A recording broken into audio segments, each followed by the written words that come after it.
What the?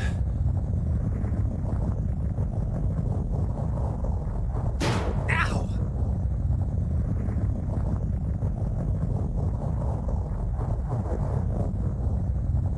What? Whoa!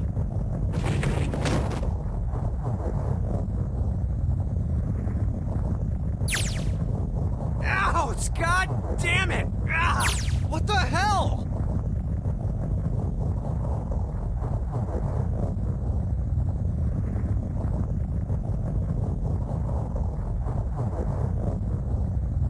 A bed? I fell pretty far. That really hurt.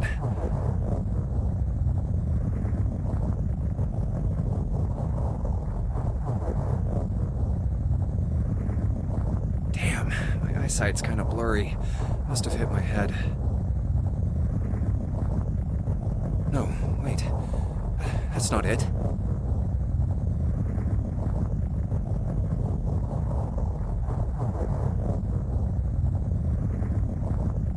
An earthquake! But it's shaking too fast for that.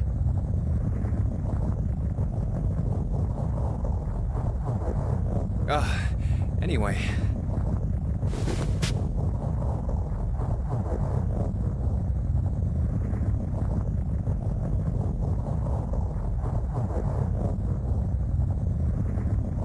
Where am I?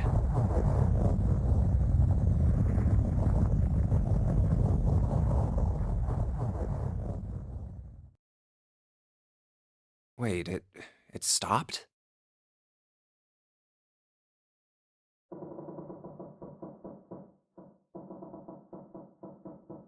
What's that sound?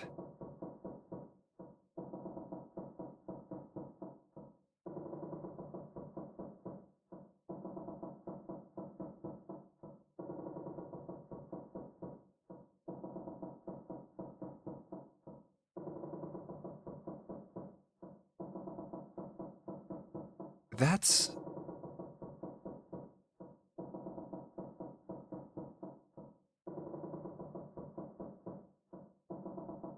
$5? What's this 5 mean?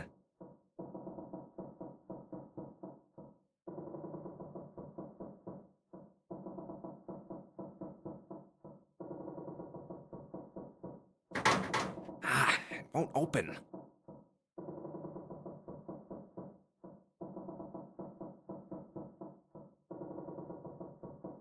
What's this?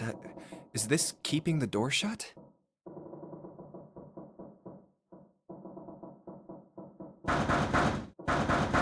Hey! Hello?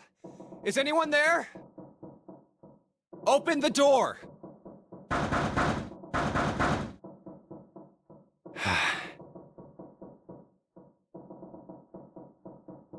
Huh? What the hell is this?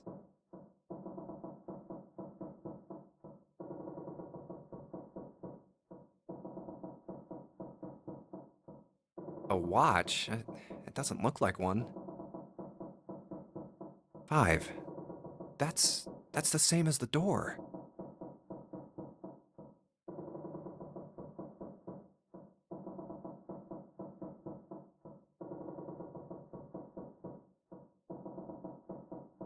What? How do I take this off?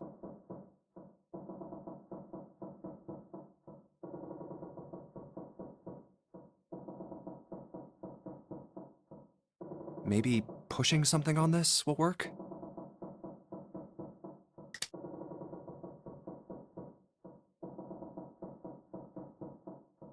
Nothing. Damn. Guess I'll have to force it off.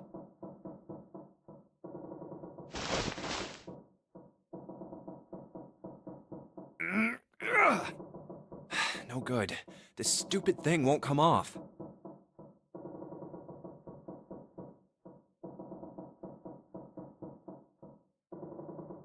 What the hell is the deal with this thing?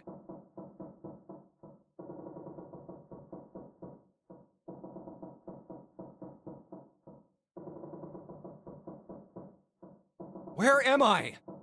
And why the hell am I here? Why? What the hell happened to me? My head.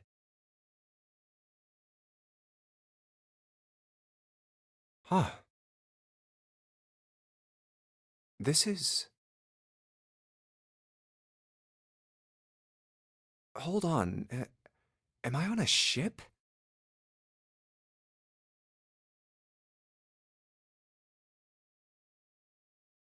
I can't see anything. If only it wasn't so dark outside.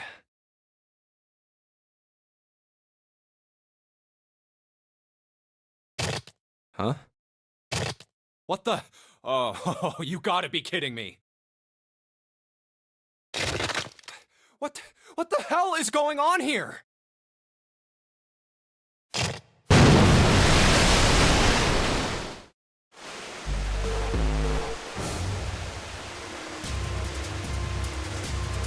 What the hell? God damn it!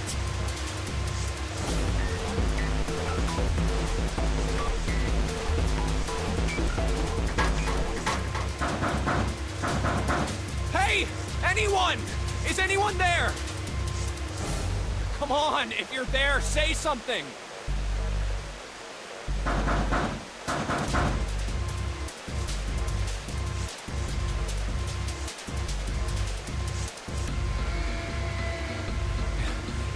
It's not stopping. Not good. Not good at all. Okay. I need to find a way out, and fast.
Should probably hold on to this key.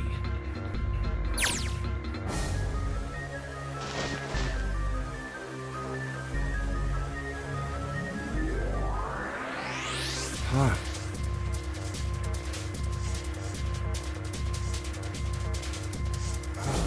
What's up with my face? I look like a zombie.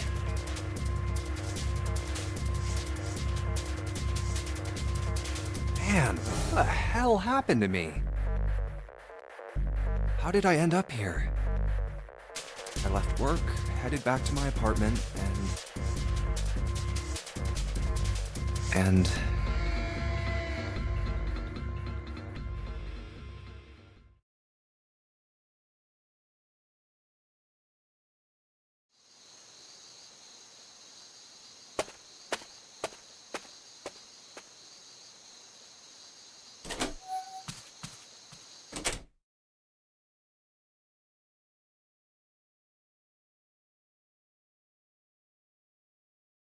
I'm back.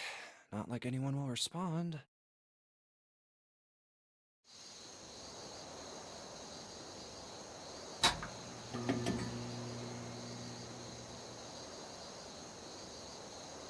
Man, work was rough today.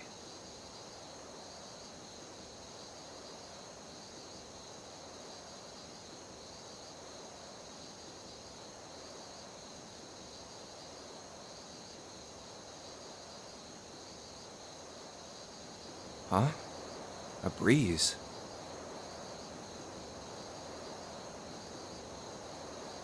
Huh, that's weird. Did I leave that open?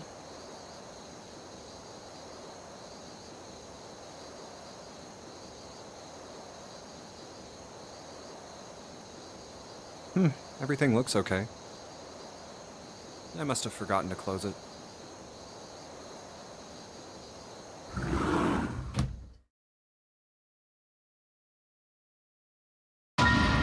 What?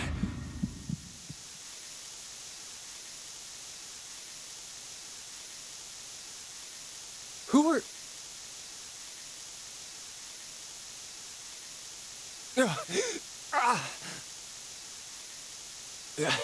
I can't...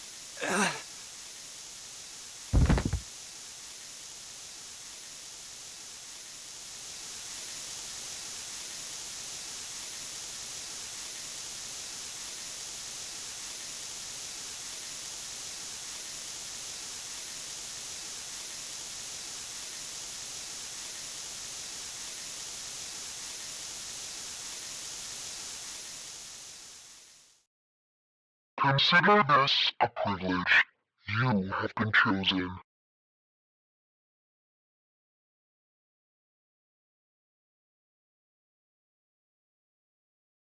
You are going to participate in a game. The memory game. It is a game where you will put your life on the line.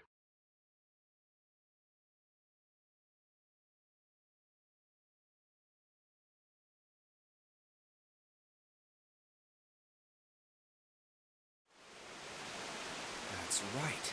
That guy with the gas mask. That son of a bitch must have taken me here. When I get my hands on him...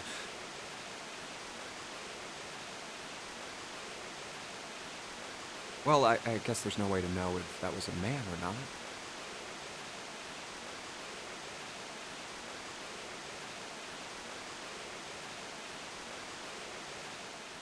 Just who was that? They said, you have been chosen. What the hell is going on? Why me?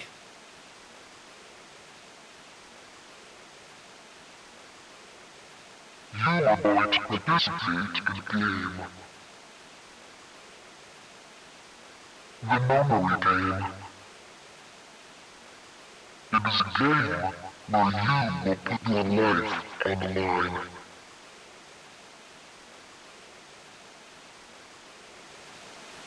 The nonary game. Huh. What the hell is a nonary game? God damn it!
Ow!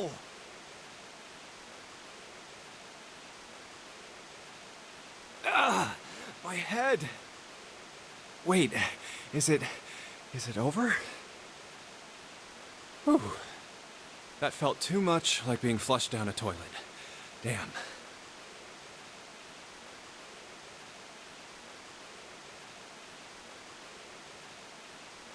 Well, better than drowning, I guess. Am I in a hallway?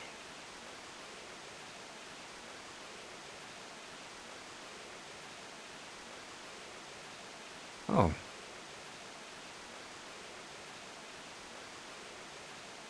A door. Another door. Damn this water. Ugh. Let me go.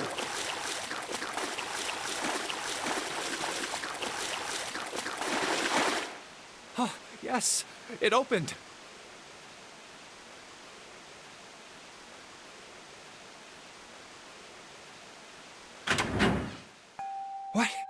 What the hell?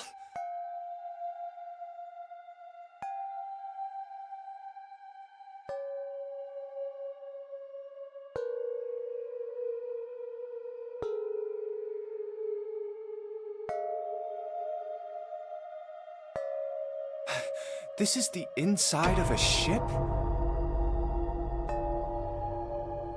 Well...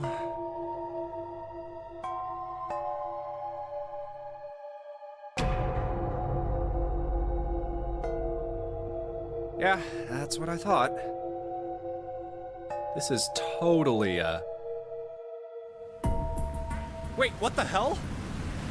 A wave? Oh, shit! Shit! Okay, I gotta get out of here.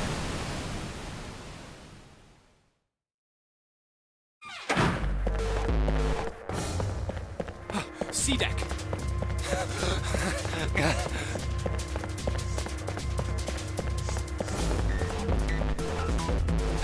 B deck. Hurry! Hurry!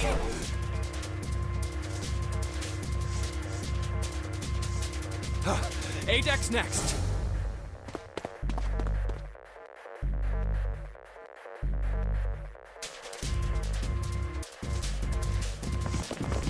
What? People.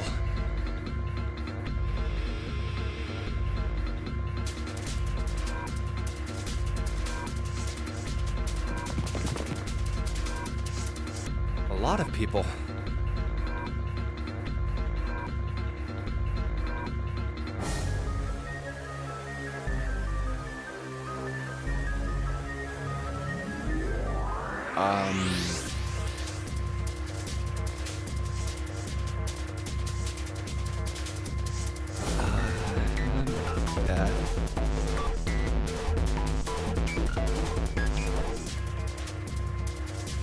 I guess it's another one of us now. Yeah, a dancer.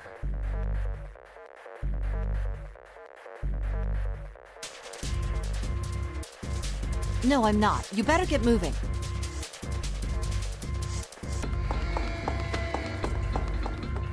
Oh, well, okay then.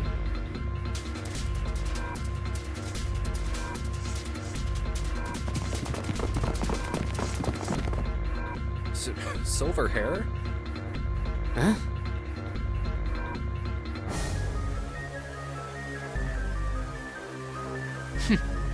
One of us, huh? What? Nothing.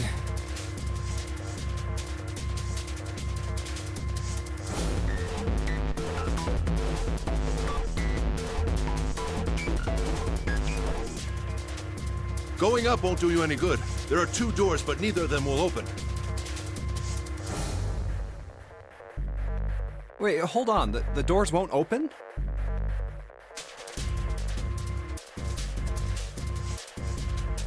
Come on! Aren't you coming? You gotta hurry!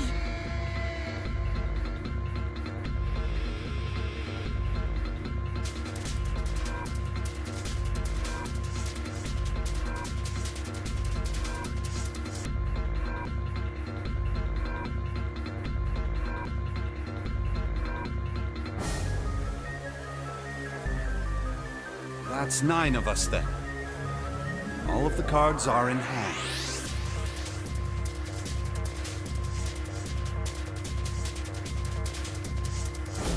Wait! They're gone. Just what is going on?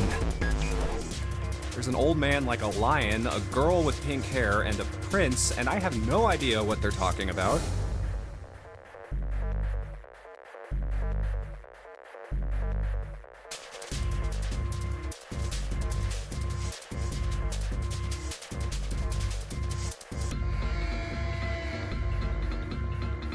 Huh?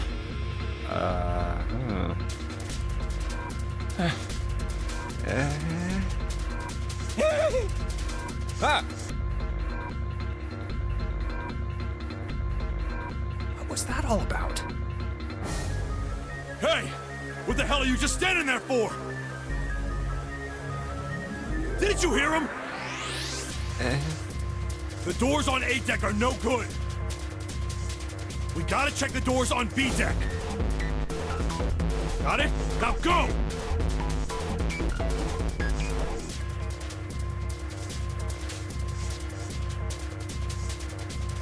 Whoa.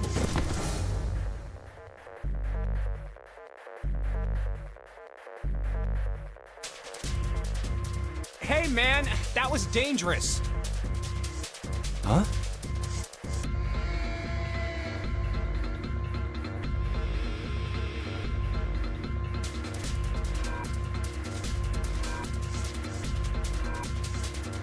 Four? And this one says 5. They're the same.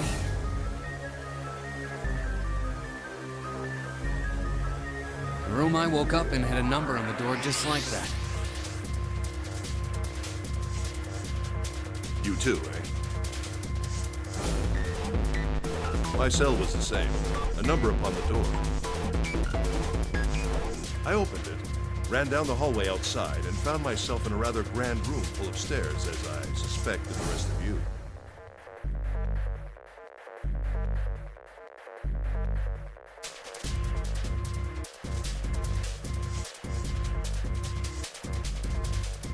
Me too. Same for me. There was a door with a number on it.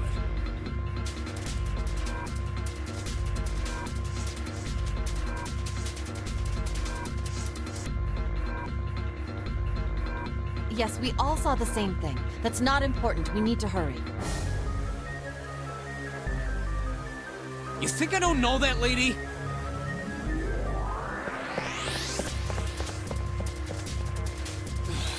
Open! Damn it!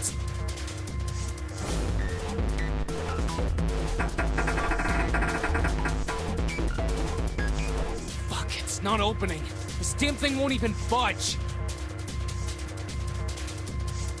Out of my way!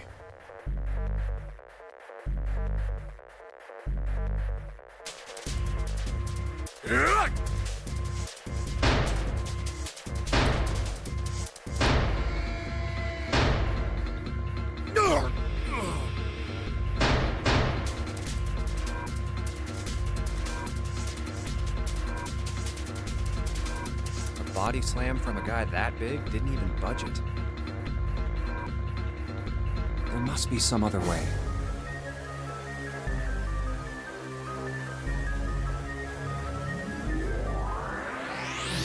This looks just like the device next to the door in that room earlier. So that means this door is probably locked too. But still...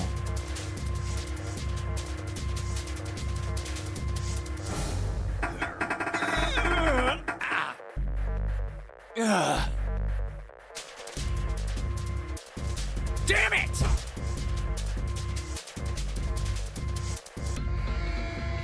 Are there any other doors?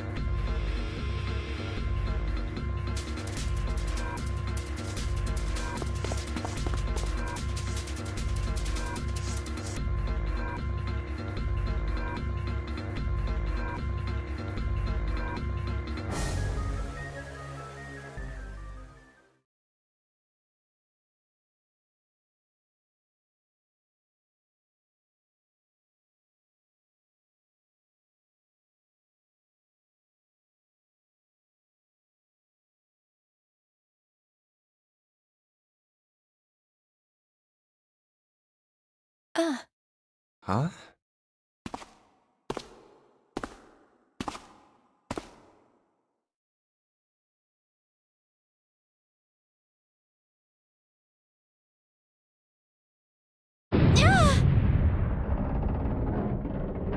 Watch out!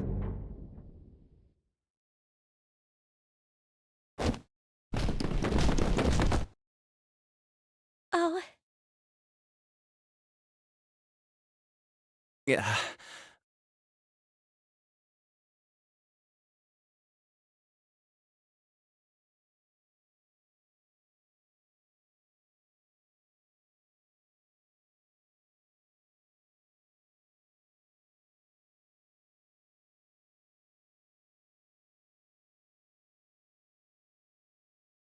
Oh my gosh!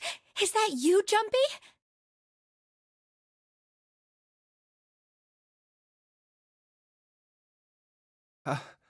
Akane.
This is... that guy in the gas mask! Hey, asshole! What the hell is this? Come on out here. I want to get a look at you. What do you mean to do to us?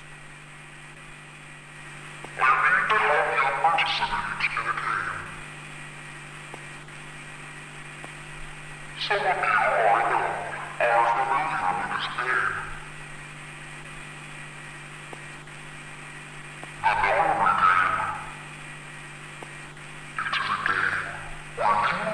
familiar with his name. Nonary game. What the hell's that?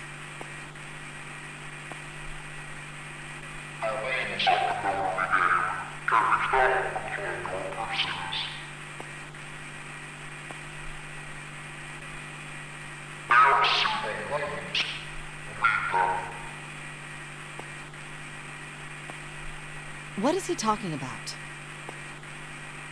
Hey, there's something in my pocket. Check this out.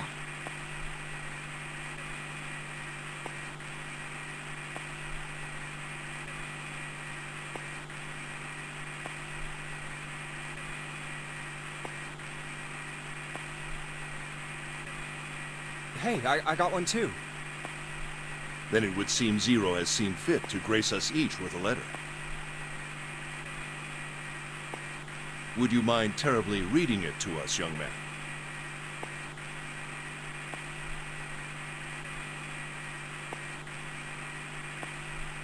On this ship, you will find a handful of doors emblazoned with numbers.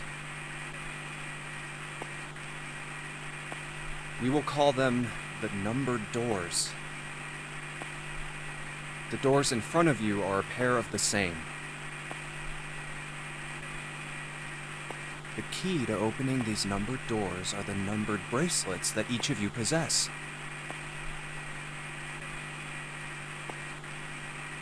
Should you total the numbers on your numbered bracelets and find that the digital root of that number is equal to the number of that door, the door will open.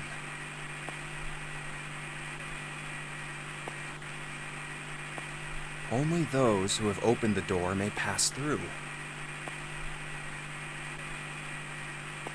There are, however, limits. Only 3 to 5 people can pass through one numbered door. All those who enter must leave, and all who enter must contribute. So this thing on my arm is a bracelet.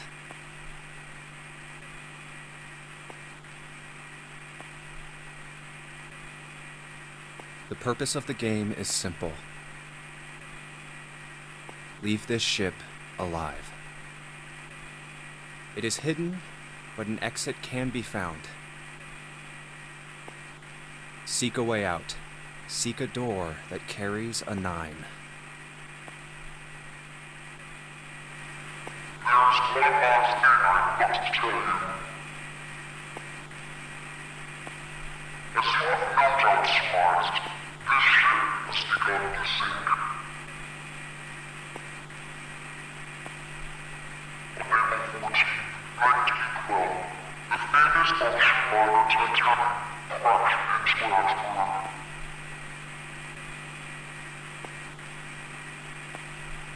After remaining afloat for 2 hours and 40 minutes, it sank beneath the waters of the North Atlantic.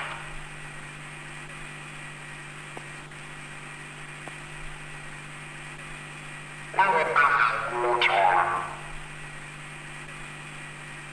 Only the knows. Now is the time you will be given to make your escape.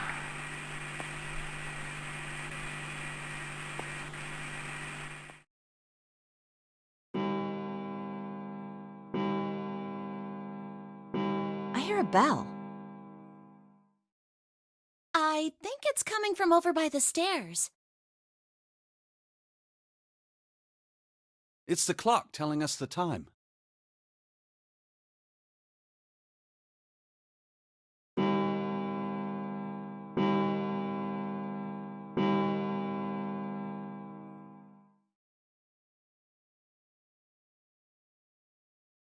rang 9 times, so 9 o'clock then? I think it's 9 p.m. I couldn't see anything when I tried looking out the window earlier. It has to be nighttime. If that is the case, then we would need to escape by 6 a.m. tomorrow.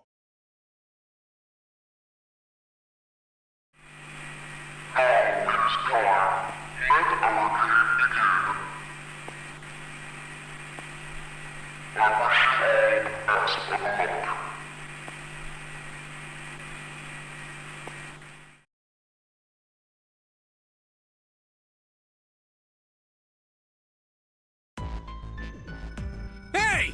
You bastard! What do you mean by that? Come out here, you asshole! That guy won't stop shouting. And the others.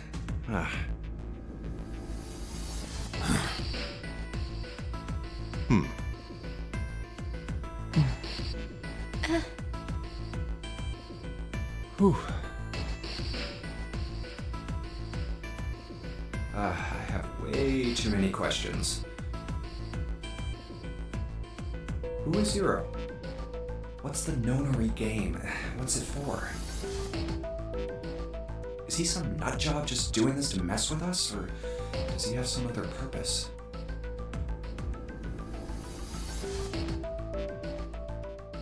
And why pick me to be part of this insane game? And the others? Why are these 8 people here? And the most confusing of them all. Why is Akane here? I haven't seen her since elementary school. Why her? Why now? Coincidence? No. There's no way. There has to be a reason. I don't know what exactly, but there has to be. Very well. Standing around here won't do us any good. Best we get moving, don't you think? Get moving? Are you planning to open the numbered doors? Hey, wait! But don't tell me you're actually gonna do what this Zero says. No, that's not what I mean. I'm saying let's find another way. After all, we haven't really examined this place yet. What? Where have we not looked? Everyone searched A-Deck already, right? Yeah, we were kind of in a rush though, so we probably missed some things. Why don't we check out the lower floors first? We should see how deep this place goes. I can work with that. Then let's go.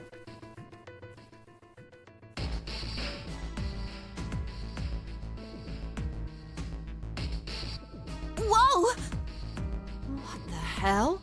It's completely submerged. Damn. If the water level keeps rising like this, we're all gonna drown. No, I don't believe that's something we have to worry about.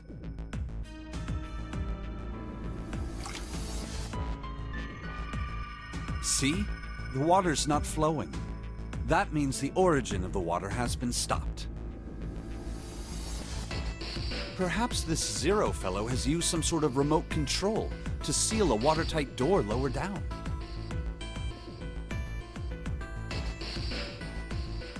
He said that our time limit was 9 hours. In other words, this water won't rise for 9 hours. Then you're saying we won't sink till then. Well, that may be a little too optimistic. No point to wishful thinking.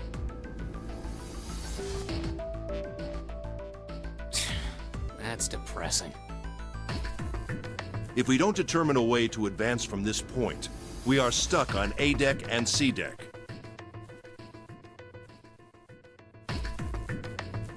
Looks that way. Hey, hold on. How about we check C deck before we jump to any conclusions? We might find something there. Huh, you're right. I think we should look at the metal doors by the big staircase, too. They're pretty suspicious.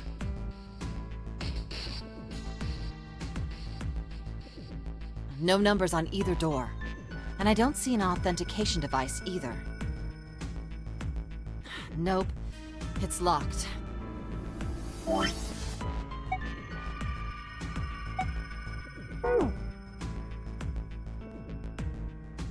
This one too. Damn, none of the doors are opening. Hey guys, over here. There's another door behind the stairs. This one doesn't open either. We'll see about that. Hey, old man, give me a hand. Using force, I see. Let's give it a try.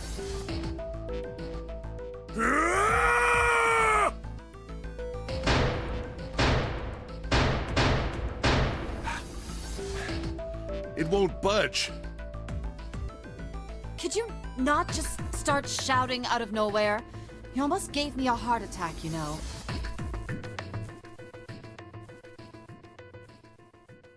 Oh, sorry. It doesn't appear to have moved even with two of us trying. It's very well made.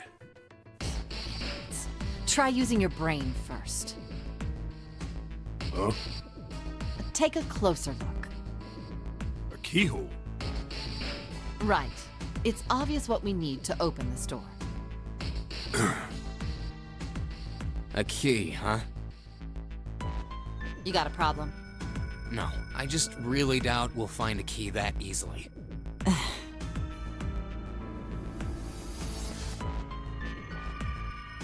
What's this? There's a mark on it. Does it mean something? Hey, look! Over here, too! Hmm?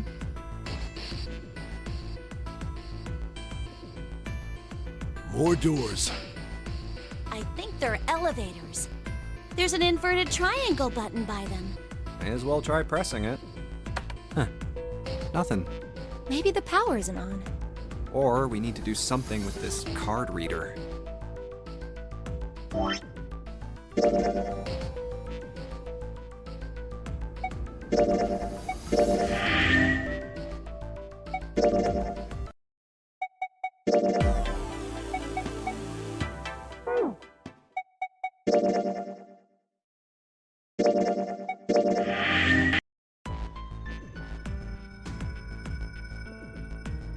More doors. I think they're elevators. There's an inverted triangle button by them.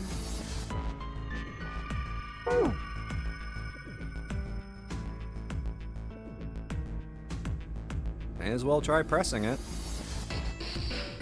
Huh. Nothing. Maybe the power isn't on.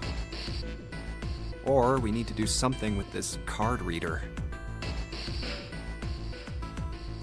And there's a strange mark here, too. What is this?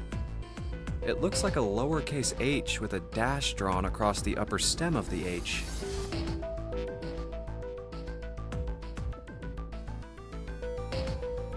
This is the symbol of Saturn. It's an astrological symbol. Then the mark on the other door. I think that was the sun symbol. We saw the same symbols on A deck. We did? I don't remember that. A deck, huh? Huh. I haven't been there, so I wouldn't know. We may as well check again since we're talking about it.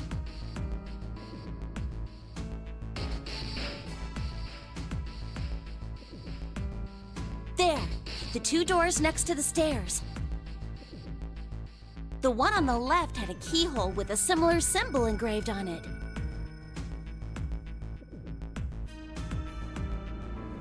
She's right.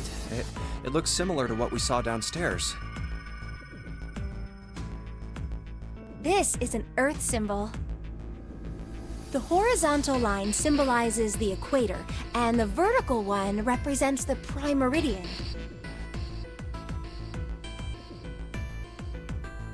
I see. The ceiling. Metal plates. Huh. It's as if it's covering something up. Perhaps it was a dome of some kind. I wish we could get out through there. Be realistic. We'd need a lot of explosives to open that up. The windows too. Huh. They're all covered.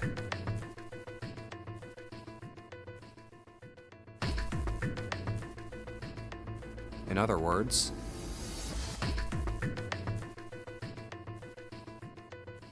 we're trapped. All the exits go nowhere.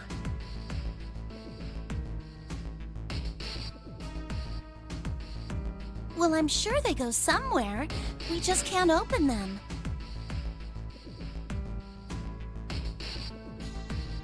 You don't know that. For all we know, they just open into walls or take us in circles.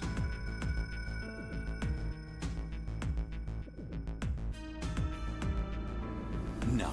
I'm sure they go somewhere. Otherwise, what point would there be? And we can open them. Well, 2 of them at least.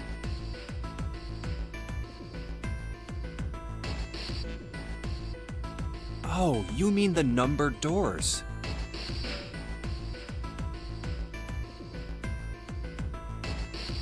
Hey, wait a minute. I think I said this earlier, but I don't think we should do that.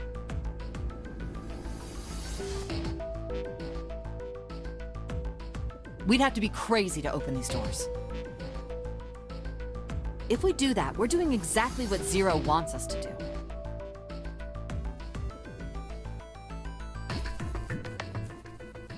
May as well give it a shot.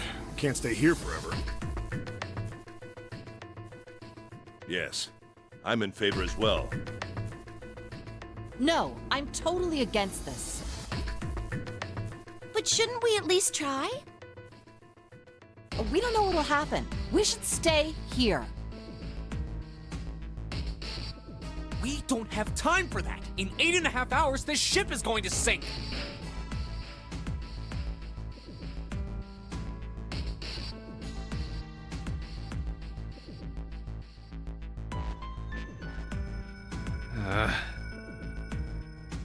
Hey! Shut up!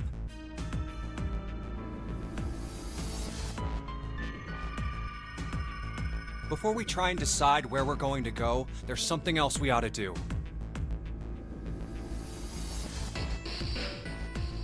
What's that? We need to exchange information. We don't know anything about each other.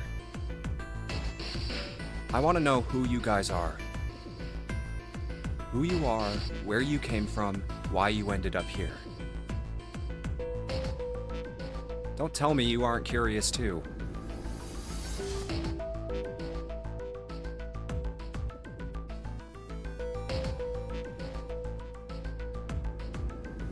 I agree. I think Jumpy is right. Jumpy? Oh, I'm sorry. I'm talking about him. I just call him Jumpy. His name is Junpei.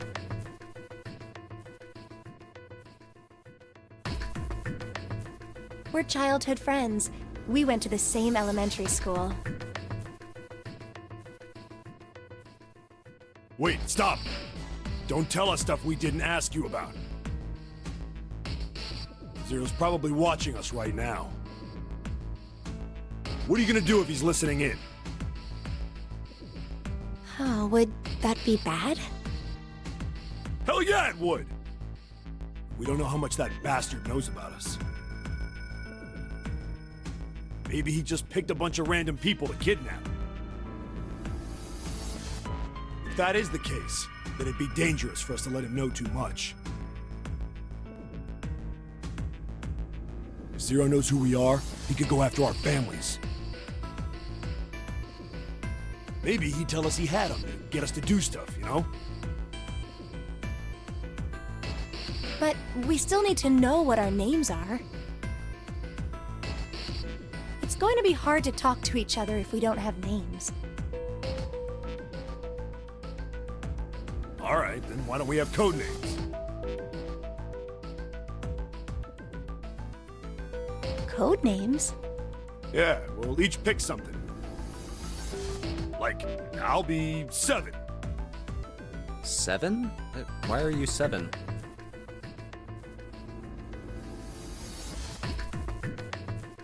Because this bracelet number says 7. Oh, I get it. Yeah, that's a good idea. All right, I'm gonna be Santa. Any of you chumps know Japanese? No? Well, san means 3. So, I'll be Santa. You know, like Santa Claus. Fits, don't you think?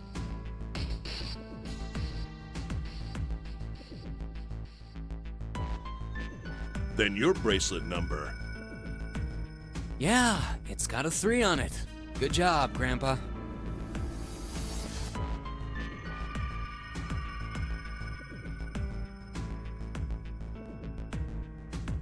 Very well then. I'll go next, shall I? My bracelet number is 1. Given that, I think Ace seems appropriate. I'll be Lotus then. As I'm sure you all know, it has 8 petals. Which means, of course, that my bracelet number is 8. I would appreciate it if you would call me Snake. My bracelet number is 2. Since Ace has chosen cards, then I choose dice. Snake eyes, clearly. Which is particularly relevant given that I am blind.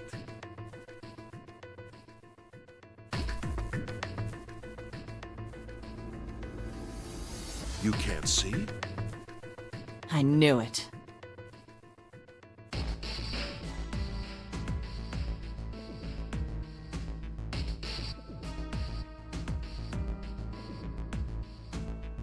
Me next!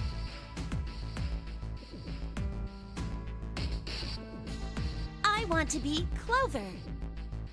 You know, like a 4-leaf clover. Good luck, right?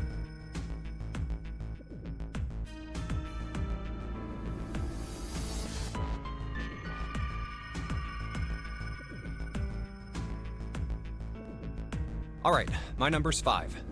So my code name is gonna be... Why have one? It's not like there's any point to it now.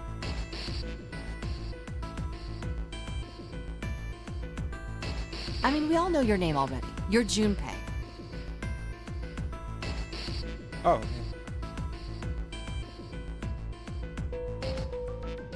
Then you should all call me by my name too. Because, I mean, it doesn't seem... It doesn't seem fair to Jumpy. You're thinking it's not cool for you to hide your name after you told us his.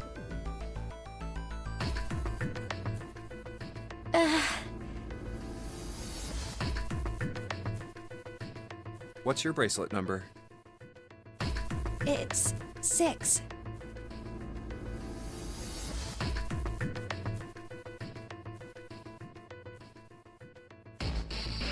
All right then, why don't we call you June? June? Yeah, you know, it's the 6th month of the year. So you're June. Jumpy?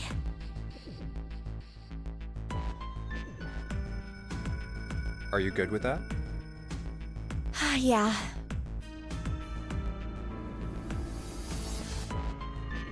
Okay then.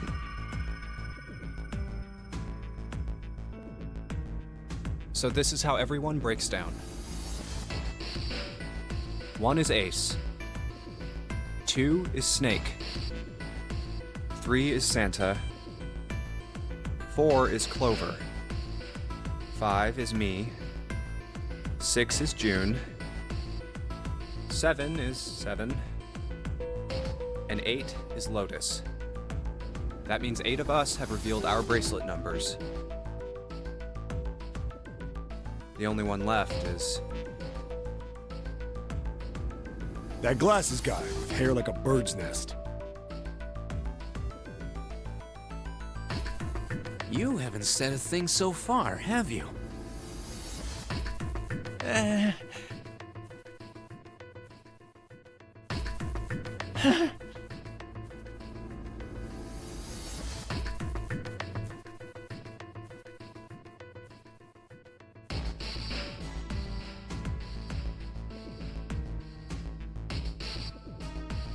What number are you?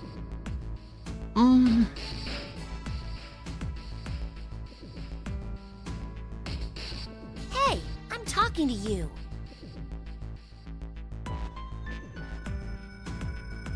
Isn't it obvious? There are 9 people here. And you know who numbers 1 through 8 are. I'm the only one left. So you're 9? Yeah.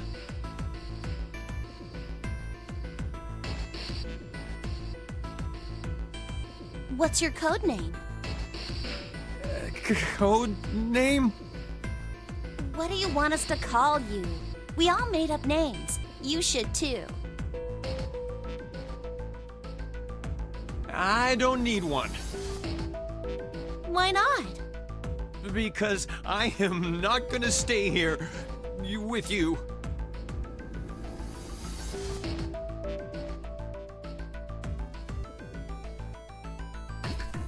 You've got some sort of plan? I do. Yeah? What's that? You sure you want to know? Yeah? All right, let me show you. I'm gonna do this!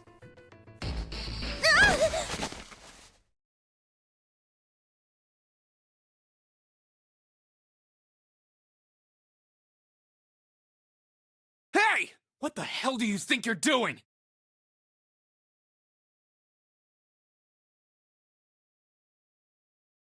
Stay back. Ah! If you get any closer, I'll cut her open. Yeah, that's right.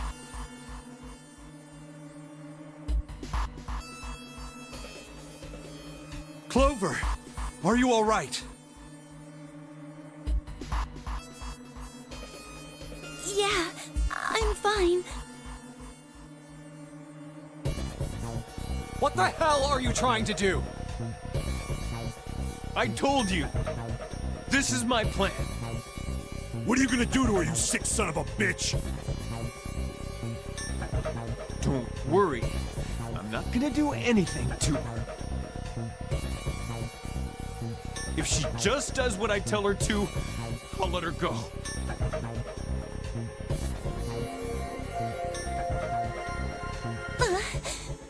Slowly. That's right. Just follow me.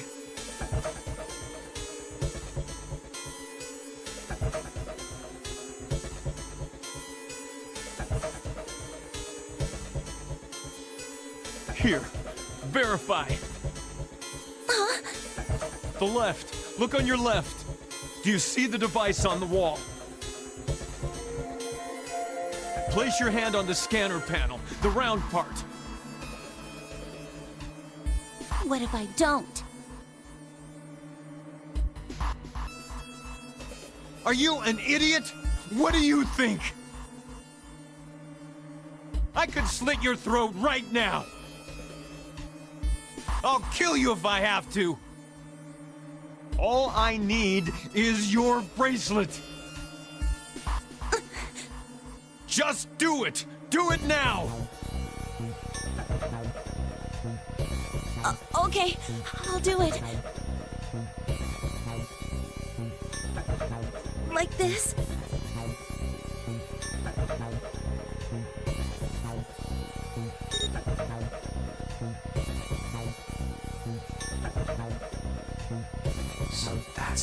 works.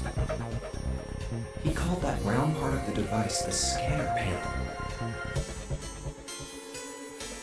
If we put our left hand on it, our bracelet number gets entered into the device.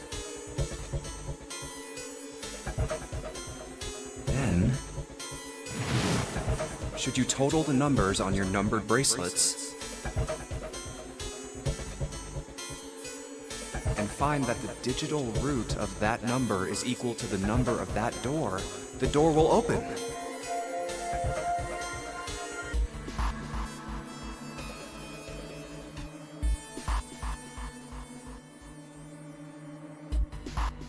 Door 5. But why does this guy know so much about how this thing works? It's like he knows exactly what to do. Good. Good. You're done. Next.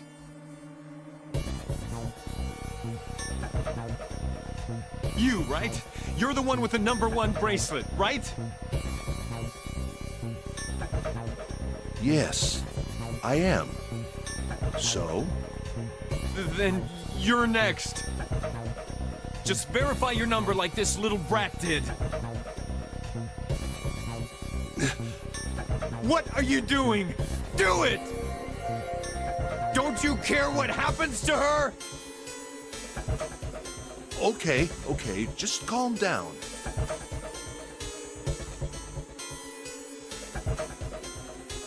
I'm coming over.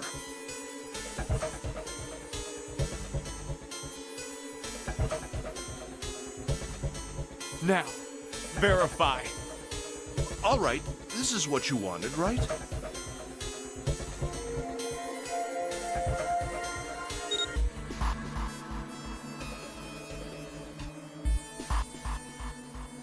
Now the device has both Clover and Ace's numbers, 4 and 1.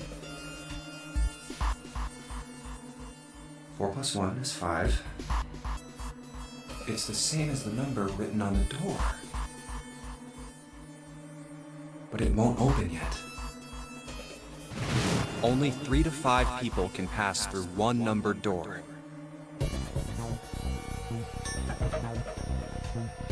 One more person.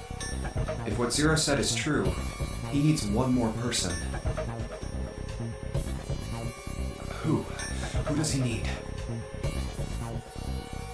Get back!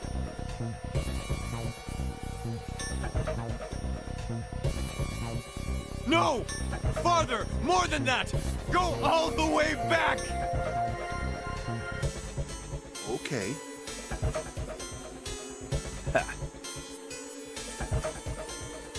Wait, don't tell me. Clover's 4 and Ace's 1. Added to the ninth man's 9. 4 plus 1 plus 9 is 14. And the digital root of 14, 1 plus 4, is 5. In other words...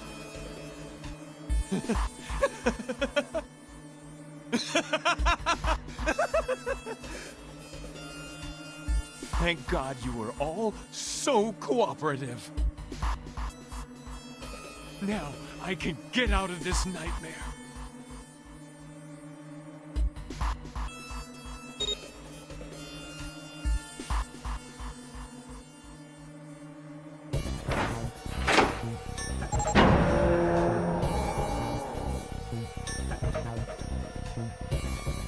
Good! I don't need you anymore!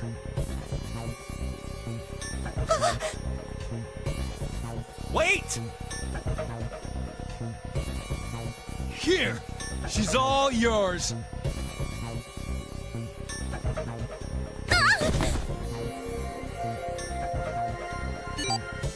Okay. Have a good one, guys. I'm going off ahead now. Well then. Goodbye!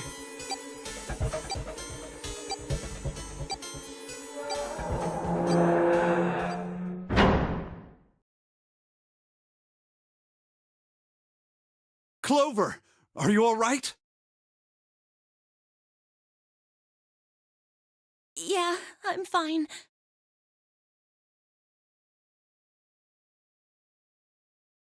Damn it! That bastard!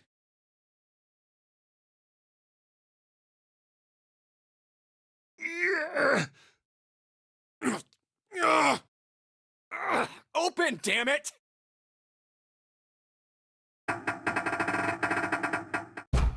Shit! It won't budge. Do you hear something? Like, what? Like some sort of beeping.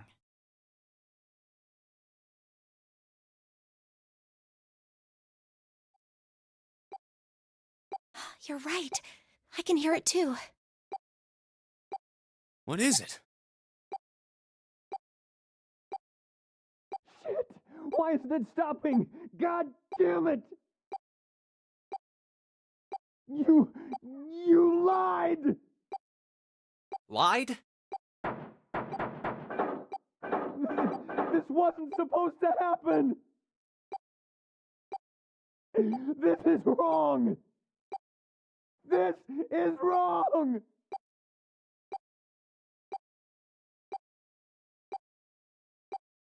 What is happening in there? Open the door, please! I'm begging you! Help me! Please get me out of here! Get me out of here!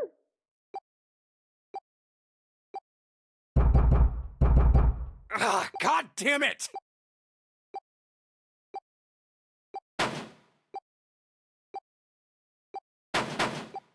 Why? Why won't it work? Engaged? Is it because it's occupied?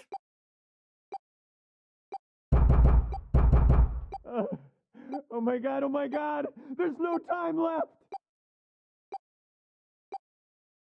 Listen, I was lied to! He lied to me! He put me in here! It was him! He killed me! It was him!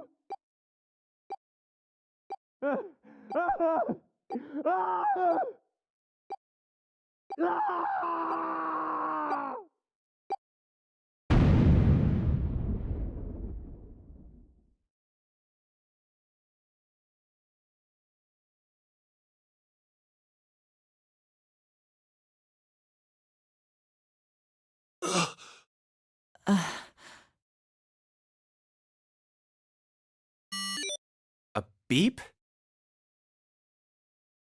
Did that thing just make that sound? The display changed from engaged to vacant. Let's see if we can open it. Okay.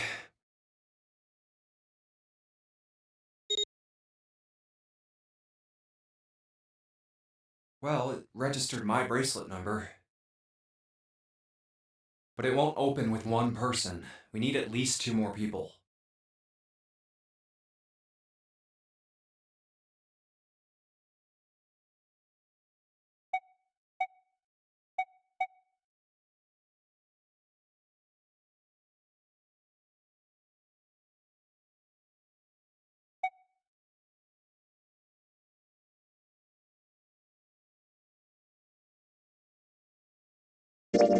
Snake, 7. You think you could give me a hand here?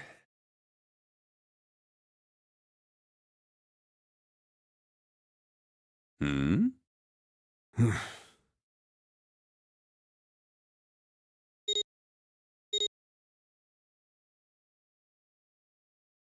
5 plus 2 plus 7 equals 14. The digital root of 14, 1 plus 4 equals 5. This should do it. Now we just need to pull the lever on the side. You guys ready? I'm gonna open it.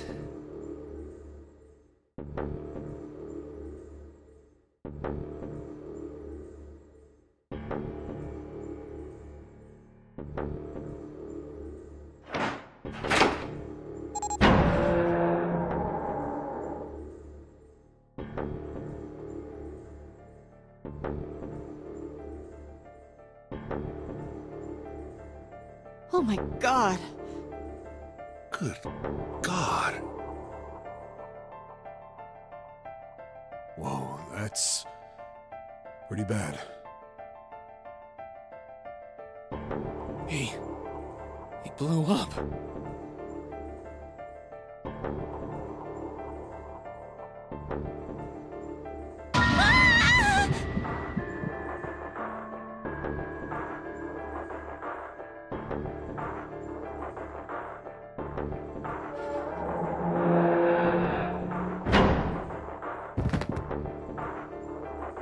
June, are you okay?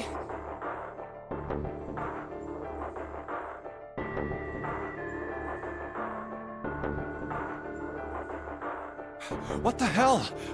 Where'd this fever come from?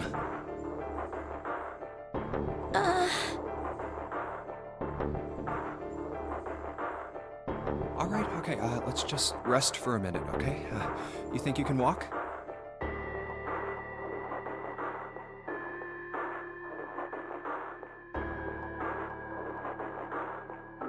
Here we go. How are you feeling? Are you all right?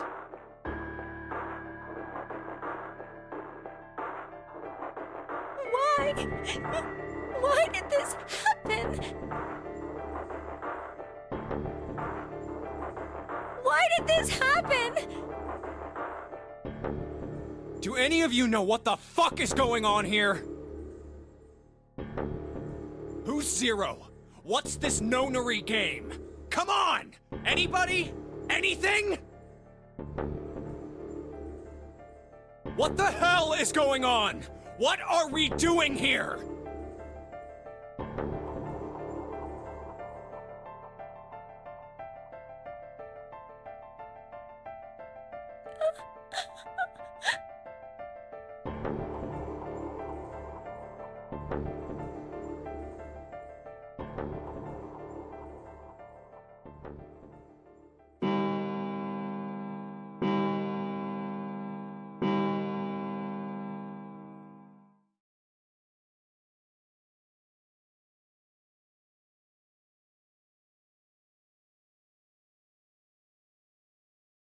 It's 10 o'clock then.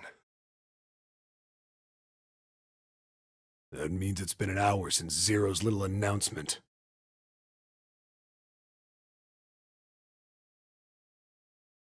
Fuck! I've had enough of this crap! How long are we gonna pussyfoot around like this? We've only got 8 hours until this time limit Zero is going on about is up!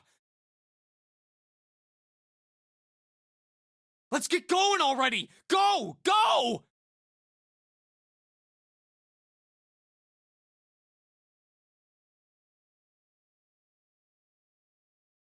No, I refuse. I'm not gonna end up like him. Him? You mean the ninth man? Of course, who else?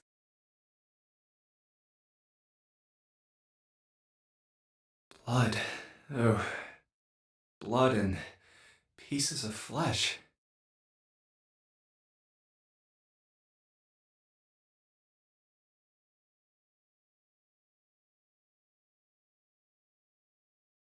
That's no way for a person to die.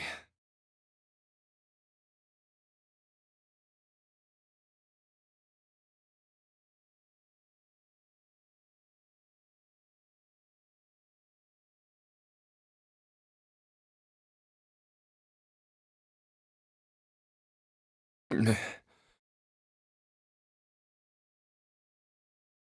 think he just screwed up. He probably set off some sort of trap, and that killed him. I'm not gonna screw up like that. I'm getting out of here alive!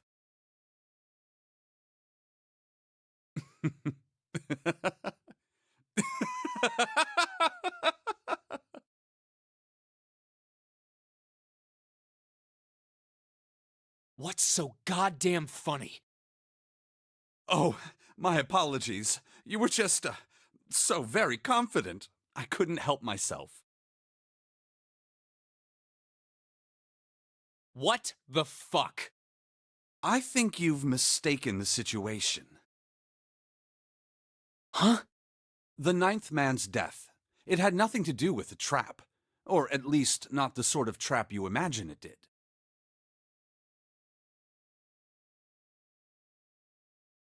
Then? He broke one of Zero's rules. That was why he died. Quite simple if you think about it. Huh? You still don't... All right. How about you take a moment and think back to what Zero said? Specifically, what did he say about the number of people? He said only 3 to 5 people can pass through one numbered door, right? And after that? You've forgotten the relevant part. What did Zero say?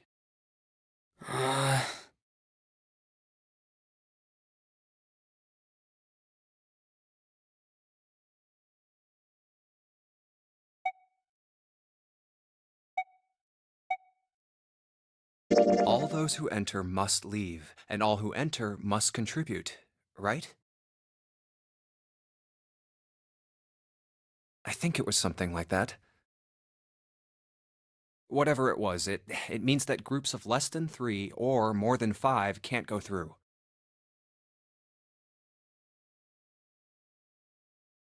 That is correct. A gold star for you, Junpei. The ninth man, however, broke that rule. He tried to pass through a numbered door by himself. That was why he was executed. And Zero's watching us from somewhere. Making sure we don't break any rules. Oh, I'm not so sure of that. Why not? Because this execution system is entirely automatic. You didn't notice? There's no need for him to monitor us. What do you mean? Very well. I see it must be me who tells you. I've waited long enough, I suppose. I had hoped Zero might spare me the trouble, but... that seems increasingly unlikely.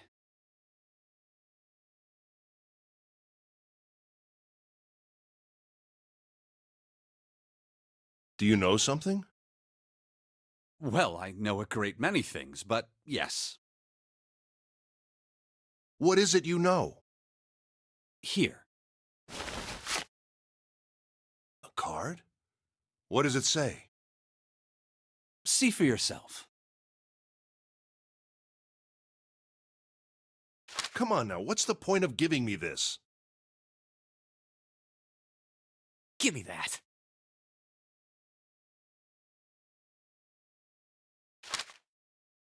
Huh? The hell is this?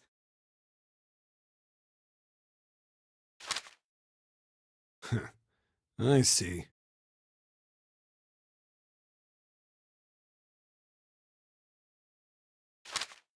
This is Braille.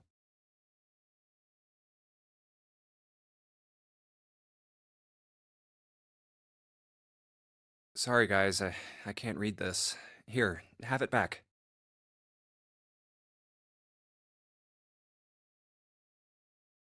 Okay, that was fun. What's so important about that card? I found it in my pocket. I can only assume it is a message from Zero. From Zero? A message? What does it say?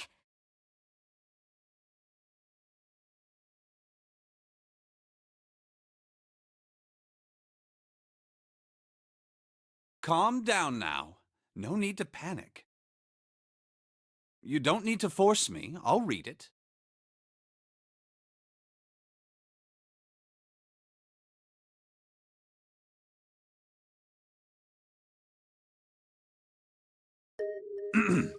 Bracelet number 2.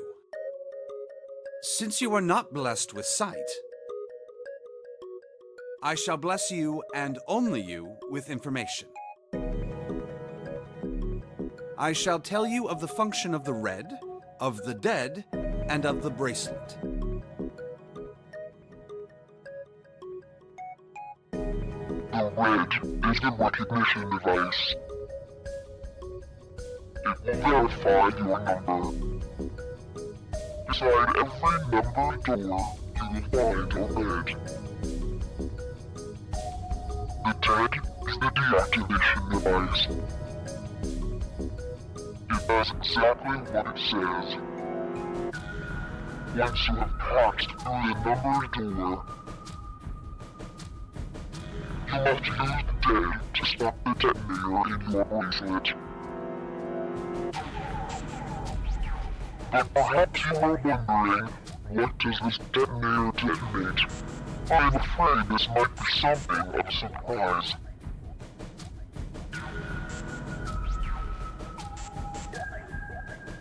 I have placed a small bomb inside of you and people whom you are about to meet.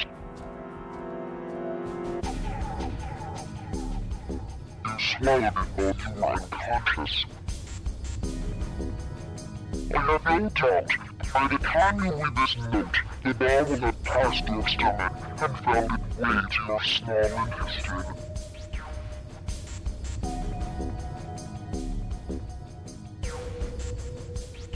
In other words, you will be unable to regurgitate it. I suggest you do not try.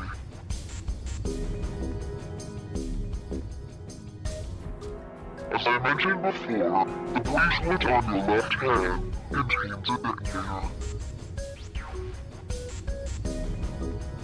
Think of it as a remote fuse, or timer, for the bomb in your body.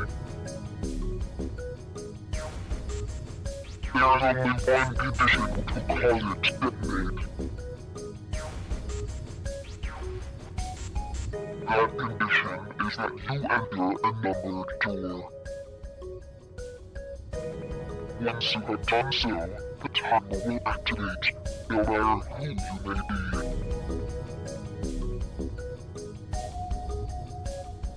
You will have 81 seconds. If, after that time, the detonator has not been deactivated, it will send a signal to the bomb in your body, instructing it to explode.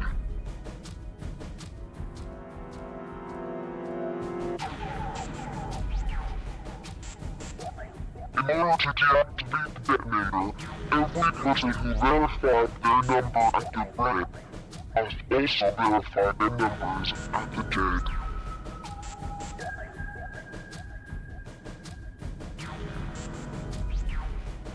Once all numbers have been verified by the dead, you need only pull the lever at its side.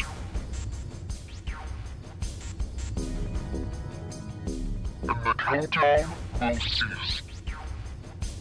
Anyone who does not verify their number at the red will find themselves unable to verify their number at the dead.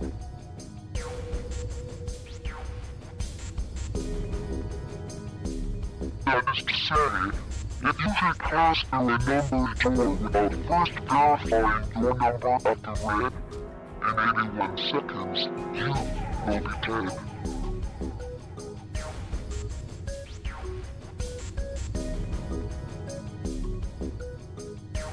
You must also keep in mind that the numbered doors will close automatically after 9 seconds have passed.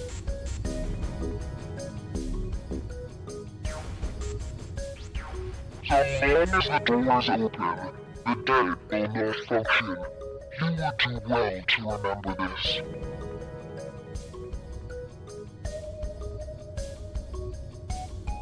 Lastly, let us discuss how to remove the bracelets.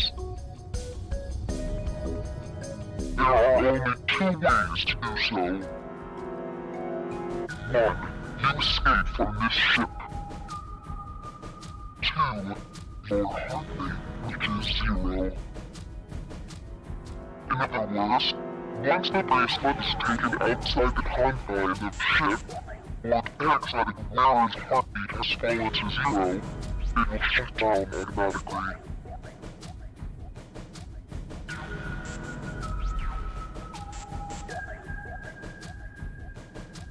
There is no other way to remove your bracelet. If you attempt to force it off or disable the detonator, the bomb within you will immediately explode.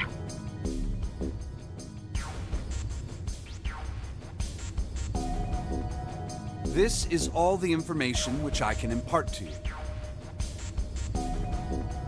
How you choose to use it is for you to decide. If used wisely, you can eliminate those who might be a danger to you. For a time, you would be able to control your fate.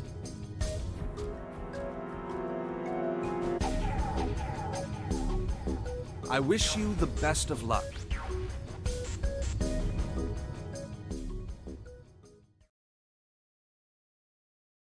So it's saying only those who verify their numbers at the red can pass through the numbered doors. Teams can't add or subtract people after they're scanned in. The Reds, Deads, and Bracelets enforce the rules. They're judge, jury, and executioner.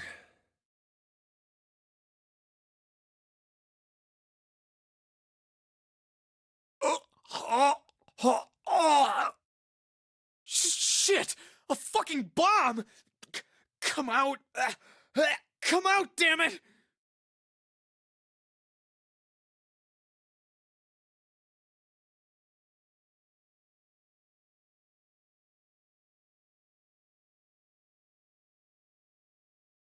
There's a bomb inside me. Oh. What made Zero think creating this horror show of a game was a good idea?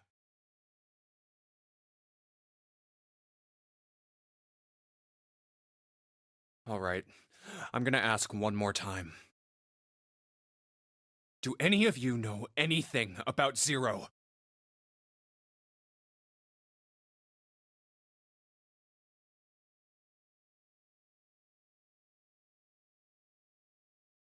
Actually, I saw him. I saw Zero when I got grabbed. I didn't see his face, though. Son of a bitch was wearing some kind of gas mask.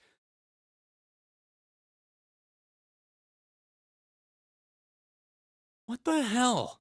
Come on, guys, give me something. You know, like surprise or something?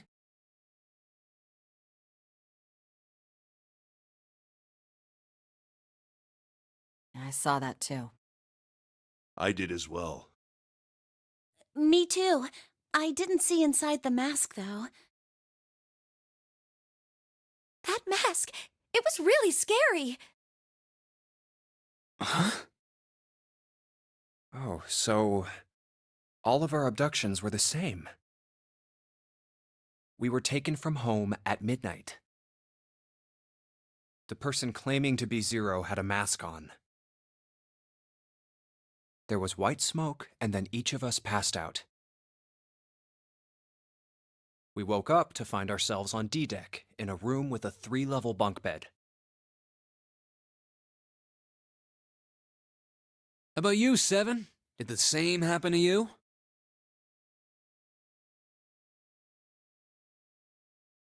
Oh, me? Yeah, well, mine was just like the rest of yours.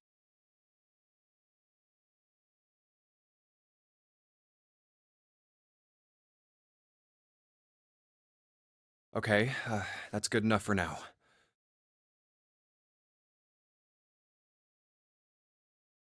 So, I have a question.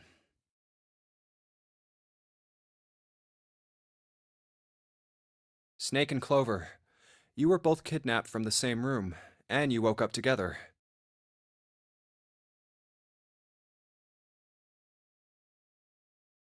So, What's the deal with the two of you anyway?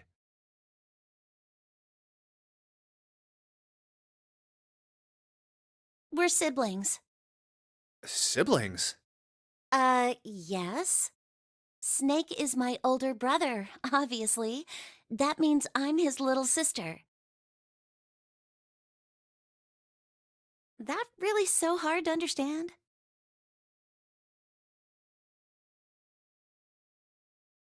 She is correct, of course. Are you, surprised? Well, yeah, but Why? There are other people here with connections to one another. Those two, for instance. Oh, you mean between Jumpy and me? Ah, yes. You did say you were childhood friends, didn't you? Wait, you went to school together? Yeah. Well, yeah.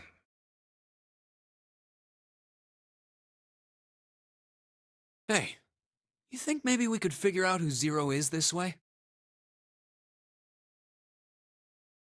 yeah, you're right.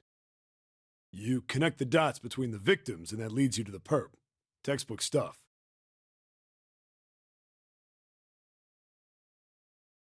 Junpei. June. Does any of this ring a bell? Huh, ring a bell. Ring a bell?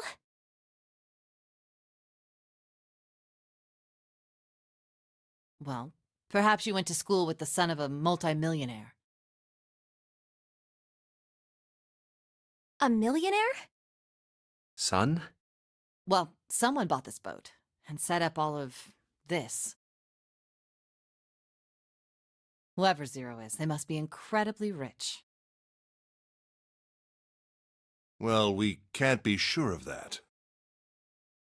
To me, this seems as though it's the work of an organization, not an individual. Most likely, Zero is simply the representative of a larger group. What sort of organization? It could be a number of things. An army, perhaps, or a research group. Perhaps this is all some sort of psychological experiment. If it is, then it's a pretty fucked up experiment. I mean, come on! A guy's dead!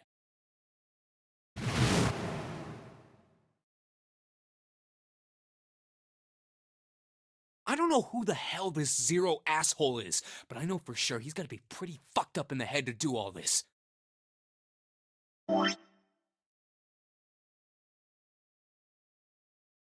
If this was all one guy, then he's got some serious issues.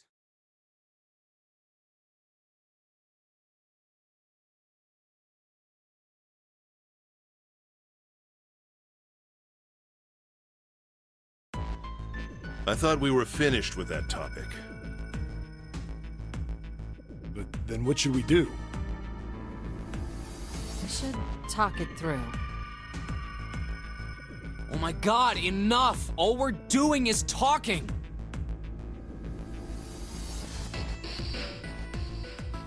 Talking won't solve anything! It can't help us find our way out of here!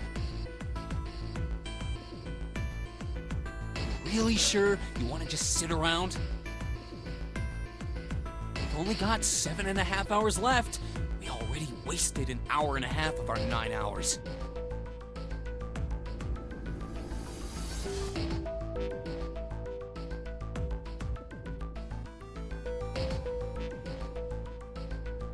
You're right. Very well then. There's only one way for us to proceed. Sure not gonna be fun running around knowing we gotta jump when Zero says jump. Well, it's stupid to just sit around here doing nothing.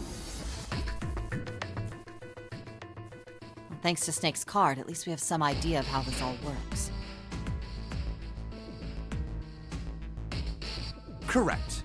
And so long as we all follow the rules, We will most likely be all right.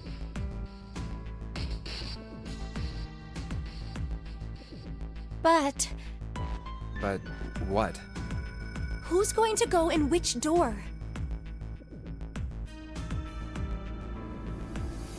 Oh yeah, that's right. We can't have any more than 5 people in one door. All 8 of us can't go in the same door. Then it would seem we will have to split up. Wait. I'm telling you now, there is no way in hell that I'm going into door 5. Come on now, don't be selfish. Call me whatever the hell you want. I'm not going in there. If I'm going to have to walk through all that blood, then I'd rather stay here.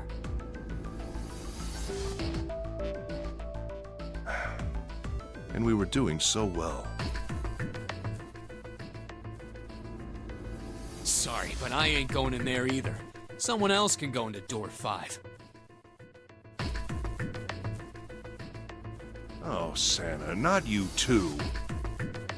Hey man, I just bought these shoes. If you think I'm getting some creepy dude's blood all over him, you got another thing coming.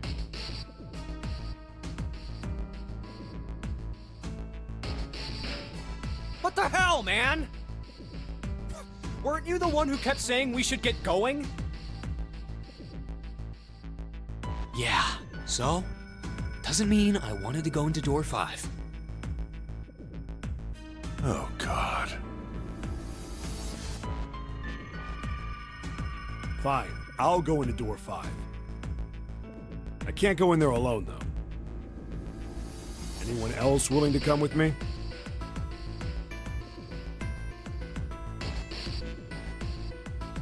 I'll go. What? Don't worry. You'll be fine. We may part now, but I'm certain we'll meet again later. How do you know that? Because I do. That's not an answer! If you're going, I'm going too. I'm going into door 5. What am I going to do with you? There's nothing you have to do. If I join you, the problem is solved, correct? 7 is 7, and Snake is 2. And if you add Clover's 4 and my 1, the digital route will be 5. 7 plus 2 plus 4 plus 1 is 14. The digital root of 14. 1 plus 4 is 5. Oh, it works perfectly! The 4 of us can go into door 5. Wait, what about the other 4? What's their digital route gonna be?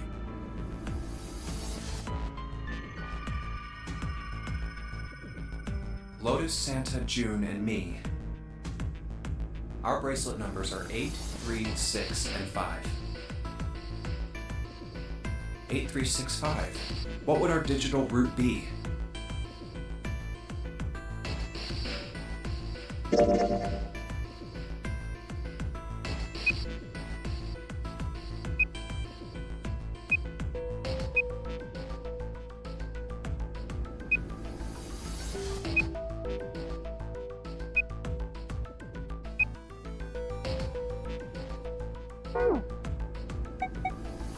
Eight plus 3 plus 6 plus 5 is 22. So, the digital root of 22, 2 plus 2 equals 4.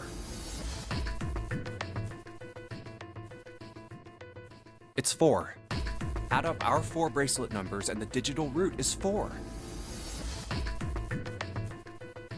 Then we can go into door 4.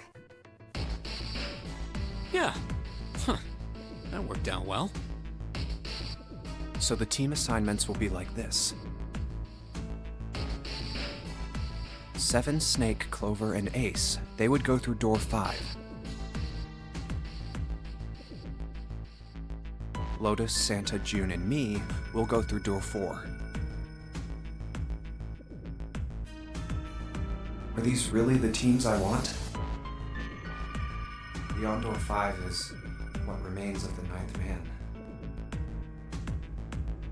I never want to see that thing again, but something's telling me that it'd be a good idea to examine the corpse, even just a little closer.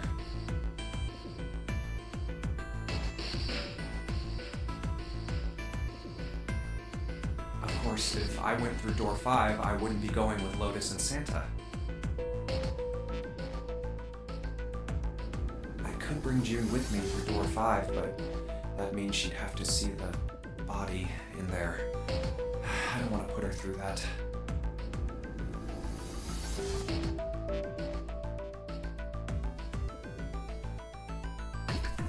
Should I stay silent and go through door 4? Or should I stop them and insist on door 5?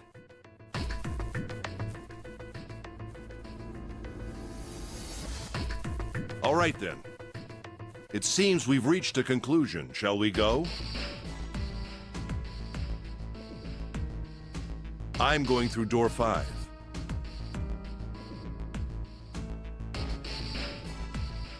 We're over there too, right, Snake? The door's not going anywhere. Slow down. Which door?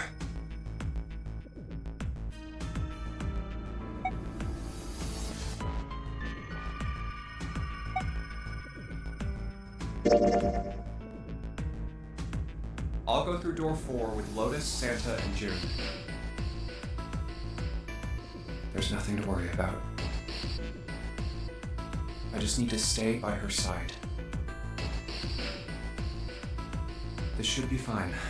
It's no problem this way. I should see the other 4 off.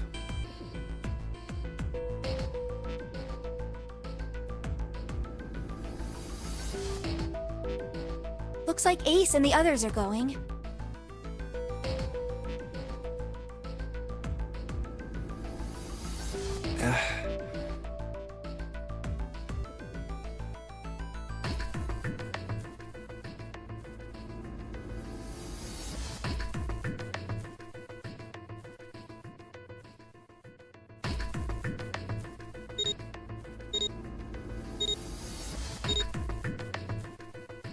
Now then.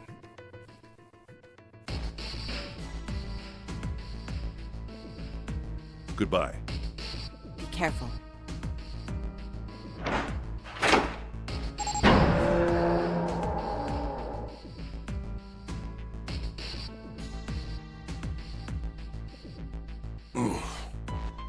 So horrible.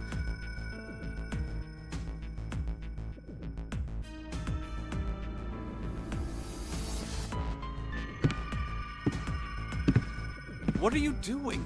We need to hurry.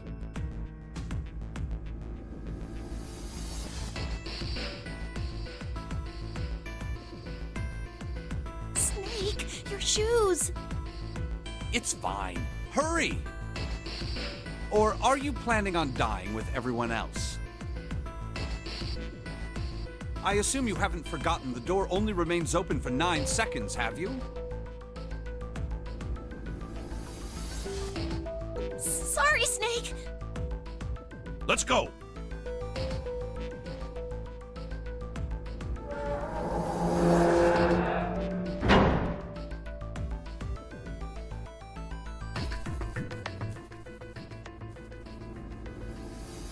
Hey! How is it over there? Did you find anything? Please say something, will you?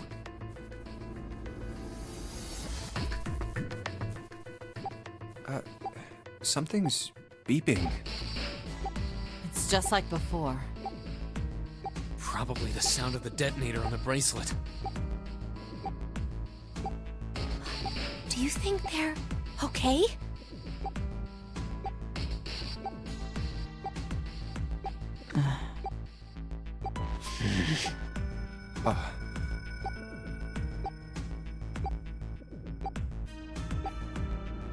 Hey, there it is!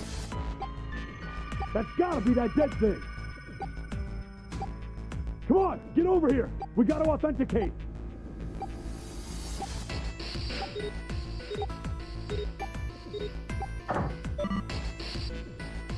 The beeping stopped. Phew. Looks like it stopped.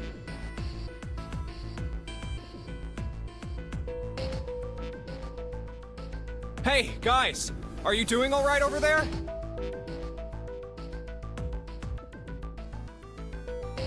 Yep, we're fine. Oh, hey, I'm gonna tell you about this whole dead thing, okay?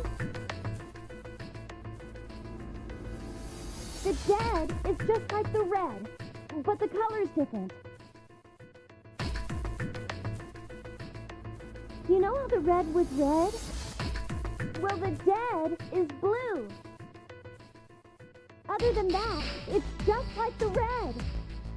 Authenticating is the same too. Awesome! Thanks! That helps a lot. Well, we should probably move on now. You be careful out there. Roger that.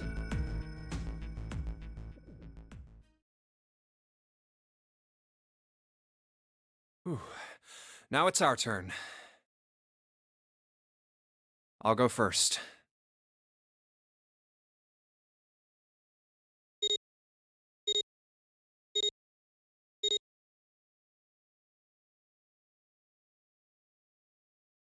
Okay, we ready? Yeah. Sure. Let's go.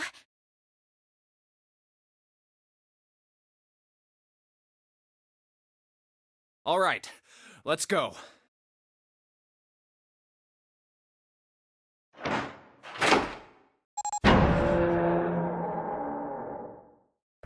Run!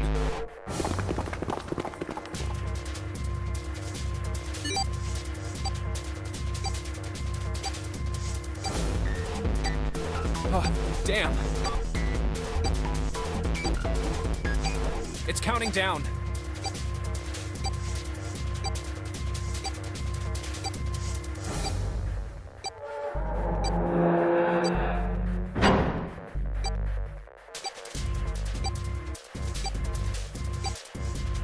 We can't go back!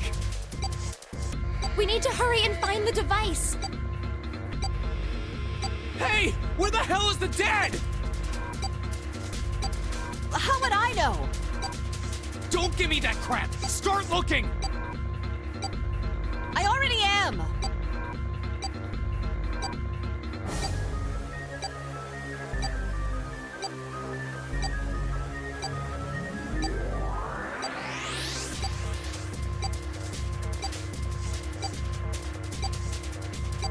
Don't tell me the dead is in one of those rooms. Oh no! How many rooms do you think there are?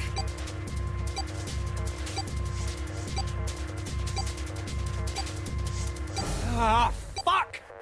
We don't have time to count. We just need to open them all.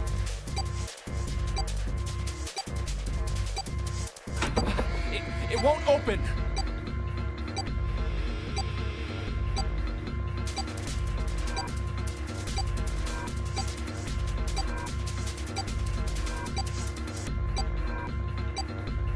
Shit, this one's no good!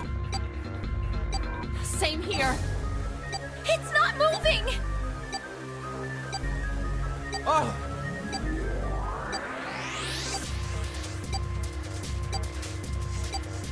There it is! At the end of the hallway! Run!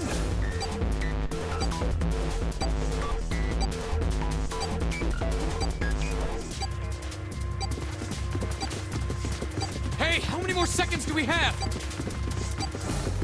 How would I know? Our time limit is 81 seconds! I know that, goddammit! I'm asking you how many seconds we have left!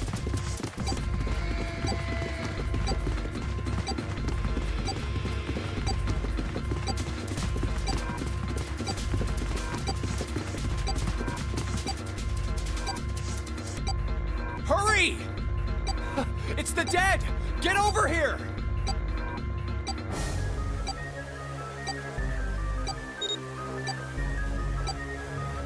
Come on, everyone!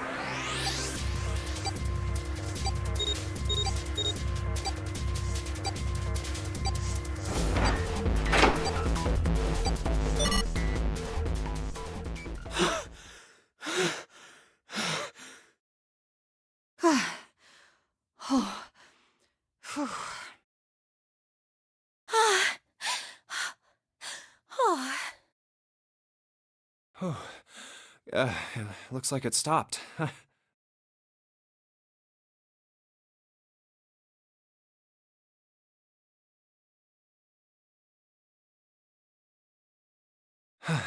There's another door at the end of the hallway.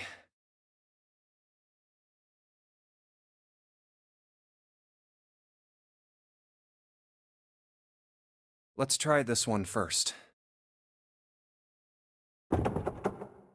And of course it won't open.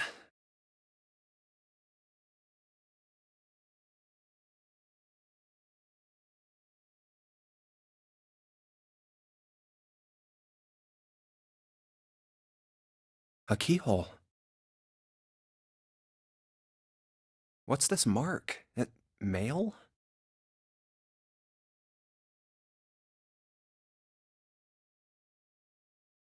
No, not exactly.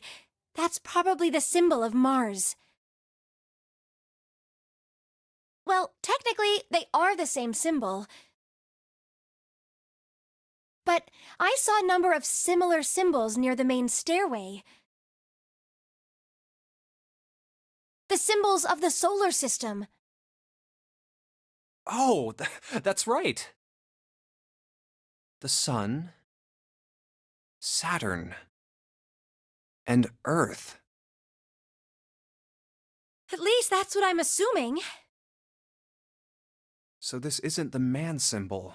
It's a symbol for Mars? I think so, yes. I see. Wait, where's Santa?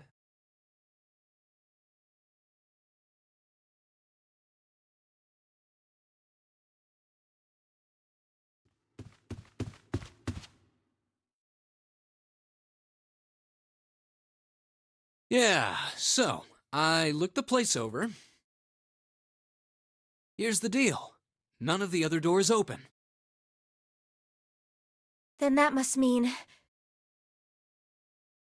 We only have 2 more doors.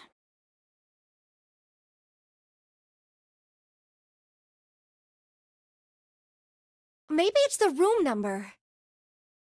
The door on the left has a B92. And the one on the right says B93. All right, let's open them. I'll open B92. Okay, I'll get B93 then.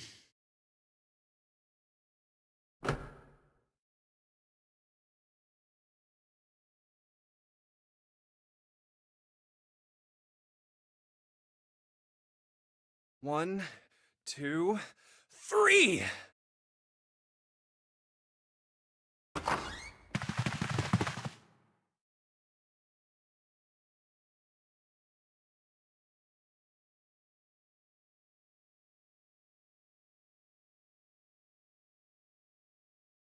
Hey, it opened. Yeah, it did. I didn't expect that. It was so easy. Maybe this is all part of Zero's plan. I can't say I enjoy being treated like someone's puppet.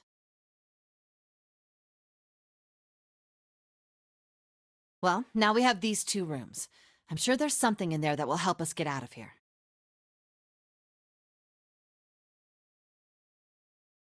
Let's find it. Santa and I will search this room. You 2 take the other one. All right. Okay.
Oh yeah, how's your fever? You feeling better now?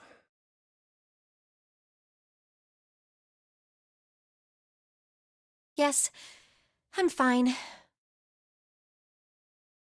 Let me see your forehead.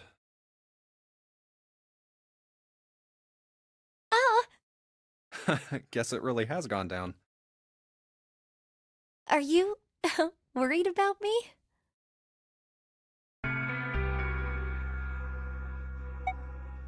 Yeah, I guess I am.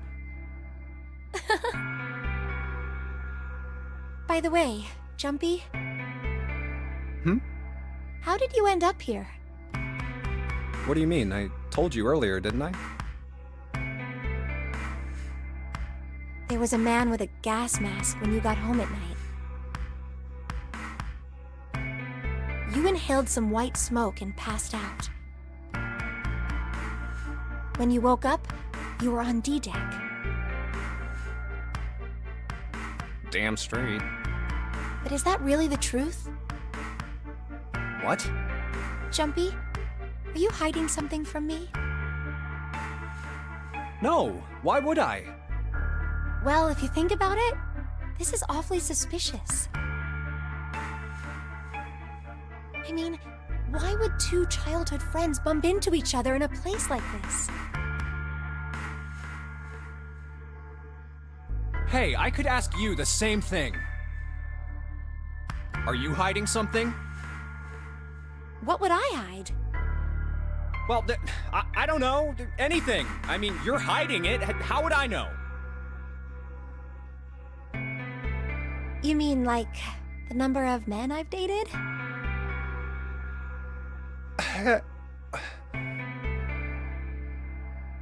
Do you want to know? Don't worry. Only 18. Yeah. Times 0. Yeah, I guess I just haven't met Mr. Right yet.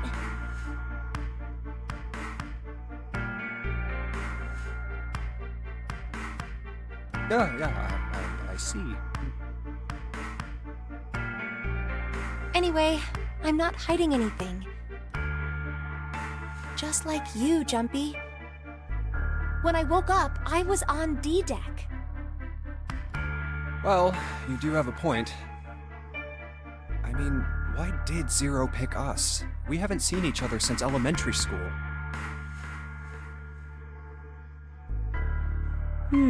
I wonder. Look for what connects the victims. That will lead you to the culprit.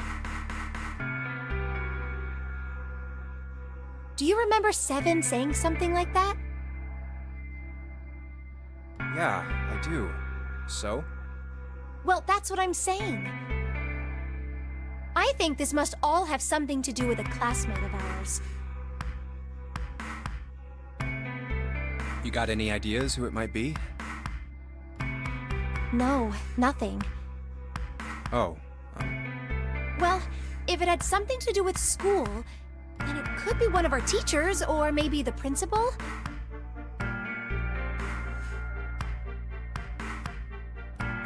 or the janitor, or the lunch lady. Oh, I can barely remember any of them. Yeah, I know.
This ship is bigger than I thought. Yeah, it's probably about 900 feet long. Must be one of those fancy cruise ships. Of course, it doesn't really look like a cruise ship. Everything in here is really retro. Even if it's just some sort of style choice, there's just too much.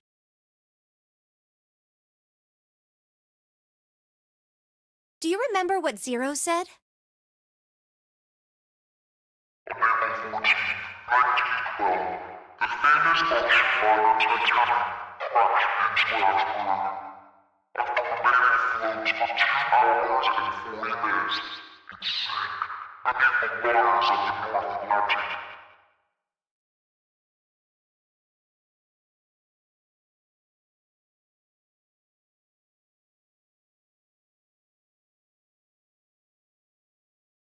Do you think maybe this boat and the Titanic have something to do with each other?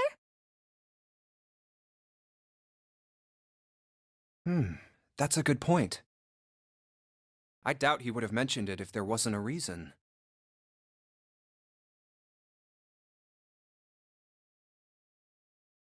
Do you think this boat is...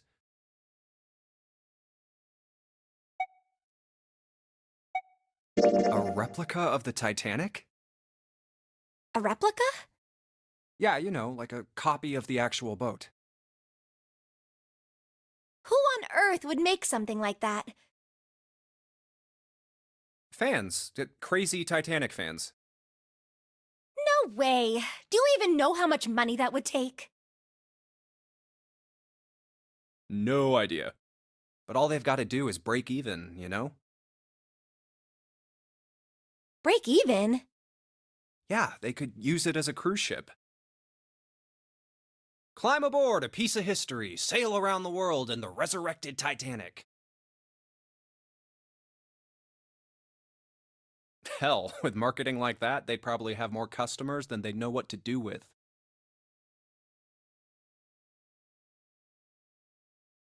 Do you really think people would want to ride on a ship with such an ominous past? It's the site of the worst accident in history. Over 1,500 people died. I wouldn't be surprised if you'd get cursed just for going. A curse, huh? Jumpy, do you believe in that sort of thing? You know, curses and stuff?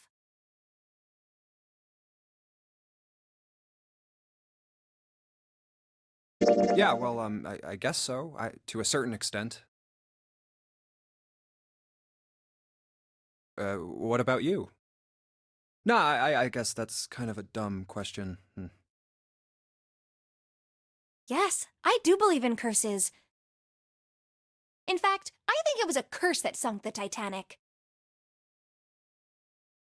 What? A curse sank the Titanic. The curse of the Egyptian mummy.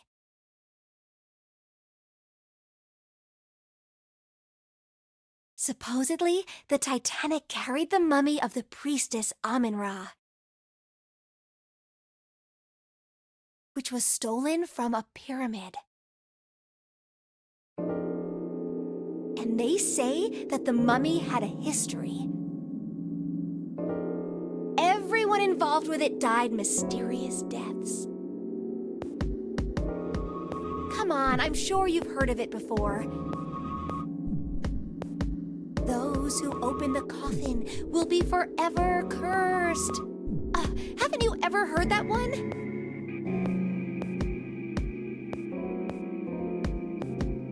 So you're saying the Titanic sunk because of that curse? That's right!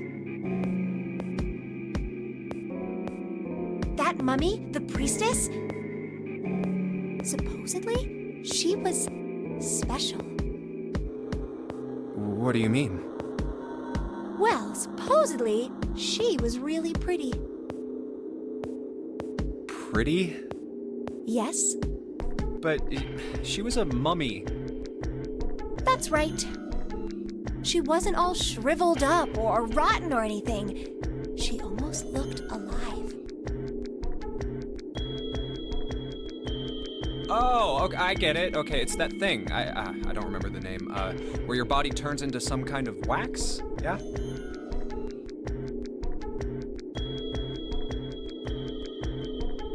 The fat in it turns into something kind of like candle wax, right? And Yes, saponification, but that's not what it was. Huh? That's not it. She wasn't wax. Then what was it? They say that she was frozen.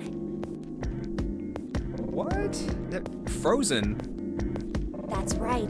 The whole body was frozen solid. You know how a human body is more than 60% water? Well, all of that water was frozen. The story says that from the time of its discovery all the way through to when it got put on the Titanic.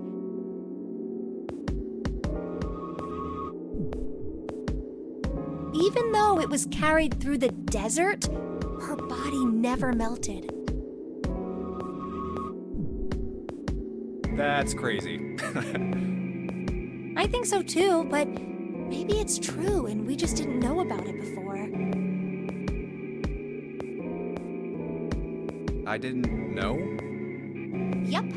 Maybe it's common sense to eat shaved ice in the desert because it lasts forever. Huh? Nah, that seems too silly to be true. But maybe it isn't. It just appears that way because you didn't know it was true. Well, yeah,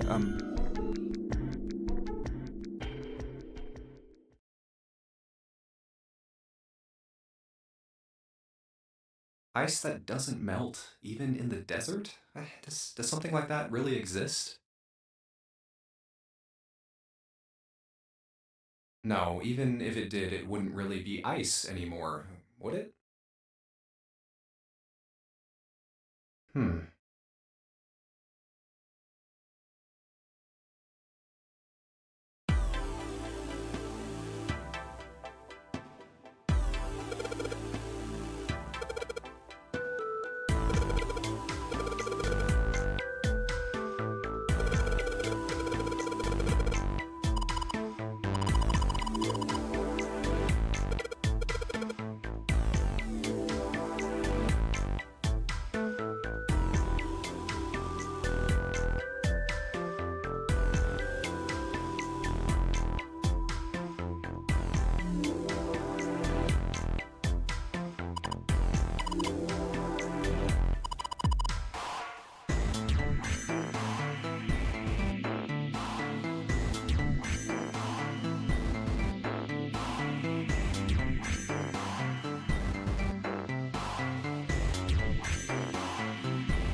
Hey, Junpei, you got a minute?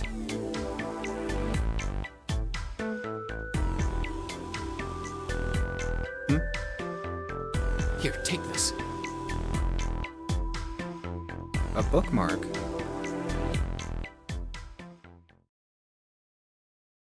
What is this for? Do you want me to read a book?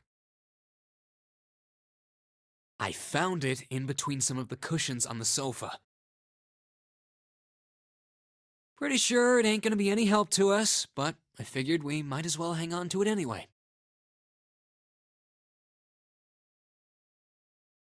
Then why don't you hold on to it?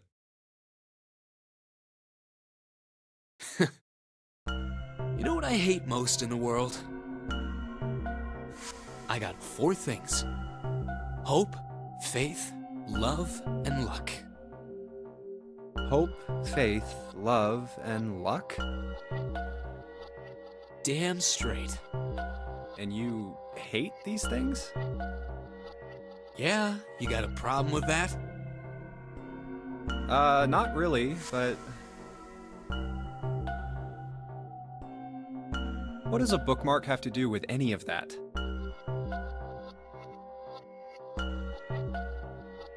Well, see, each leaf on the 4-leaf clover has a meaning to it, okay?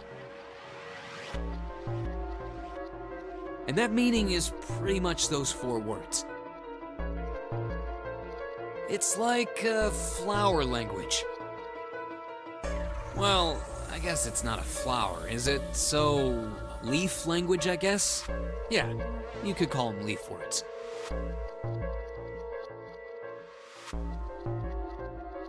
Leaf words. Hope, faith, love, and luck. The meaning of the leaves on a 4-leaf clover.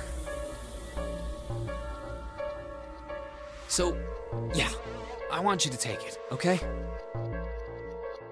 Just touching it gives me the creeps. Take the damn thing, all right?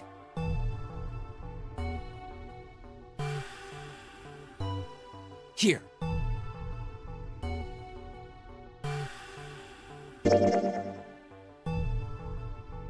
All right, sure. I'll take it.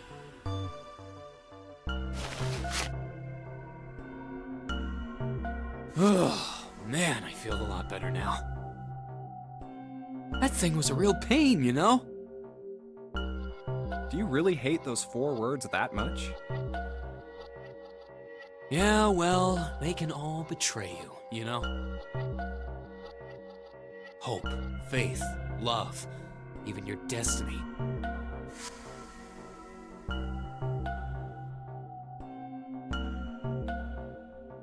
Well, that's not my only reason. What? That's not the only reason I hate the 4-leaf clover. I just can't bring myself to like the number 4. What, worried about the 4 horsemen? Nah, come on, man. That's just silly.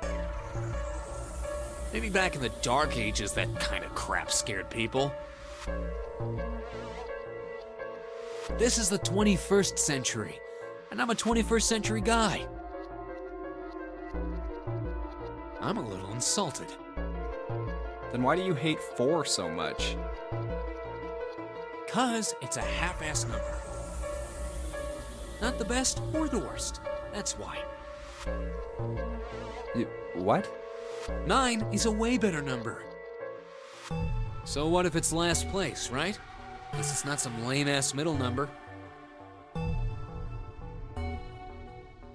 What are you...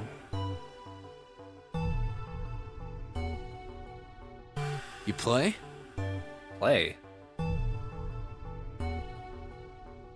You mean like gambling? Yeah, of course. What else would I mean? In Baccarat, the best possible hand totals 9. They call it Le Grand. But the lowest, most worthless cards, zeros, they call Monkey. Just like the guy in charge of this game, huh? Zero's a monkey. What?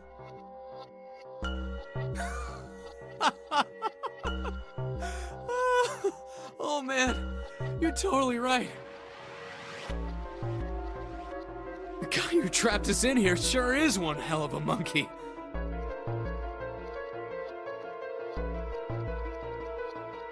You know, if you think about it, the notary game is really a lot like Baccarat.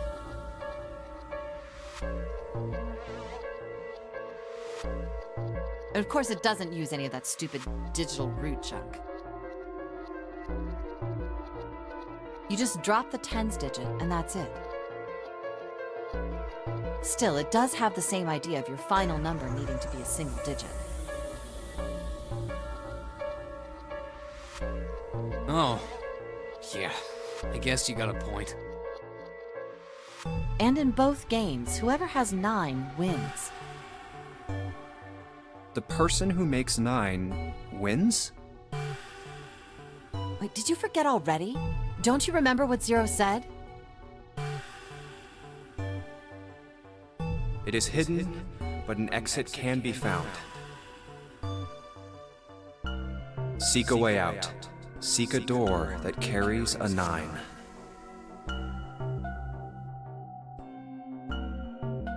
So, if we want to get off this boat, we have to make a team whose numbers have the digital root of 9. And only the people in that team are going to make it out alive. Of course. That's why it's called the nonary game. What? Huh? You don't know? Nonary means something derived from 9, or base 9.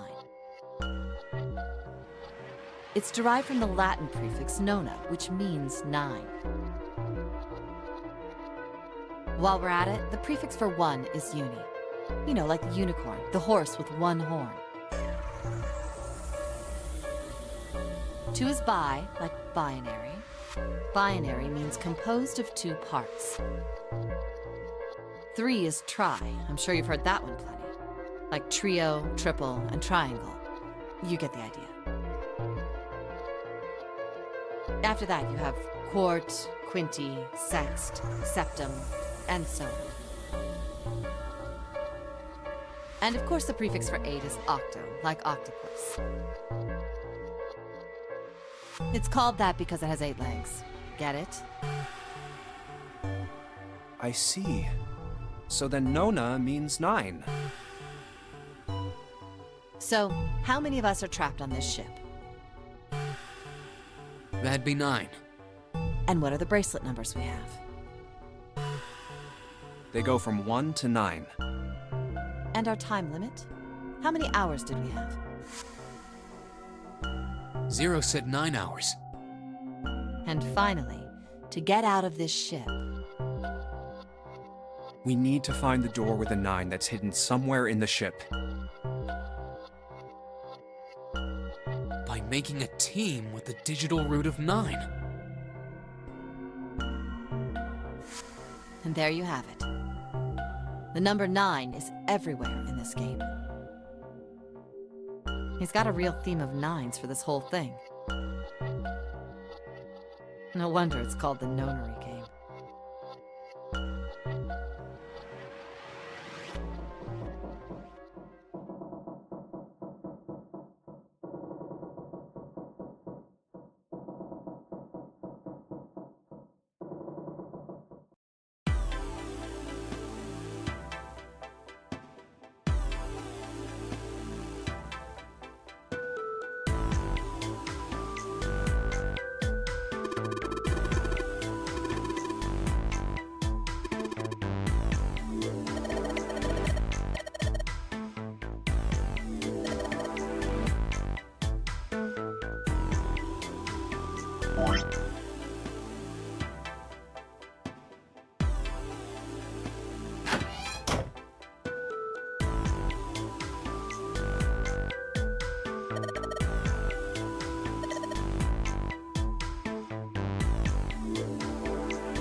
What's the deal with this picture anyway?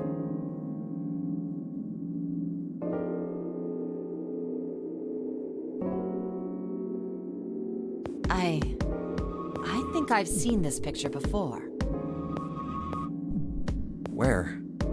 In a book. There's a British biochemist named Sheldrake. He has a rather interesting theory.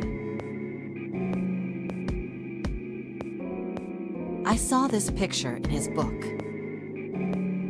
What's this interesting theory? Morphogenetic fields, which relies on the theory of morphic resonance. Man, I can't deal with this. Just listening to you talk about it is giving me a headache.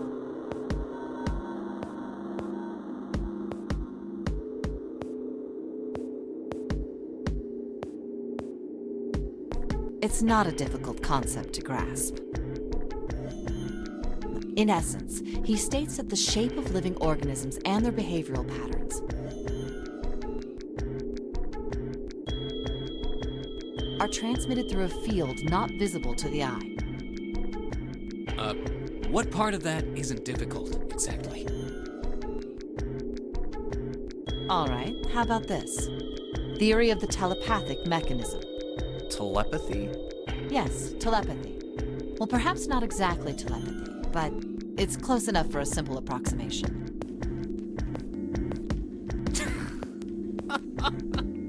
Are you serious? Telepathy?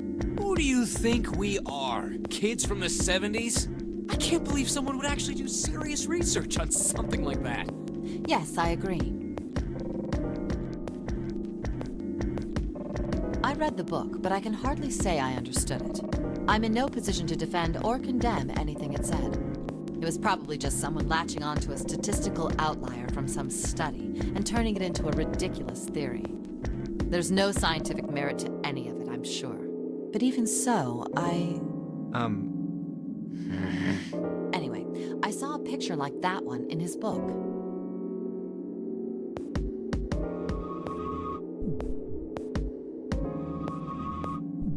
Hey, what do you think this picture looks like? What do you mean? Isn't it just like abstract or something like that? It's just black and white scribbles. There's no meaning there. That's it. What about you, Junpei? Does it look like anything to you? I guess it looks like...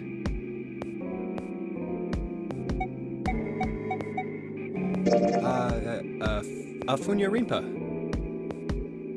See? I mean, this totally looks like one. And here, and here.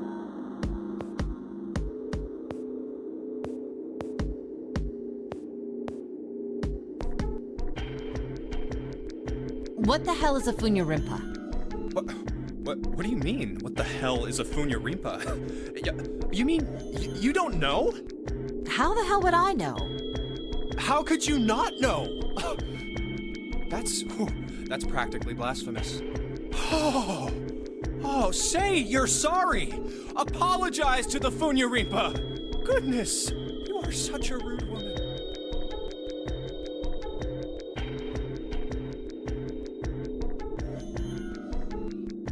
Junpei, are you just screwing around? Forget it. I'm just gonna tell you. This is a dog. See? Like this.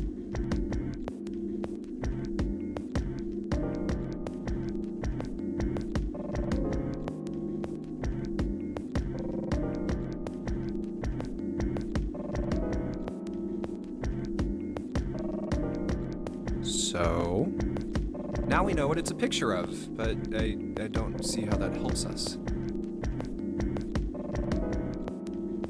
A TV show from Great Britain did an experiment once. They took two similar pictures. Both of them were difficult to identify, initially. But once you figured out the answer, you couldn't see it as anything else. These two pictures. The first was a woman wearing a hat. The other one, well, to make it easier, let's just say it was this picture of a dog. So, their experiment. First, they sent the picture to other parts of the world outside the reach of British airwaves. To Ireland, the US, Africa, Europe, etc.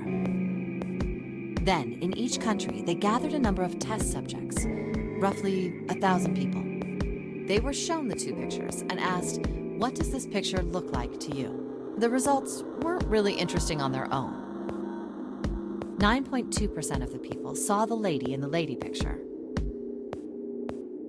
3.9% saw the dog in the dog picture. Then, 2 days later, they aired a new program on their show. During the 30-minute show, they broadcast the dog picture and its solution. The audience was estimated to be 200,000 people. After the broadcast, it was a safe bet that the number of people who knew the solution to the dog picture was at least that many. After another 2 days passed, they gathered more research subjects from areas outside the reach of British TV and radio. This time, they only found a sample of roughly 850 people.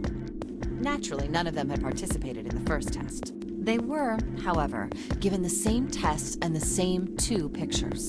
The results were startling. 10% of the people saw the lady in the lady picture. The previous test sat at a 9.2% success rate. Not much of a change statistically. The dog picture, however, produced a very different result. The percentage of people able to successfully find the dog, it went from 3.9% to 6.8%, a very significant increase. So do you understand? Do you realize the significance of this experiment? There was no way the second group could have seen the picture. They lived far away from Britain and couldn't have seen it. But even so, it was only the success rate for the dog picture that went up. Why? How did that happen?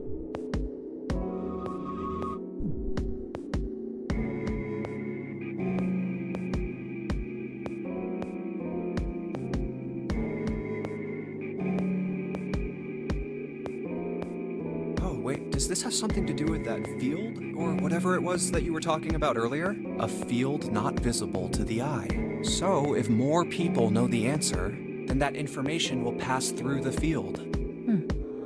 Huh. Psych!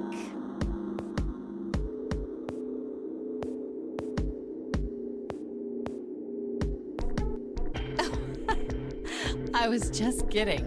You really shouldn't take me seriously. Well, I mean, the things I just told you about are true. They really did happen. But the results of that experiment really aren't anything to go by. They could have easily falsified them. In the end, I'm sure they were just in it for the ratings. They are a TV station after all.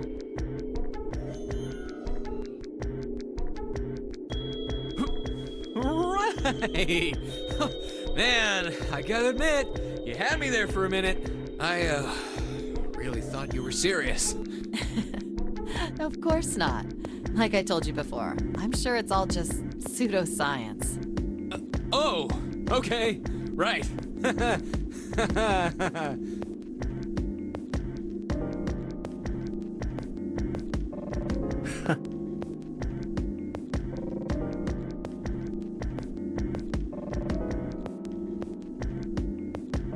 All right, enough nonsense. We've got the key. Let's get out of here. Word.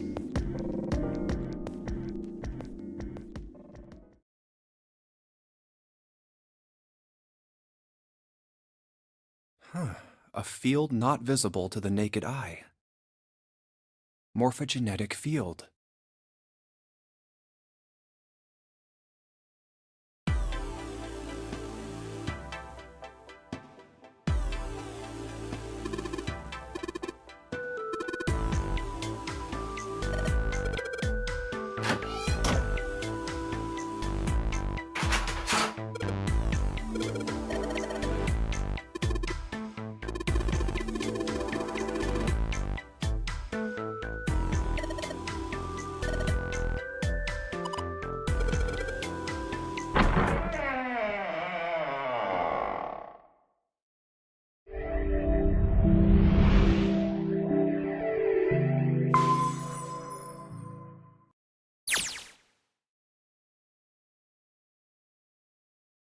Huh, another hallway.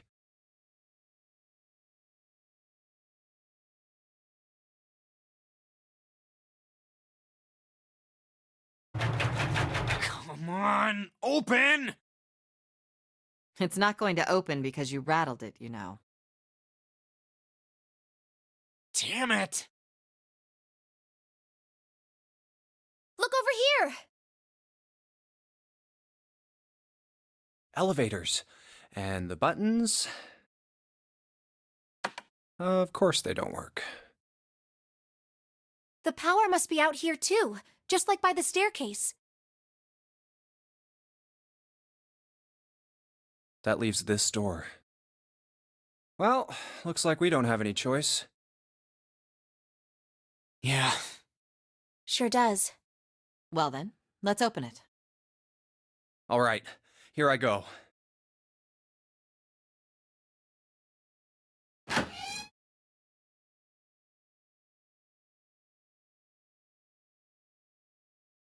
Oh, so it's a kitchen.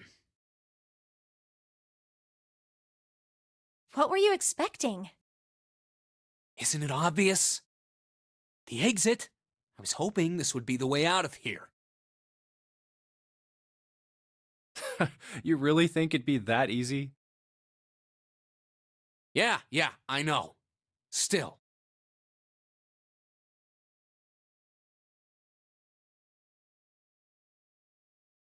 If we can just get through this door, we should come out on the other side of that grate we saw earlier.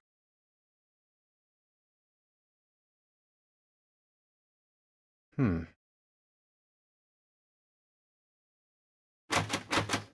good.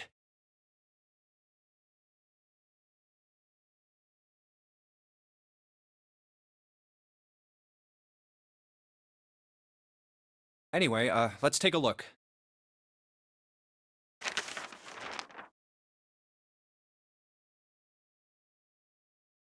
Hey! What's that? Huh? Oh yeah, I guess I forgot to tell you. I found this a little while ago. It's a map of the B deck. Let me see that. I knew it. See? Look. Yes, hold your horses. What did you figure out? This is handy. See? We came in here. Now if we go out there, then we'll be on the other side of the grate.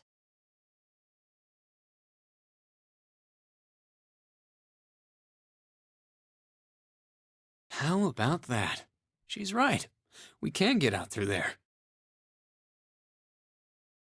There we go. Here, you can have it back.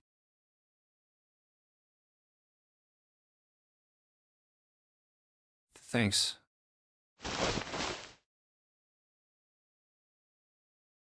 There's a card reader on the right side of the door. And that means the key card is somewhere in here, right? That seems the most likely. All right, we know what we need to do then. Let's get moving. First off, I say we split up and look for clues. Okay.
A rusty knife? I don't think we'll be able to use it while it's like this.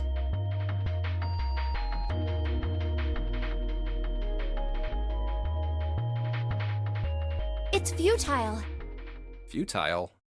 You know, a waste, useless, pointless. Oh. Any particular reason you wanted to bring that up? Oh, no reason really. I was just thinking about futility. Huh? Why were you thinking about futility? Well, it has something to do with the Titanic. The Titanic? Yep. Have you ever heard the story that the sinking of the Titanic was predicted?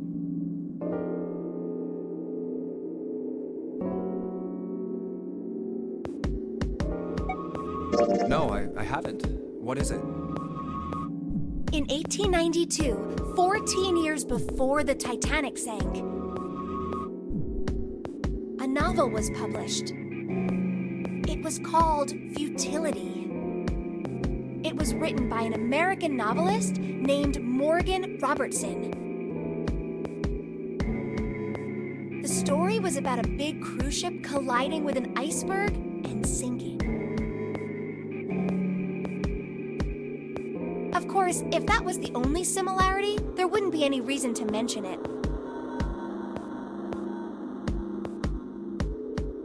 It wasn't, though. The name of the ship, its nationality, course, departure time,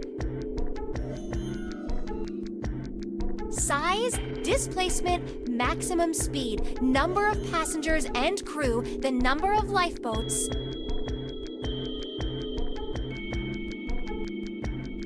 even the location of the accident itself, and the cause, and the location of the damage. Everything matches the Titanic almost exactly. It was almost as if he'd seen the whole thing happen. But this book was written 14 years before the Titanic sank. But that's not all. It wasn't just futility that predicted the sinking of the Titanic. There were two other similar stories written by a man named William Thomas Stead. Both of them before the accident. One in 1886 and one in 1892. Stead wrote two stories that had striking similarities to the Titanic disaster. In one, 2 ships collided. Many of the passengers died because there weren't enough lifeboats. In the other, a ship collided with an iceberg and sank.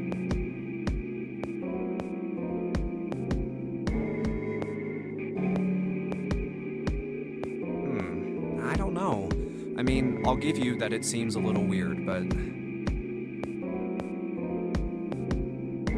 I'm pretty sure it wasn't too uncommon for ships to hit icebergs back in the day, or even other ships.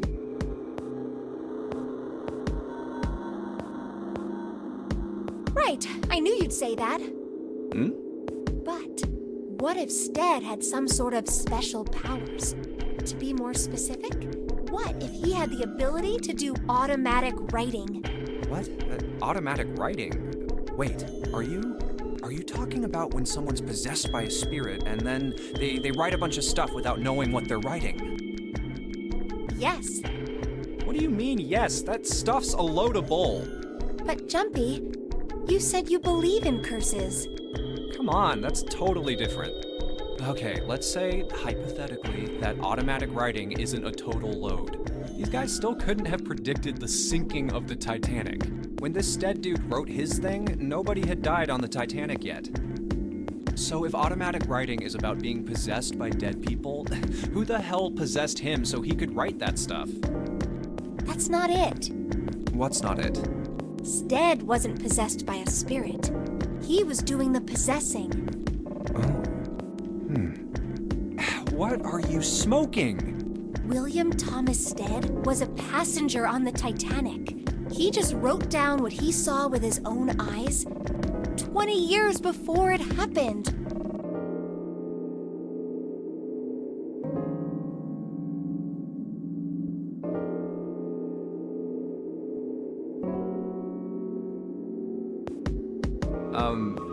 Well,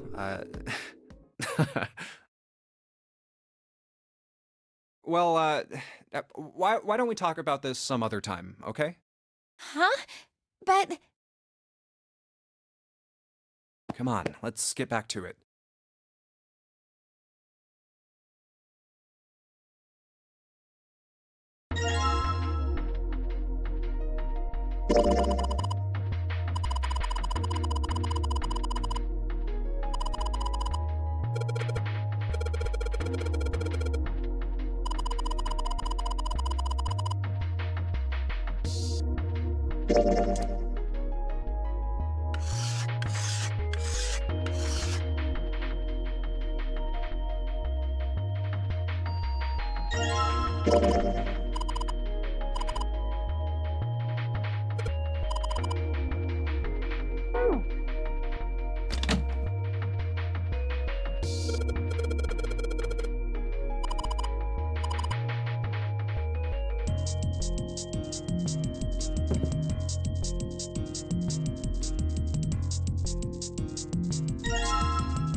Oh, it's cold in here. What is this place? Are you blind? It's a freezer.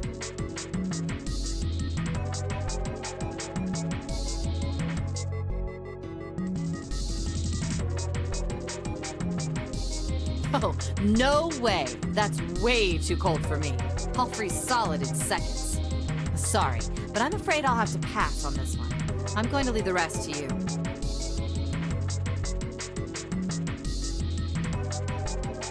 Oh, whoa. It's really cold in here.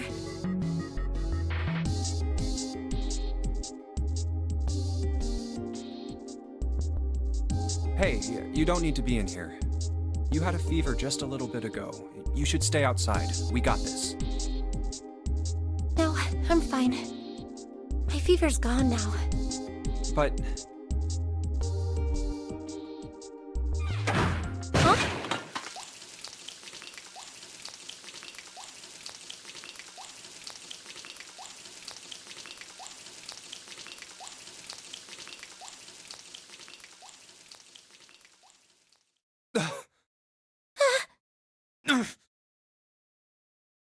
no! Why did it suddenly close? Ah! The knob's frozen. But why? It looks like the pipe next to it broke, and...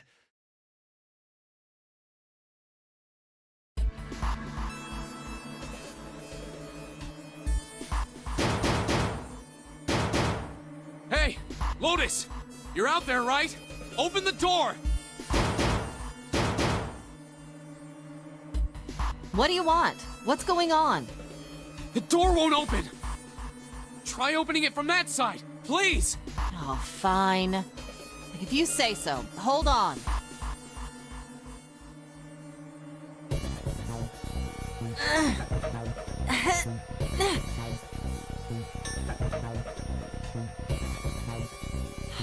It's no use. It won't budge.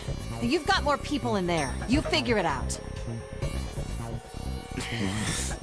Oh. God damn it.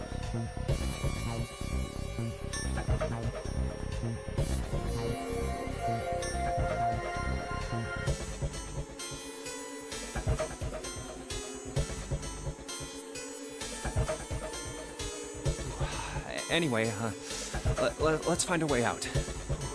If we don't get moving, we're gonna be permanent residents. Two heads are better than none. I'm sure we'll figure something out. Yeah, you're right. Let's just take a good look around this room, okay? Right.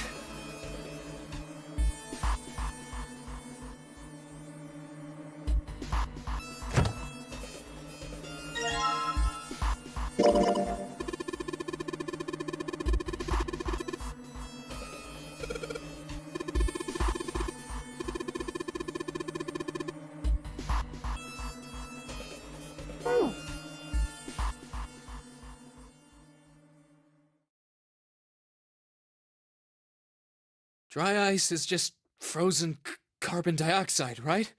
Yeah, it is. I wonder how warm it has to get for it to turn back into gas again. Hell if I know. How is that gonna help us anyway? Oh, well, I figured we might be able to use it to get out of here. Carbon dioxide sublimation point is negative 109 degrees. Any warmer than that, and it'll turn into gas. Any lower, and it becomes a solid. Oh, how do you know that? Despite my looks, I'm the the queen of random knowledge. Looks bad to mess up when you're showing off. Oh, you're so cold your mouth's going numb? Yeah, that's right. You're just doing that on purpose, aren't you?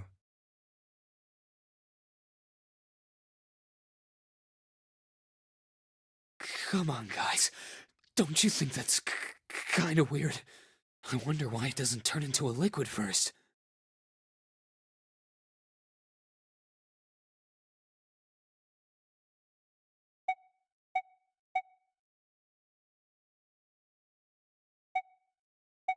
It is kind of weird. But it can turn into a liquid. Carbon dioxide turns to liquid if you put it under high enough pressure. But at 1 atmosphere, normal air pressure... It won't turn into a liquid, right? That's right. Instead of melting, it'll do what's called sublimating and change immediately from a solid state to a gaseous one. See, that is weird. Water's a liquid between 32 degrees and 212 degrees. So why isn't that the case for carbon dioxide? There's a kind of ice that doesn't turn into liquid when it goes above 32 degrees. Huh? I heard about it. Its melting point is 96 degrees. Ice with a melting point of 96 degrees? You mean there's water that freezes at 96 degrees? Yeah, well, you could also look at it as ice that won't melt until it's 96 degrees.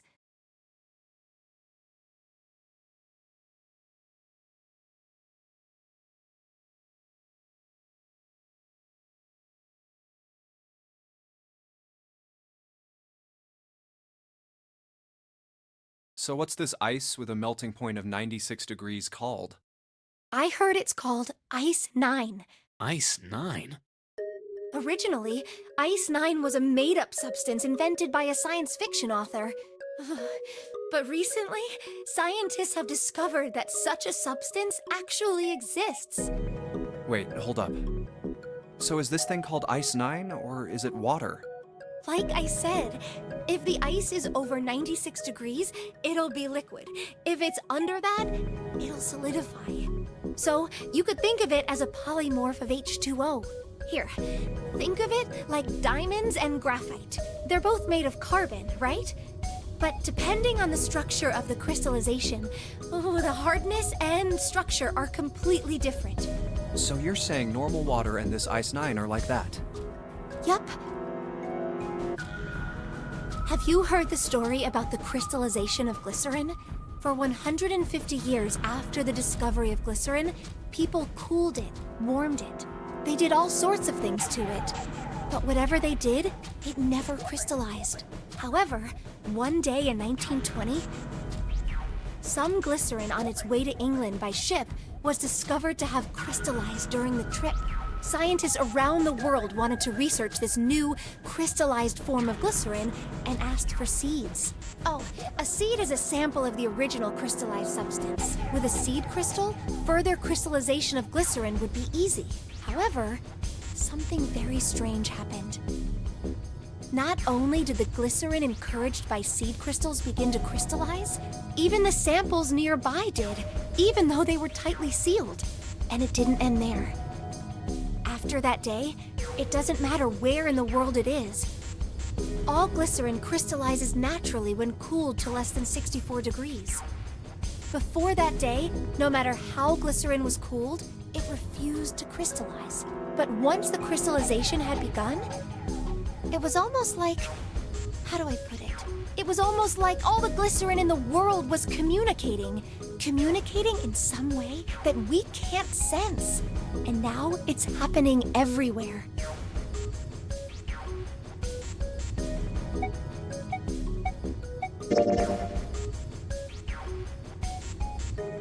Wow, that's pretty interesting.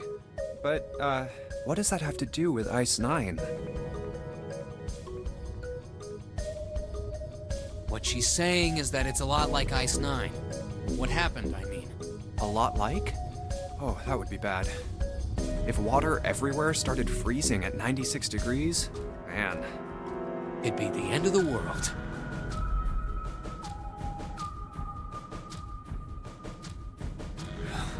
At any rate, we're not gonna have to worry about the end of the world unless we can get out of here pretty damn quick.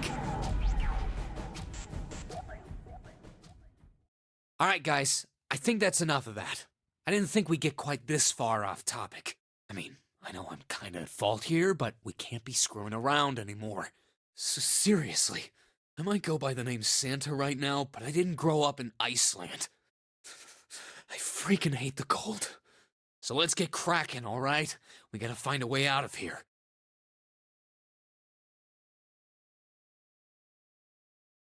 Selfish, isn't he?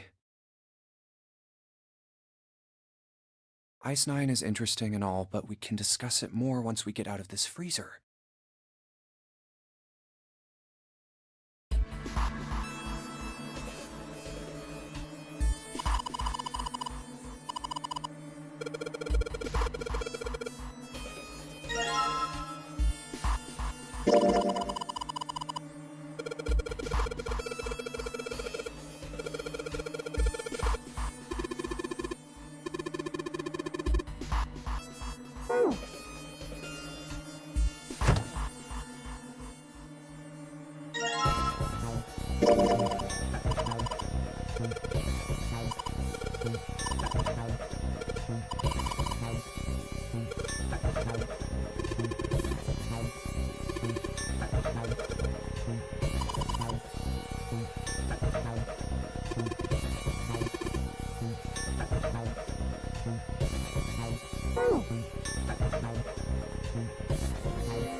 Put water into the bottle with dry ice, and make sure the lid's closed.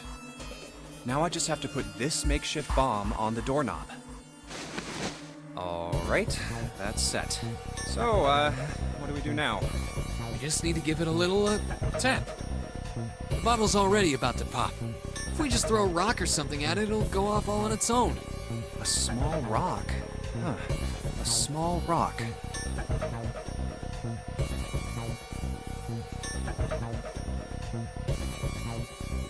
Alright, this ought to do the trick.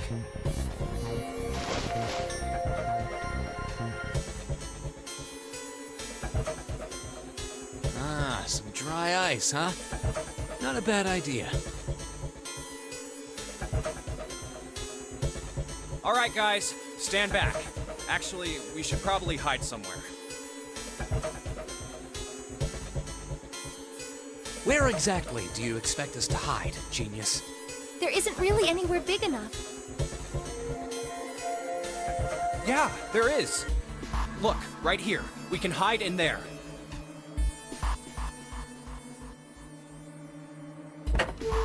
Come on, get inside, quick!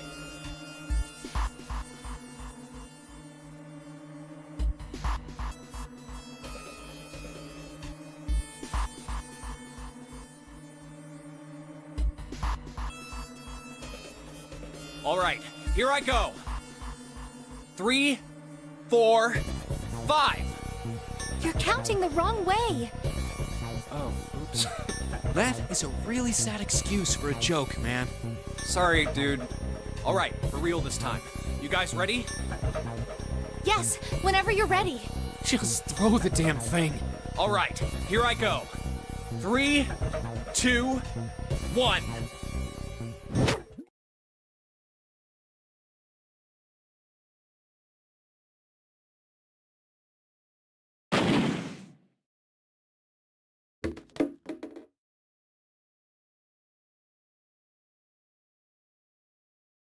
Jumpy!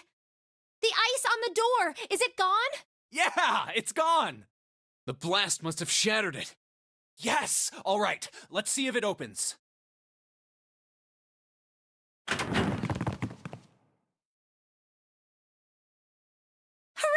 We're out! Move!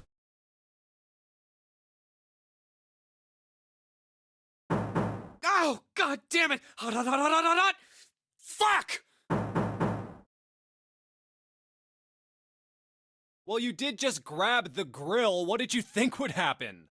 Hey, where's Lotus?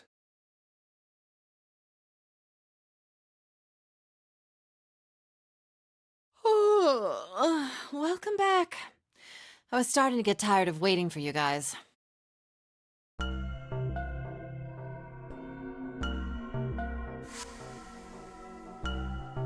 What were you doing? What do you mean, what was I doing? I was waiting. We were gonna die! Oh, yeah? But you didn't. So everything worked out all right, didn't it? What the hell? Just kidding. It might not look like it, but I was really worried. Oh, don't give me that crap. I'm telling the truth. I mean, if you died, then I'd be in trouble too. If you died, then I'd be stuck here, and I'd die too. See? I did all I could. I even looked around to see if there was anything I could use to pry open the door, but I couldn't find anything. So, all I could do was wait. I mean, what else did you want me to do? Call the cops?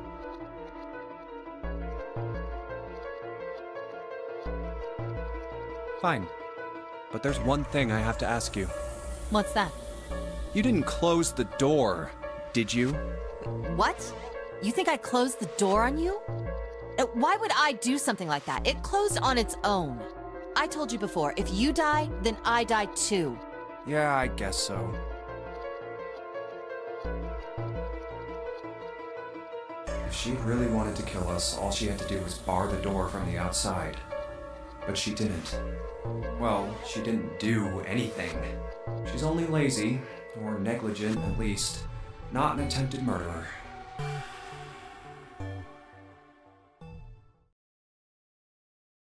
Well, I'm sorry. I'm sorry I doubted you. Oh, Yes, well, that's all right. As long as you understand.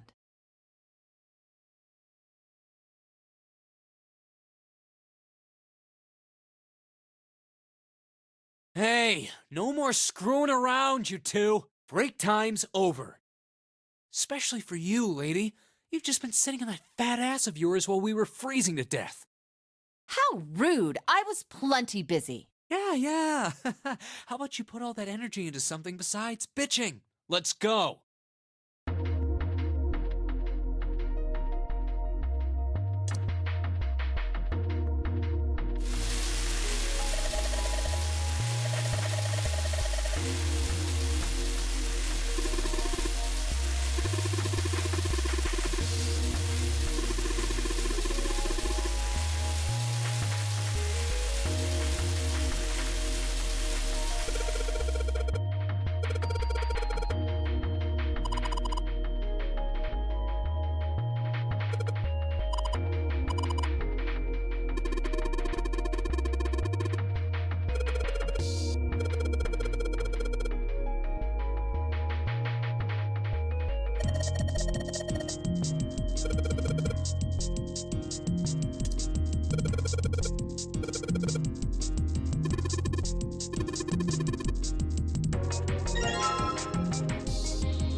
I think we've been here before.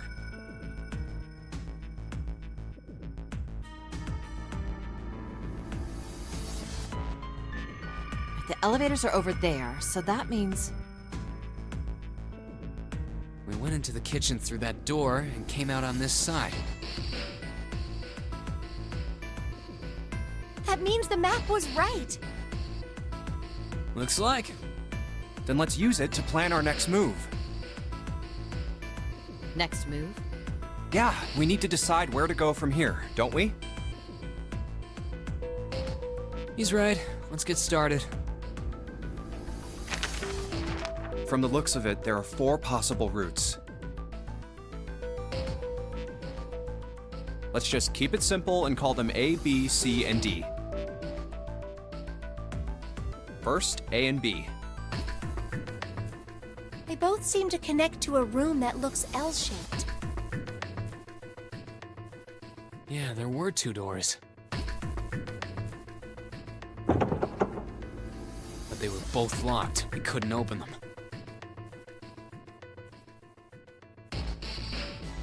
Now, Route C. This goes all the way to the main staircase. That means it's door 5, one of the numbered doors. Then do you think we would meet up with the other 4 after this hallway? No, I don't think we will. Why not? Look, there by the stairs. See how the gate is opened? When we went into the kitchen, it was closed. But it's open now. What do you think that means? They opened it. Most likely. And if we take Route C, we're going backwards. That would be pointless. Then that means...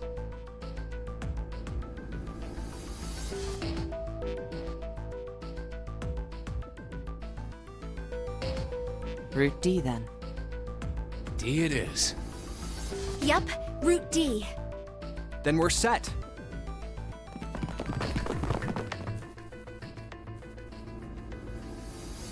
Everything looks okay here. Let's check the next deck just to be sure. Yeah, just like I thought. D-Deck is totally underwater. Just like the bottom of the central staircase.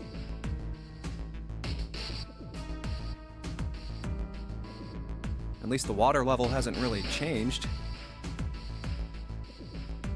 Small comfort. May as well head back to C-Deck. What else is here? There are 2 elevators over there at the top of the stairs. Just like the floor above. Hold on. These are kind of different. See? There's a card reader on the side. Another strange mark. Hey, look! It's Lotus's symbol. Huh? See? It's the woman symbol with horns on it. That seems like... Oh! Ouch! Ouch! Ouch! Ouch! Ouch! Ouch!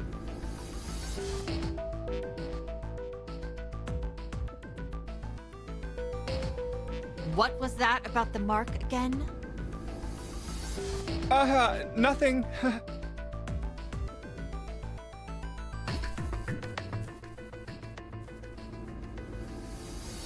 This is a Mercury symbol. The horns symbolize the wings on Hermes' staff. Hermes herpes, whatever. If we can't get this thing to work, these elevators aren't going anywhere. In other words, we need a key card with the Mercury symbol on it. Probably. I guess we can't get on then. Let's just disregard the elevators for now. How about this hallway on the left? Whoa, there's so many doors.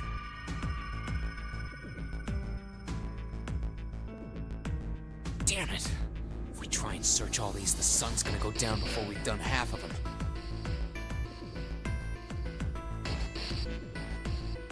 I think the sun already set. I have a feeling this ship is the only thing that's going to be going down anytime soon. That's even worse. Well, we can come back to this hallway later. Let's check the hallway on the other side, shall we? Time to head back to the stairs. And now the right hallway.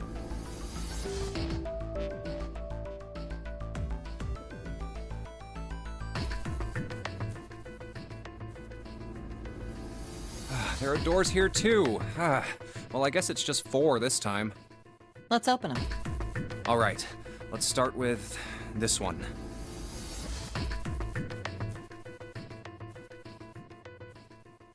Huh, it isn't locked. I'm going to open it.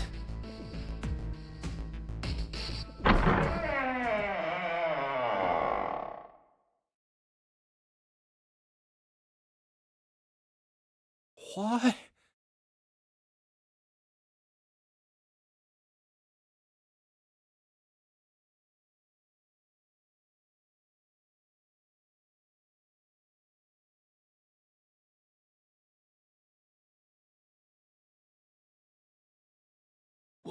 What the hell is this? This place is huge.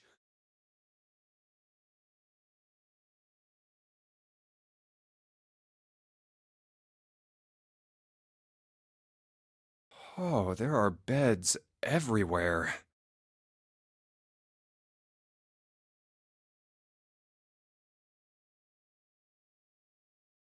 Is this a hospital?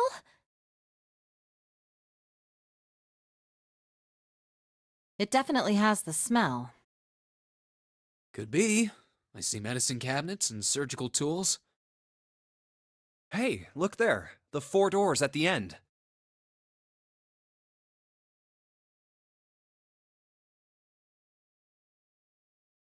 The left door says 3. The second door is blank, but the third has a 7. And the rightmost door is 8. There's no doubt. They're numbered doors. Why is the second door blank? That seems kind of strange, don't you think? No point worrying about it right now. Let's see if these will open first. Yes, that sounds like a good plan.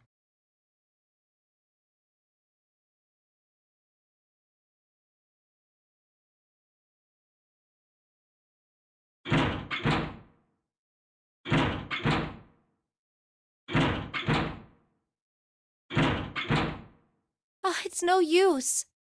Well, of course. If it was that easy to open these doors, what would be the point of the notary game? We have to activate the red, or the numbered doors won't... Wait a minute. What's wrong? Look, the display on the red.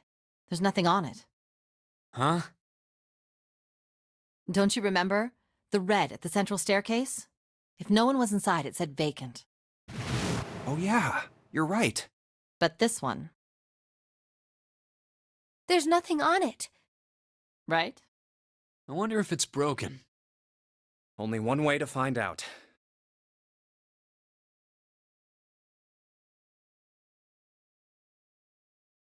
It's not responding.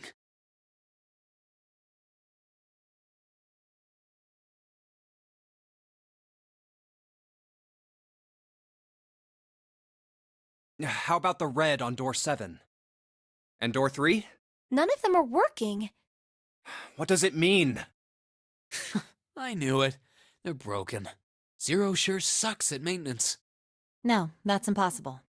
You really think Zero, who prepared all of this, would make such a stupid, simple mistake? Maybe, but that doesn't explain why this thing ain't working. I believe the bottom of the device has been removed. Snake! Ace! Clover! 7!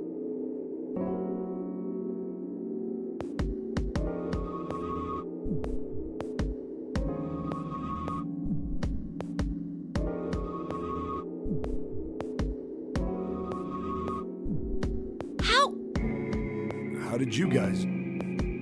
How did you end up here? That's my line? Perhaps we should exchange information.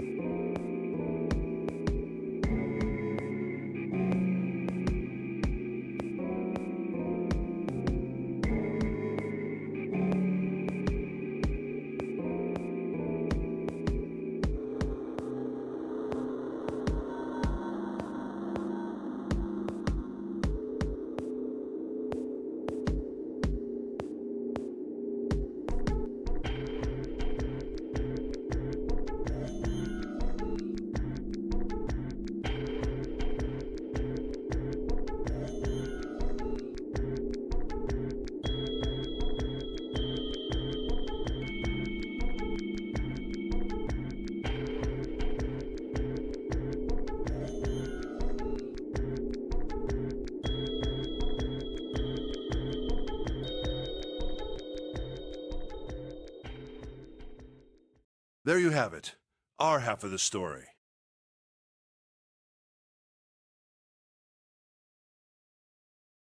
Okay, let me see if I got all this straight. When you guys got here, the bases for the Reds were already gone. And you looked all over this room, but you couldn't find anything. So you figured that there might be something in the hallway with all the doors.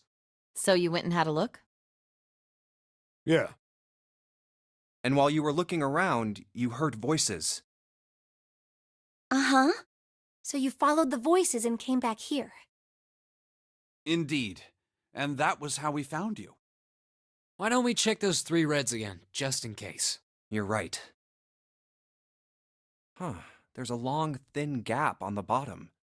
I think it's a slot for something, probably electronic. Well, this isn't good. If the red is inactive, we can't keep going.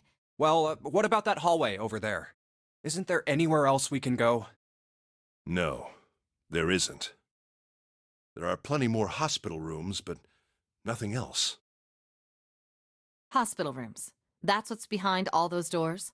Yes. There are a number of individual rooms in addition to this large one. There was a door at the end of the hallway, but it was locked.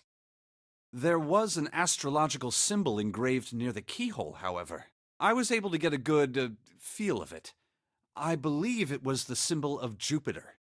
Not again. Those goddamn things are everywhere. I wonder what they all mean. While we're asking what things mean, what's the deal with this room? I mean, I thought this was a cruise ship, but I can't imagine a cruise ship would have a hospital like this. Well, I figure it's probably a hospital ship. Chances are it's the Gigantic. The Gigantic? What is this Gigantic? The Gigantic. She was a sister ship to the Titanic, built in the early 20th century. Actually, the Titanic had 2 sister ships, and they looked exactly the same. The Gigantic was said to be one of them.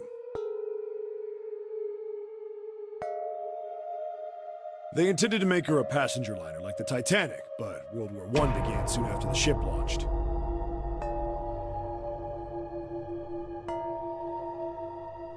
The British Navy took her over and made her a hospital ship. At some point during the war, the Gigantic was damaged by a German mine in the Aegean Sea. She ran aground afterwards, so she didn't end up sunk. What happened to her after that? One theory going around is that a man named Lord Gourdane bought her. Seemed like he'd been one of the few to survive the Titanic sinking. That trauma turned him into some kind of obsessive collector of all things related to the Titanic. Soon enough, the guy wanted the Titanic itself. Which was impossible, of course. It's stuck at the bottom of the Atlantic Ocean. But the Gigantic wasn't. And seeing as she was identical... So you're saying this Lord Gordain bought this ship? Yeah, at least I think I am. That's impossible. No way we're in some boat that's almost 100 years old. Pipe down, just pay attention. What, that's it? Well, have you got any proof? Proof? Proof that this ship is really the Gigantic. Well, this ship's got stuff that's like the Titanic and a hospital ship. So, I just figured. Oh, for goodness. Don't tell me that's your only reason. No, I've got more. Like? Well, I mean...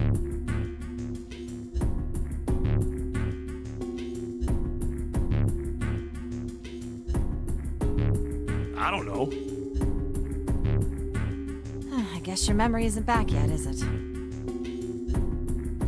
Yeah, sorry about that. Hey, whoa, wait a minute.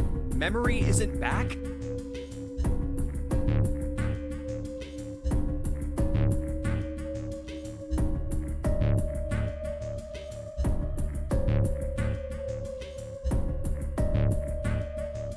Yeah. Your point being? Wait, was I the only one that didn't know? Why? Oh, yeah, I guess I didn't tell you, huh? I told the rest of them before we ran into you on the stairs. I told them I couldn't remember a damn thing from before I woke up. What?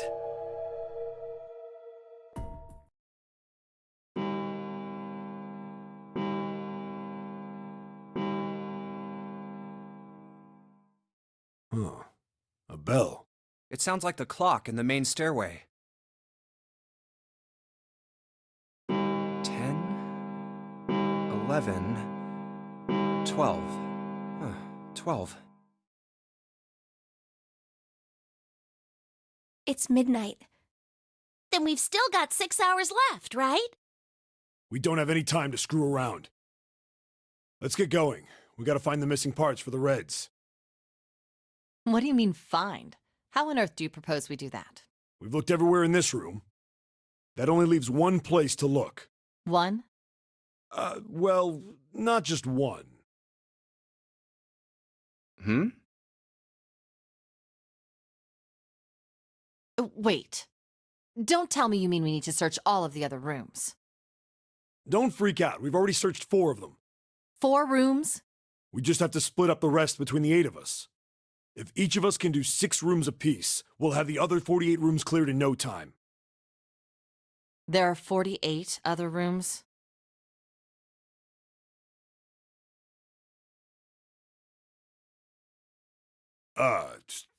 Maybe? All right, so everyone knows which area they're searching? Yeah. Yes!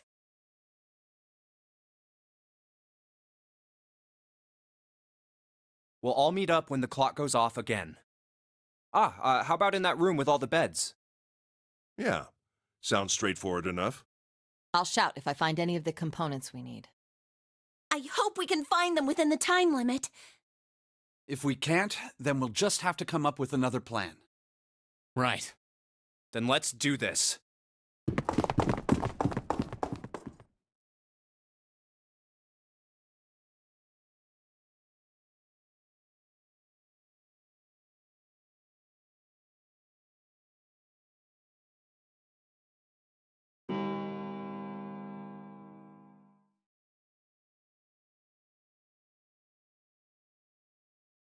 It's a 1.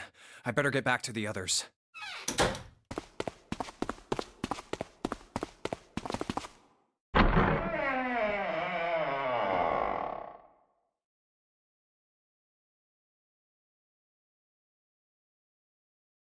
Huh?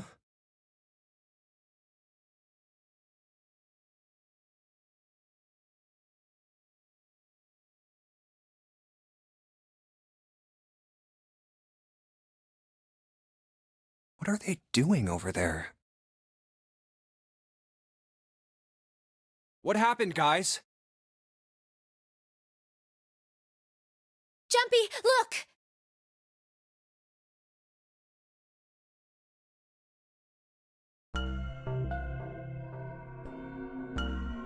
Vacant?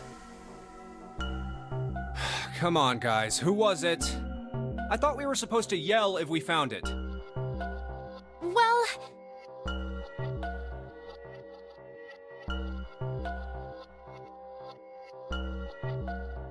What the hell? What is up with you guys?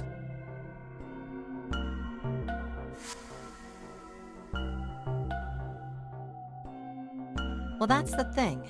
We don't know. You don't know? When I got back, it was already like this. There was no one else here. That means I was the first one back, but the missing parts were already back in the red. What? Let me see.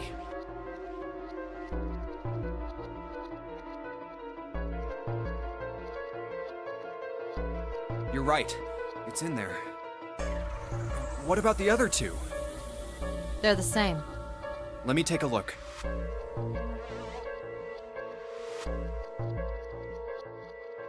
It's just as you said. Alright, I just want to be sure here. Nobody has any idea what the hell happened here, right? Correct. None.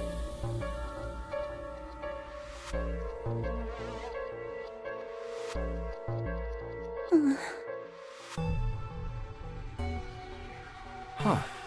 Wait a minute.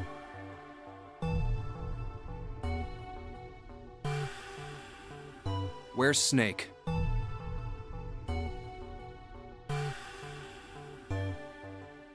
Does that mean that he found them? I've no idea. There's nothing to suggest it, but nothing to suggest he didn't either. I don't suppose we'll know until we can ask him in person. Well, whatever he did or didn't do, he's pretty damn late. What the hell is he up to? Maybe he's lost. Yeah, well, that seems likely. Dude can't see. I don't know how he gets around in the first place. No! That's impossible! Yeah, my brother's blind, but he's got really great hearing. He can get around as well as anyone who can see. So he couldn't get lost. That's impossible!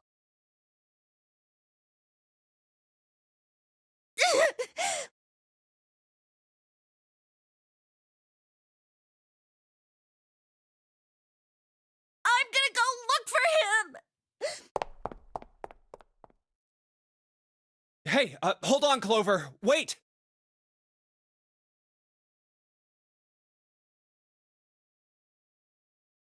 Well, that didn't work. Damn it. What should we do now? Well, the red is working now. No! We're not leaving two people behind! We should go look for them! Oh man, this ain't good. Oh, yes, what an excellent idea. We just wasted a bunch of time looking for some piece of electronic junk. Now let's waste some more by looking for a couple of idiots. Then remain here if you feel you must, but there's no time. We've only 5 hours left.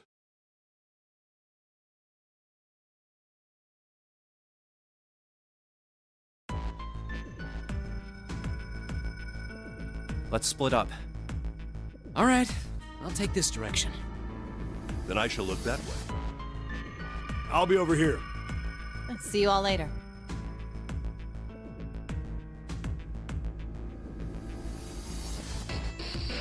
All right, we should go too. Yes, let's go! But where should we start? Let's see.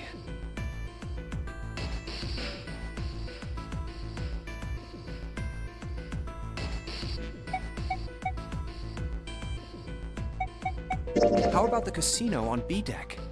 Okay, let's go, Jumpy.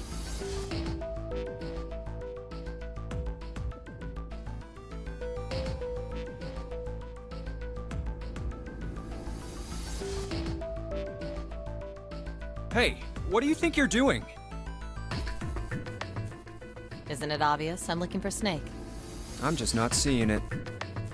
Really? Maybe you need to look harder. I don't think that's the problem. Oh, by the way, I've got a proposal for you two. Care to hear it? What is it? Well, I don't like to beat around the bush, so I'll get right to it. Why don't we team up? Team up? Yeah. What? You need me to explain it to you? I'm saying, why don't we go through a numbered door? Even if we wanted to, that's impossible. Why? Jumpy's bracelet number is 5, mine is 6, and yours is 8. Our digital root would be 1. But there's no number 1 door in the large hospital room. The only doors there are 3, 7, and 8. Then we add another person. Huh? Who? What, isn't that easy? 7. Oh, if we add 7, 5 plus 6 plus 8 plus 7 equals 26. The digital root of 26, 2 plus 6 equals 8. Wait a minute. What about the other 4? Ace, Snake, Santa, and Clover. Well, why don't you add them up? 1 plus 2 plus 3 plus 4 equals 10. And 1 plus 0 equals 1. The digital root for those 4 would be 1. That's right. And you know the number 1 door isn't in the big hospital room, right? Of course I know that. No! Are you saying you'd leave them behind? Of course not. What kind of woman do you think I am? Once we get off the ship, we could come back and rescue them, couldn't we? Then we wouldn't really be leaving them behind. Don't try to lie to us. I don't think you do anything of the sort. Really? Why do you think that? You remember, don't you? We have less than 5 hours left. Even if we manage to escape, there's no way we could come back to rescue them in less than 5 hours. Well, you never know until you try. No, you're not thinking this through. Even if we brought 7 with us, we wouldn't be able to get off the ship. The 4 of us couldn't open door 9. It is hidden, but an exit can be found. Seek a way out. Seek a door that carries a 9. Yeah, that's right. The digital root for the 4 of us would be 8, so we'd have to add Ace to make 9. That's right. Unless we bring Ace too, we'll be stuck. Oh. Well, that's unfortunate. Unfortunate. That's all you have to say?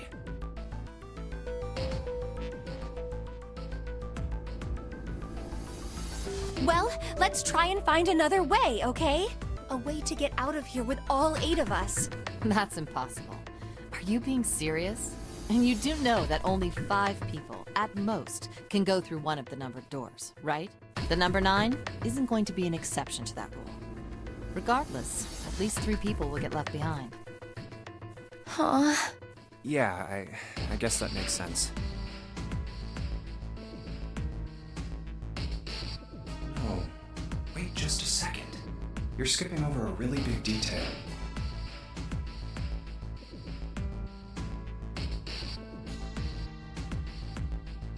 Is that really okay? That means 3 people will die in the end. Are you okay with that? That's just... You think I could have a moment alone? There are some things I need to think about.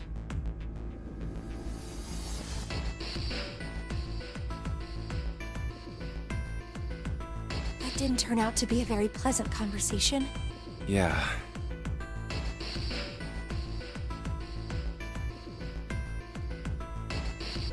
Well, regardless,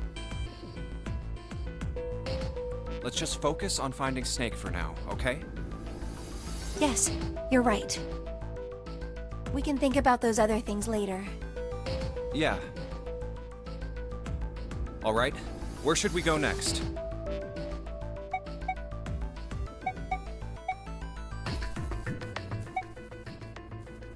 Let's go take a look at the first-class cabin. It's really close.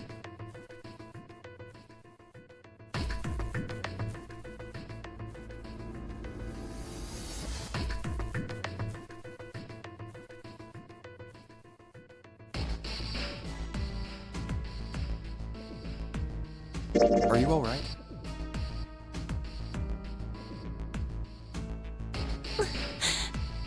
Look, I know you're really worried, but,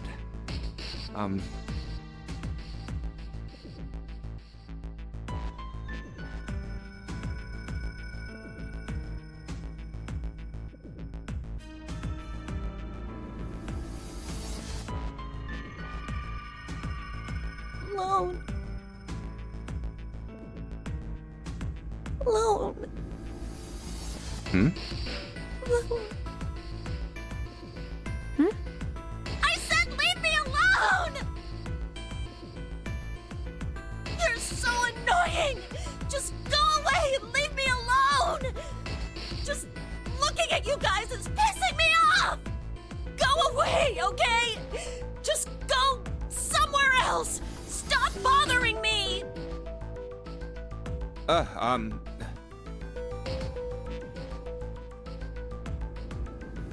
Why are you still here? Did you hear me? Huh? Fine, forget it. If you aren't gonna leave, then I'll just... alright. Let's go, June. Yeah.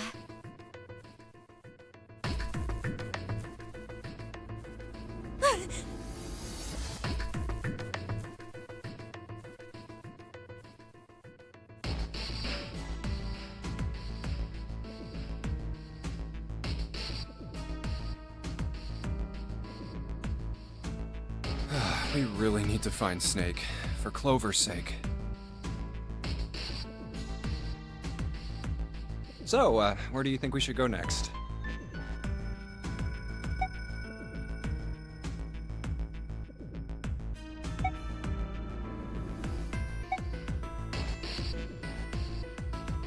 Hey, why don't we go back to C Deck? We can take a look at that hallway with all the rooms. Okay, let's get going then. Oh, it's Ace. Hey, Snake! Where are you? Answer me if you're there! Let's go.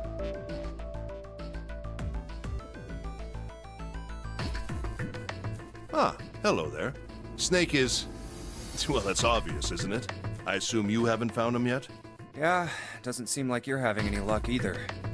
I really wonder where he could have gone. Well, wherever he's disappeared to, we must find him as quickly as we can. For Clover's sake. Right. By the way, do you think Clover and Snake are really siblings?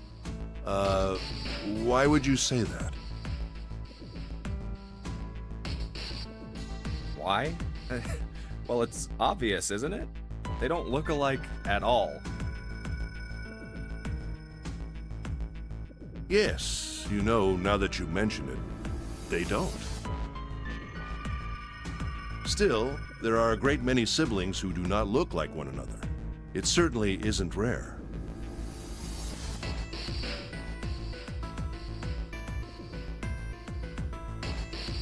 At any rate, we really must find Snake as soon as possible. The clock is ticking. We really can't afford to waste any time. Very well. Let's get back to the search, shall we? You can leave this area to me. All right. Let's go, Jumpy.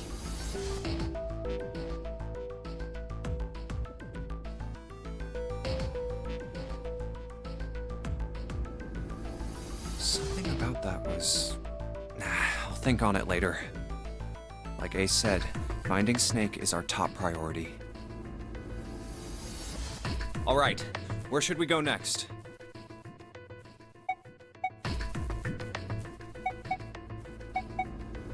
Why don't we go back to the big hospital room? Okay, let's go then.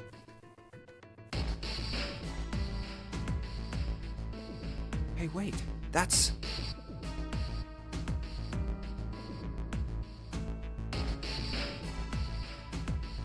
Santa?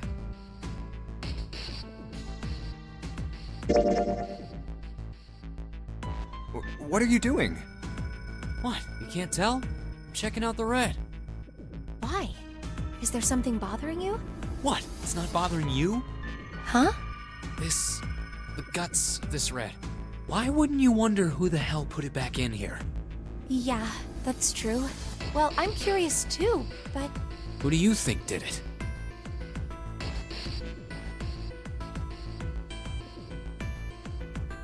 I don't know. Well, what about you, Junpei? Who do you think fixed this thing for us?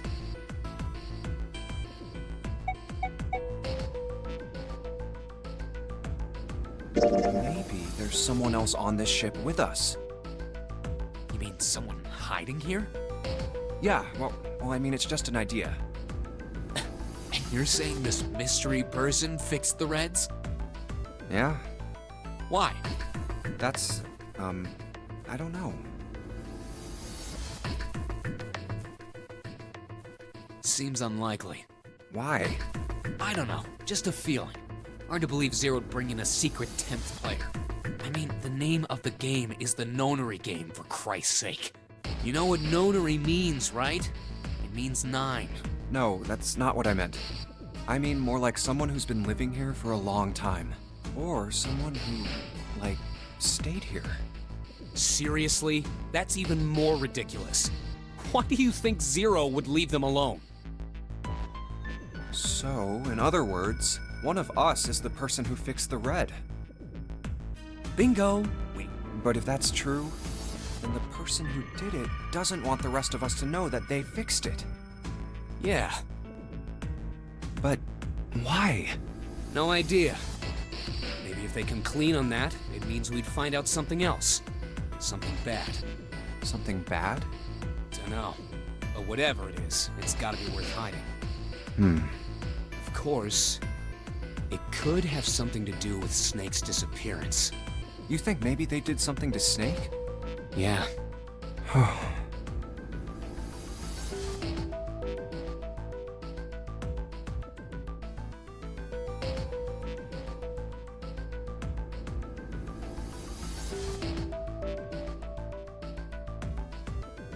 Look, if you trust anybody in this game, you're gonna lose. You've gotta be careful. The person you trust the most could turn out to be the one who stabs you in the back. And that's that, I guess.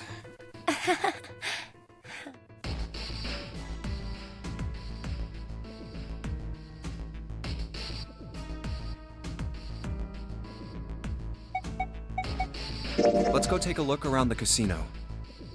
Okay.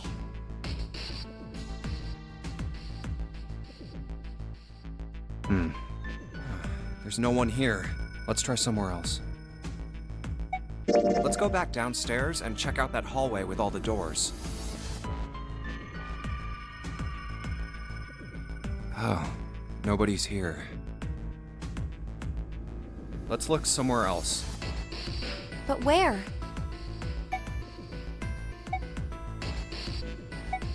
Let's go check out the first-class cabin. Okay, I'm coming with you.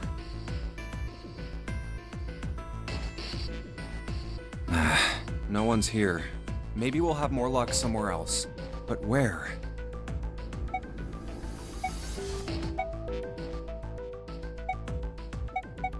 Let's head back to the large hospital room. All right, that's probably the best idea.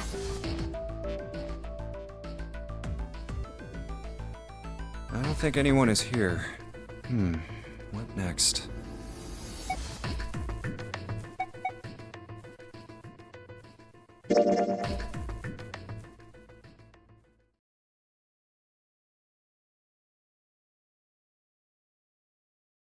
Snake hasn't been anywhere we've searched. And we can't keep looking for him. Wherever he is, it's not here. We need to get moving.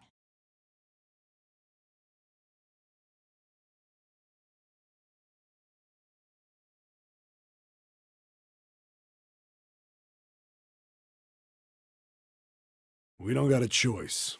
We're not gonna find Snake. There's a problem, though. We've got to figure out who's gonna go through which door. Yes, I have a proposal.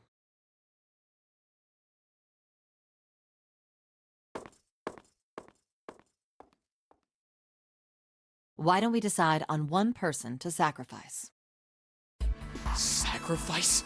Well, perhaps that's a bit of a harsh word, but yes. You've all figured it out by now, haven't you? We can't all make it through those doors. If we split into 2 teams of 4 and 3 people respectively, then 3 people will be left behind. If we split into 2 teams of 5 and 2 people respectively, then 2 people will be left behind. But if we split into 2 groups of 3 and leave 1 person out, then only 1 person will be left behind.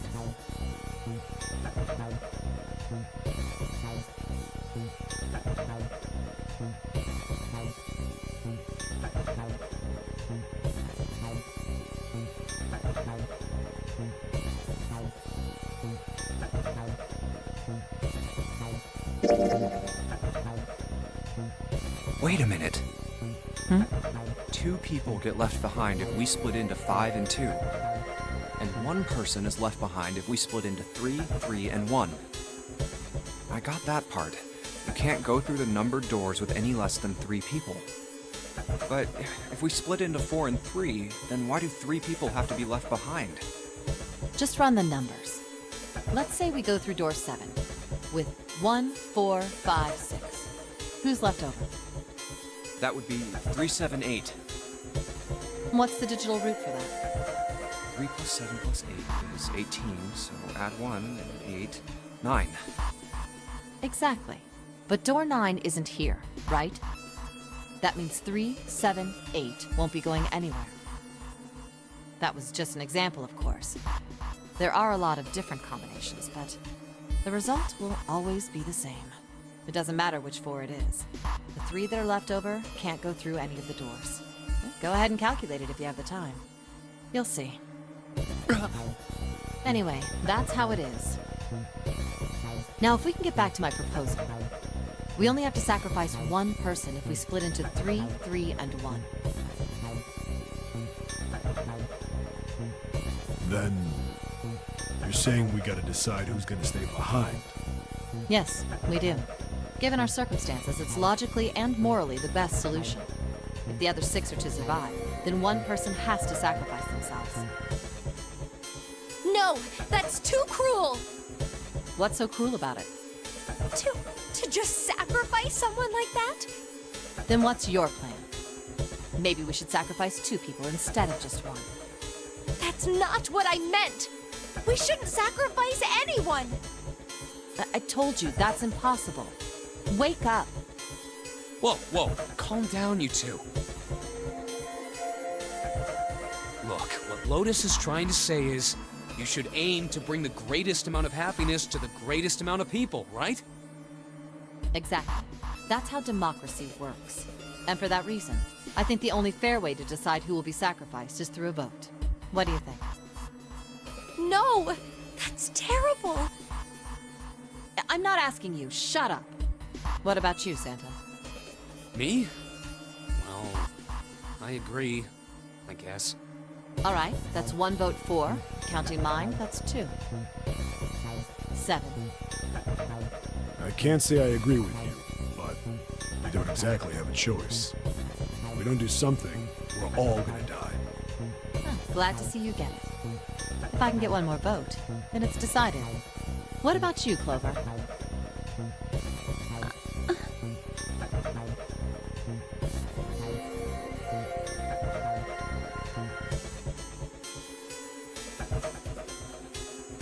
Hey, Clover. Your brother has to be behind one of the numbered doors. We've searched everywhere, but we didn't find him. Doesn't that mean he has to have gone through one of them somehow?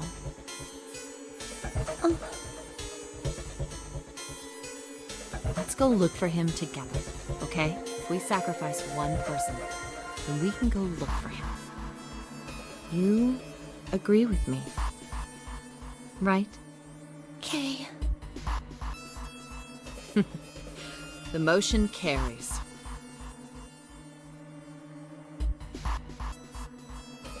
Now, let's start a vote to... That won't be necessary.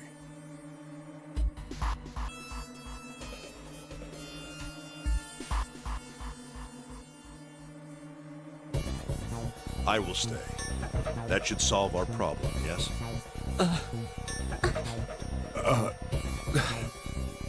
Ace, what are you saying? No, you can't do that. That won't solve anything.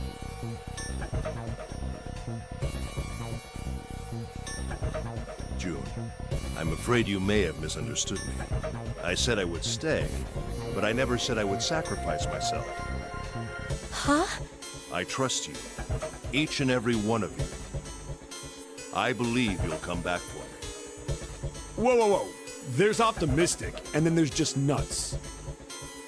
Those doors only go one way. You go in, you don't come out. If we go through them.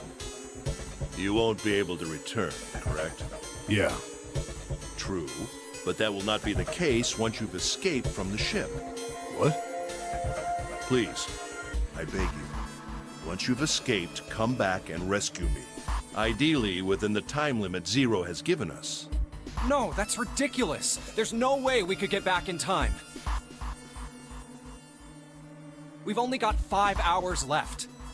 We don't even know where the hell we are. How on earth are we gonna find someone to come and rescue you?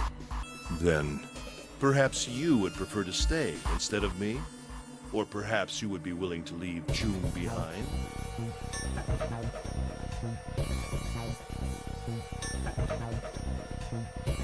You see, there's no other choice. Then I see we've come to our conclusion. Go on. Don't worry yourselves about me. Go, quickly.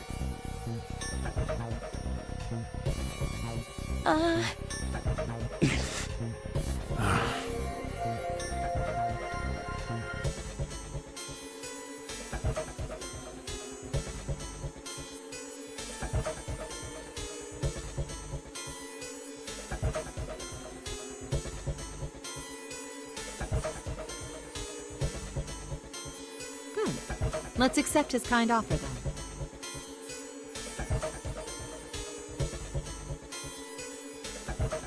Good. I think this is the best for me. Perhaps I'll be able to take a nap. It may be my age, but I get tired so easily these days.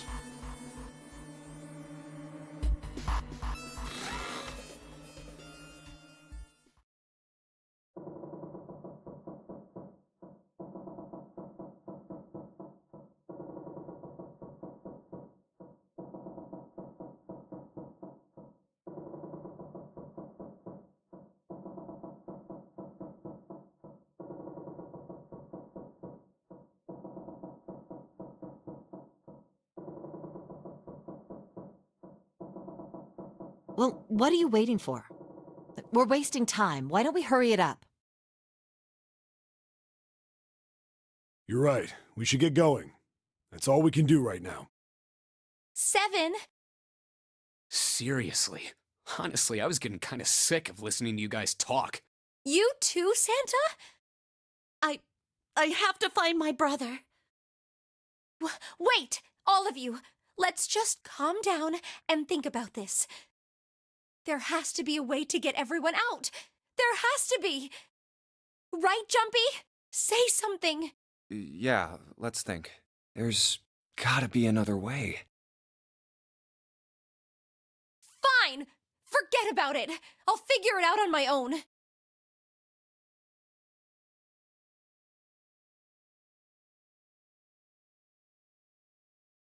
Ace! Come on, Ace. Please stand up. You can't give up yet. We just have to sit down together and think about this. We'll figure out a way that we can all get out of here.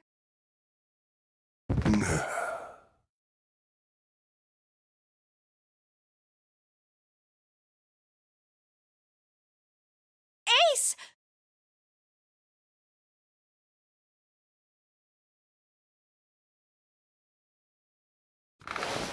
What happened? Ace, say something!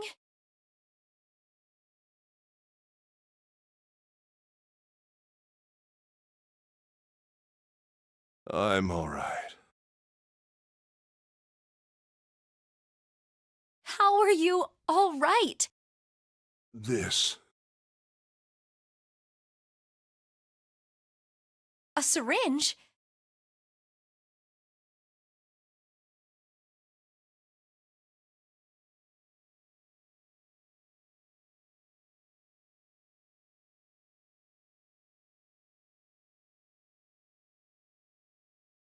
Soparil Beta. What does this do? Did you use this? Yes. It's just anesthetic. I'll be fine. Anesthetic? I found it earlier, while we were searching the hospital rooms. I thought it might be useful later. I didn't think I'd be using it on myself. Why did you do this? Didn't I tell you? I'd like to take a nap. I really am very tired.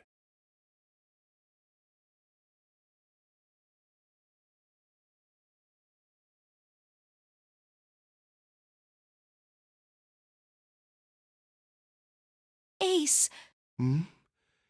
Is there something you want to say? I just like to sleep a little.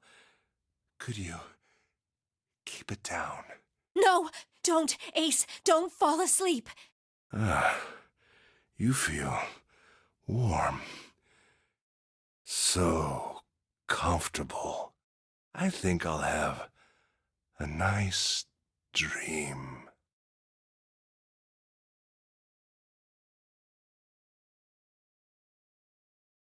Ace! Ace!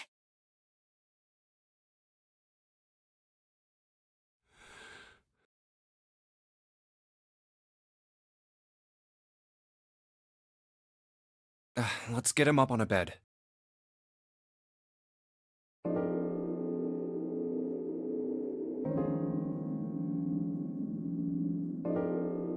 Well, we really don't have a choice now. We can't let his sacrifice go to waste, right? Like you even mean that. You say something? No, nothing.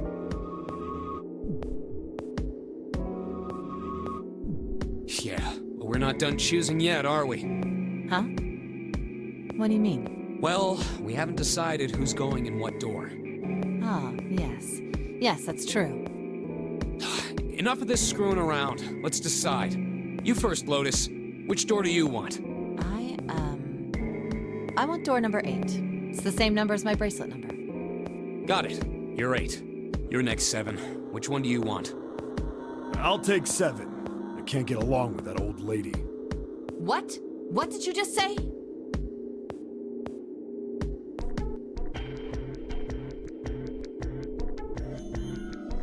Who, me? I didn't say nothing. Oh, you're gonna get it next time.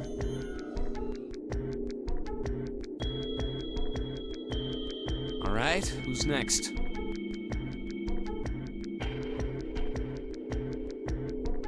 Junpei, which door do you want?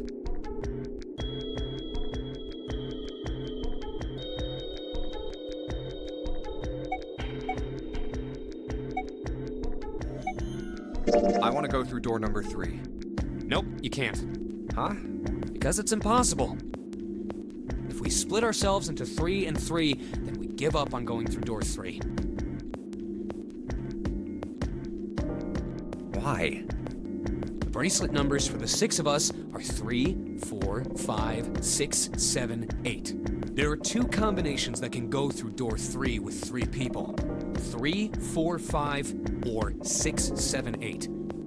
That's it. Of course, 2 teams can't go through the same door. I see. That means one team would get left behind. That's right. That doesn't happen if we go through door 7 or 8? No, they're fine. We've got 3 options. Option A, have 3, 5, and 8 go through door 7, and 4, 6, 7 go through door 8. Option B, 4, 5, and 7 go through 7, and 3, 6, and 8 go through 8.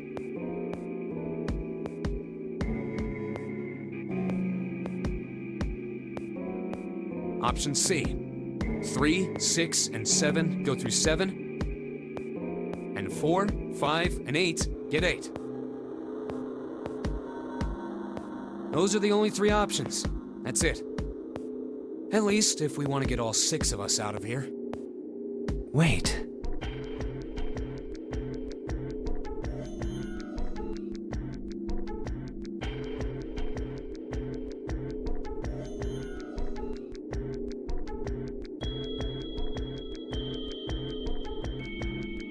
But that means 5 and 6 can never be on the same team. If we want all 6 of us to go through a door, then June and I can't go into the same one.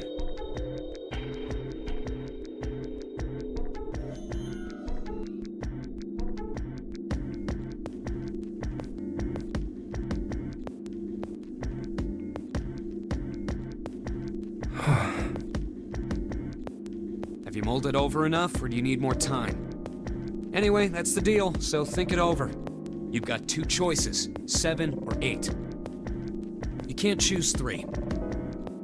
If you choose 3, you're gonna be leaving 3 people behind to die. So what are you gonna do? 7 or 8? Time to choose.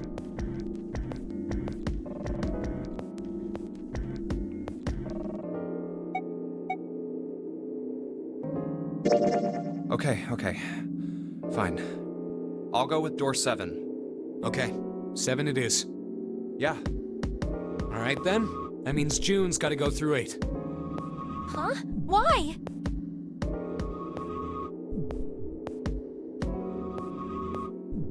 Junpei, you figured it out, right? Can you explain it to her? Okay, so, June, if we want all 6 of us to go through a door...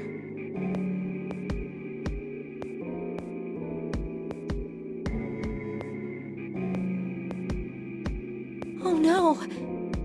You're saying we aren't gonna see each other again for a long time.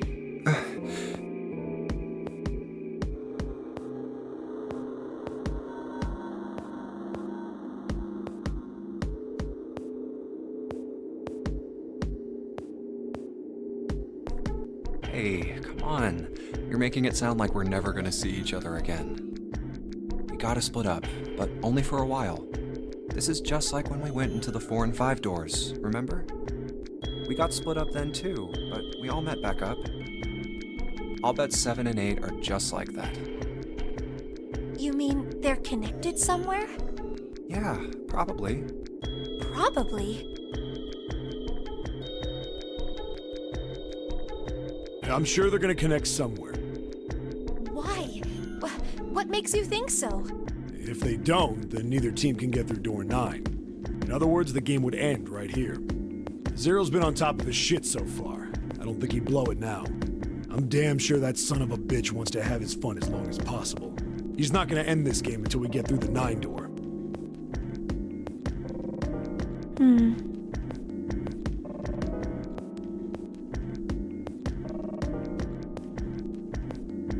Everything's gonna be fine.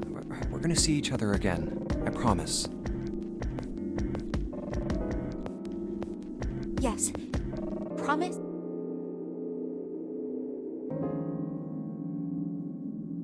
You guys are done, right? Anyway, that's pretty much it. Clover and I will both go into separate groups. I figure I'll take 8 and Clover can take 7. Any problems with that, Clover?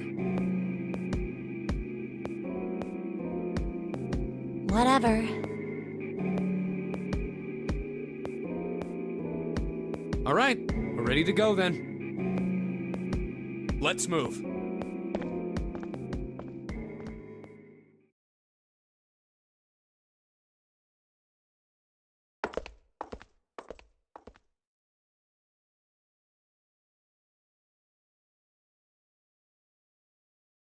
You guys ready? Yeah. Okay. Okay. Let's go.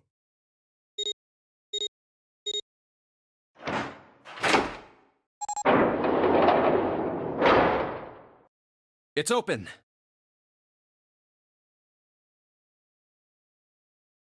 Let's do this! Hurry!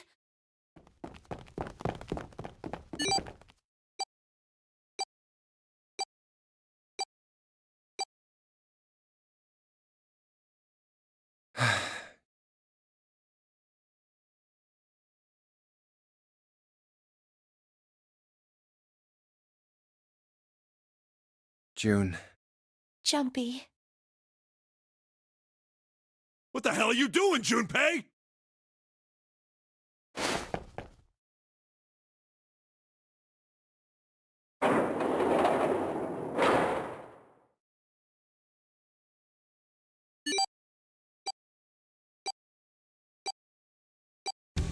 Only 81 seconds left!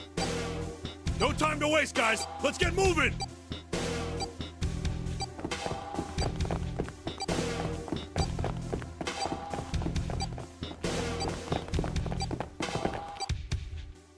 Look! The door on the left! I can see the dead!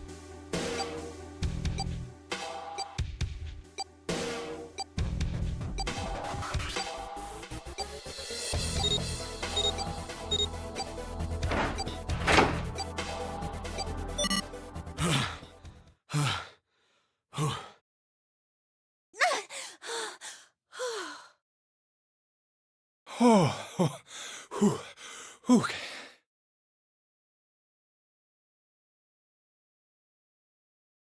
It stopped. It stopped.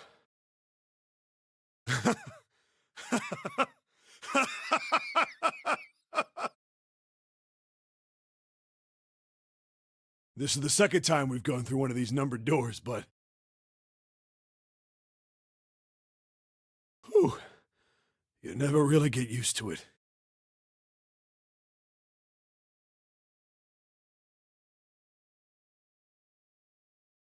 I would have thought a guy your size would have bigger balls than that. What? What the hell did you just say? Say it again! I dare you! You have no... You little... You wanna die?! I'd like to see you try. You fucking brat! Alright, let's go! Hey, calm down, guys. This isn't the time for this. It's not gonna do us any good. Gosh.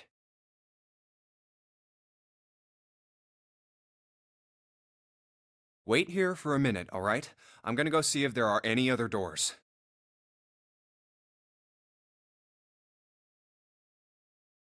We just came through this door. And of course it's shut tight. There's a short hallway on the left here. And an iron wall. I doubt I can get through it.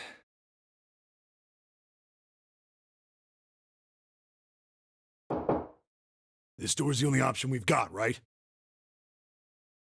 Yeah, looks like it. Hey, something's written on the door. On that iron plate. It says operating room. If this thing's telling the truth, there could be body parts inside here. Well, this is probably not going to be pleasant. Well, there's no point to standing around. Might as well go in and see what's waiting for us.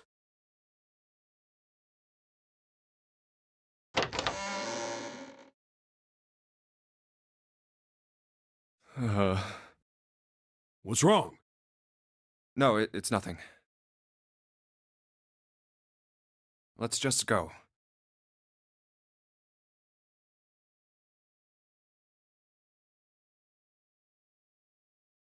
Huh?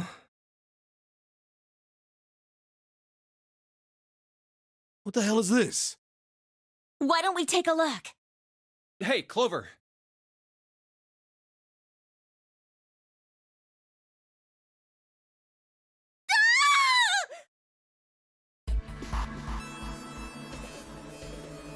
What? Clover! Hey, what's wrong?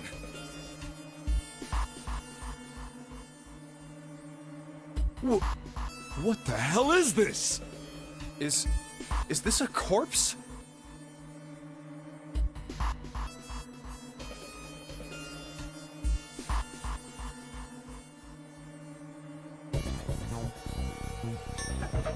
We should probably take a closer look. Yeah.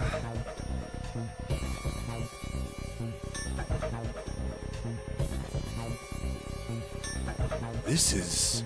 What the hell? That's just a huge doll or something. A doll?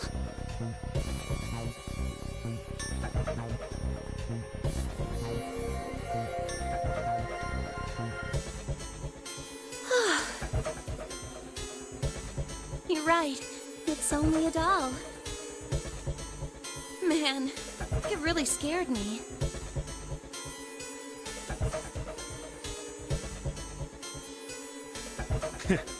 Well, I guess it would have been weird if you actually had any balls. Shut it! Don't you start with me, fatty! Oh, what's this? You want a piece of me, short stuff? Yeah, bring it on, you whale! Hey, guys, not again, okay? Seriously, knock it off.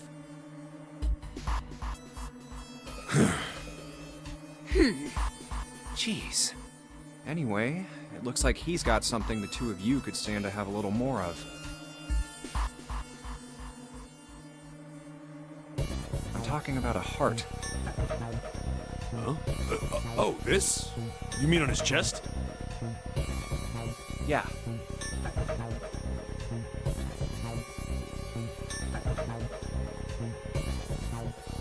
Why would there be a heart in a doll? I don't think it's a doll. You think maybe it's like a medical mannequin or something? Or maybe it's got more personal uses?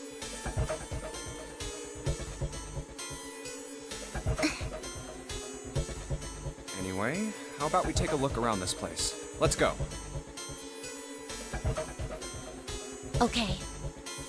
Sure thing.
You think we should go back? Yeah, I think that's probably best.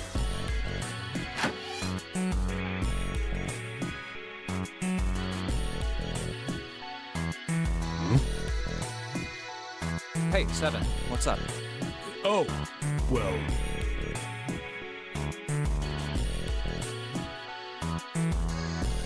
Is that a medicine bottle? I got curious about it.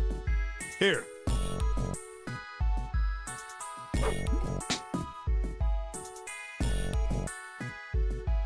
Ethylene diamine tartrate? Yeah, that's right. It's EDT. What kind of medicine is that? It's not medicine. I think it's an industrial strength detergent.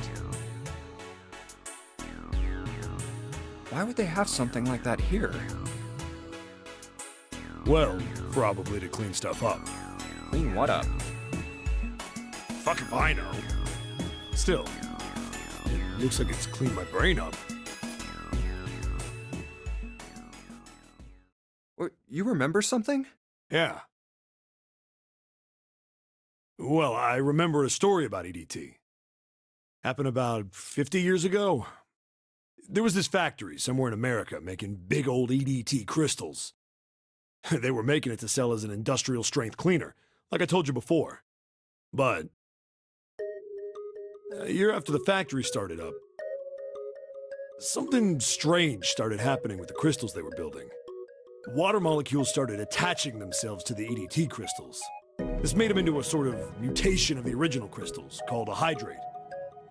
Once the crystals turn into a hydrate, though, it's useless as a cleaner. The factory had to just dump the crystals. As a hydrate, they were useless. But it didn't end there. After that day, the same thing started happening in EDT factories everywhere, even ones nowhere near that first American factory. They'd been making crystals the same way, the same materials and the same equipment and environment. But now, all of a sudden, every single crystal they formed turned into a hydrate. In fact, ever since that day, no factory anywhere has been able to make a pure EDT crystal. Even in EDT research done years before, they'd never gotten a hydrate. But after it happened at the first factory, it just spread. It was like... how do you say it? Like the molecules were communicating with one another, transmitting information in a way humans couldn't perceive. This phenomena spread throughout the world, right?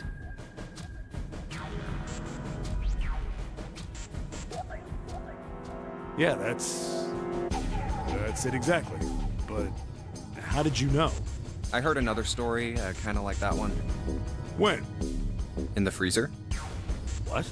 The freezer? Yeah, June told me.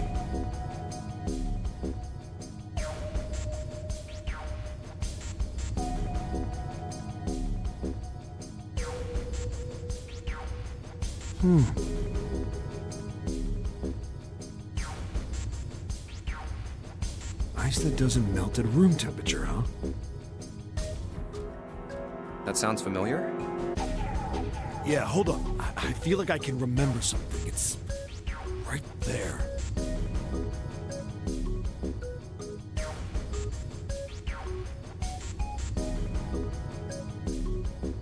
Do you?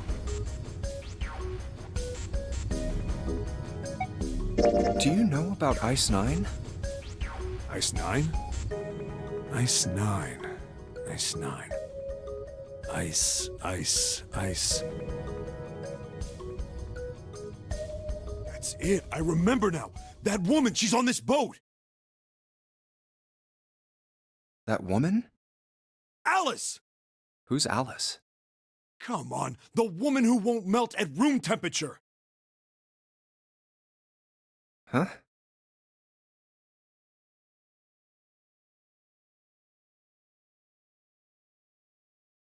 You know how the Titanic sank on April 15th, 1912, right?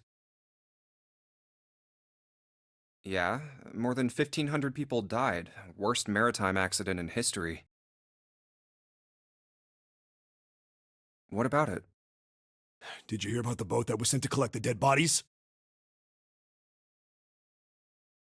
I think that was the RMS Carpathia, right?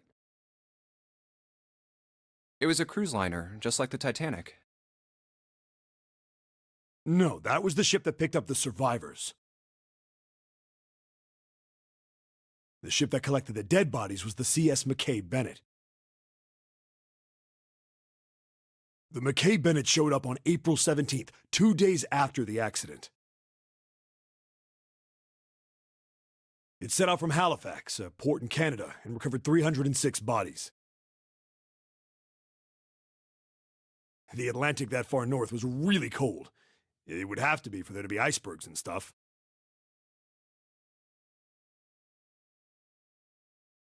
Anyway, the bodies they pulled out of the water were frozen solid. This isn't a very nice story. So, what happened next? Well, they say the McKay Bennett recovered something more than just dead bodies. There were various bits of stuff floating around in the water. Things the drowned had carried with them, or stuff that dislodged as the ship sank. One of the things they found was a coffin. A coffin? Yeah, a wooden one. The craftsman who made it must have been pretty skilled. It wasn't just a wooden coffin. It was all wood, no nails, no reinforcements, no gaps in the wood anywhere. The thing was airtight. The crew got pretty curious about what might be inside it and opened it up. They had to get a wedge and hammer it open. It was so well made. Inside, they found a woman. Or, I guess you should say, they found the dead body of a woman. Her hair was thick and black, and her skin rich brown with no blemishes or signs of decomposition. They say that she looked gorgeous, like a goddess. She was obviously dead, but everyone who looked at her said she just looked like she was sleeping. Her skin was so lifelike, she looked like she might wake up any minute. And she didn't, though. Like the rest of the bodies they found, she was frozen solid. Eventually, the McKay Bennett finished searching and returned to Halifax. The 306 bodies were unloaded and taken ashore. However, it was warm enough that they began to thaw. They say that the stink was horrible. But there was one body that didn't thaw. And that was... the girl in the coffin! That's right. Everybody thought for sure that she'd melt and start to rot like the rest of them eventually. But weeks passed and nothing happened. And a month passed, and another. It was summer, and she was still frozen solid. After a while, people started to say she was some sort of miracle. Rumors about her started to spread. People came to visit Halifax from all over. After a while, people started to call her All Ice. Alice. Of course, those rumors didn't last long. Why? Well, she up and disappeared. One day Alice was there, the next day she wasn't. They say someone snuck into where they were keeping her and stole the body. With the body gone, the rumors followed pretty quickly. After a while, no one remembered her.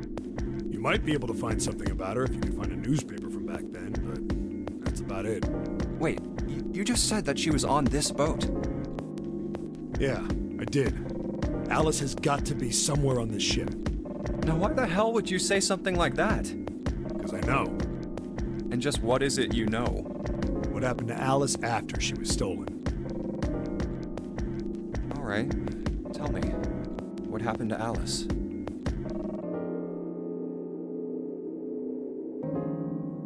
Well, around that time, the word was that there was a special black market in New York.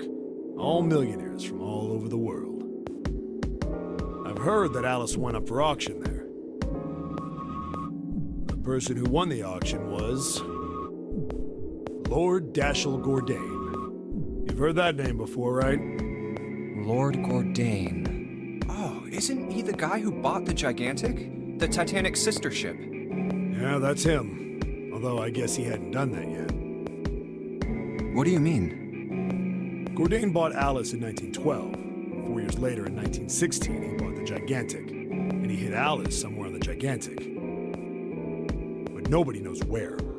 He died in 1931, and apparently he died without ever telling anyone where Alice was hidden. However, what? Well, he did have one close friend who asked him, "Where is Alice?" And he said, "Alice sleeps in a small chamber past the Forest of Knowledge beneath the navel of the Gigantic." What the hell is that? Is it some kind of riddle? Your guess is as good as mine. So that's it. Whatever you think, I believe it. She's hidden somewhere on the Gigantic. In other words, she's hidden somewhere on this ship.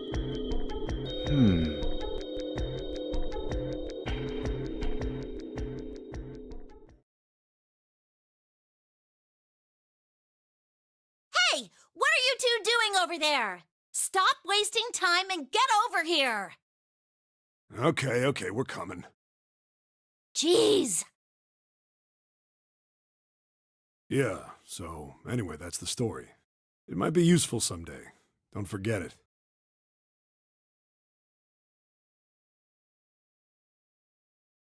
Alice. Huh.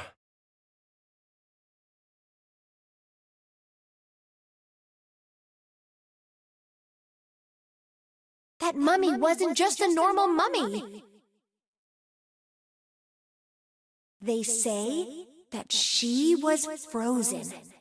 The story says that from the time of its discovery all the way through to when it got put on the Titanic. Even though it was carried through the desert, her body never melted.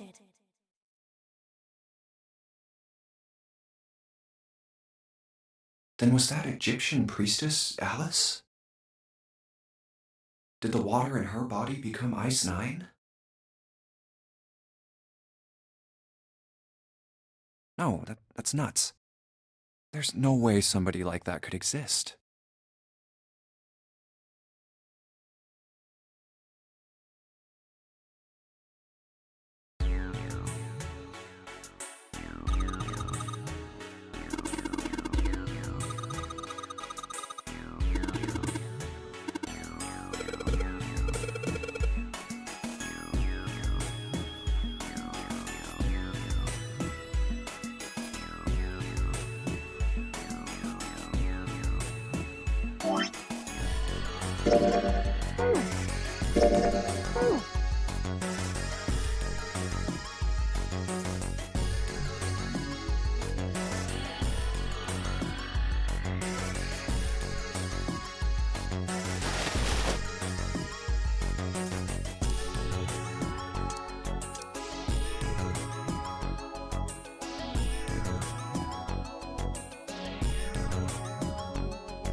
Hey, hold on. Oh, what's up? Where's Clover? Huh? Oh, god damn it. Where the hell did she go? Okay, just hold on a minute. I'll go get her. Sure thing.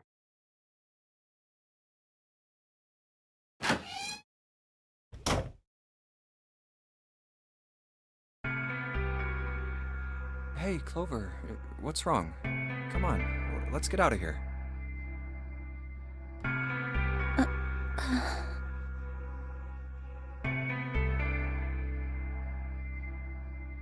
What are you doing?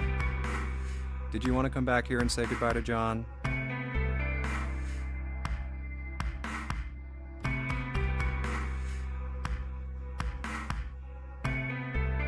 Hey, Clover, can you hear me?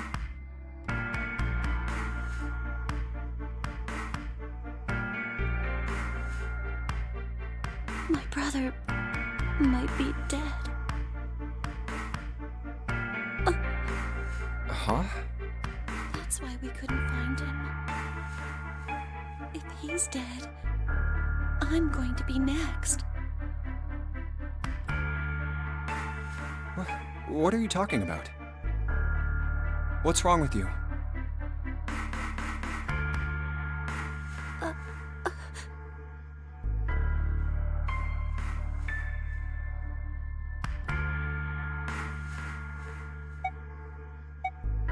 Oh, yeah.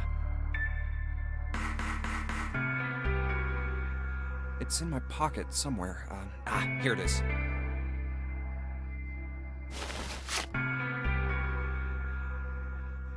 A 4-leaf clover.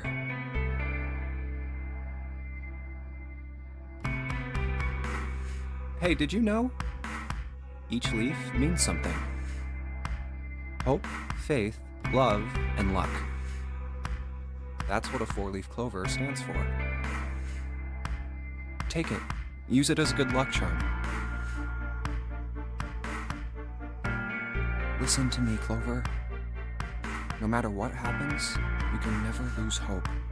You have to remember what's most important, and that's to have faith and to have love.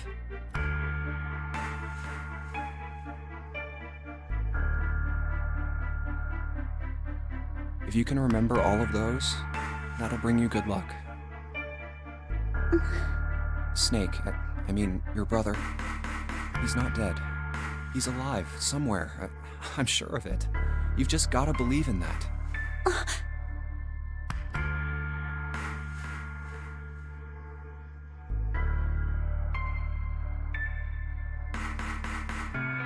Thank you.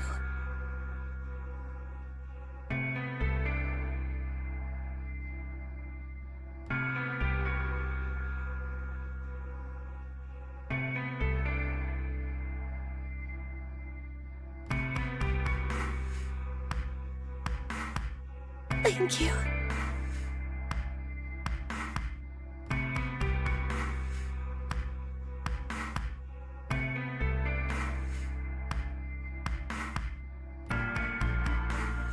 Now come on. Seven's waiting for us at the exit.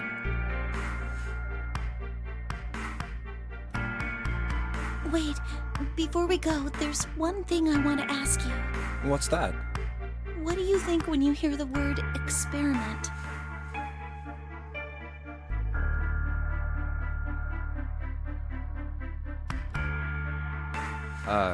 What? Oh. I guess it was just a coincidence then.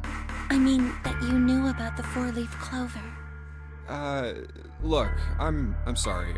I don't want to be a jerk, but you are making less than no sense right now. Oh, no. It's nothing. Just forget about it.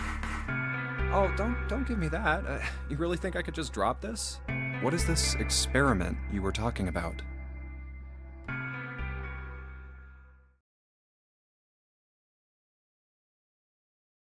You promise you won't tell anyone? Cross my heart. Really? Really? I can trust you, right? Of course you can.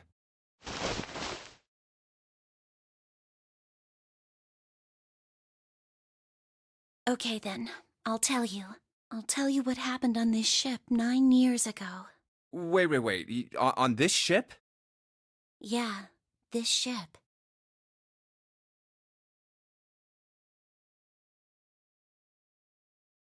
It was an experiment to test some sort of psychic thing. Communicating through these fields that you can't see. Fields that you can't see? Like, think about this.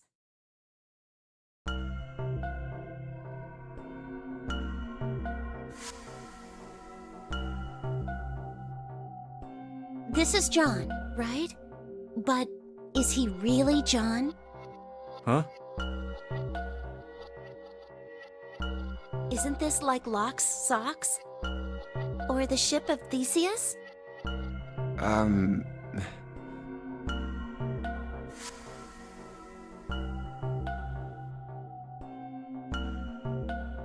You don't know? You haven't heard of those paradoxes? No? Really? Okay, well pay attention then. This is how Locke's socks works. Let's say I've got a pair of socks. They're my favorite socks. One of them gets a hole in it. What would you do if that was your sock, Junpei? Well, I guess I'd patch it up. Get some cloth and close up the hole. But what if another hole opens? I'd add another patch, I suppose. What if another hole opened after that? Another patch, I guess? Well, let's say you just keep adding new patches. Until eventually, the original cloth of the sock is totally gone. Once you get to that point, can you really say they're the same socks you started with? Well, that's tough. So, that's the Locke's socks thing? Yeah, the ship of Theseus is a lot like it. The ship of Theseus. If you keep fixing the damaged parts of a ship, eventually it ends up with none of the parts it started with. Can you really say that ship is the same one you started with? And what if you took all the old parts from the first ship and built another one somewhere else? Then which ship is the real ship of Theseus? The one you repaired, or the one you built with all the original parts?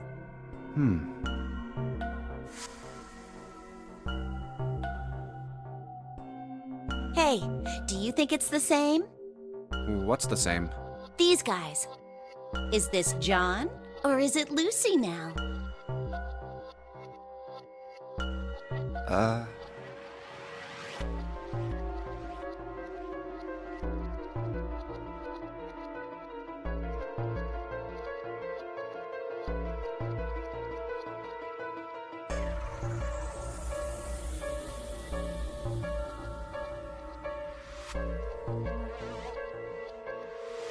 John's head and heart are both his. But apart from those, and a single arm, the rest of his body was once Lucy's. We're just like these mannequins. Think about it. The cells in our body change every day. Old ones die and new ones are born. Maybe part of my arm is made of stuff from a fish I ate once. Or maybe part of your right side is made from a cow you ate. If you take it a little further, those cows and fishes are made from something else too, right? That's how we're all connected. Through fields that can't be seen with the naked eye. Hey, what the hell is taking you two so long? How long are you gonna make me wait? We don't have time to screw around.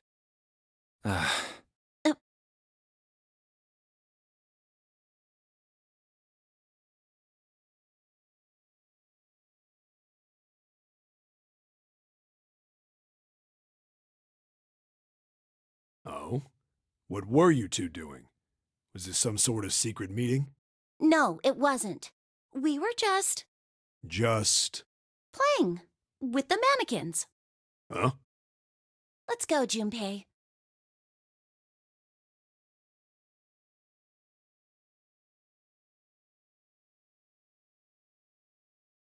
Playing with mannequins, huh? Didn't know you were into that kind of thing, Junpei. You're a dick.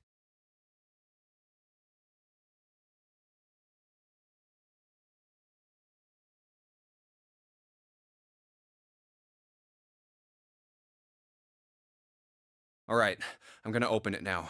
Is that cool? You don't need to keep asking, just do it, all right? Fine then.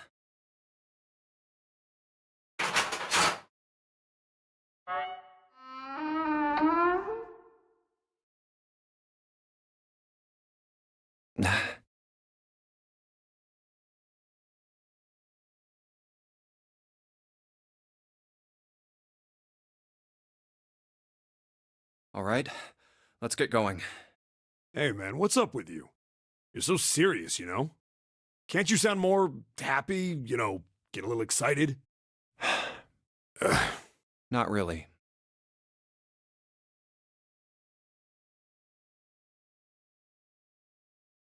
My brother might be dead.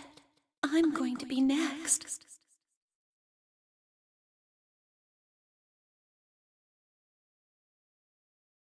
Like hell I can. Not after hearing something like that.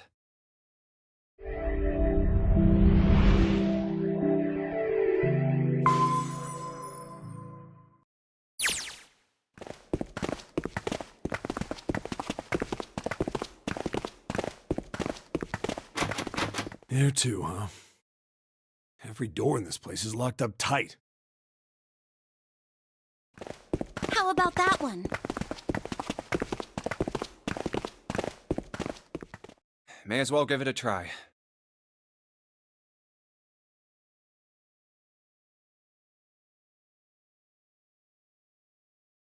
Jumpy! Huh?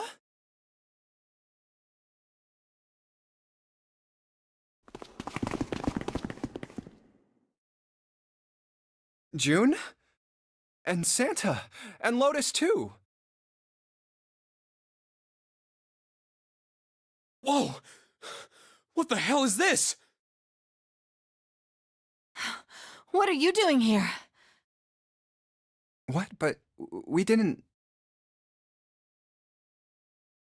Hey guys! Could you come take a look at this?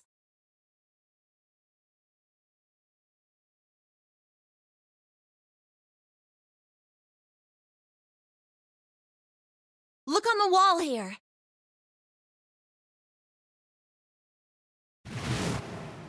A map of the ship's interior? It says C deck. So it's the map for this floor, then? Door 7, and... Door 8. Yep, they both eventually end up at this hallway. Yeah, isn't that what I said?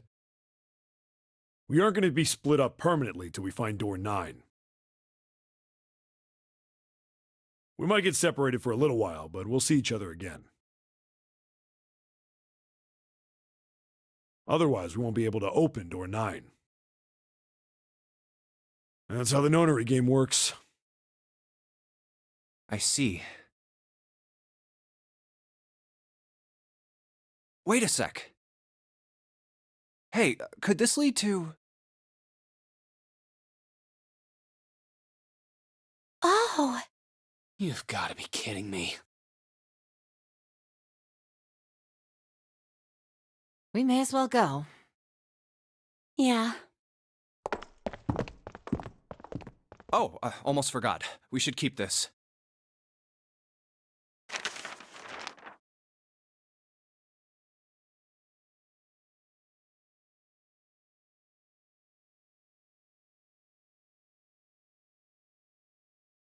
Ready?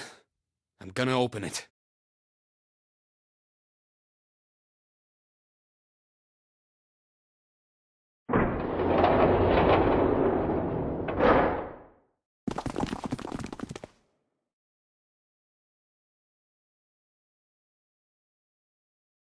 I knew it. We're back. In the hospital room. I see. I believe I understand what you're saying.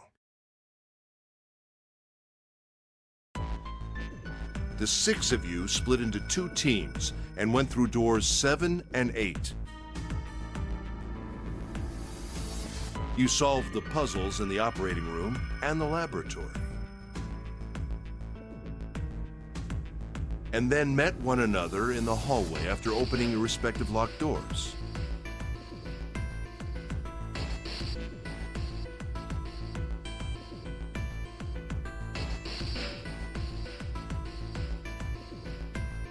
At any rate, I feel a bit silly for my little show of altruism.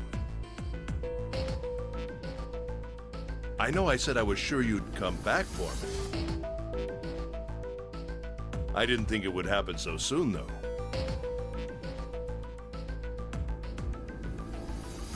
Well, we saw each other again and we ain't dead, so I say that's good enough.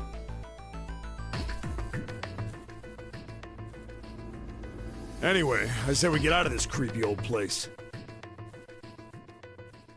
We found the key we need. The key? Ain't that what I just said? I'm talking about the Jupiter key. We found it in the operating room.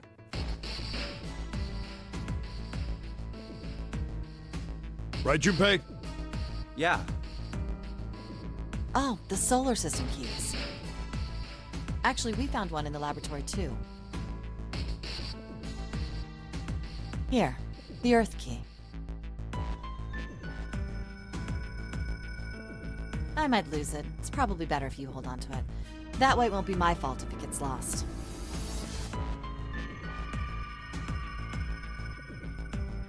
Yeah. On it. Now we have 3 keys that we haven't used yet. Yeah. The Jupiter key that we found in the operating room. The Saturn key card we found in the kitchen. And the Earth key Lotus just gave me.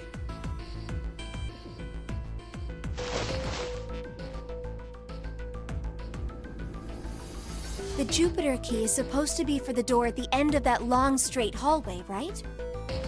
Yeah. If the map's right, then it connects to the central staircase. Then, next to the stairs... Wait!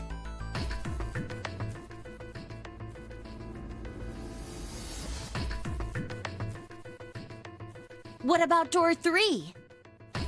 Look, you saw the map, right? It's the same as 7 and 8. Just lead us back to the big hospital room. There's no point to seeing what's on the other side of that door. There is a point. At least there is for me.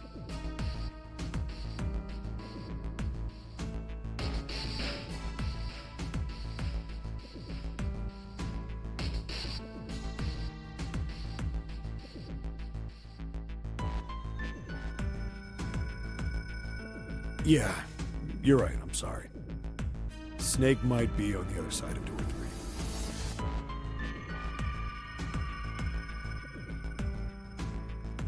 Very well. I'll be coming with you then. I've had a nice long rest. I think it's time I was up and about again. So 7, you'll help me, won't you? Huh? Me?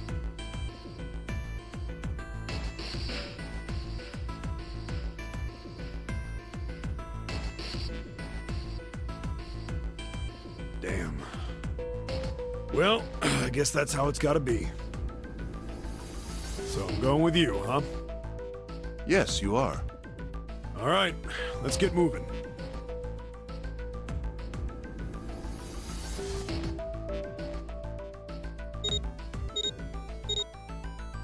Okay, we're heading out. Be careful. Whoa. Didn't think I'd be hearing that from you, Lotus. Don't let it go to your head. I'd be in trouble if the 3 of you bought it. The rest of us can't open the 9 door. Ah, the truth comes out.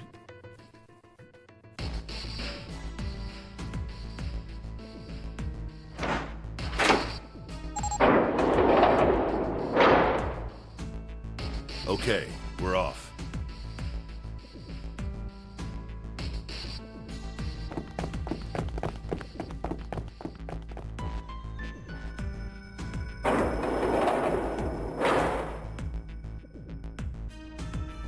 All right, we should get moving too. Huh? Get moving? Where are we going? Well, it would be a waste of time to just sit around, wouldn't it? Let me explain.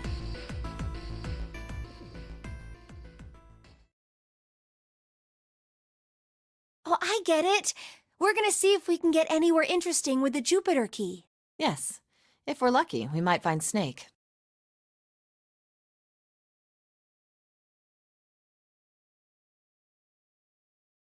And here's the Jupiter symbol on the keyhole. All right, Junpei, open it if you please. Yeah, on it.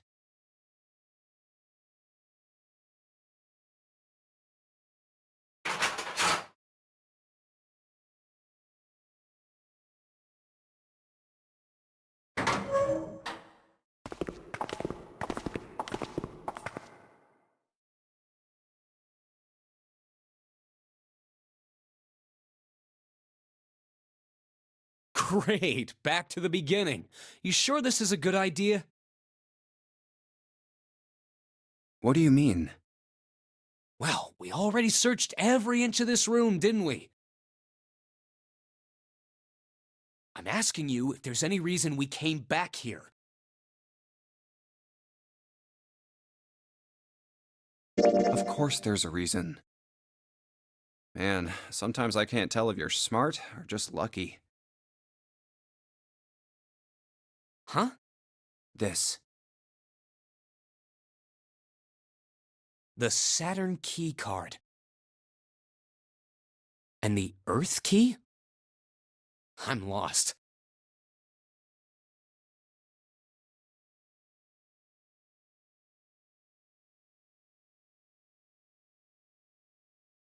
Don't you remember, Santa? On C deck, where we are now, there was a big elevator behind the stairs, remember?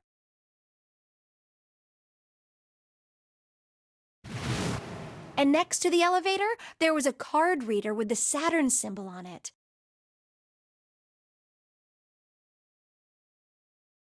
And on A deck, on the door to the left, there was a keyhole with the Earth symbol on it, I think. So, the two keys that Jumpy has? Should let us use the elevator and the door on A deck. Huh. Yes, that's right. All right, I got it. Let's get started then. What do you say we split into two teams?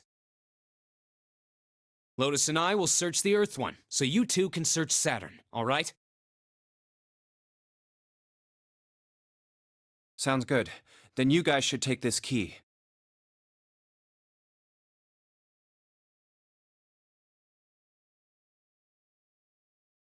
We have no idea what's on the other side of these. So don't go too far. Just search for 10 minutes and come back.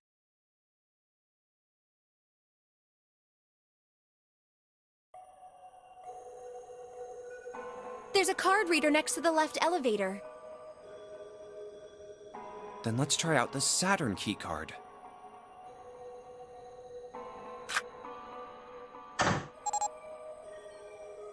Great! It looks like it's working now.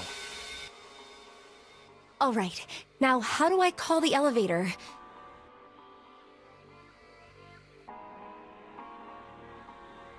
Oh, it only has the upside-down triangle on it. I guess there's no up button. Well, we may as well try pushing this one.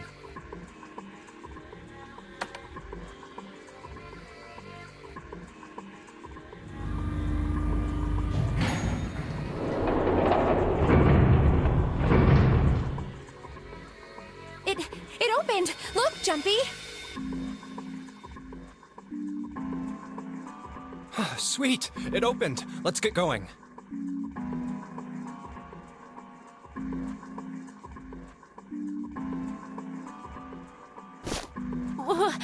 Wait! What? I'm not really, I just, oh gosh.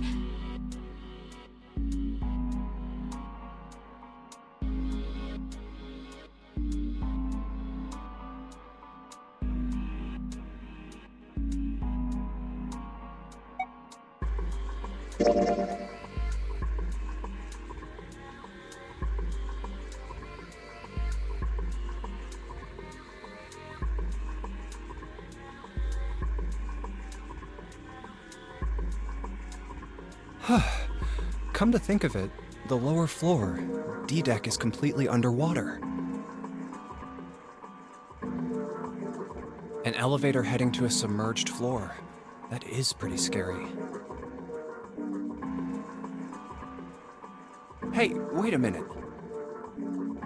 This elevator came up from somewhere under us, right?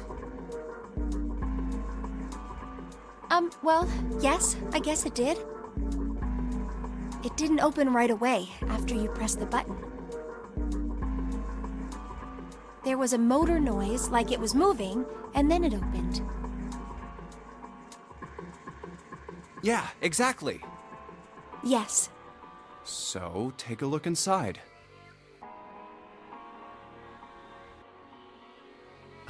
It's not wet at all, is it? The walls and even the floor are totally dry. Oh, you're right. They are. Well, let's test it. Test it? Yeah, watch this.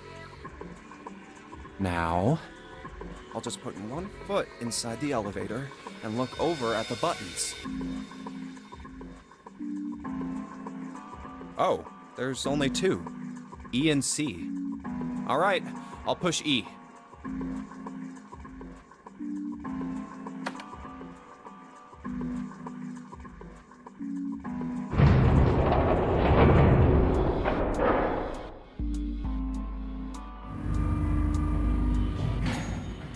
I think I can hear it opening on E deck. Okay, that's done. Now I'll just press the button again.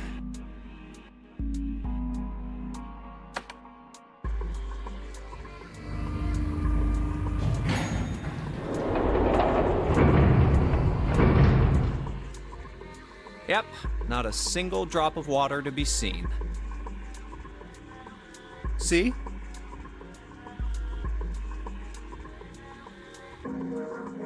What does that mean? How can E deck be safe if the D deck is full of water? Well, here's what I think. The elevator shaft and E deck must be watertight and separated from wherever the ship's been punctured.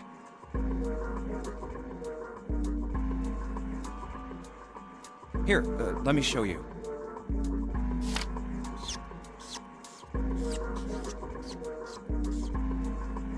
I see. So is that why the ship hasn't sunk? The shape of the inside keeps it all from filling with water? Yeah, I think that's what's going on.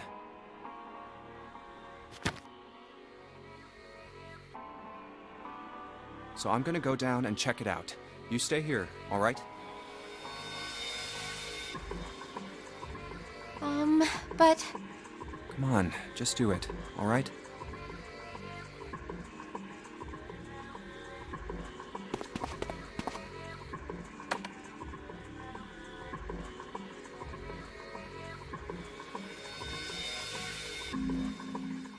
I'm coming with you!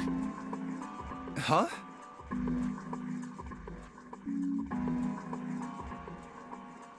Hey, wait!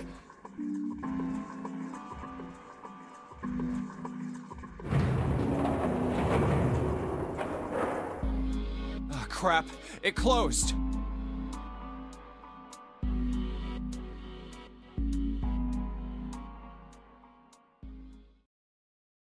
I can't just let you go alone, you know.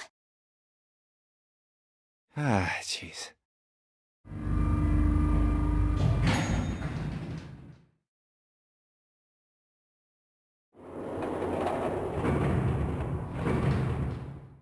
It looks normal.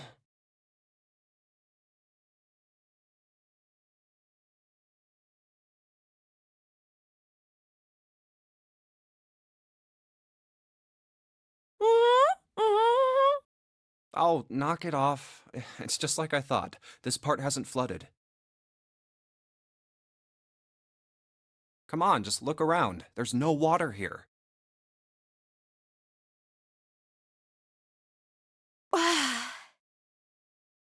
You're right. It's not flooded at all. See? But there's a whole lot of water. Yeah, right on top of us. What's gonna happen if the ceiling breaks? we'd probably die. Oh no. Don't be so casual about something like that. At any rate, we should probably go back as soon as we can, once we're done looking around down here.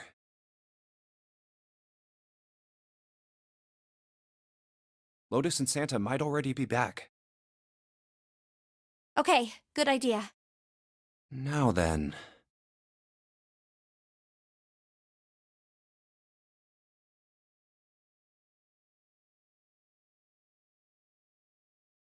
Iron bars. Well, we can't go over there.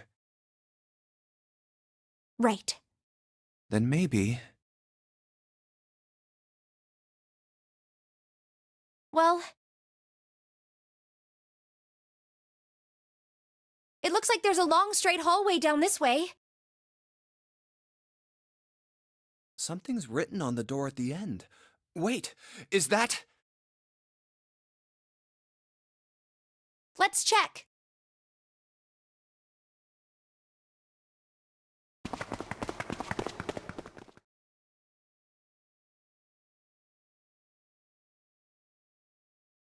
I knew it! This is a numbered door.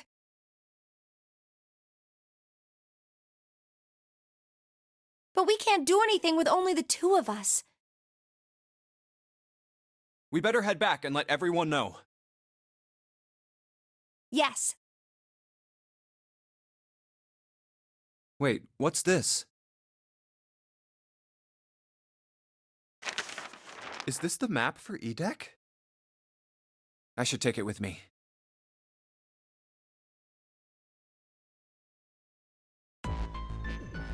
Huh, so you guys found door 1.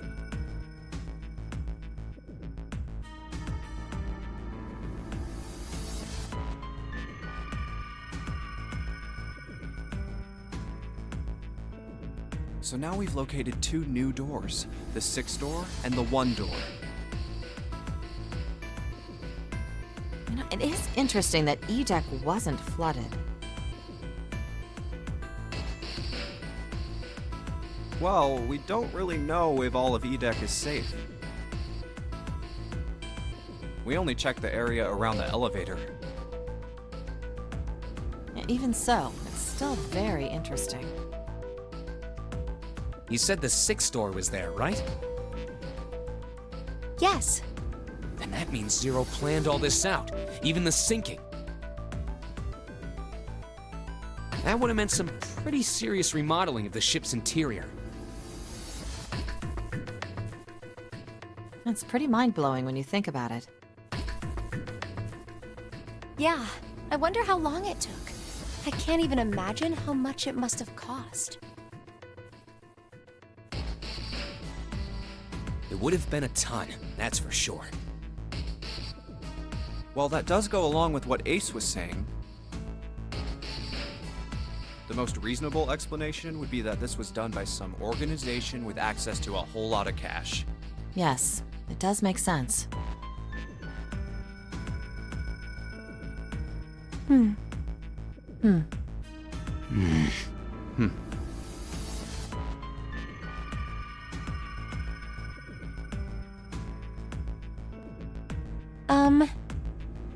Yeah? I don't think it's a very good idea to stay here. Yeah, you're right. Ace and his team might be back already. Well, Junpei and I should be able to open door 1. Huh? You guys leaving me behind?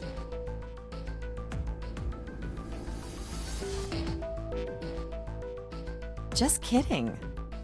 All right, let's go.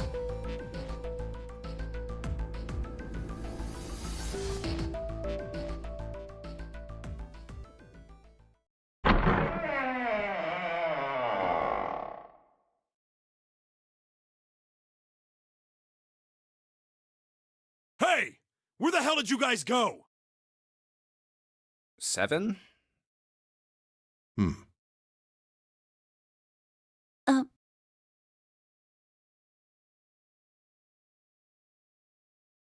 What's wrong?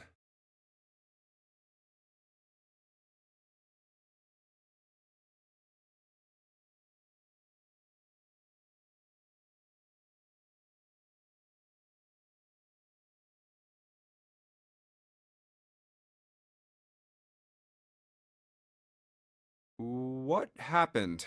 What the hell kind of question is that?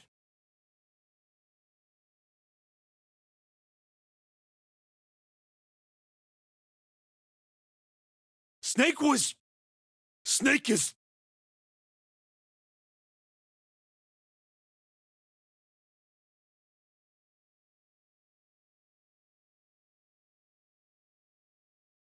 is dead. He died, just as the 9th man did.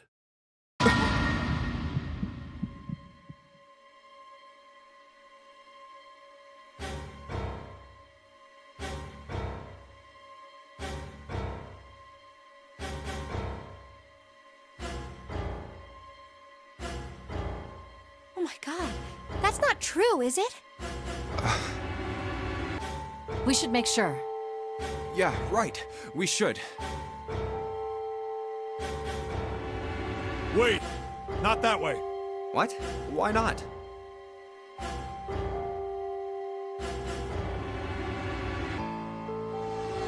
I stuck a screwdriver in there to keep the door from closing all the way. It's not locked, so you can go in that way. Where is he?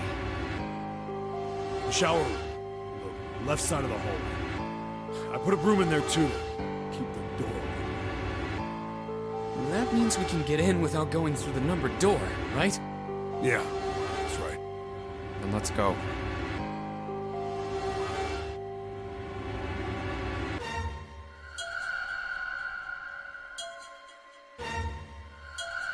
This wasn't open when we passed here before.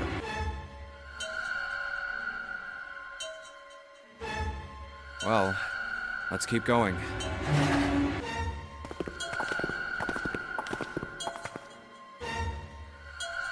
Oh, it smells horrible.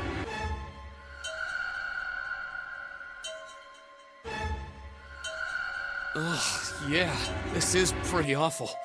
I feel like I'm gonna puke.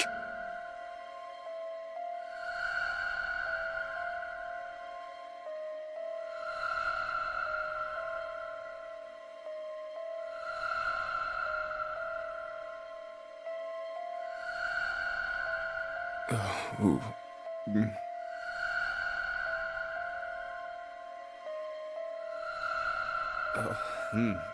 Where is he?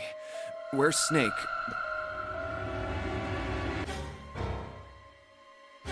There.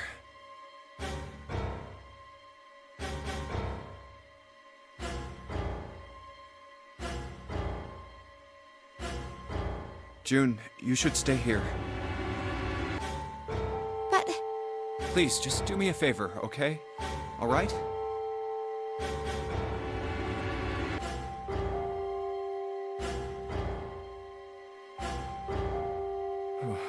I'm going in.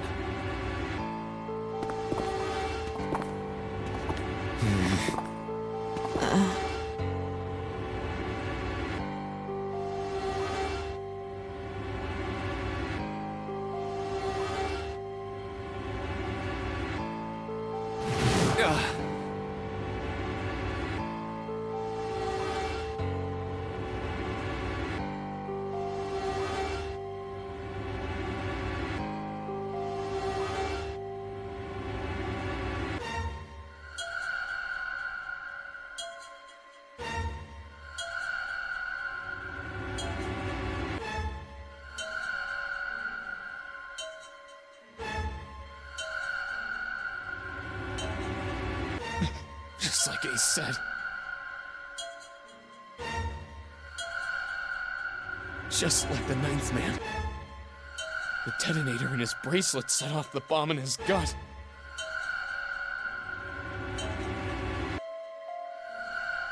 Oh god. The bone is coming out of his left arm. It's definitely an open fracture.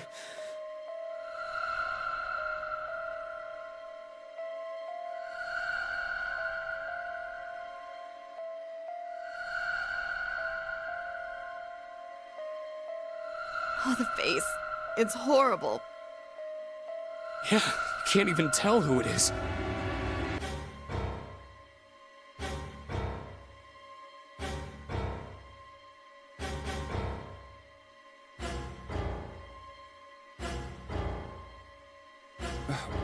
clothes are. No mistake about it. It's Snake.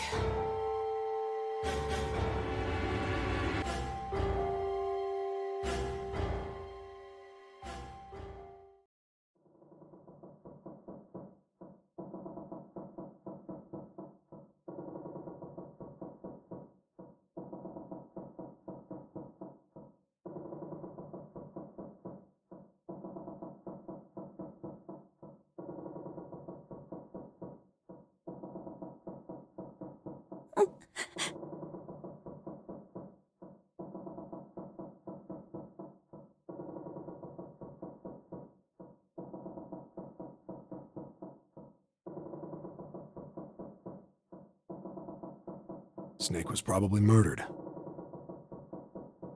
Chances are he was killed the same way the Ninth Man was.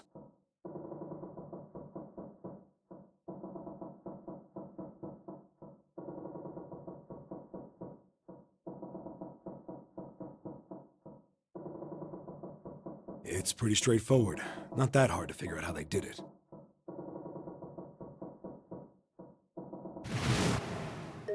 First, the killers got Snake to authenticate on the red to open door 3. Then they shoved him into it, alone. And waited 9 seconds for the door to shut. Once that door shut, it was all over for Snake. But he didn't give up. He probably knew it wouldn't do him any good, but he probably ran into the shower room looking for the dead.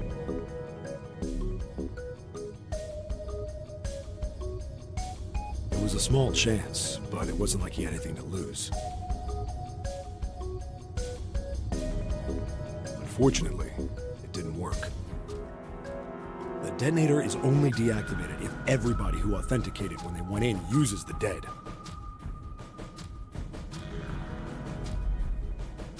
Snake was the only one who went through the door. And then, 81 seconds after he was shoved in, that happened. I see. So that's what you meant by killers, huh? You need at least 3 people to open one of the numbered doors, including Snake. It wouldn't open for Snake and a single killer. Yeah. That means we're looking at multiple perps here. Well, just in case, I want to make sure. Let's say you're right. When do you think Snake was killed? When we all split up to look for the parts for the Reds, I think. Right after that was when we noticed he was gone. Then that means none of us have alibis. We were all off searching the rooms we'd been assigned, looking for those parts. Yeah. That means anybody could be a killer. Wait a minute. What are you talking about? How can you say that so casually? You're implying that one of us is a killer. Well, not just one of us. If I'm right, then at least 2 of us are murderers. Why don't you calm down a bit, Seven? What are you going to gain by being so suspicious? That's what Zero wants, you know? What Zero wants? Exactly. This game was set up by Zero, wasn't it? Any game has a winner and loser. Whoever makes it through door 9 is a winner, and those who don't are the losers. Zero is trying to make us fight against one another for that victory. Then you're saying that Zero is trying to split us up by making us fight each other? Yes. That is why we can't let ourselves fall prey to suspicion. We have to trust one another and form a strong bond of friendship. Otherwise, we'll end up ensnared by Zero's manipulations. Then does that mean that the person who killed Snake... Yes, almost certainly Zero himself. If there's anyone we should doubt, it should be Zero. He masterminded this game and kidnapped all of us. Doesn't it seem reasonable that he would have killed Snake as well?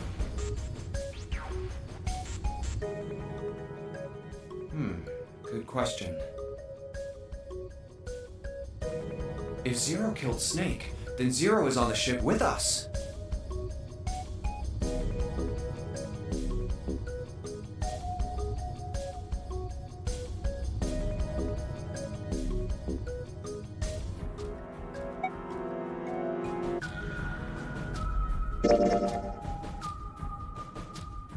But I don't...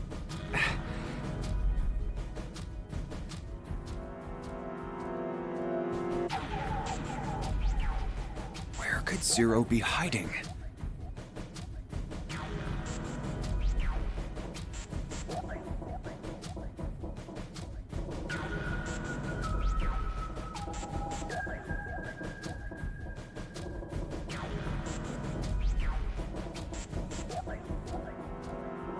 I think Zero is one of us.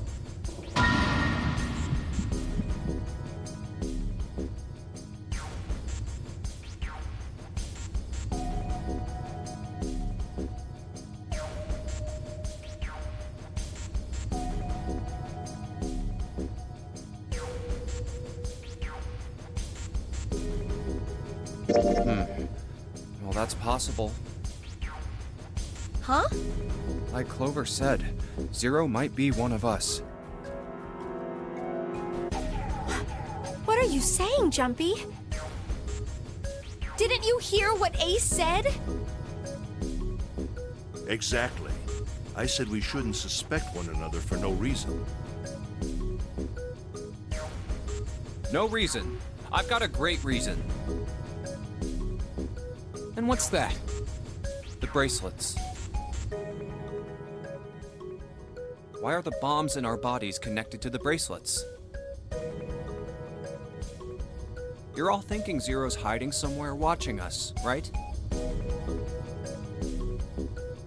If he's doing that, then he could just detonate the bombs by remote control if someone did something they weren't supposed to.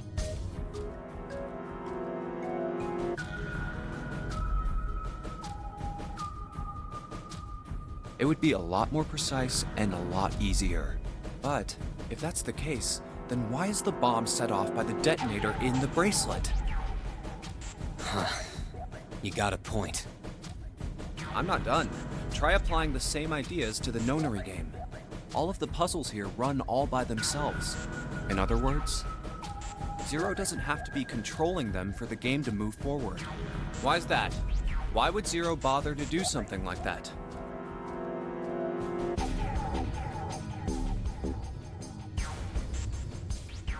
So let's say you and Clover are right.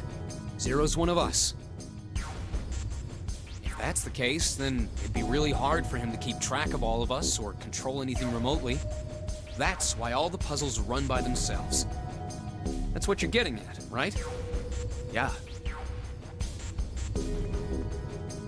7, when we were talking earlier, you said any one of us could be Snake's killer, right? Yeah, something like that.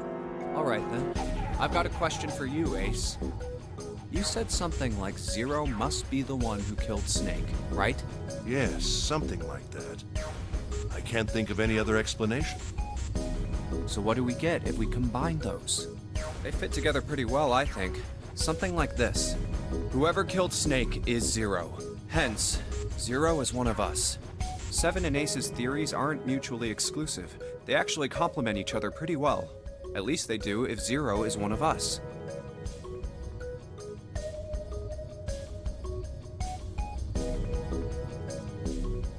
What were his motives? His motives.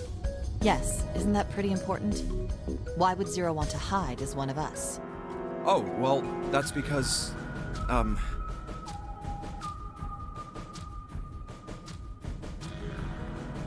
I don't know. Well, so much for making a persuasive argument, Junpei. In other words, you only had circumstantial evidence. I don't really think that's enough to go on, you know? Ah.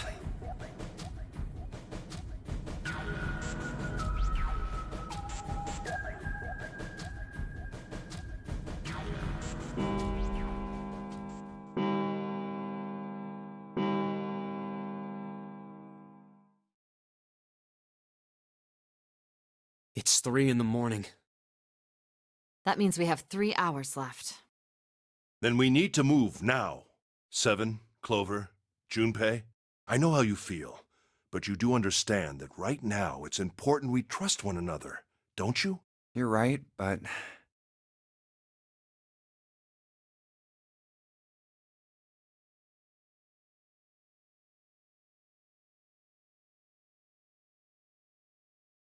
We must go. We have very little time left. Our next destination is Mercury.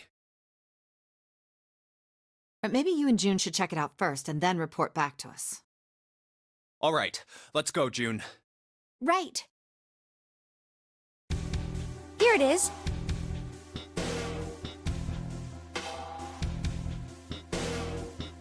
The Mercury card reader.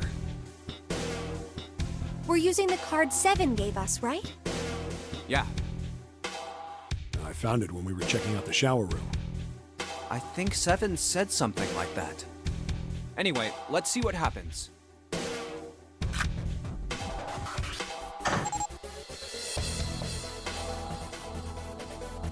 I guess the elevator works now. Jumpy, I know it's only the 2 of us, but let's do our best. What's with you all of a sudden? Well, I'm happy we were put together. You know it's just for searching E-Deck, right? Even so, I'm glad I'm with you. Oh. First, we need to find out if the elevator comes up full of water. Just like we did before.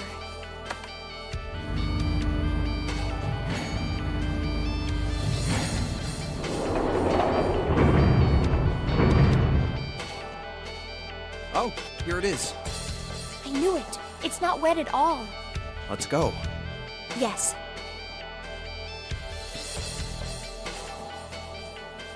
Look! Nearly all of the buttons are destroyed. Yeah, only the seat and bottom button can be pushed. We're on C deck right now, so the only one we can choose is bottom. Yeah. Well, let's try it out.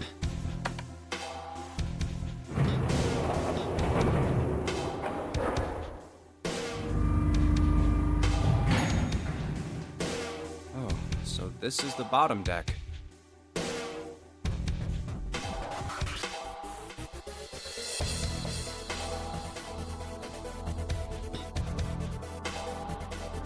Hey, over there. This is a numbered door. This is the 8th one we found. There were 2 numbered doors on B deck near the central staircase. They were doors 4 and 5. 3 more in the large hospital room. Doors 3, 7, and 8. And the door we found on E deck, and the door Lotus and Santa found on A deck. It was a 6 on the door on E deck, and a 1 on the door on A deck.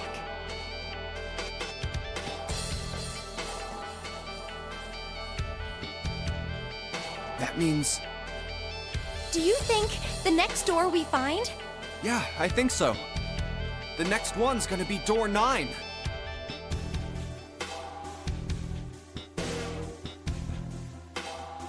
Finally! Yeah, You don't look very happy about it, though. it's not that. I just hope nothing goes wrong. You're right. We should keep our fingers crossed. Let's head back. Okay.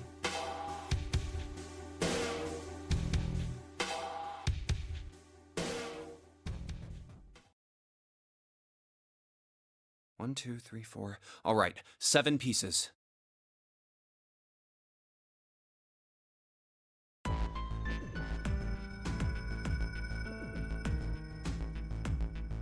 Just double checking, but everyone wrote their code name and a door number they want, right? Yes, just like you told us earlier. Can't believe we're voting here. We need to make the whole thing fair, blah-de-blah. This is a complicated plan, you know. Hurry it up, Mr. I have a brilliant idea.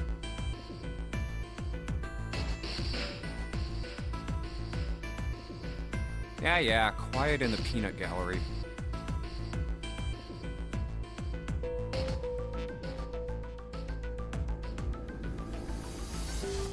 All right, let's open these up. The first one says, Ace requests door 1. Yes, I do. Would you like me to explain why? No, we don't have time for that. Sorry. Let's keep going. Next is Santa. He wants door 6. Yeah, that's what I wrote. Clover wants 1, Lotus wants 2, and 7 also wants 2. Wait a minute. There is no way I'm going anywhere with the Elephant Man. No, there'd be no point to the voting if we let people change their choices because of stuff like that. But... Just give it up, Lotus. It's not like I want to hang out with some exhibitionist grandma. I am not an exhibitionist. I'm wearing clothes. Barely. So, last I checked, that's not a crime. Maybe. But what about common decency? Nobody wants to have to look at a chick who looks like a half-naked raisin. Oh, I'm gonna kill you!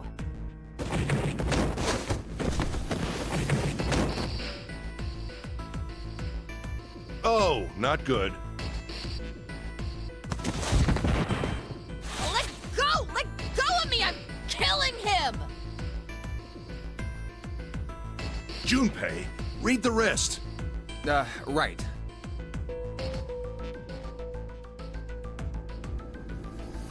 June wants door 6.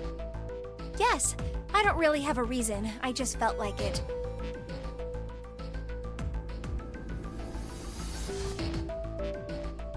So this was everyone's vote.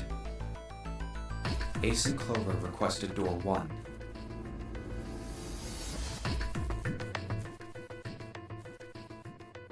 Seven and Lotus requested door 2.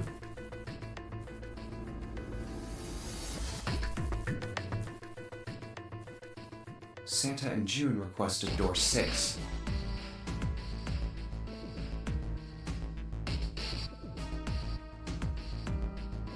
Then the door I should choose is...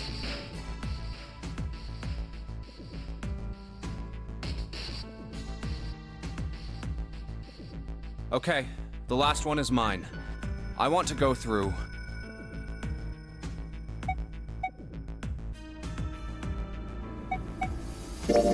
My choice is door 1. Hey, wait a minute there. You cheating? Cheating? I'm asking if you changed your number after you heard what doors we wanted. How could I do that? I wrote it down on the paper earlier. Let me see that. Sure, here.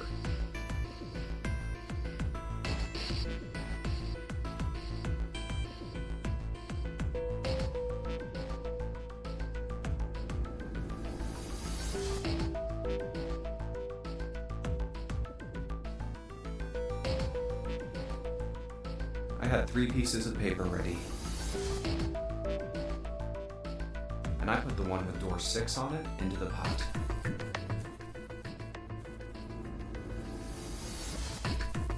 I just needed to make sure I drew last.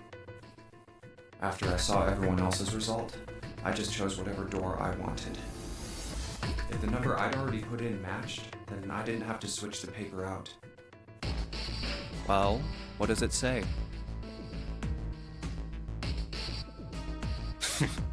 You got lucky. Very well. We've decided who will go through door 1. It will be Clover, Junpei, and myself. Our only problem is the 2 remaining teams. June and I want door 6. Lotus and I want door 2. That's not good. We can't open either of those doors with only 2 people.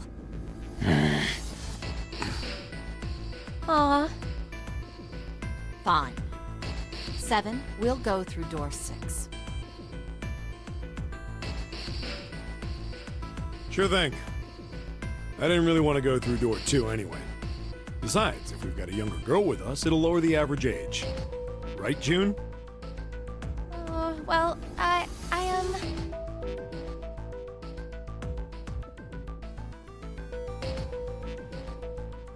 Pig. You just wait and see.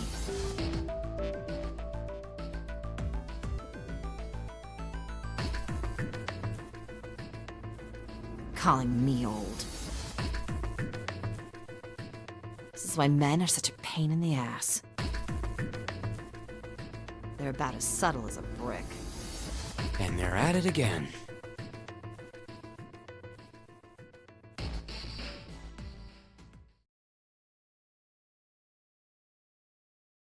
I'll see you later, June. Jumpy.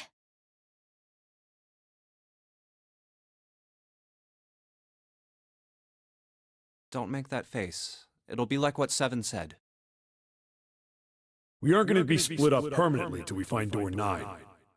We might get separated for a little while, but we'll see each other again. Otherwise, we won't be able to open door 9. And that's how the notary game works.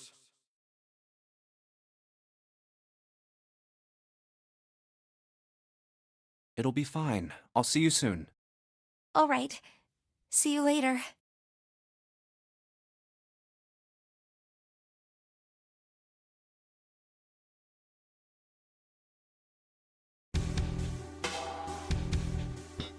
Here's A deck.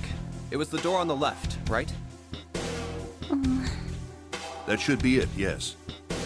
And here we go.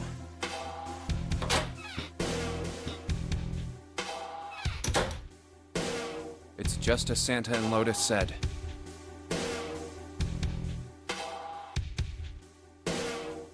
A numbered door.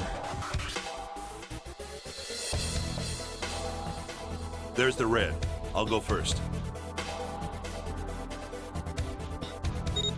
Now the 2 of you, if you would.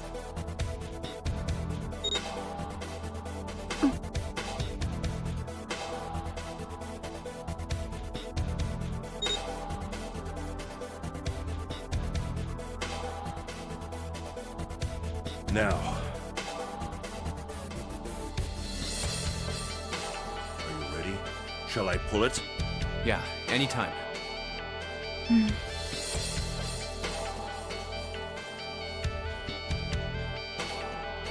Very well, then. Let's go. 3, 2, 1.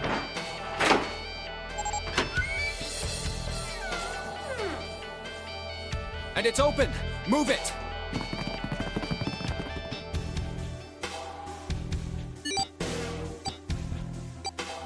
Where is it?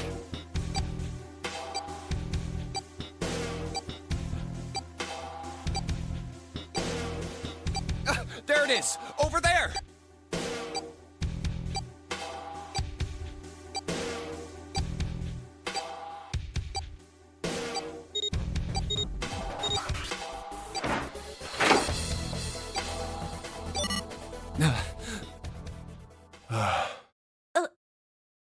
It stopped. Yes, it did.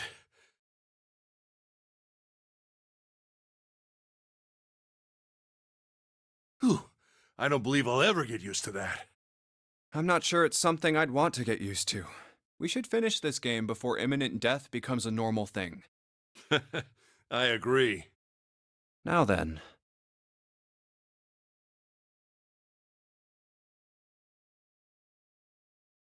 There's another door. Let's try opening it.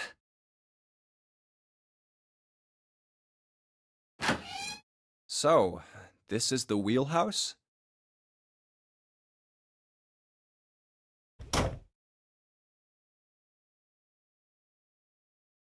Ace, you investigate the wheelhouse next door. Very well. Clover, you're in charge of this room. Say something! Okay, I will. All right then, let's get started.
Pocket watch.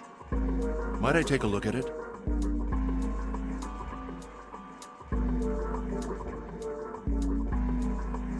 Hey, man. What are you doing over in this room? Oh, I just thought I'd come check up on the two of you. Is there a problem?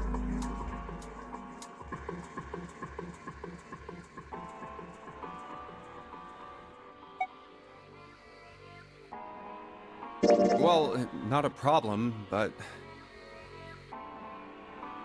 That's a lie.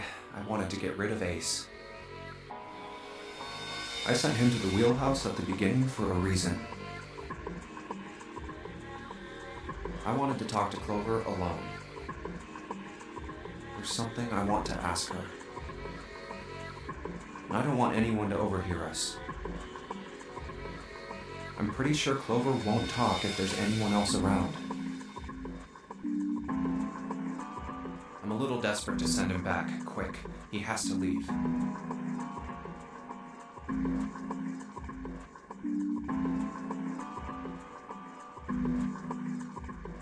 Oh, I see. Of course. I apologize for the intrusion. Well, best of luck.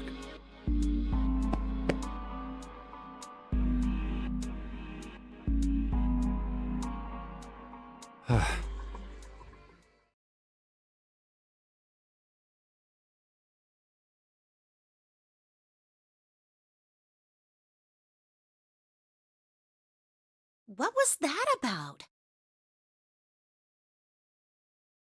Why are you looking at me like that?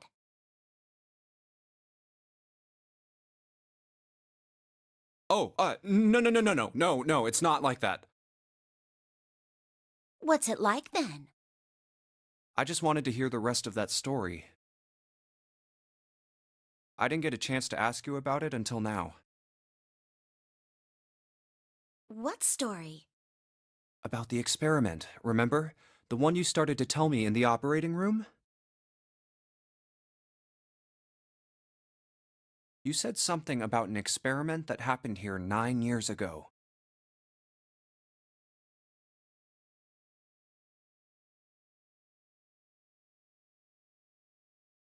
I'm sorry, but I don't want to talk about that right now. I'm just not in the mood, okay? You understand, right? I keep thinking about my brother. I can't stop. I mean, who would do something like that to my brother?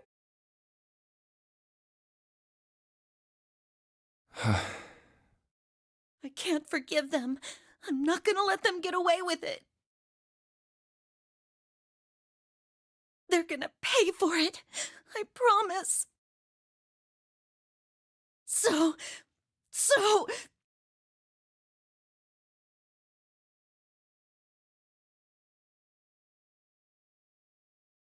Junpei, who do you think did it?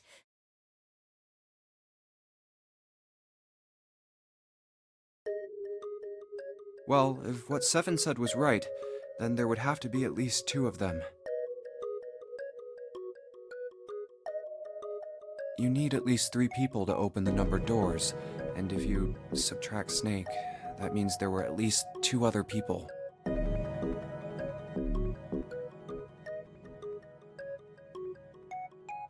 You're right.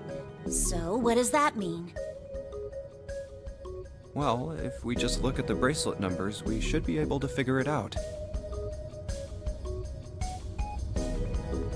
Who could have opened door 3 with Snake? Well, really, who and who, or who and who? You mean it could have been 4 people?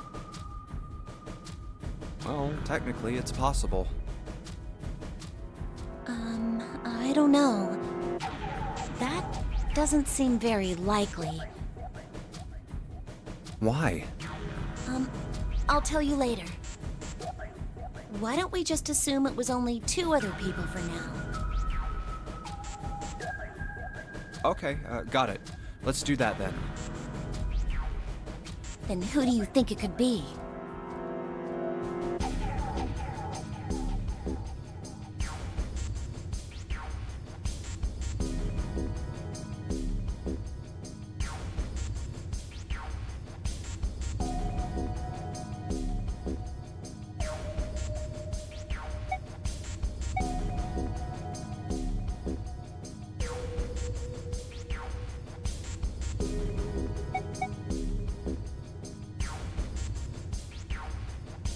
Would it be Ace and Santa? The digital root for Snake, Ace, and Santa is 6. No, they wouldn't be able to open door 3. Then maybe... Ace and June. The digital root for Snake, Ace, and June is 9. Nope, they couldn't open door 3. And besides, there's no way in hell June is a murderer. Damn, I need to think it over again. Would it be Ace and 7? The digital root for Snake, Ace, and 7 is 1. The numbers aren't the right ones. They wouldn't be able to open door 3. But in that case, who was it? Would it be Ace and Lotus? The digital root for Snake, Ace, and Lotus is 2. That's definitely not 3.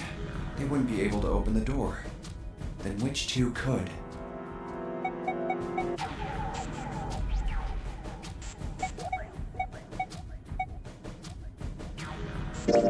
Would it be 7 and Lotus? The digital root for Snake, 7, and Lotus is 8. Nope, they couldn't open door 3. Then which 2 people could?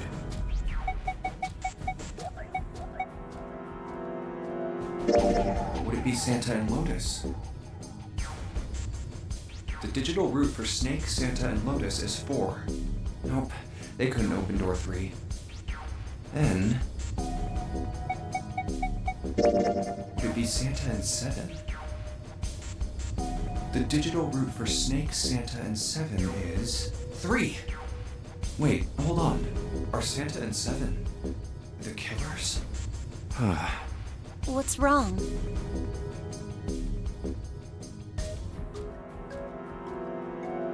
Well, I thought about it, and...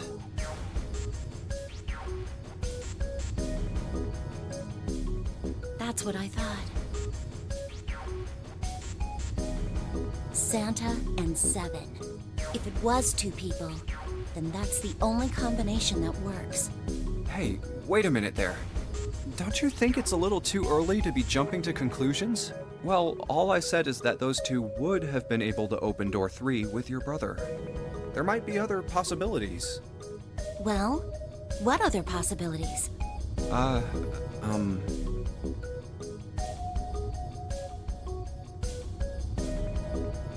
you saying you think that it was 3 or 4 people? I really don't think that's likely. Why not? Can I borrow your pen and paper? Yeah, here.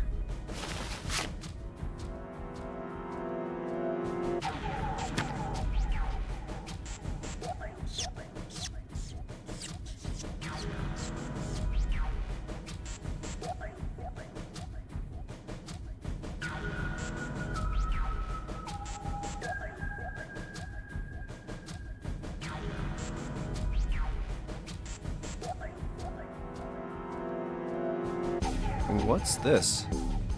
These are the combinations for 3 or 4 people.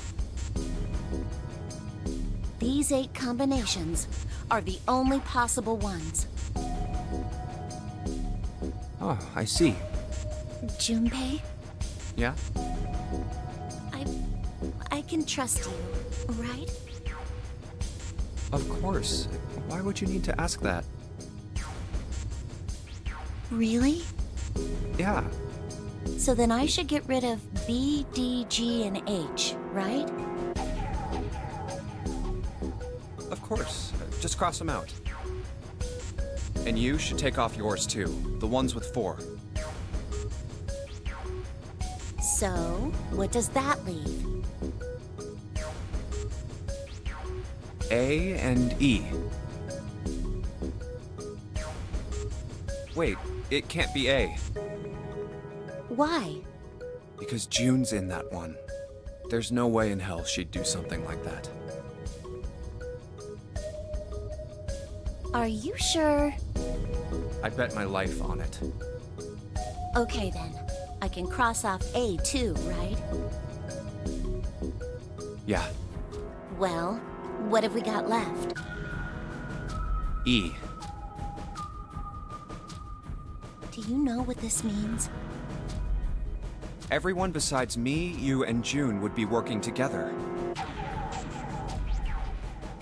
Do you think that's likely? If there were 4 people working together, they wouldn't be very cautious. I don't think they'd try that hard to hide what they were doing if they outnumbered us, right?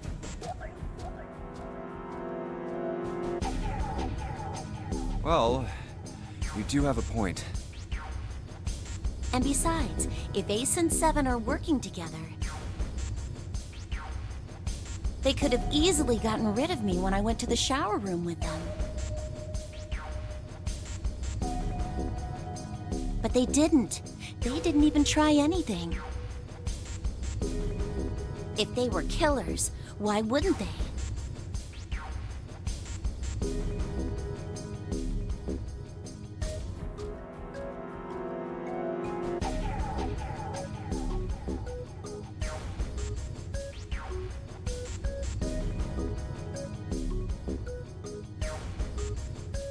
Oh, I see. Anyway, I understand now. It seems pretty unlikely that it was as many as 3 or 4 people.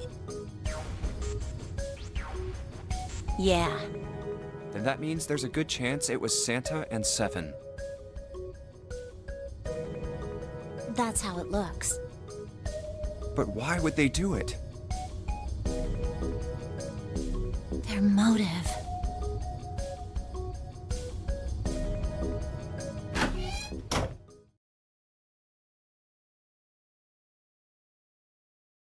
Have I interrupted something? What is it? There was something I wanted to speak with you about, Junpei. Could you come with me for a moment?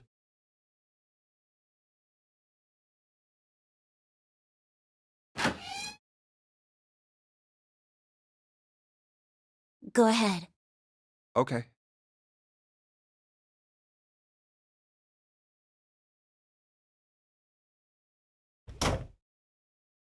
What did you want to talk about?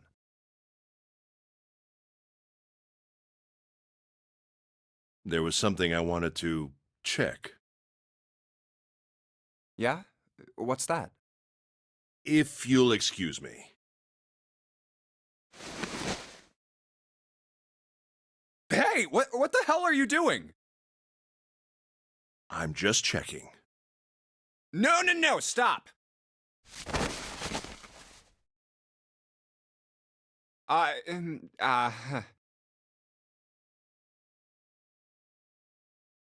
Just as I thought.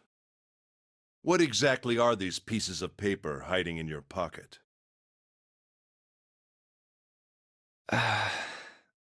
You switched them, didn't you, when we voted? Well, I can't say that I care. I managed to get through the numbered door I wanted, despite your mischief.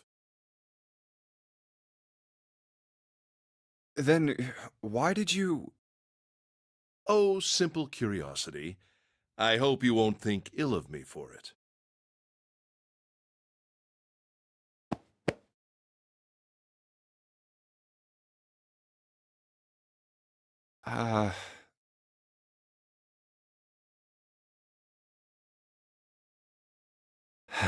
Damn.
Oh, a hallway.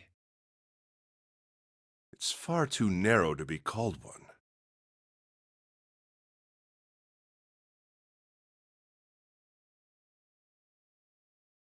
This seems to be the only route. Yeah, let's go.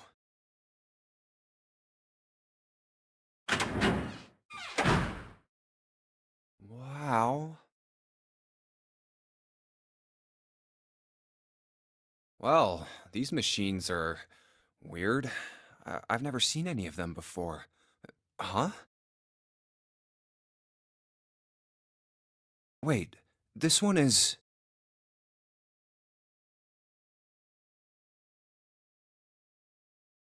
Ah, yes. A telegraph key. These were used to transmit Morse code a long time ago.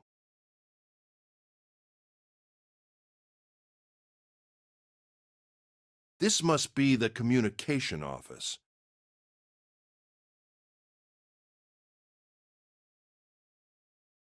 And that door?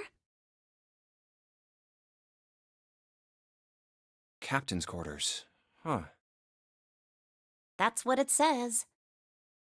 Then, do you think... I'm Zero, the captain of this ship.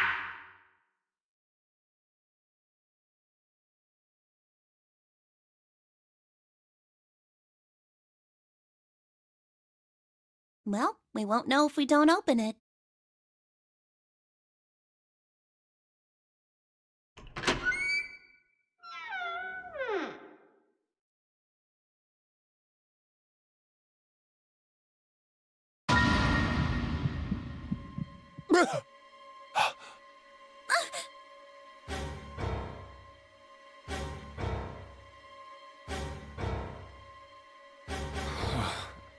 Not again.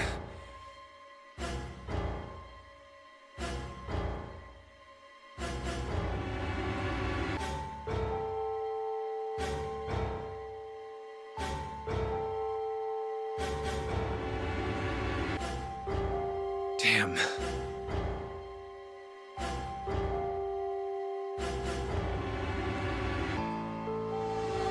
No, wait.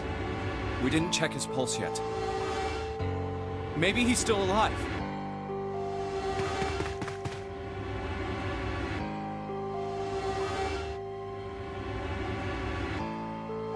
No pulse. Well, he's dead. Damn. If only we knew how it happened.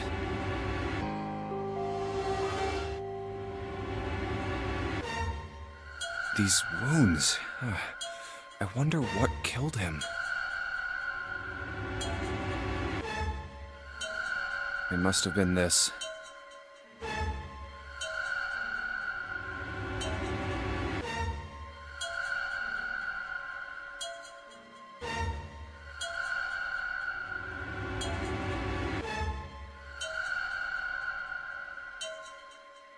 These clothes.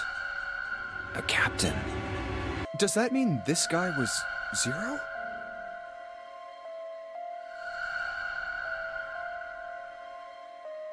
Bracelet 0.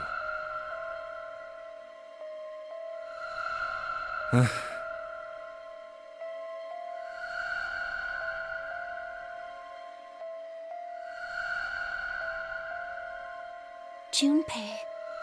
It may be wise to find a way out of here first. Yeah, you're right.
Huh.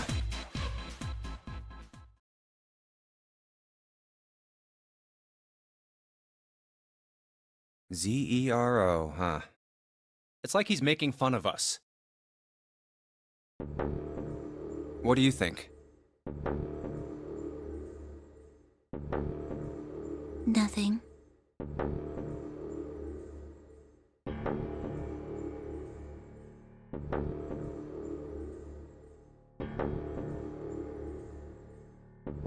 What about him? Do you think that's really Zero? There's no way that's him. Didn't I tell you already? Zero is one of us. Yeah, right. Well, even if he wasn't one of us, there's no way that man could be Zero. Huh? Don't you get it? The letters that spell Zero on the TV screen, the captain's clothes he's got on, and of course, the bracelet with a 0 on it. It's too obvious. Look, this is Zero right here. This dead body is Zero. Isn't that kind of fishy? You're right. Only an idiot wouldn't see through something like that.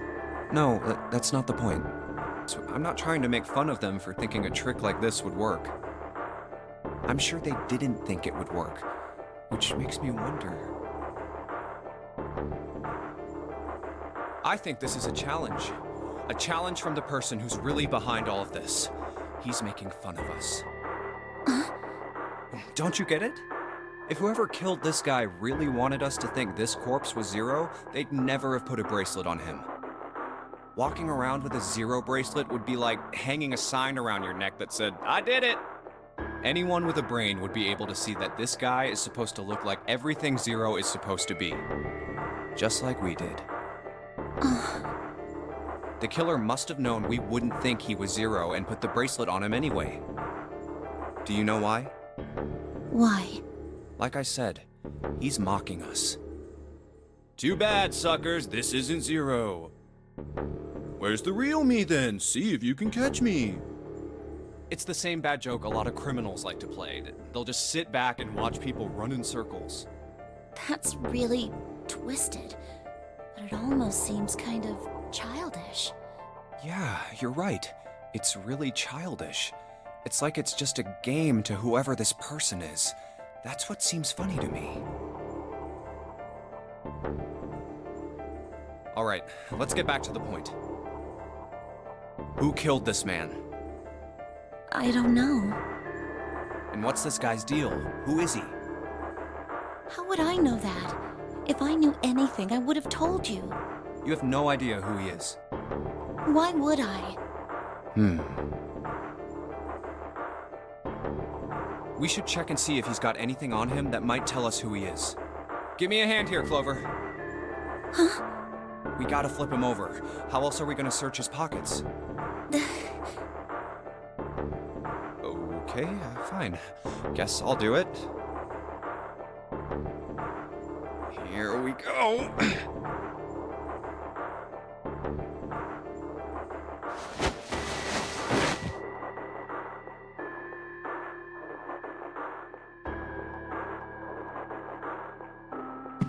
Huh?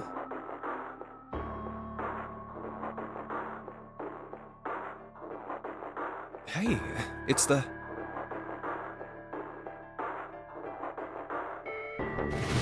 Lastly, let us discuss how to remove the bracelets. There are only 2 ways to do so. 1. You escape from this ship.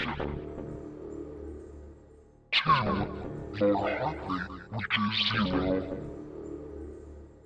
In other words, once the bracelet is taken outside the confine of the ship, or the parasitic Marin's heartbeat has fallen to 0, it will shut down automatically. Oh God. This man... he's dead, isn't he? Huh? No, it's just... I guess I didn't really think about it until right now. If his bracelet's off, that means he's dead. Well, it's pretty obvious that he's dead. You don't really need to look at his bracelet to figure out that he's dead. Yeah. I guess you're right. It is pretty obvious. Well, he looks a lot better than the other bodies we've seen, though. You know? I mean, if there wasn't all this blood, he'd almost look like he was still alive. I mean, I know it's kind of a messed up thing to say, but he kinda has it better, you know? Dying from a bomb going off inside of you, I mean, that's just... Some of Snake's bones went right through his skin. I think the explosion must have thrown him against a wall or something. There was a broken bone just sticking out of his left arm. And,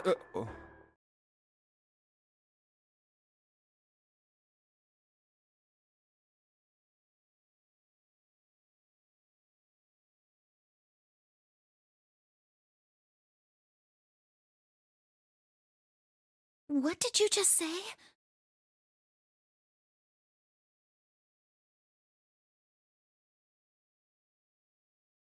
oh man, I am so sorry. I shouldn't have said that. I really don't know what I was thinking. I mean, No, that's not what I'm talking about. What did you say about his arm? arm? Yes, his left arm. You said it, didn't you? Well, yeah, I did, but I mean, didn't you see it too? Of course not. I could barely look at him. There's no way I was gonna see the details. Are you sure it was his left arm? Yeah, I'm pretty sure it was. And he had a broken bone, right? What the hell are you getting at here? Just shut up and answer me!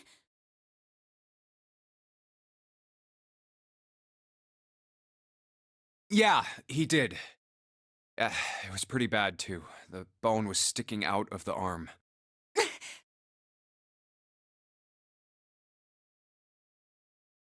Clover? What's wrong? Look, I'm sorry if I said anything. Thank you. Huh? What are you...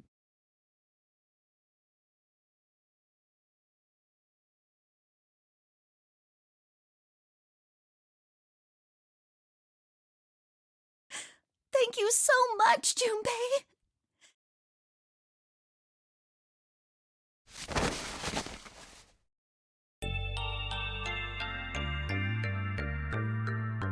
Hey, what's going on with you?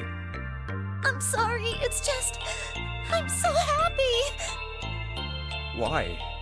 The body in the shower room, it isn't his! It isn't my brother! Huh? It's not Snake! Why on earth would you think that? Because his left arm is... I'm sorry. I really shouldn't be talking about this.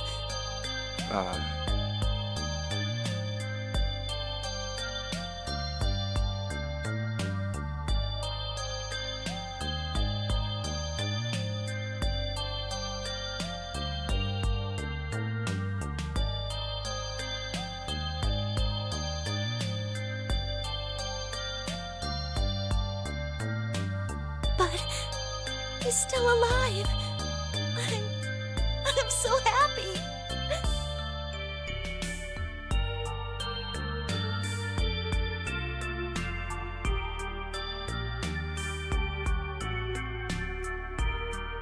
I'm so glad. Huh? Junpei, you were right. Huh? No matter what happens, you can never lose hope. You have to remember what's most important, and that's to have faith and to have love. If you can remember all of those, that'll bring you good luck. That's...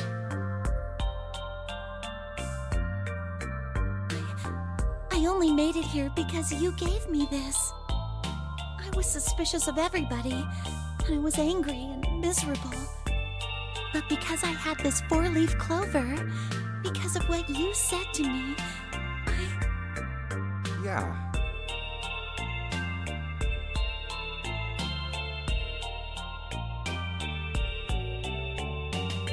Thank you so much, Junpei.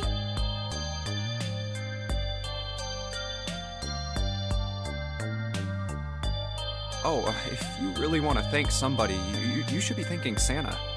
Santa? Why? Well, he was the one who gave me that thing. And the words for each leaf, I got that from him too. Oh.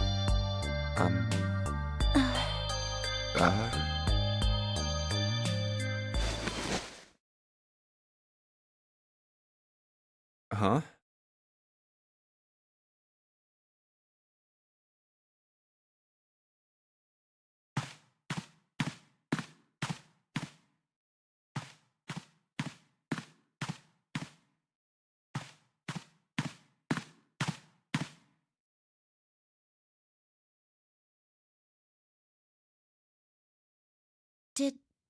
Did Santa really tell you those things? Yeah, he did. Did I, say something wrong? Oh no, not at all. In fact, this could be really good news, I think. You think?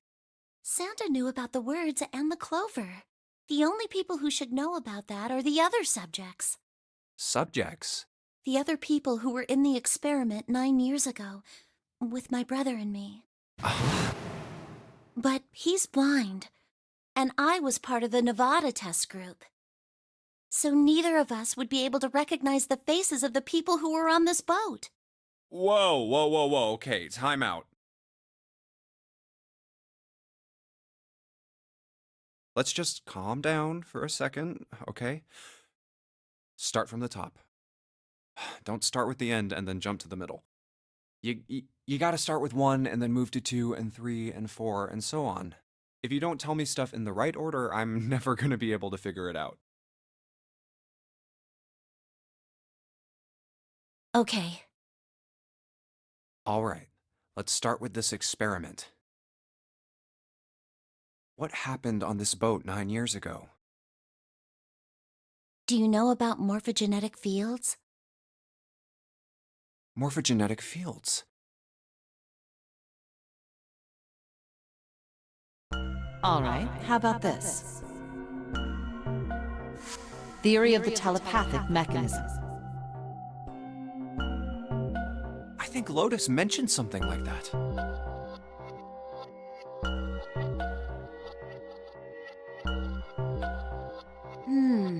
Telepathy, huh? Well, that's not really it, but I suppose it's similar. So they were testing telepathy on this ship? Yeah, I guess so. So, what exactly did they have you guys do? The same thing that we're doing now. Exactly the same thing. What? The nonary game. 9 people were put on this boat, and 9 others were put in the building in Nevada, and the game started.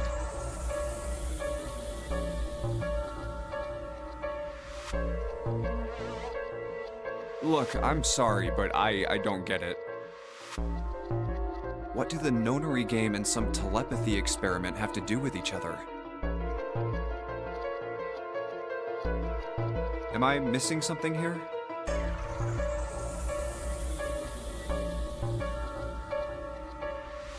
The ability to access a morphogenetic field is affected by a couple of things. The first is epiphany, and the other is danger. You know how sometimes when you're up against a really tough problem, and then the answer just kind of pops in your head?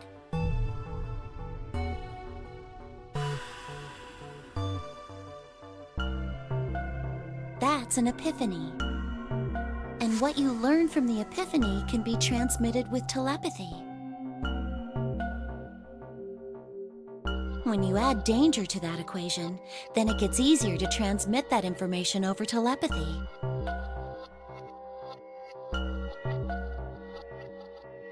So you're saying the nonary game was supposed to introduce that element of danger?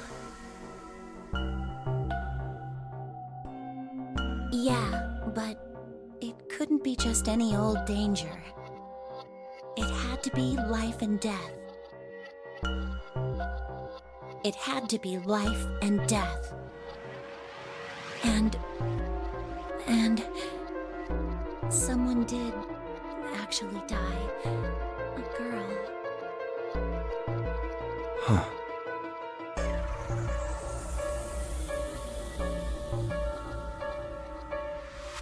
She She was on the boat with my brother. I was in Nevada. I never met her, but I did hear her name. Her name was...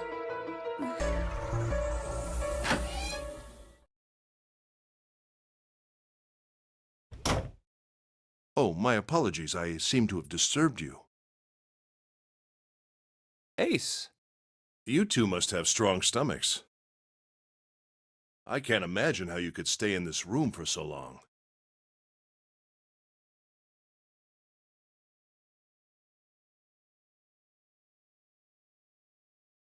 At any rate, Junpei, would you be so kind as to come and help me with something? I'm having a little trouble, and I could really use your assistance. Come on, it'll only take a moment. I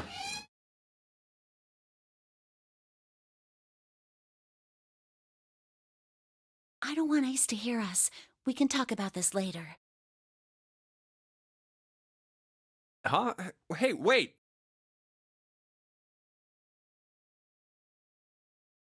Junpei, what are you doing in there? Hurry up!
Looks like there's something on the cover.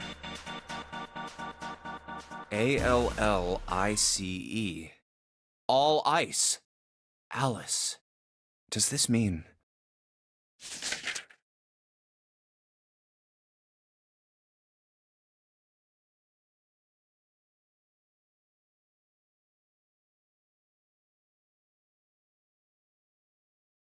What the hell is this?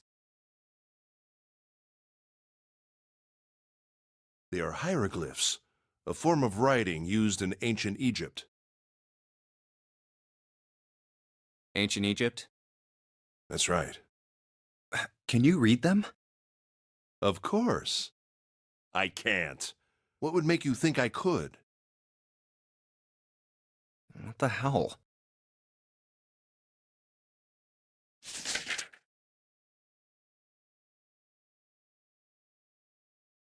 Whoa, the whole thing's like that.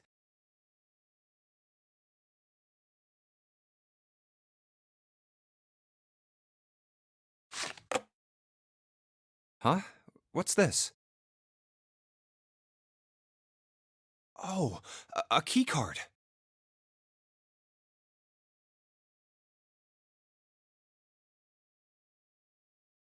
Uranus. That's the Uranus symbol.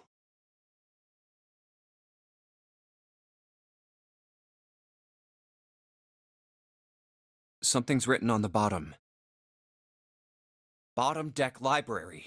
This must be the key to the library, then. So it would seem. Bottom deck library. Oh.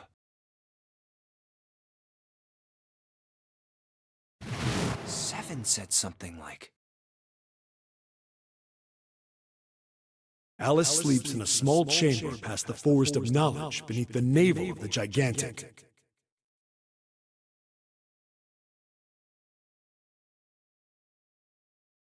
Could beneath the navel mean the bottom deck, and the Forest of Knowledge is the library?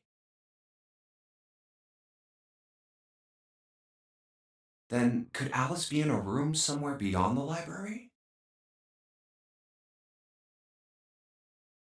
What's wrong? Something on your mind?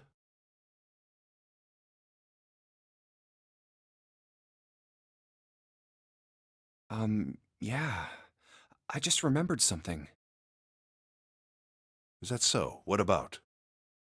Well, don't laugh, okay?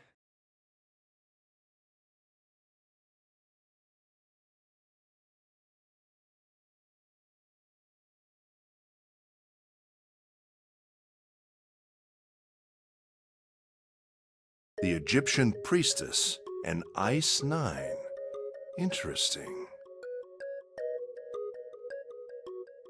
And the woman who wouldn't melt, who was recovered from the Titanic disaster?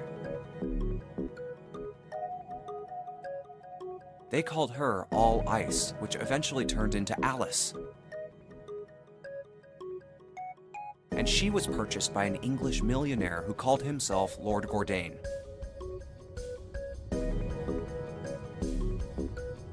According to Seven, this ship is where he hid Alice. And you think that he hid her in a small room beyond the library on the bottom deck? Yeah. Well, I mean, it is just a theory.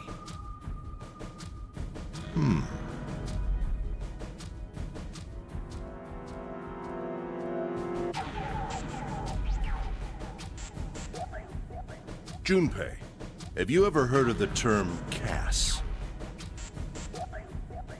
Cass. It stands for Cells Alive System. It is an advanced technology for freezing and preserving organic matter.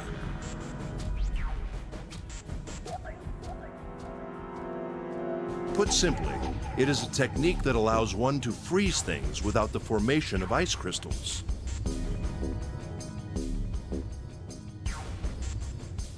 Normally, if you freeze something fresh, water within its cells expands as it crystallizes, damaging the cell membrane. CAS, however, works differently. The object to be frozen is supercooled using magnetic fields, and then frozen instantly and uniformly, giving ice crystals no time to form. It was originally developed for the preservation of food, as an alternative to the normal freezing process. Now, however, there are rumors that it can be used for other things. What do you mean, other things? Well, there are obvious medical uses, but perhaps also space travel. Space travel? Are you serious? Surely you've heard of suspended animation. Cryogenic freezing? It's a fairly common idea in science fiction books and films. People are sometimes frozen for especially lengthy journeys through space. Whoa, wait a minute there. Are you saying that Alice was frozen using that CAS thing? Well, I'm sure the possibility is quite low, but it is a possibility. If this special ice you call Ice 9 does indeed exist, and CAS were used to freeze her into that sort of ice instantaneously. You think she could be alive? Well, I can't say for sure, of course. I'm only talking about possibilities. The melting point for Ice 9 is 96 degrees, right? If she were put somewhere where she could reach that temperature... That's nuts. Are you really saying she could have defrosted and started walking about? You're quite right. It does sound unbelievable. But if she had, then we would have an explanation for the man we found dead on the floor. You mean the guy dressed like a captain? Yes. He was dead when we found him. Clearly, he was murdered. But if he was murdered, then by whom?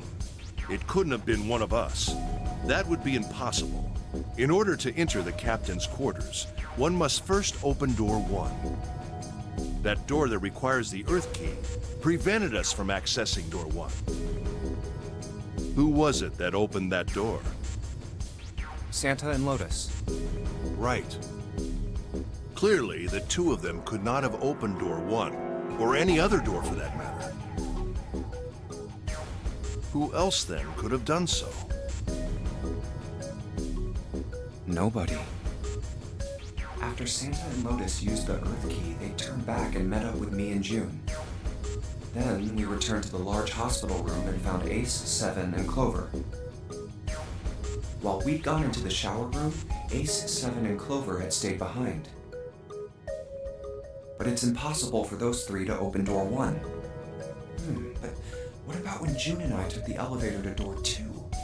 No, still won't work. We were only gone 5 minutes. No human being could have run to the captain's quarters and killed that guy in there and run back that fast. It would be impossible for any of us to be the murderer. That being the case, who could have killed him? Wouldn't it make sense if his killer was someone who had been in the ship for some time?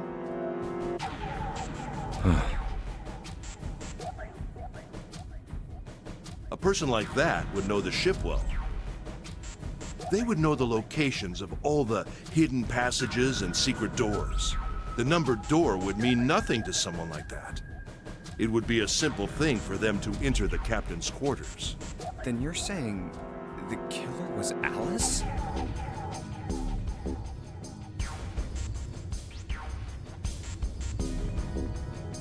Well, this is all only one possible theory.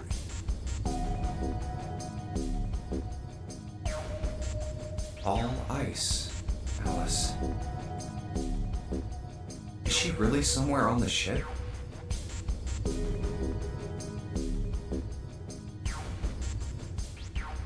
Maybe this card will give me access to the Forest of Knowledge. And the big mystery. What could be there beyond the Forest of Knowledge? Anyway, whatever. It's gonna have to wait. I can't do anything right now. I'll come back to this later.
All right, let's go.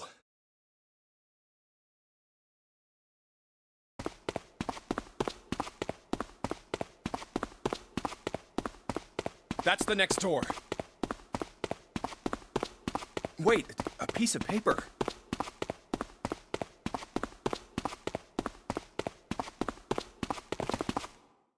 This is...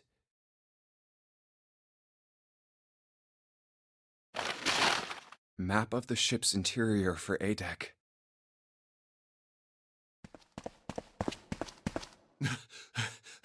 What's wrong?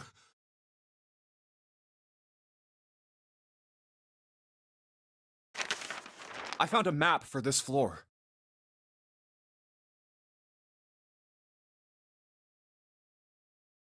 I see. Well, that was anticlimactic. I should keep this, though.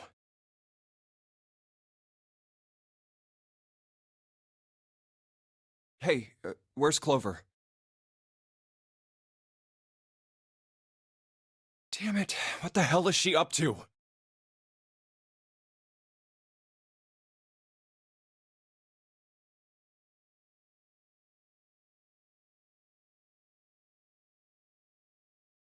Clover! Huh? Huh?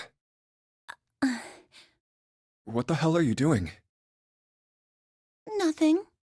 What do you mean, nothing?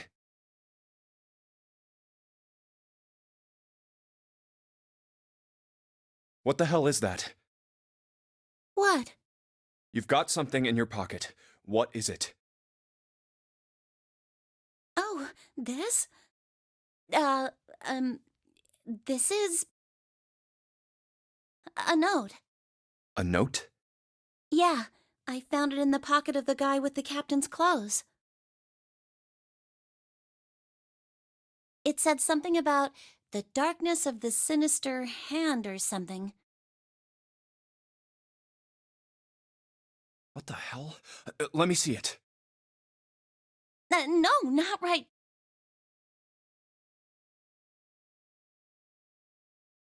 Hey, Junpei, Clover!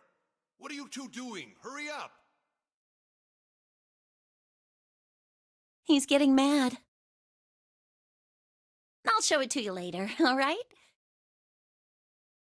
Come on, we gotta hurry.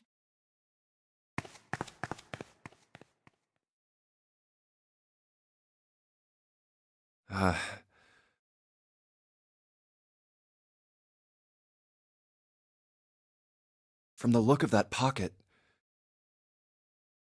it doesn't particularly look like just a note. Jeez, what are you thinking? For crying out loud.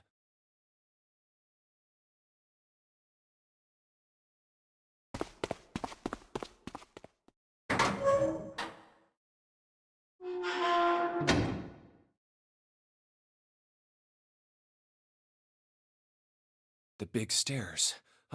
So this is where it ends up. Just like it says on the map.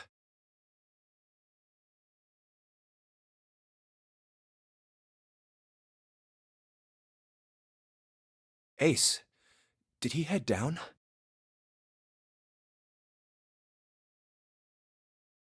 Oh, there he is. Look, the 4 others are there too. Really? Let's join them.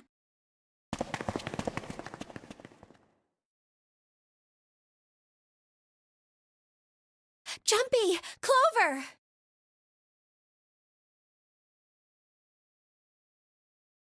What's up?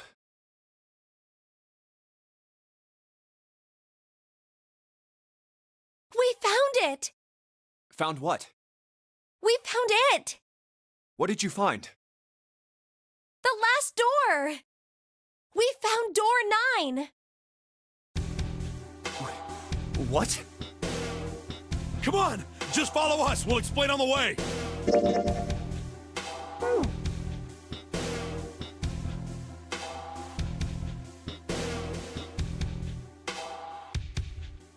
Okay. Well, if that's the case... Wait for me. We should get going as well. Jumpy! We finally made it! Yeah, it's finally time.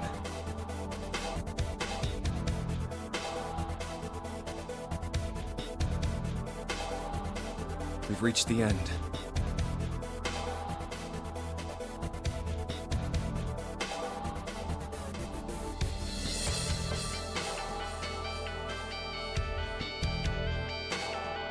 Something's bothering me.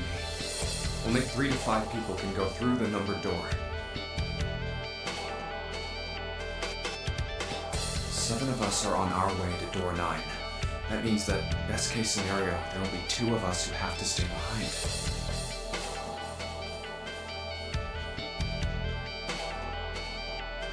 Two people. Is there a way? 4:30. We've only got 90 minutes left. I've got no time to wonder about it now. Hey, Junpei! June! What the hell are you two doing? Hurry it up!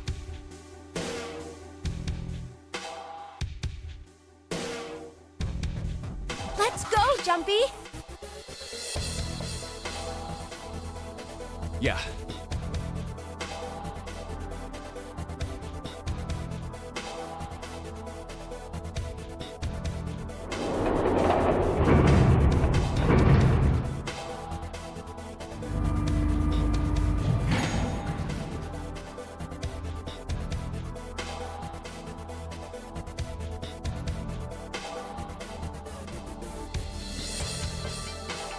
I know I told you I'd explain it earlier, but honestly, there ain't much to explain. After we split off from you guys, the 4 of us got into the elevator on the left, and that took us to the other side of the grate.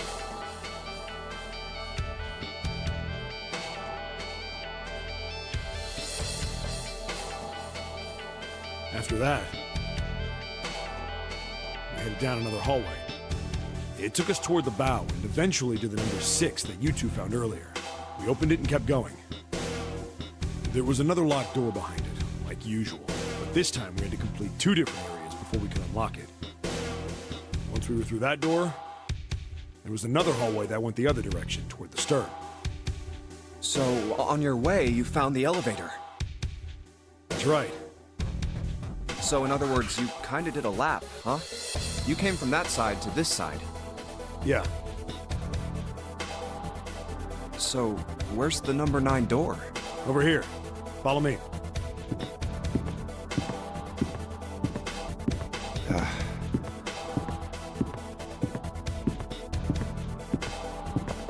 By the way,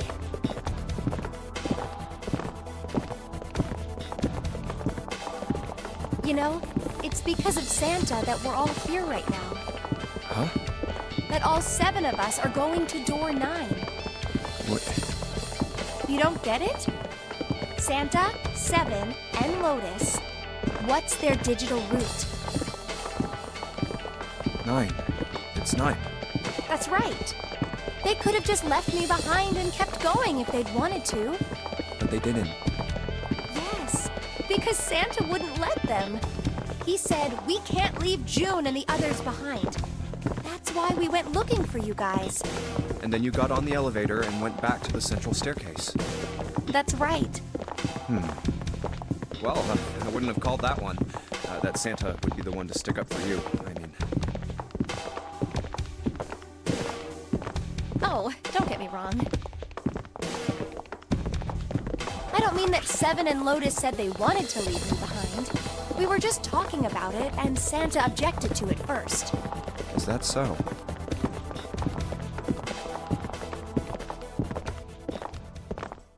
We're here. So, is this... Yeah. There's no other place for us to go. Nope. Just look around. There's a big old iron wall at the end of the hallway. The other hallways on the left and right are blocked by metal grates. I see.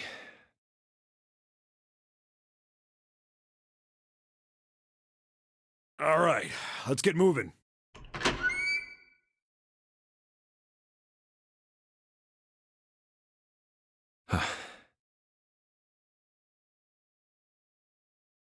Oh. No way.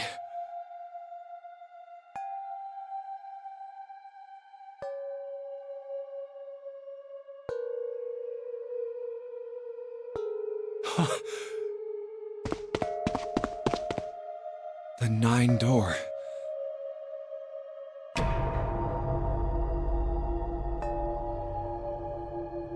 We're finally here.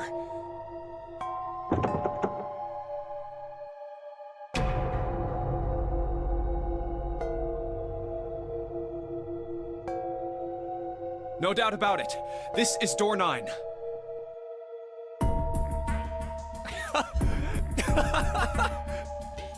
Oh, finally! This is the last.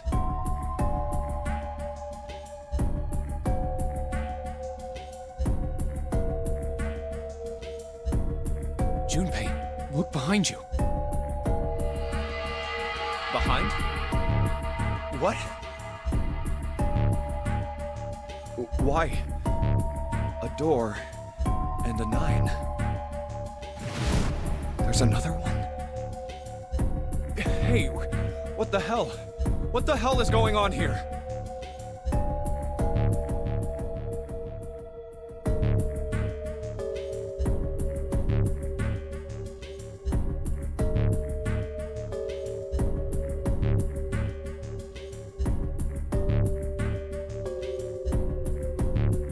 There's a red there too. That means... And of course it won't open.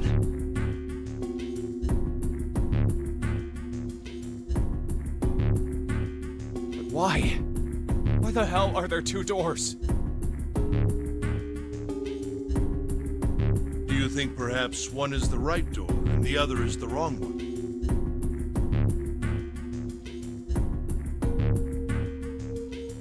I don't know about that. It seems unlikely. What makes you say so? Well, think about all the rooms we've been through so far. They're full of puzzles, but there are always hints about how to solve them. I'm pretty sure there aren't any rooms where we just had to go with our best guess and leave it to instinct to solve the puzzle. Do you really think that at the very end of the game, Zero's going to suddenly throw in something that depends entirely on luck? Then you're saying there's some sort of hint in this room. No, I don't think there's a hint anywhere in here. I searched it very well when I was in here before. I didn't find anything that might have been a hint, though. Well then, that means... Yeah, both of these are the right door. I mean, if you think about it...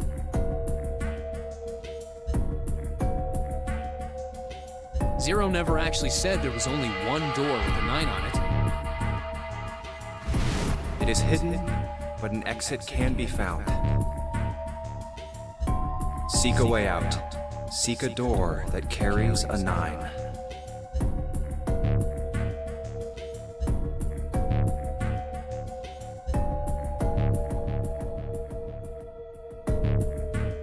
So if there are 2 number 9 doors, if we split it up right? That's not gonna work. You've got a notebook and a pen, right? Can I borrow them? Yeah, here.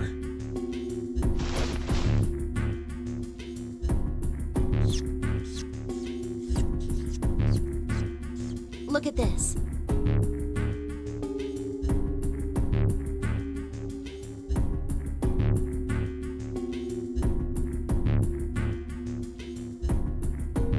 You get it? The numbers on the top are all the combinations with digital roots of 9. The numbers on the bottom are the people who don't fit. There's only 8 possibilities if we split up into 2 groups of 3 or 4 people. So... If 3 people go through the door, then 4 are left behind. If 4 go through, then 3 are left behind. right? Yeah.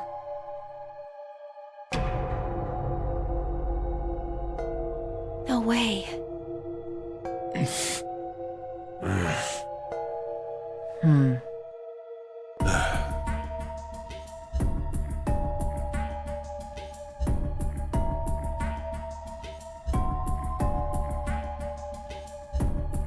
Come to think of it,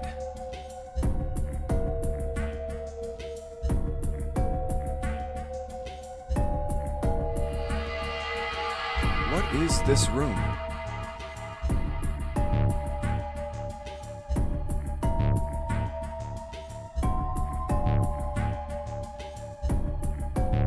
It looks like it's set up for some kind of ceremony. But what kind?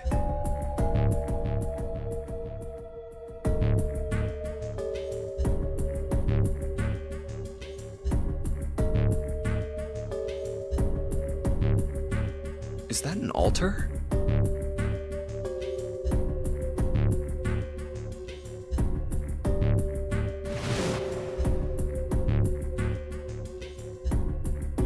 A coffin? No, it couldn't possibly be.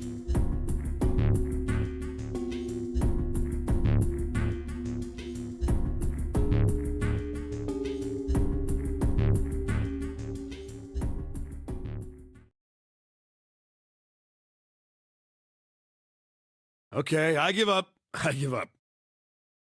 I figured if we sat around here long enough, someone would volunteer. But I guess nobody's got the guts to do it. What are you talking about? What, you guys didn't figure it out yet? Fine, let me enlighten you. Clover was mostly right with her little explanation earlier, but she missed something. She wasn't really wrong, she just... screw it! Let me just write it out.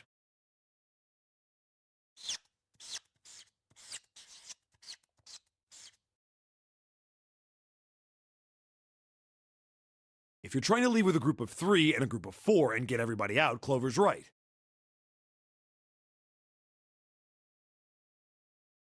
But there's another way. Only one combination, though. If you split us up into groups of 3, 3, and 1, you can make this combination. Wait, this means... Don't get me wrong here. I'm not trying to copy Ace or anything like that.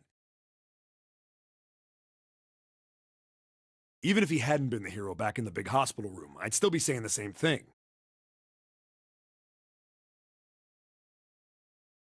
The same thing? Are you saying? Yeah, I am. I'll stay behind.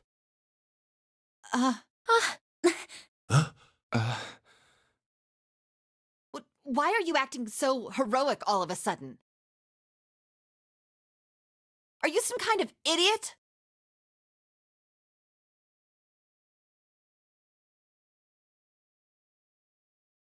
No, I am completely against this. I'll be goddamned if I'm gonna have to owe you for getting out of here.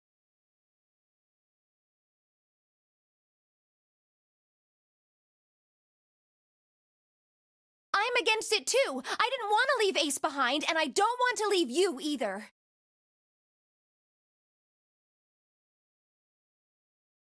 I don't like that idea. There's gotta be other options. I disagree as well. I can't say I care much for you being the hero.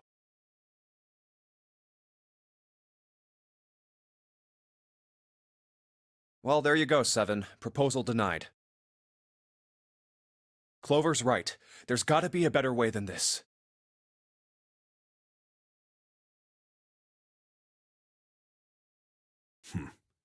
Doesn't make any sense.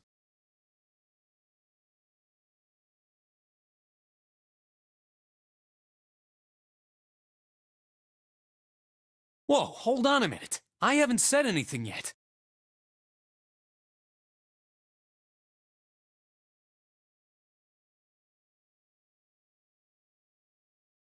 Are you agreeing? You want to leave him here? Nah, I'm against it. I don't want to leave Seven here alone. Then I don't see how it matters. I said alone.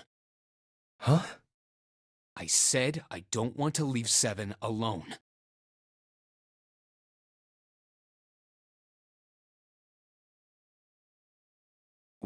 What the hell are you... What? You don't get it? I can't leave just one person. I need 2 more. 3 people, including Seven.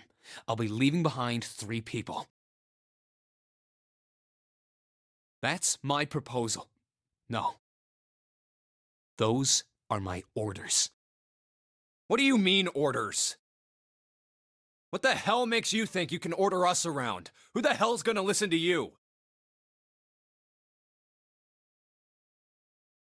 You all will. In 3 seconds, you won't have a choice. What? 3, 2, 1.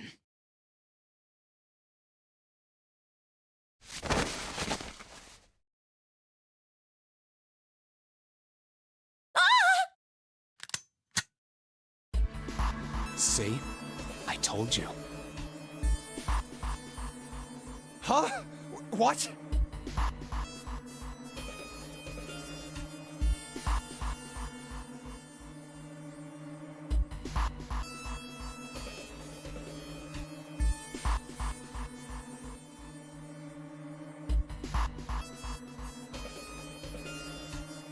Why?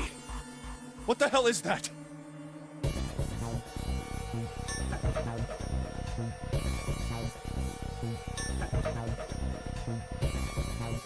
The gun's from the other room. What room? One of the rooms behind door 6. I should have known he was gonna do this. I should have taken the gun. Well, it's too late now, fat ass. Damn it!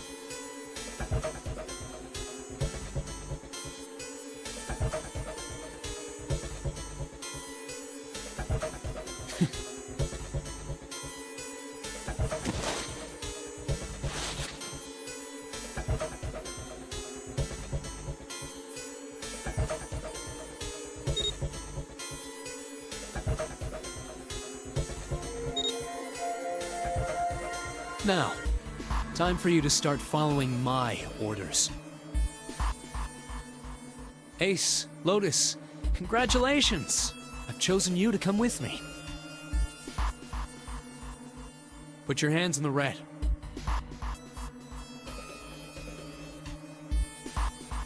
Hey, you deaf? I gave you an order.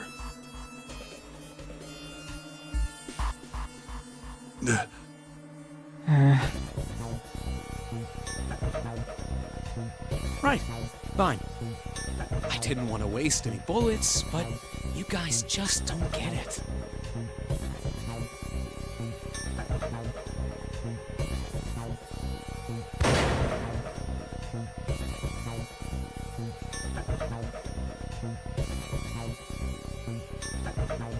Ha! He really shot it? But why? Santa, why are you... Santa, I thought you were one of us. I thought we were friends. What? You knew about the leaf words and the 4-leaf clover.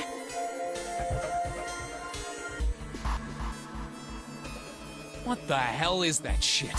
I've got no idea. You're lying! Shut up! Just shut up! You stupid bitch! You want me to put a bullet in your fucking head?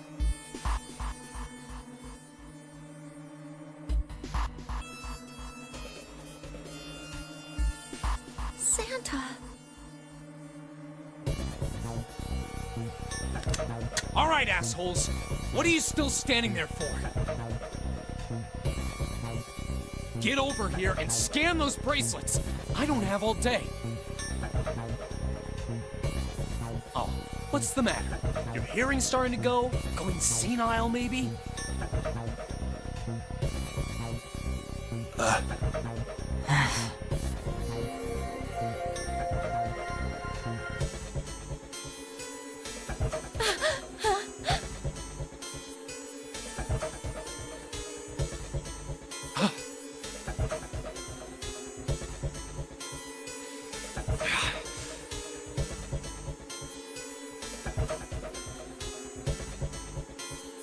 That's it.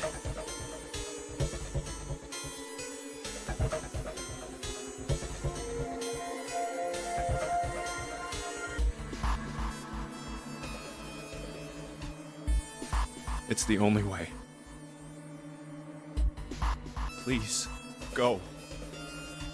Huh? No way. Jumpy, what are you saying? If you stay here, you're going to be stuck, Jumpy. And so will Clover and Seven. I know. But you don't need to worry about us. We'll figure something out. Right, Seven? Right. You just leave it to us. It's gonna piss me off to do what Santa says, but... Don't worry about me either. There's still something I have to take care of. No, no! You can't! Ace, Lotus, don't come over! Don't worry about me, please!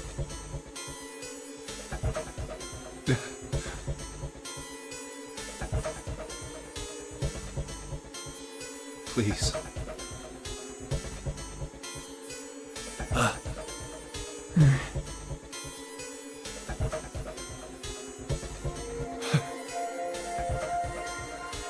Go. All right. Fine.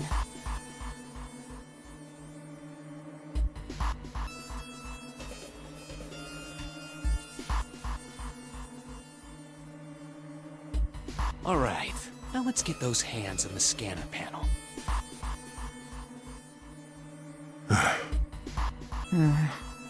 What's the holdup? What? You think I'm fucking around here? I don't give a shit about this girl. Your egg doesn't need a person, you know? All I need is the bracelet. You get it? Good. Now put your fucking hands on the scanner. I'm not gonna say it again.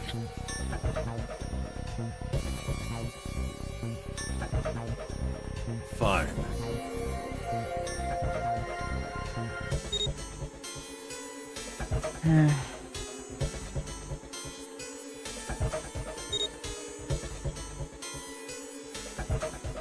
Good job.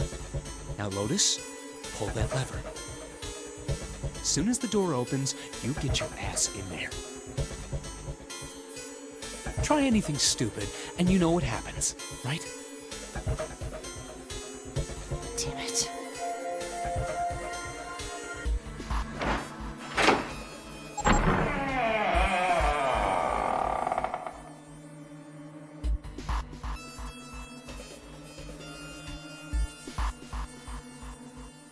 Good. Go.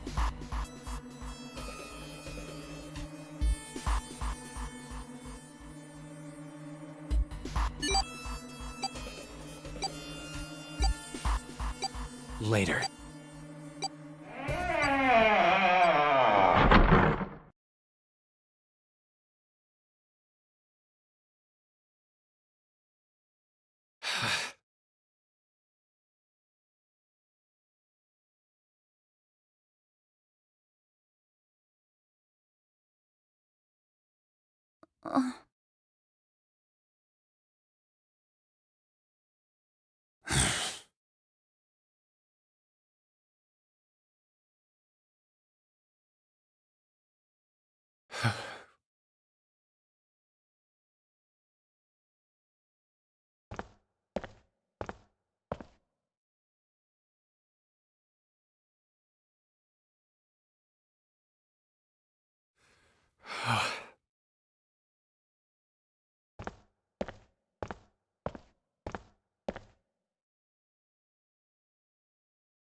June.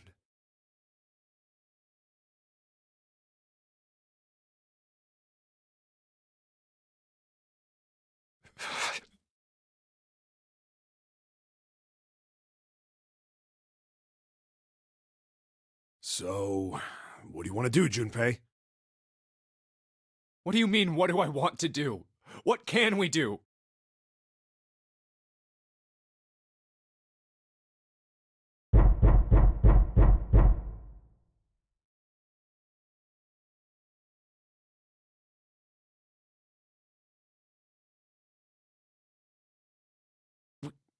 What the hell is that? Shh, quiet!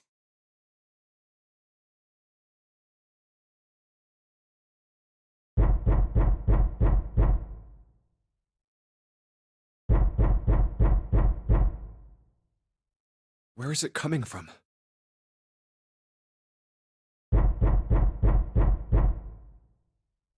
Could it be? Hey, I think it's coming from this coffin.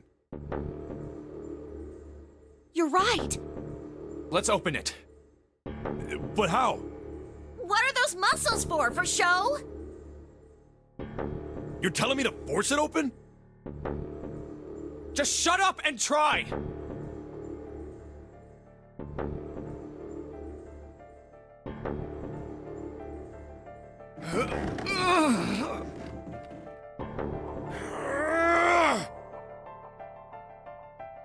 Damn it! It won't even budge.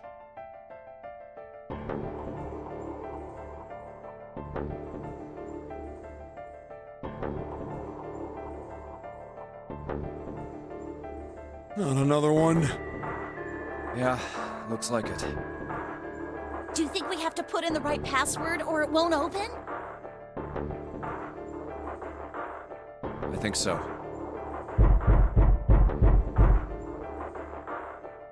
Whoever or whatever's inside this thing wants out, and now. I know that. But how? Without a passcode, I don't think there's much we can do.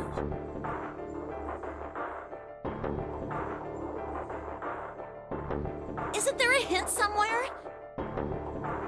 Well, let's look for one.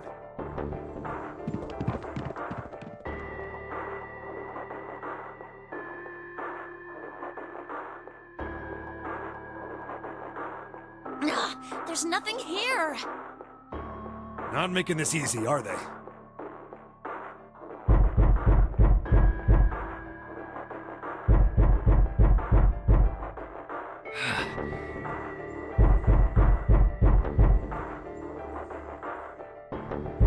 What's the passcode?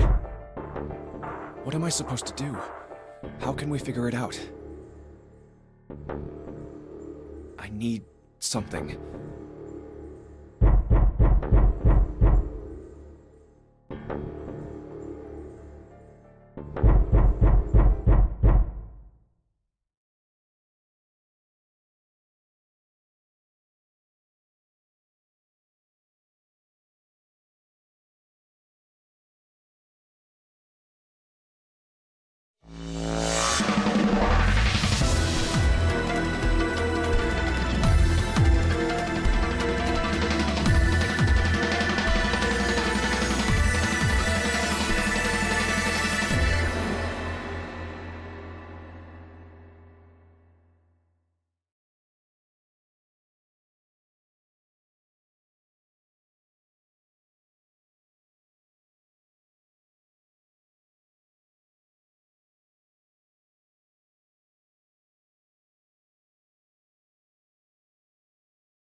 I thought we were finished with that topic.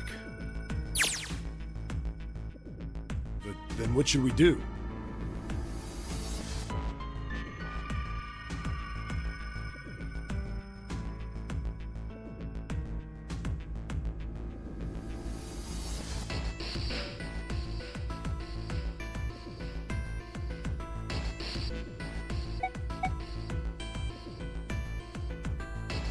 Eight plus 3 plus 6 plus 5 is 22. So...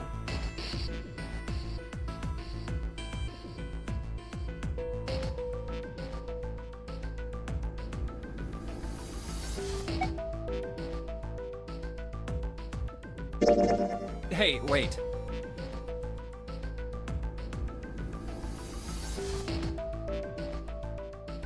I want to go through door 5 too. What? What are you saying, Jumpy? If you're going through that door, then I'm going with you. No, you can't. I can't take you with me. Why?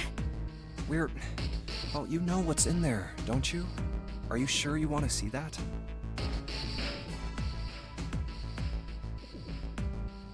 Well...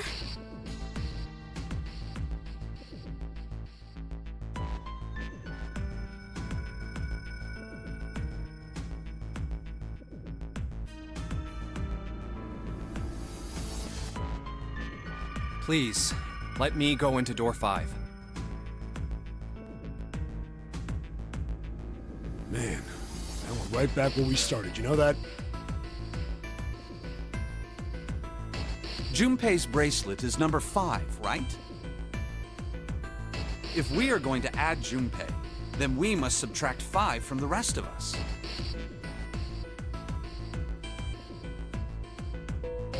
Ace, please, take good care of Clover.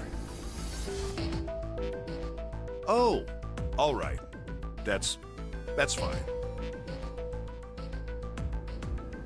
Don't go away! You need to listen to me, Clover. Go to door 4 with the others. No! Don't be so selfish. Why?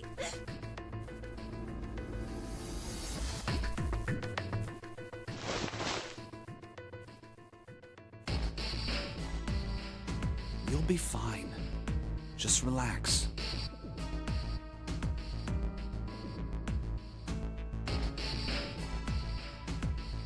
Huh. What did he tell her?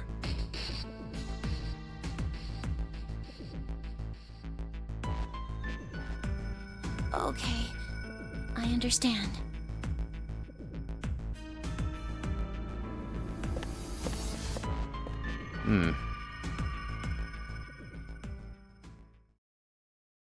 Let's make sure we've got this straight. Those going to door 5 are... me, 7, and Snake. 7 plus 2 plus 5 equals 14. And the digital root of 14, 1 plus 4, is 5. And those going to door 4 are... Lotus, Santa, June, Ace, and Clover. 8 plus 3 plus 6 plus 1 plus 4 is 22. And the digital root of 22 is 2 plus 2, 4.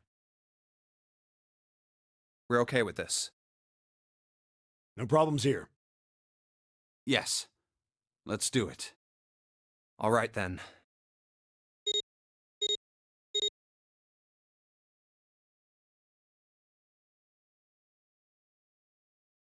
The lever's all that's left.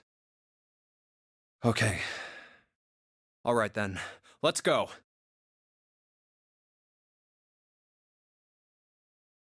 Okay. Please be careful. We will.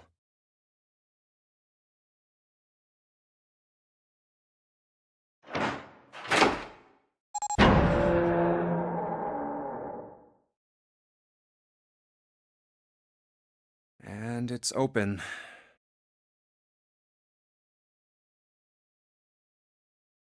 Oh, That's messed up.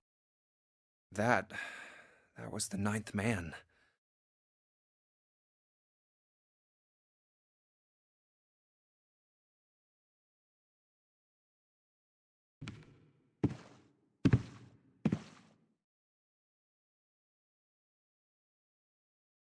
Oh, How can you... Well, do you intend to kill me? I assume you haven't forgotten the door only remains open for 9 seconds, have you?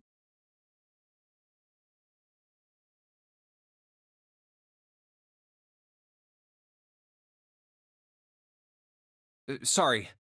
Let's go!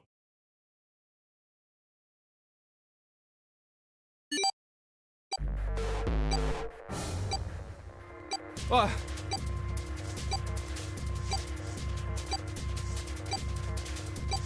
Damn it! The countdown started!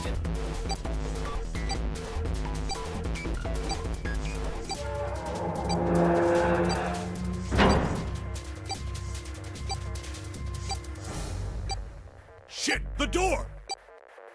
There's no turning back now.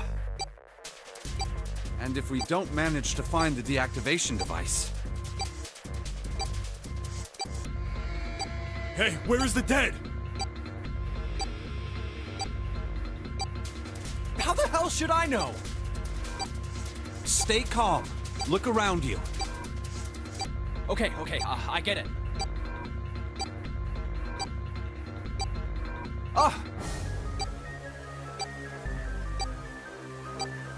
Found it! Right here!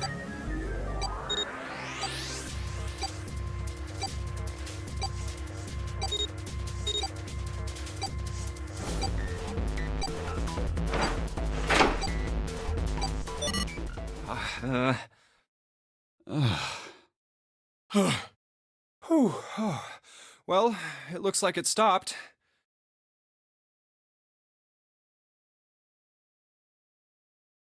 Goddamn thing's gonna give me a heart attack.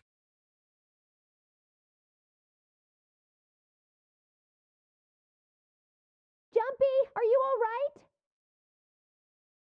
Are you guys okay?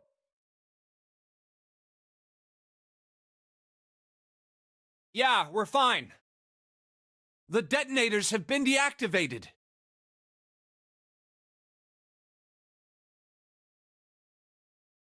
All right, we're moving on. Be careful, okay? Okay. Sure thing.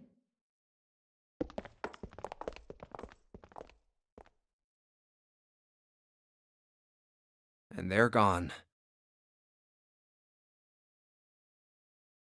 Now.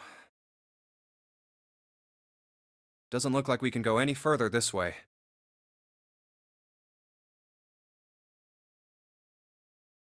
Maybe this wall can be moved. Or not. It's not budging. Hey, there's a door over there.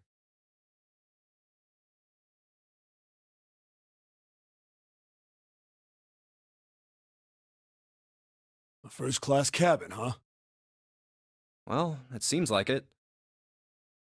Let's have a look then, shall we?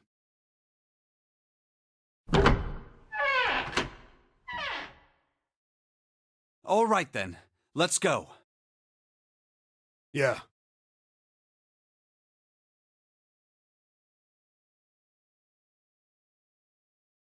Oh.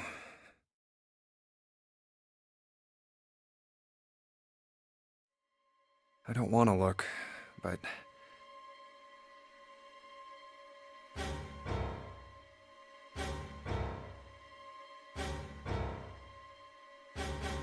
Oh, it's so horrible.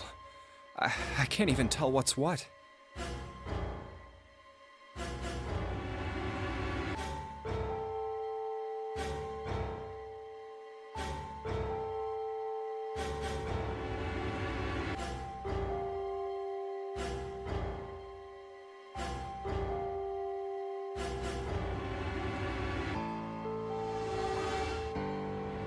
He'd been wearing these.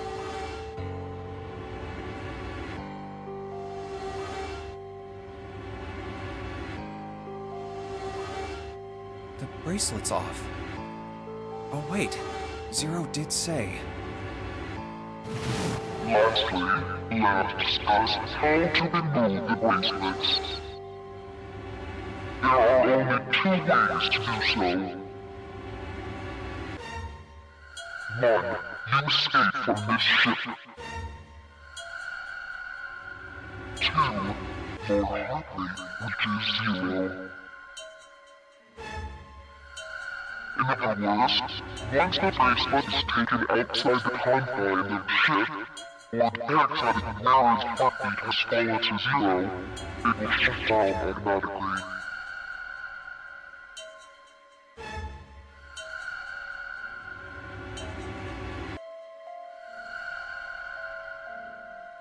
The bracelet comes off when you're dead. Ugh, but what the hell's the point of getting it off when you end up like this? Ugh. Oh, just imagining how it must have happened. This was a human.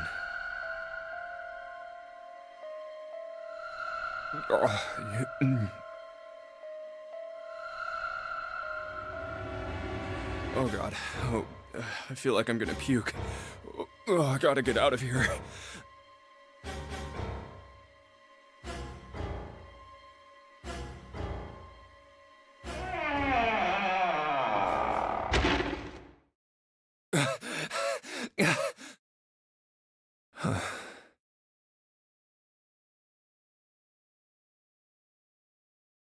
Huh, where did they...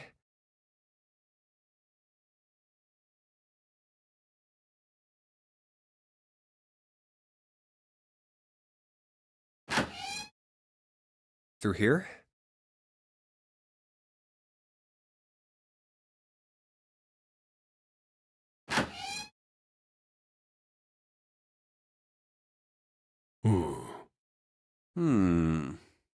What's up?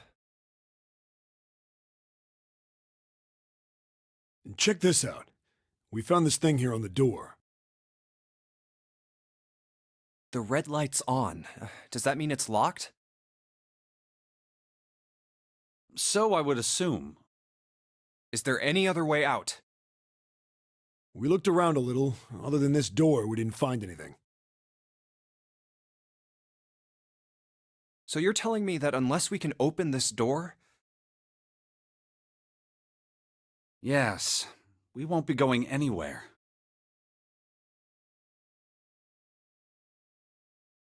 This looks like a bedroom. Then the other room is probably a living room, or the closest you can get to one on a ship.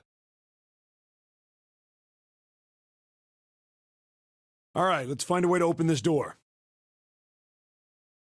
Come on, guys.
What's wrong? You got weird all of a sudden.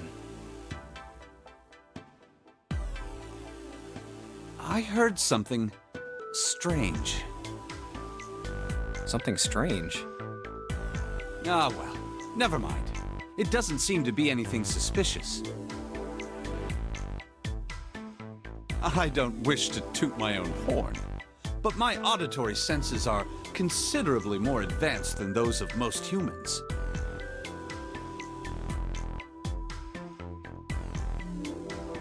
I notice even the slightest of noises. Right. Are you gonna tell me you can hear a needle drop from a mile away? No, such a thing would be impossible. However, by listening to the sound of footsteps and breathing, as well as sound echoing off the environment, I can locate most objects. Oh yeah, that's right. When Clover fell on the big staircase a little while ago, you were at her side immediately. So that was... Yes, I could hear it happen. In fact, I can run quite fast. Certainly as fast as you. And should someone attempt to start a fight with me, I am quite confident that I could defeat them. Oh, really?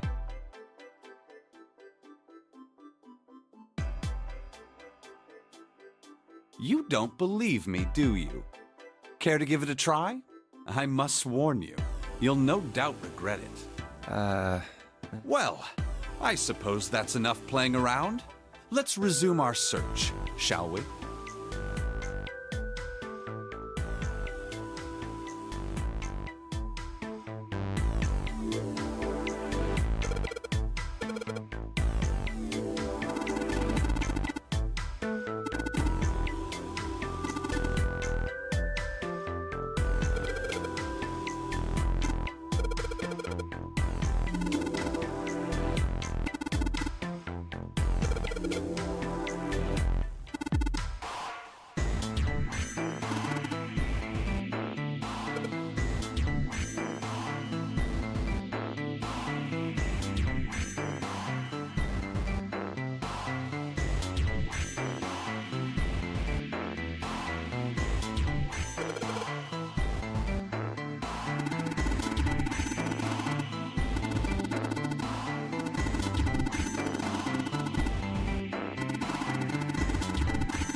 Oh.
Hey, Seven. What the hell was that? Are you alright? Yeah. Yeah, I'm fine. I just felt a little dizzy, that's all.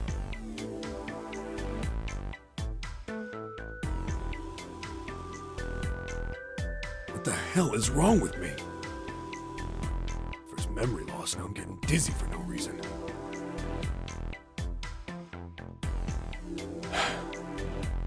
Memory loss?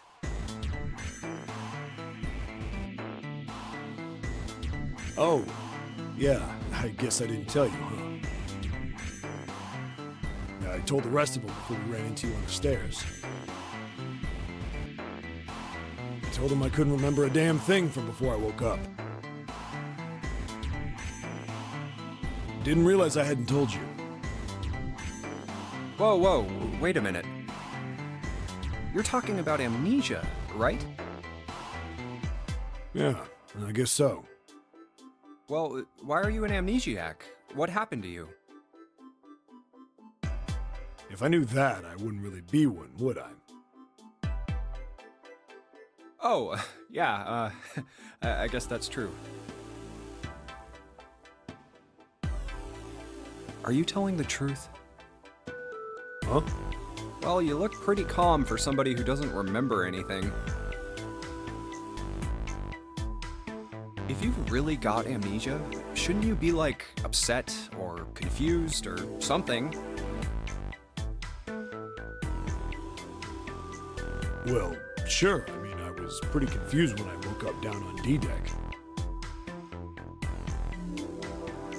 But that was a while ago.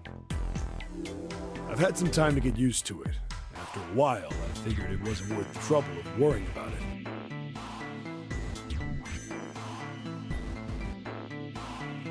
After all, why worry about something I can't change?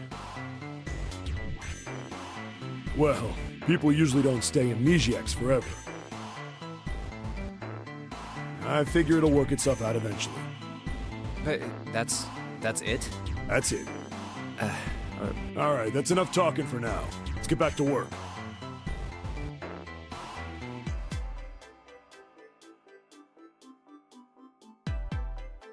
How are you fine with something like that?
Another hallway? Hmm?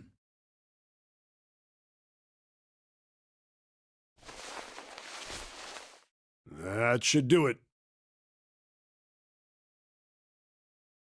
What's he up to?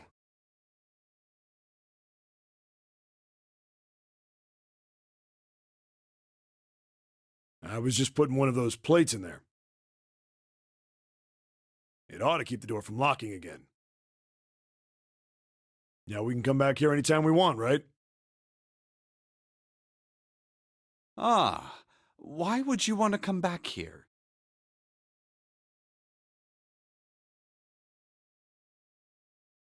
I might like to play a little piano. Piano? Come on, let's get moving. We aren't out of this yet.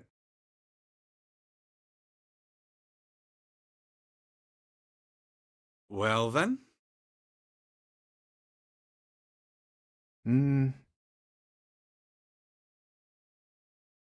Can't say I could ever imagine Seven playing the piano.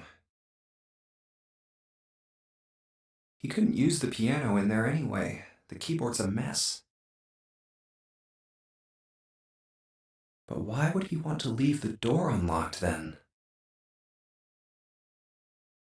I have no clue. Hey, wait for me!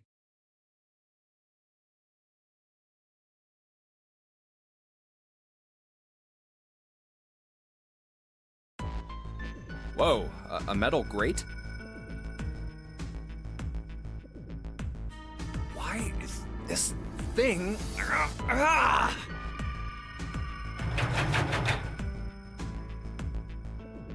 Figures. Are those elevators over there? No way to know if they're working or not from here. Oh, there's a door just to the left of this grate.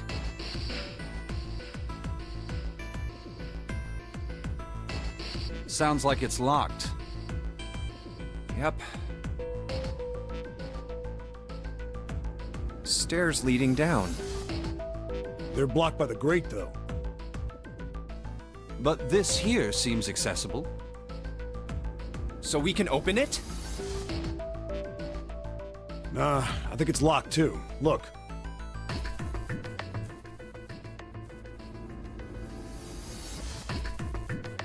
What's this mark? The female symbol.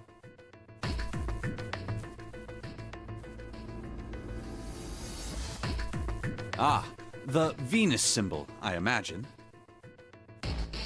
Do you recall the similar symbols near the large central stairway? They reference many of the solar bodies. Oh, that's right. The Sun, Saturn, and Earth. So, as you can see, that one is likely. Not the woman symbol, but a Venus symbol. So I assume. Hold on. Where's 7?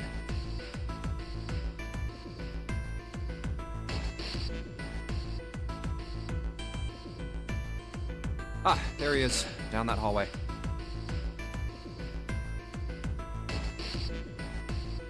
This way, Snake. Follow me.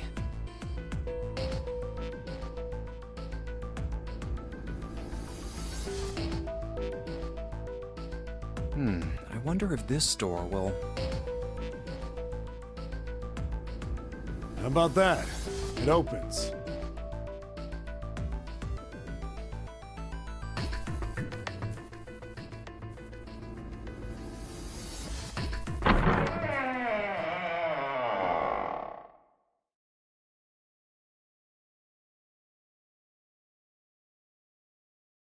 Oh, wow. Is this some kind of casino? Sure looks like one.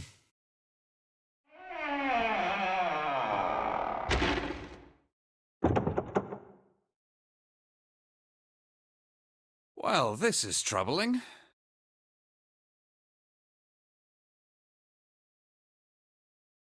It seems we are once again locked in. Even if that door was open, it's not like we had anywhere to go that way. So we must find another exit then. All right, guys, let's split up and search this room. Come on, no dawdling. Let's go. Quickly now.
Ah, Baccarat.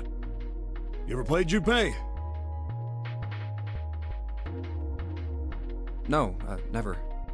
All right then, how about I explain the rules to you a bit? See, Baccarat is kind of an unusual game. You've got the banker and the player. The whole point is that you guess which one's gonna win. And whether the banker or the player wins, it all depends on their hands. The way each hand works is different from other games too. You see, you take the number from the ones place after you add up the value of all your cards. Whoever gets the number closest to 9 wins. If your number is smaller than your opponent's, you lose. And that's it. That's the explanation. Got it?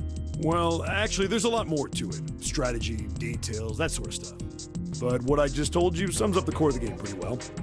The single digit of the sum of all the cards you have. The strongest hand is a 9. The weakest hand is a 0. You just ignore the number in the 10 spot. Do you get it? Yeah. Well, maybe half of it. Enough. I got a chance at winning the game if I played now. However, we have no way of knowing if the puzzle in the Baccarat table makes use of those rules, and if it does, in what manner. Then I guess we try everything.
This way.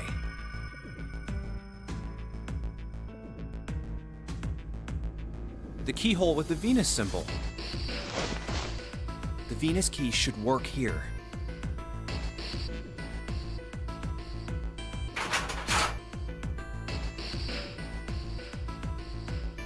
It sounds like it did. All right, let's get this thing open. No problem. Let me help with this one.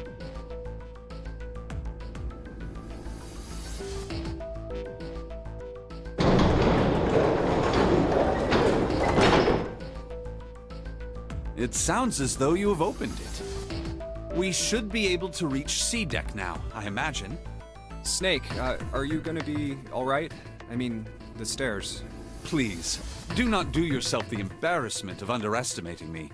I would be unlikely to trip even if I were running backwards. Good to hear. Let's move.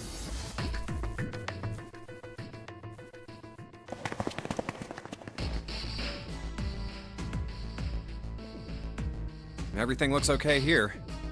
We should check the next deck down, just in case. Just what I thought. D-deck is completely underwater.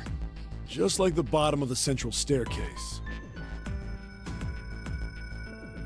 I'm just glad the water level hasn't changed much. Back to the C deck then.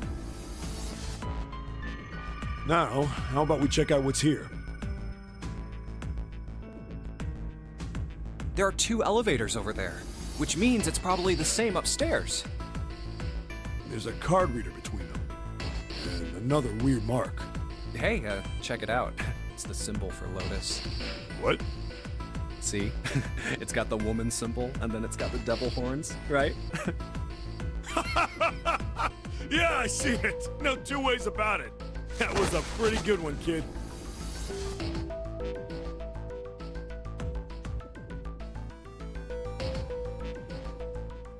Oh, whoa, would you watch it, man? Whoa, that hurts. You're gonna break my neck.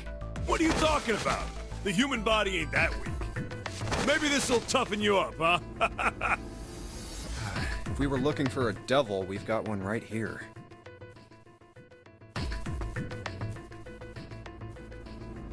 This is a Mercury symbol. The marks you mistook for horns are a stylized version of the wings and staff of Hermes. Wings and a staff. Huh. So then, she beats you with the staff until you die and go to heaven. Sounds like Lotus, all right.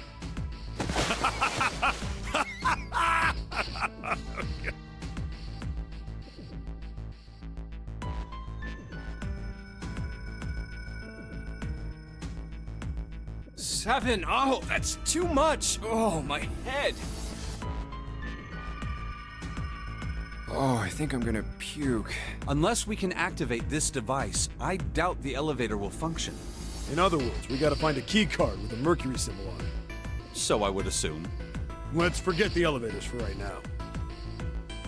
How about that hallway to the left? Whoa, there's a bunch of doors.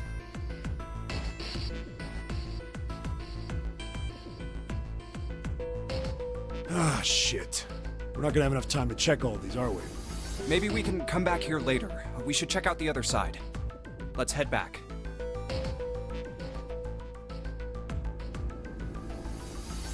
To the right this time.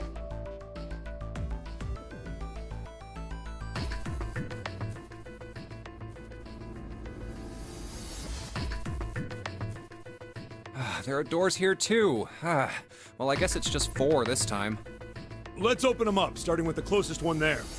Okay, I'm on it.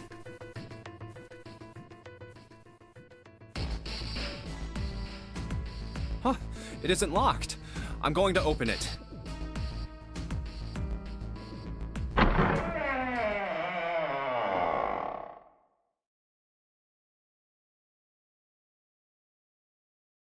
What?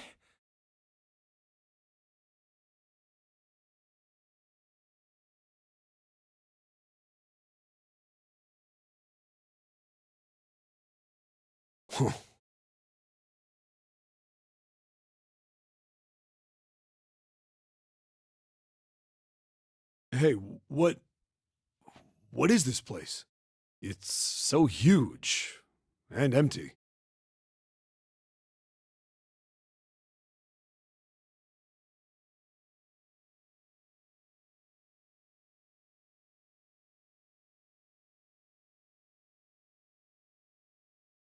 Oh, there are beds everywhere. Is this a hospital? The harsh scent in the air is reminiscent of antiseptic solution. I think so. There are shelves in the center of the room with medicine and surgical tools.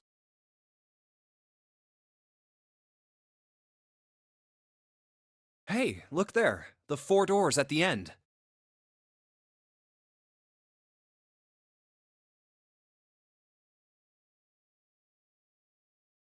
The left door says 3. The second door is blank, but the third has a 7. And the rightmost door is 8. There's no doubt, they're numbered doors. Hey, why's that door between 3 and 7 blank? Does that mean anything? No point worrying about it right now. Let's see if these will open first. Yeah, good idea.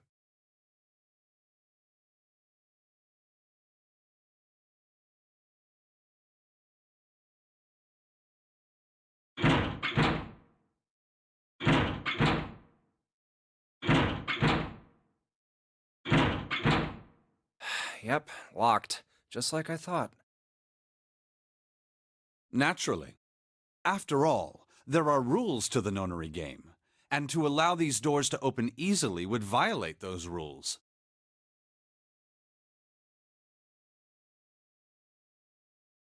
Unless we can authenticate ourselves with the red, the numbered doors will... Whoa, check this out. Look at the red. There's nothing on it. Huh? Don't you remember the red back at the main staircase? If there wasn't anyone in it, it said vacant on the little screen, remember? Oh, yeah. Yeah, you're right.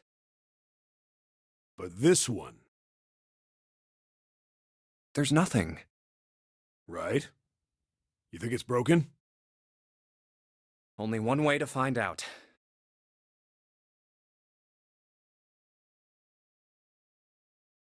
No, nothing.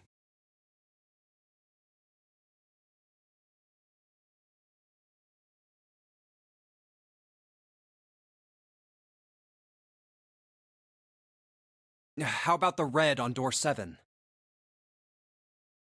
And door 3? I didn't think all of them would be malfunctioning. What does it mean? They've gotta be broken. Man, that bastard. I didn't think Zero was the kind of guy who'd screw around with something like this.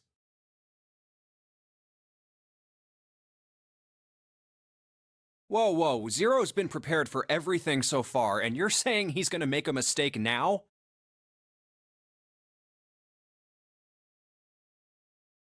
Well, that's the only thing I can think of. This thing ain't working at all.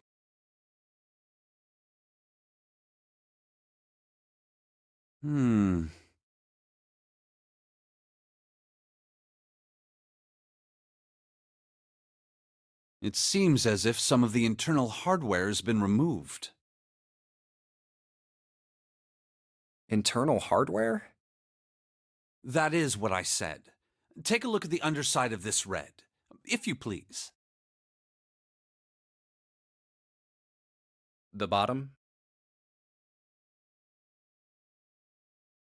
Huh, there's a thin slot here. I think it's a slot for something, probably electronic. The other two reds are the same. Something's been removed from all three of them. I get it. So the reds aren't working because somebody pulled out their guts.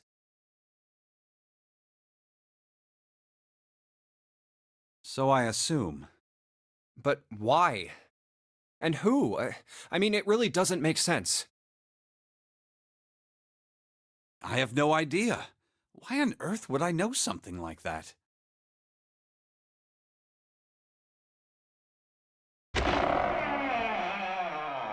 Oh, what now?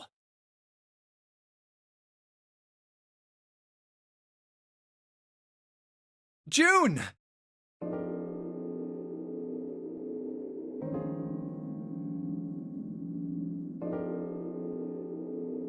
Ace, Santa, Clover, and Lotus!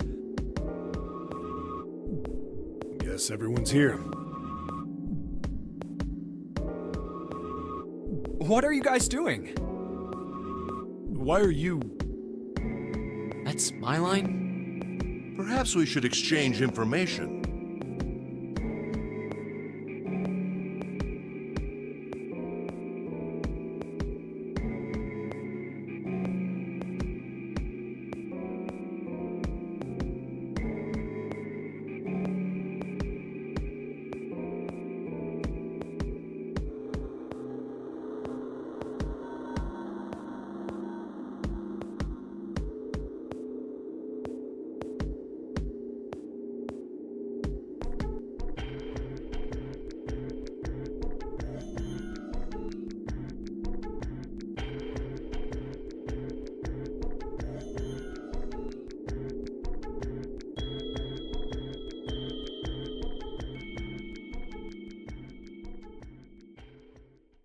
And that's what we know.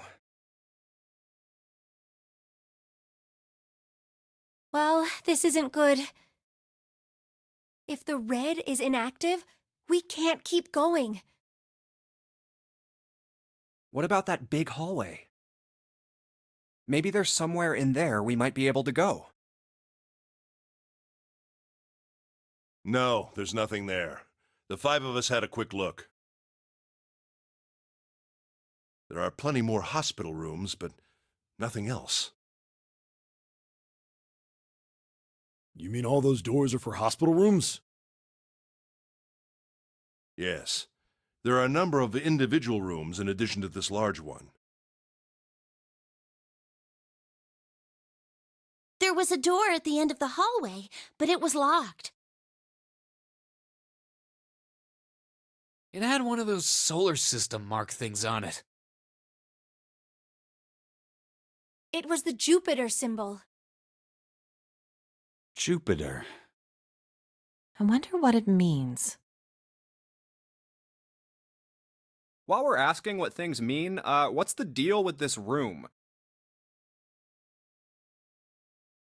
I mean, I thought this was a cruise ship, but I can't imagine a cruise ship would have a hospital like this.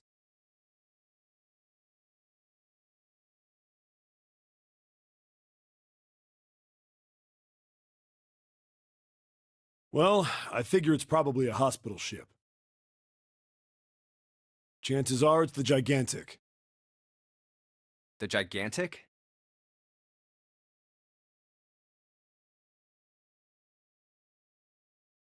What is this gigantic? The Gigantic. She was a sister ship to the Titanic, built in the early 20th century. Actually, the Titanic had two sister ships, and they looked exactly the same. The Gigantic was said to be one of them.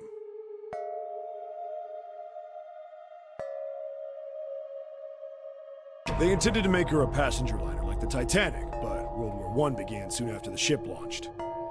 The British Navy took her over and made her a hospital ship. At some point during the war, the Gigantic was damaged by a German mine in the Aegean Sea. She ran aground afterwards, so she didn't end up sunk.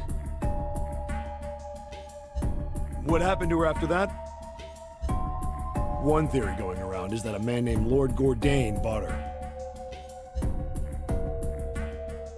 Seemed like he'd been one of the few to survive the Titanic sinking.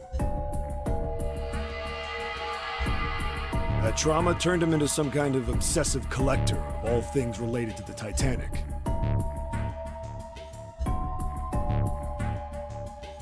Soon enough, the guy wanted the Titanic itself. Which was impossible, of course. It's stuck at the bottom of the Atlantic Ocean. But the Gigantic wasn't. And seeing as she was identical... So you're saying this Lord Gordain bought this ship? Yeah, at least I think I am. That's impossible. No way we're in some boat that's almost 100 years old. Pipe down, just pay attention. What, that's it? Well, have you got any proof? Proof? Proof that this ship is really the Gigantic. Well, this ship's got stuff that's like the Titanic and a hospital ship. So, I just figured. Oh, for goodness. Don't tell me that's your only reason. No, I've got more. Like? Well, I mean...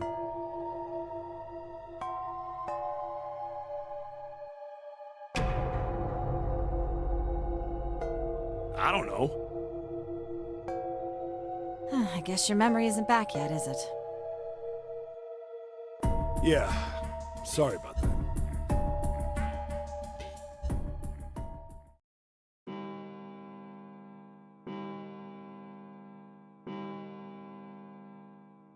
Huh. A bell. It sounds like the clock in the main stairway. 10, 11, 12. Huh, 12. It's midnight. Then we've still got 6 hours left, right? Let's get going. We gotta find the missing parts for the Reds. What do you mean, find? How on earth do you propose we do that? We've looked everywhere in this room. But we haven't found anything. Right. That only leaves one place to look. One? Well, not just one. Huh? Wait. Don't tell me you mean we need to search all of the other rooms. Well, you already checked some of them out before you came here, right? We each checked a single room, so 5 rooms in total. All right then. That's 5 rooms we don't have to search. We just have to split up the rest between the 8 of us. If each of us can do 6 rooms apiece, we'll have the other 48 rooms cleared in no time.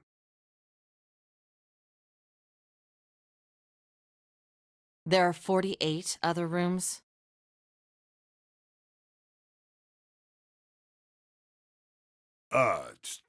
Maybe? All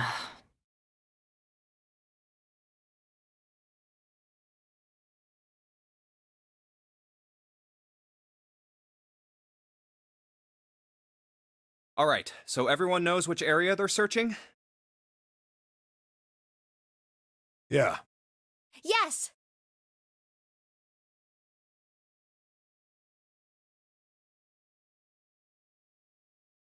We'll all meet up when the clock goes off again. How about in that room with all the beds?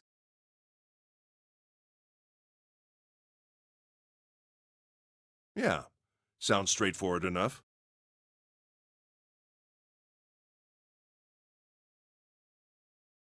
I'll shout if I find any of the components we need. I hope we can find them within the time limit.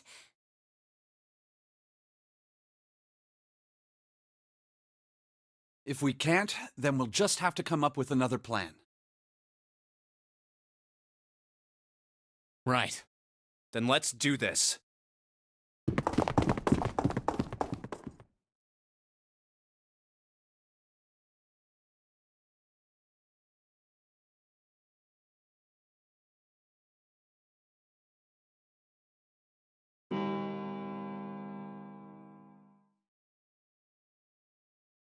It's a 1. I better get back to the others.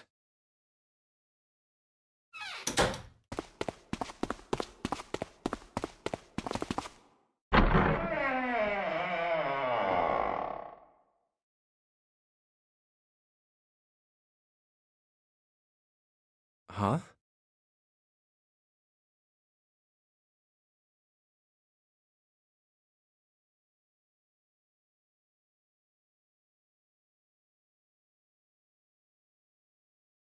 What are they doing over there? What happened, guys? Jumpy, look!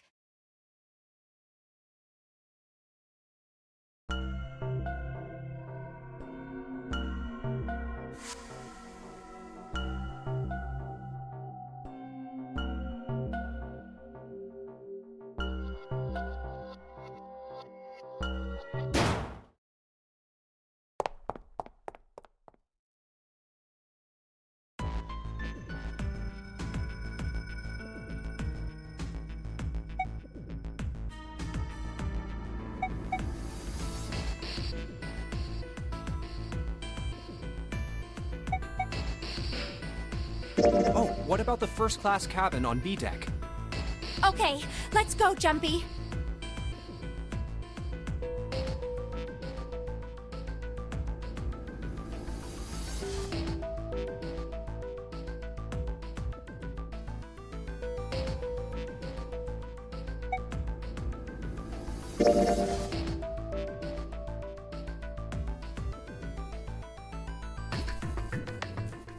Maybe we should leave her alone. Yes, I think you're right.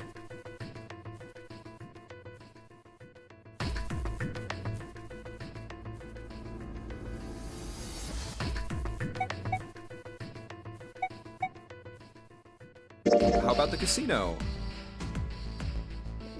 Let's go take a look.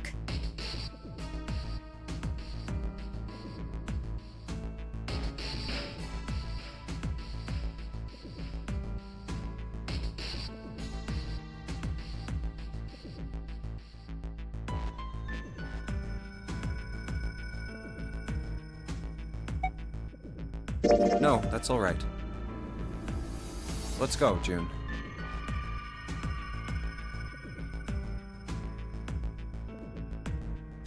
Was that okay? You don't think we should have listened to her? No, I've got a pretty good idea what her proposal would have been. We should be looking for Snake. Huh. Well, where should we go next? Hey, why don't we go back to the big hospital room? Sure, let's go.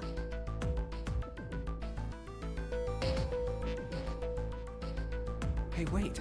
That's...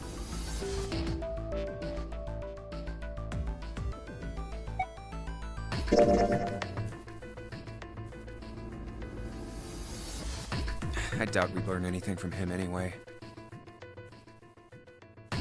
Jumpy? No, nothing. Let's go, June.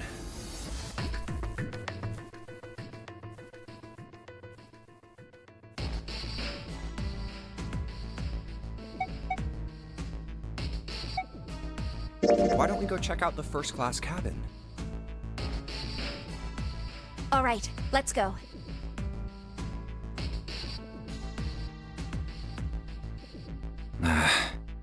No one's here. Maybe we'll have more luck somewhere else. But where? How about the casino? Let's go take a look.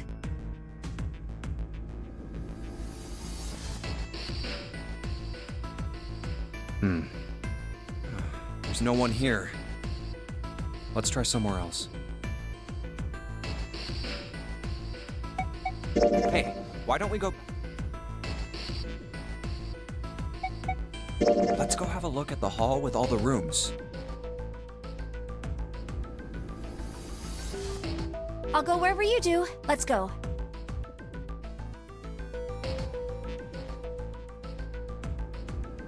Oh, it's Ace.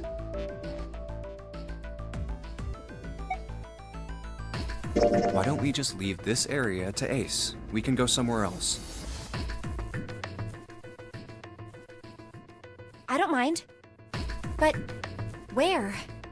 Well, let's see. Let's go take a look around the casino. Okay, let's go.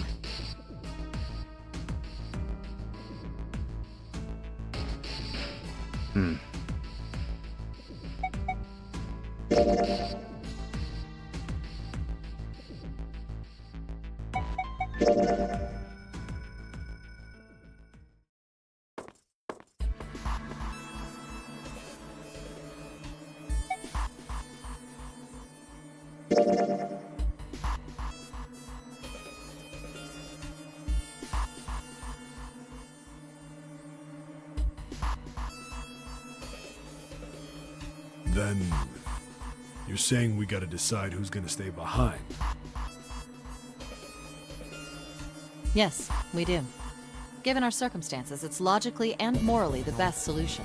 If the other 6 are to survive, then one person has to sacrifice themselves. No, that's too cruel! What's so cruel about it? To just sacrifice someone like that? Then what's your plan? Maybe we should sacrifice 2 people instead of just 1. That's not what I meant! We shouldn't sacrifice anyone! I told you, that's impossible. Wake up. Whoa, whoa, calm down, you two. Look, what Lotus is trying to say is...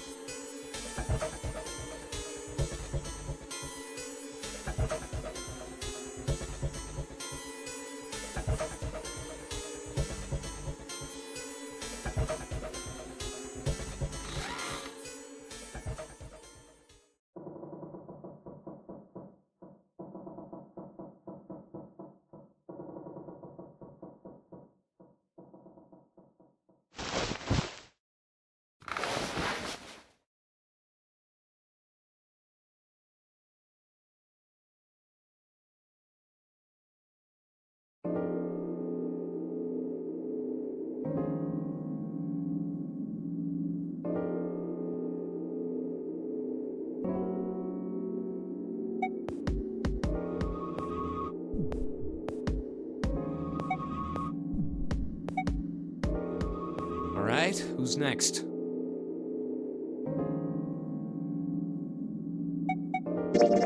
I think I'm gonna go with door 8. Okay, 8 it is. Yeah. All right then, that means June's gotta go through 7. What? Why? What? If the 6 of us are gonna keep going without leaving anyone behind? There are only 3 ways we can do it. Have 3, 5, and 8 go through 7, and 4, 6, and 7 go through 8. 4, 5, and 7 go through 7, and 3, 6, and 8 go through 8. Or 3, 6, and 7 go through 7, and 4, 5, and 8 get 8. There are no other combinations. In other words, 3 and 4 and 7 and 8 can never go through the same doors. You get it now?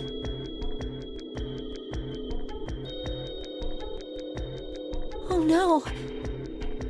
You're saying we aren't gonna see each other again for a long time.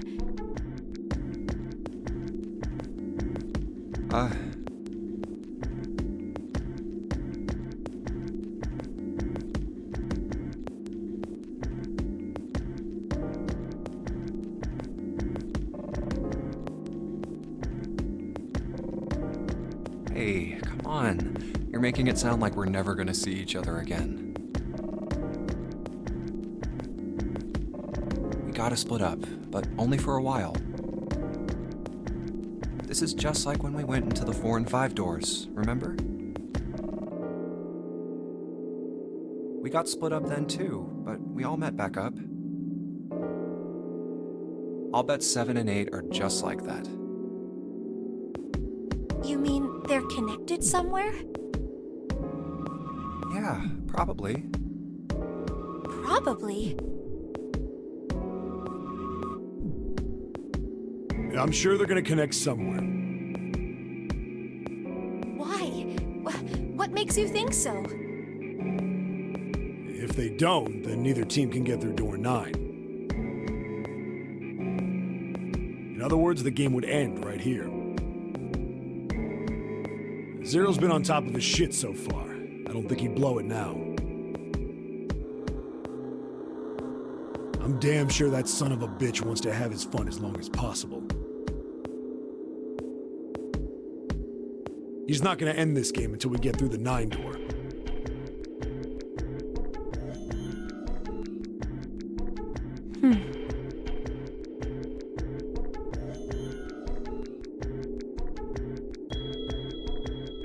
Everything's gonna be fine. We're gonna see each other again. I promise.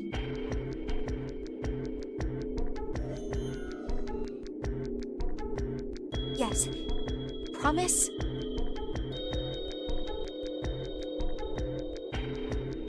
You guys are done, right? Anyway, that's pretty much it. Clover and I will both go into separate groups.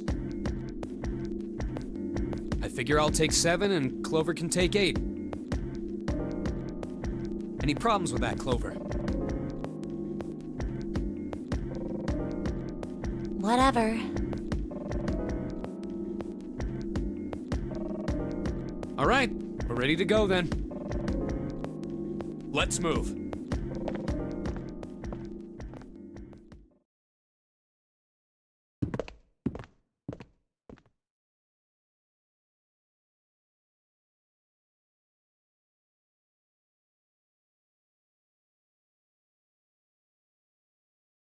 Are you ready? Yeah. Okay. Then shall we go?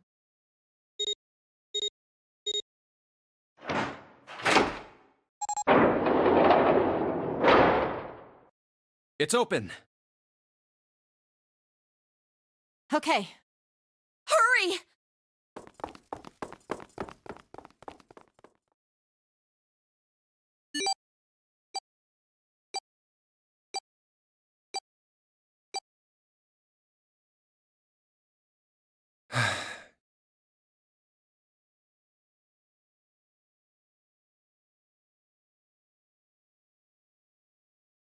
June.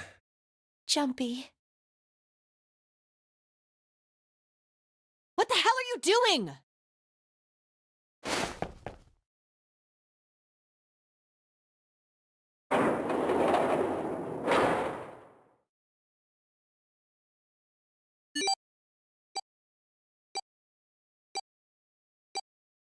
81 seconds left. Hurry! Yeah.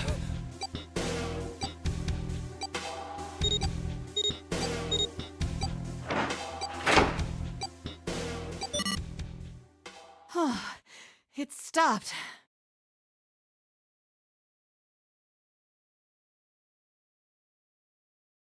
Pointless.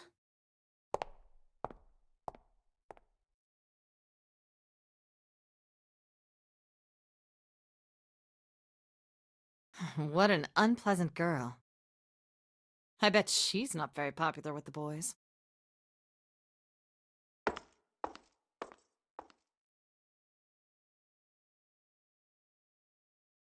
Maybe pairing these two together was a mistake. Too late now. I better catch up to them.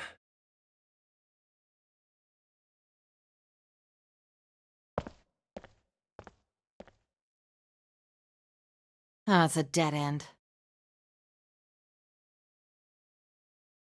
There's a door on the left, though.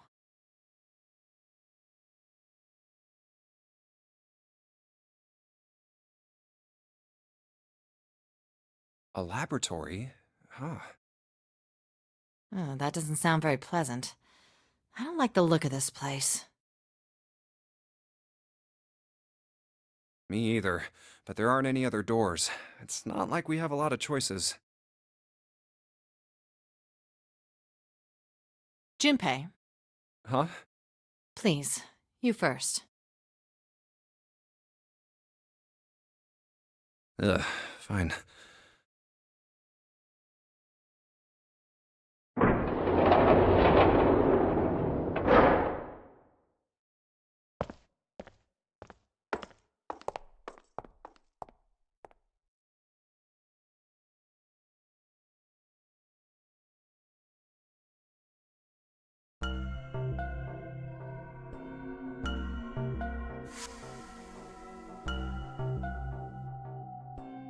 You know, I think the window looks into another room. Maybe it's for monitoring something. What the hell?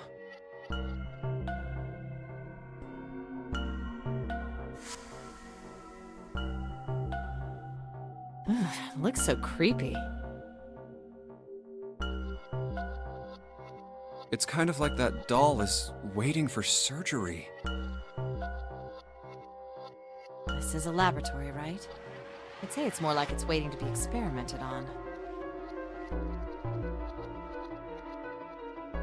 Ooh, It's creepy either way.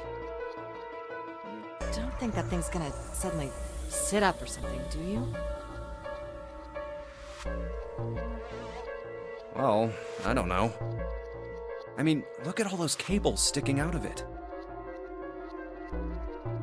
If we press the wrong button, I don't know.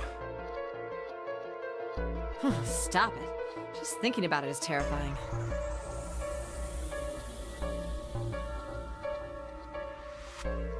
Wait, where's Clover?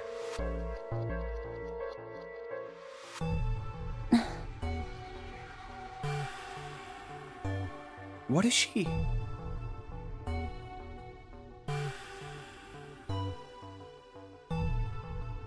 Are you okay?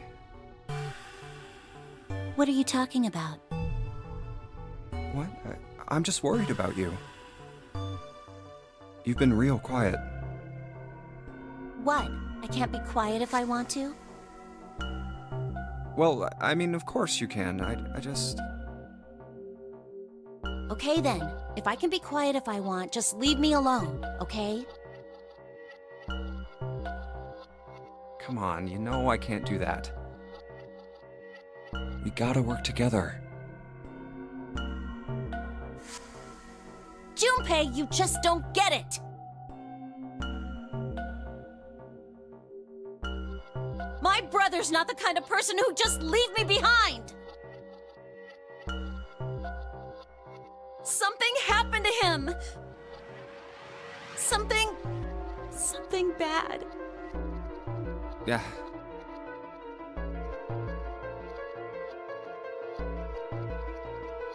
What happened? Look, just don't bother me, okay? Leave me alone.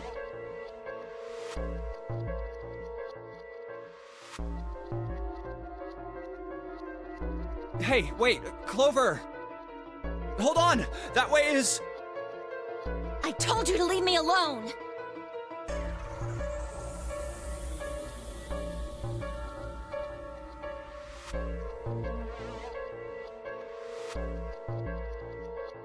Clover, watch out above you!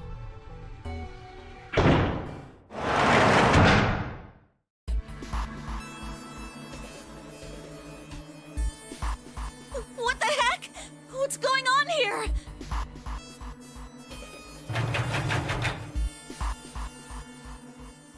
Hang on. I'll get it open. Oh, for crying out. You'll never do it on your own.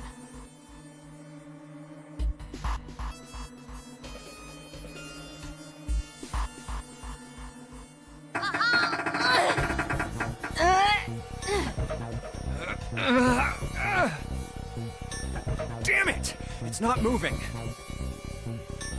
Wait! Are you gonna give up? Just like that? No, I'm not giving up.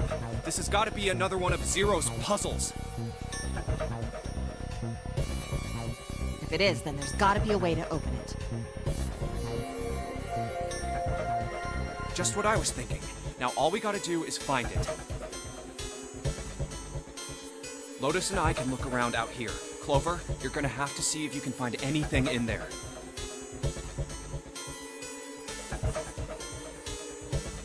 Oh, yes, I'm on it.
Oh, that worked.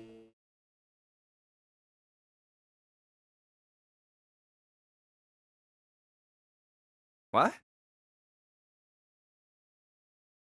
Huh? It's running on its own? It certainly looks like it. Isn't that kinda weird? What? Well, it's not connected to the main computer, right? There's just this keyboard and monitor. The only cable connected to this thing is the power cable we just plugged in. So, why is it working? Maybe it's a wireless display. A wireless display? Yes, it connects to your computer wirelessly, hence the name. Have you been living in a cave, Junpei? Is that normal? Yes, at least where I worked. Oh. Oh, it stopped. Pass with a colon. Looks like we need to enter a password. Again, there must be a hint around here somewhere. Could you go take a look? Yeah, I'm on it. What are you going to do? I'll see if I can do something about this on my own. On your own? Yep, on my own. Lotus?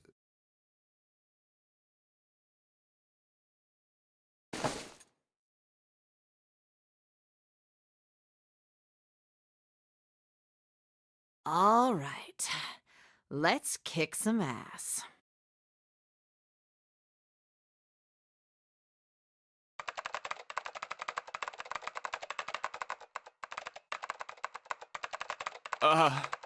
Wait, what? Didn't expect that, did you? Of course I didn't! You're typing so fast, I can't even see your fingers. What kind of job do you have? What are you? I'm unemployed at the moment. I used to work for a cybersecurity firm, but I quit. Why? Huh? Oh, it was just something. I see.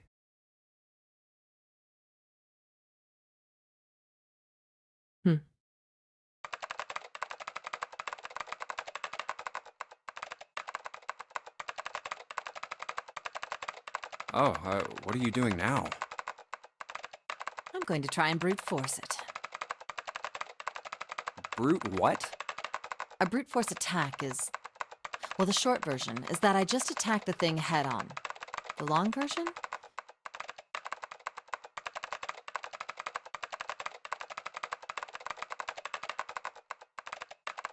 A brute force attack is one of the simplest ways to break a cipher. It checks every possible combination until it finds the right one. For a complex cipher, it can take a very long time.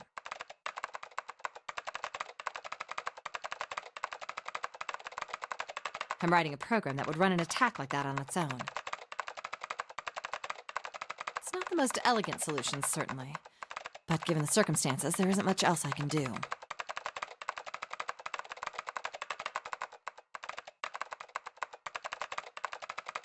Oh, but back to what we were talking about earlier. What were we talking about? The wireless display? It's kind of strange if you think about it, isn't it? How do I put it? Well, let's say you write a program that calculates an addition problem for you, all right? So you enter 1 + 1. The screen will show you 2. See? Isn't that strange? No, not really. Oh, come on now. Of course a caveman like you would think it was strange. You said so just a minute ago. You're just not getting it, are you? Who calculated 1 + 1? The main computer, right? You said it connected to the monitor wirelessly. Yeah, but someone who grew up in a cave wouldn't know that, right? They'd probably think that this thing here, the monitor, is doing the calculating. And once they've decided that, they'll start examining this monitor. They might poke the screen or something. Ah, I see the color changes when I press it here. Then they might investigate the hardware on the inside. Oh, I see. So this wire supplies the power. Eventually, they might even cut the wires. Ah, yes. Just as I expected. When this wire is cut, no results appear. Therefore, it must be this device which does the calculations. Oh. But the truth is that, just like you said, the computer is doing the calculating. But these cave people wouldn't know that, because they have no idea that the monitor and the computer are connected wirelessly.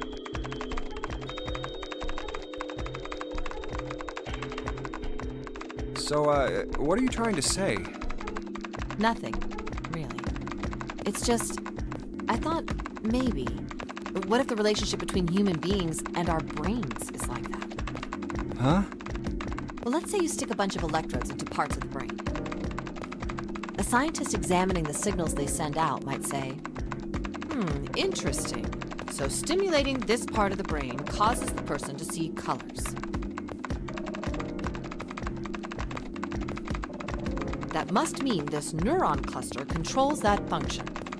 Okay, let's see what happens when I cut out this part. Ah, just what I thought. Cutting off this part causes that function to cease. Therefore, human thought processes must occur in the human brain. See? Doesn't it sound the same? Maybe the brain is just an output device, like this monitor. Maybe our thought processes actually occur somewhere else, in a main body. We just don't know it. We never even think about it. Just like those cave people wouldn't know about wireless communications. We can't imagine that there's some unknown medium that transfers information into our brains, where we experience that information as thoughts.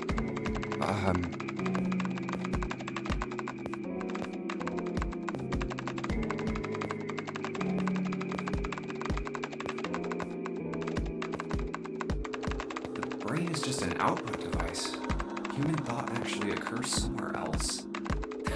That's just crazy talk.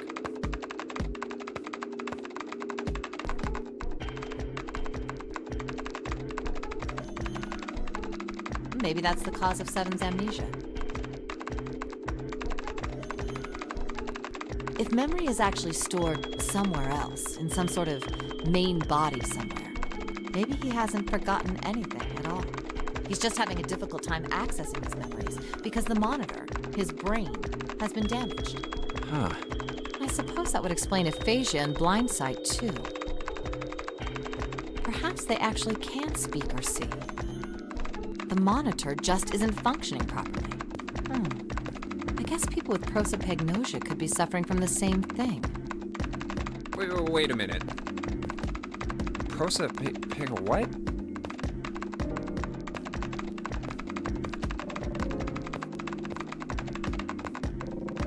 What? You've never heard of prosopagnosia?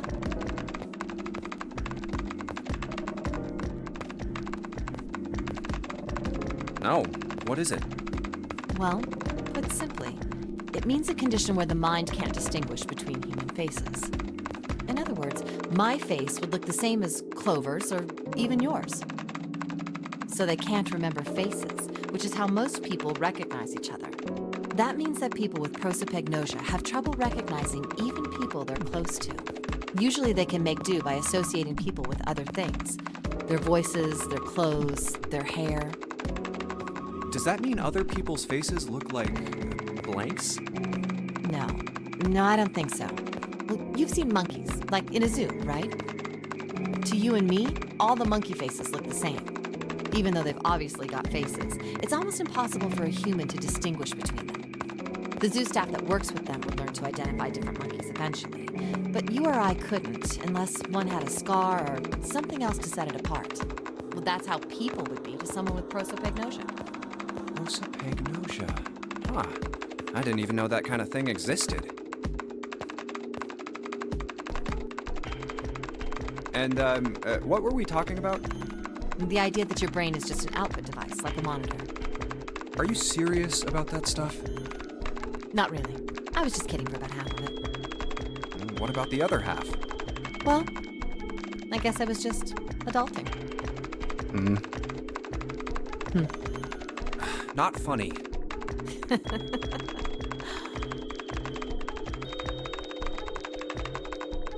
It's nothing more than a story I made up out of boredom. Don't take it seriously. It was the first thing that came to mind, and I just talked about it to kill time.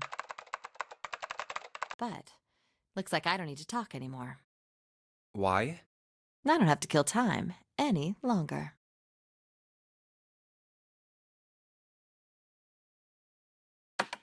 Oh, then you finished that brute whatever thing?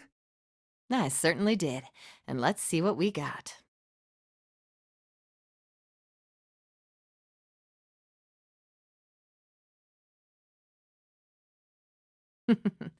Piece of cake.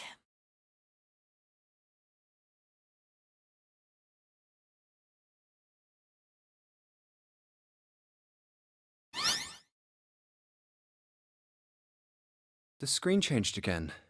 What the hell is that? No idea. Looks like a puzzle. Huh? Aren't you gonna, I don't know, do more computer stuff? No, I can't do anymore. It won't let me do any more programming. See? The keyboard. Nothing. So, there's nothing more I can do. Well, I guess I'll leave this to you then, Junpei. What? Let me take a break, all right? I did my part. Well...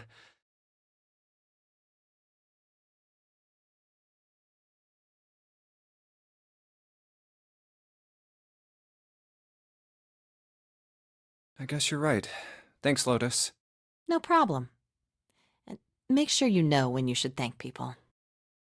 Now, I better take care of this myself. No more relying on anyone else.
Hey, Junpei, do you have a minute?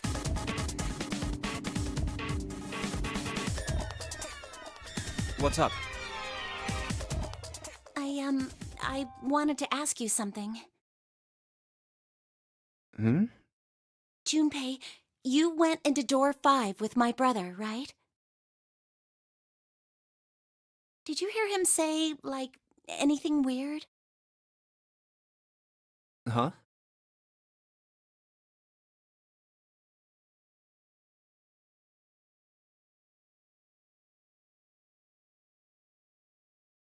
Well, let me think.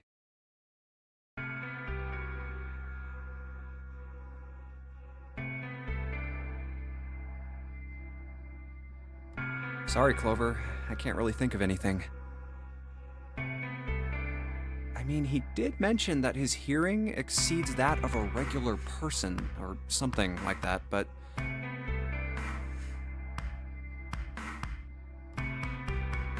that's about it. Okay.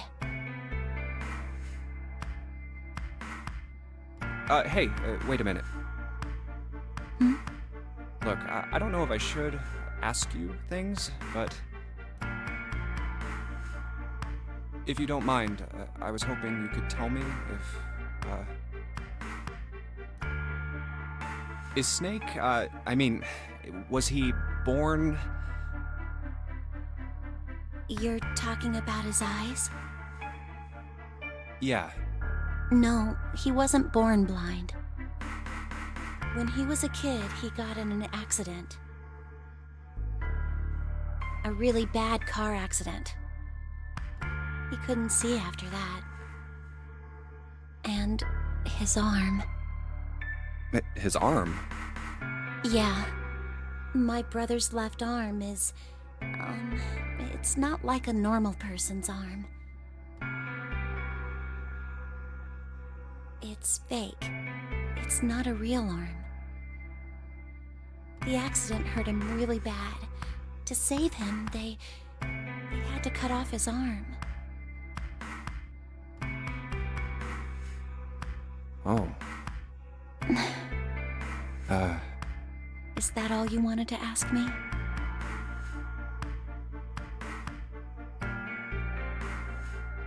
Look, I'm sorry for making you talk about all that painful stuff. It's not that.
Whew, thank God we got out of there.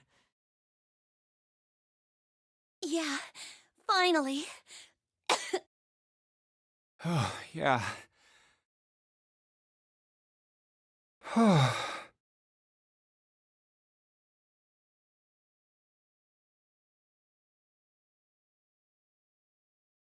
right, let's go. Okay.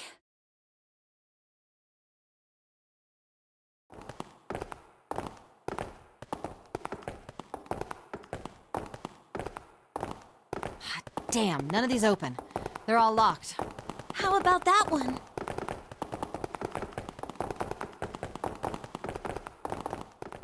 Let's hope this is the door with the prize.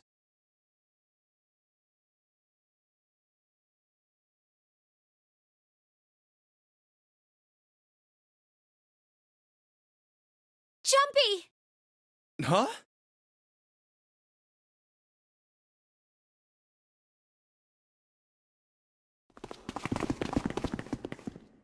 June?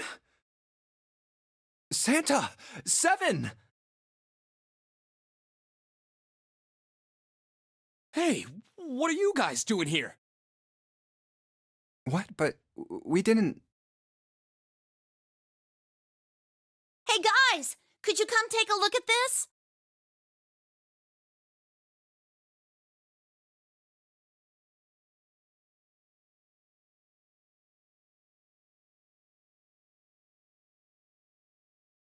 Hey, A map of the ship's interior? It says C deck. So it's the map for this floor, then?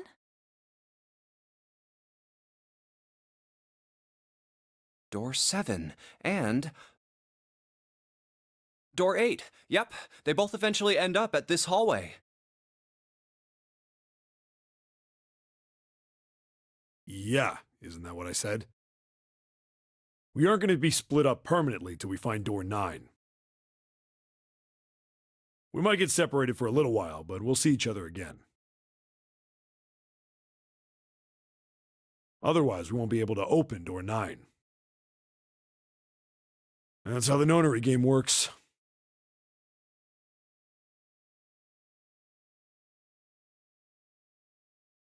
Wait a sec. This leads to... Oh! you've got to be kidding me. We may as well go.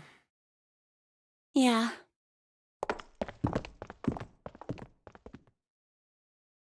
Oh, almost forgot. We should keep this.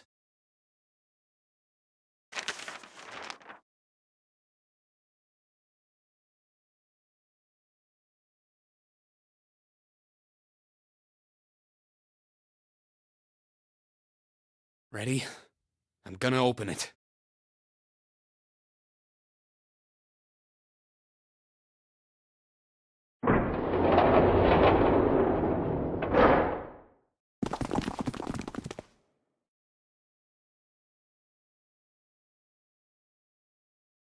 I knew it. We're back. In the hospital room.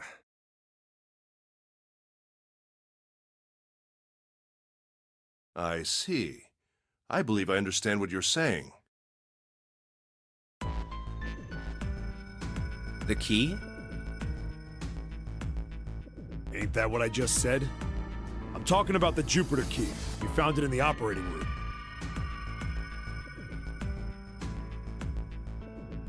Here. Whoa. Nice catch. Jeez. I see. So this is Jupiter.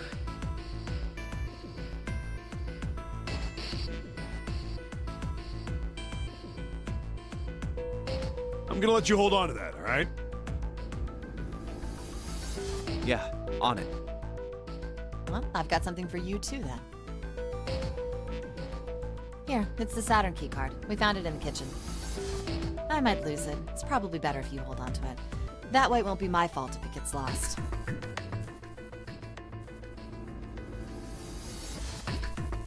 Yeah, on it.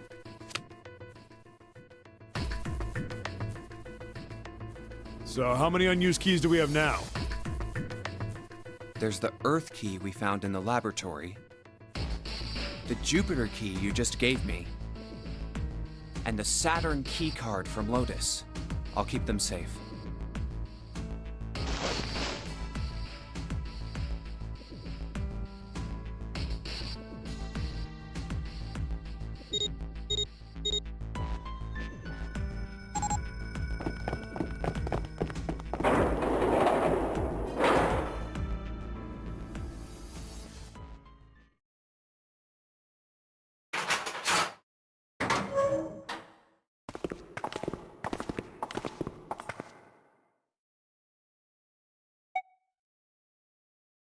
You know, that's a good question.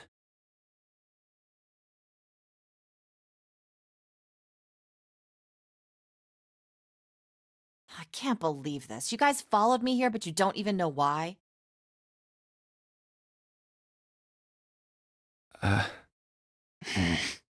Junpei, you've got the solar system keys, don't you? Yeah. The Saturn key card. And the Earth key. What about him?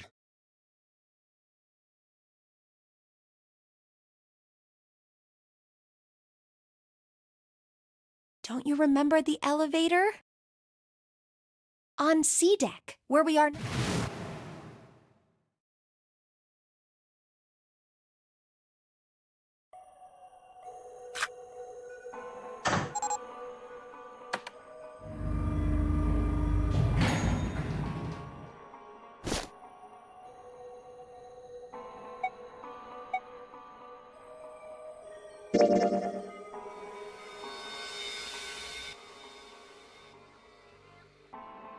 Well, we will be all alone in here.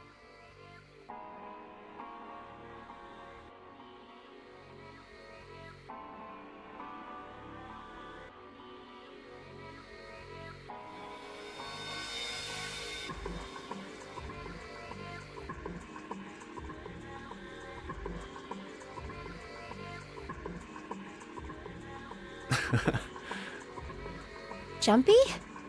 Huh? Oh, nothing. It's not important. Come on, let's go.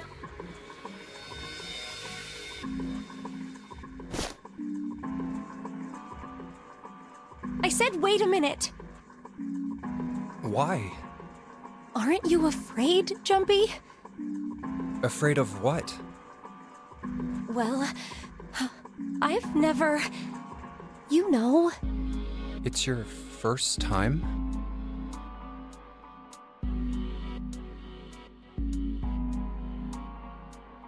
I might... get wet. What? Down there. I'd get soaking wet. Well, I mean, of course you would. That's the way it works. I mean, I've never heard of anyone getting soaking wet somewhere else.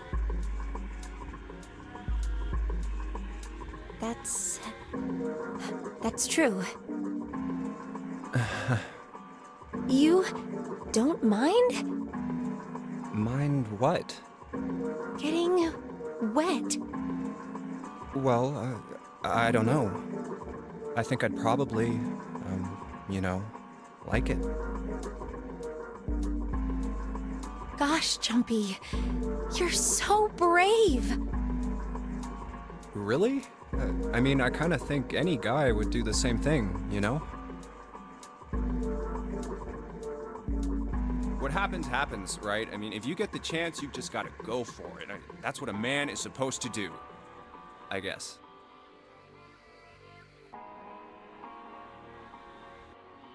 Yeah, you're so cool, Jumpy. I really admire you. That doesn't really seem like the sort of thing you ought to admire someone for.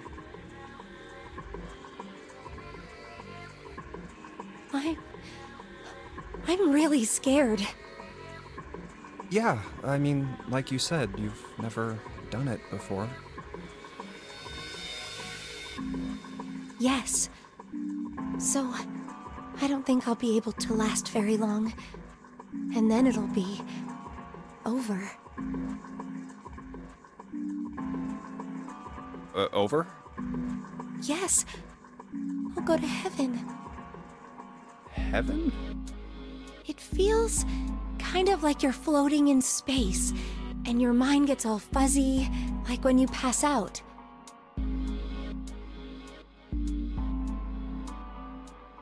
At least that's what I've heard from people who have experienced it. Yes, I've heard that too. Although I don't think the same thing happens to guys.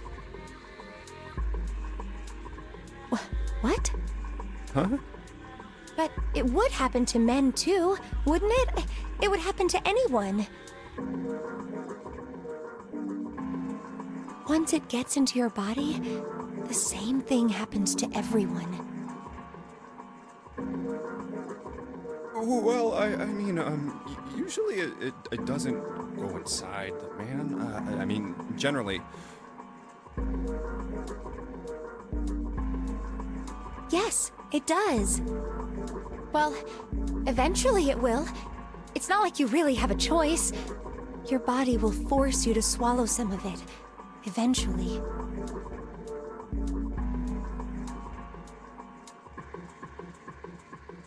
What are you trying to do to me? Nothing.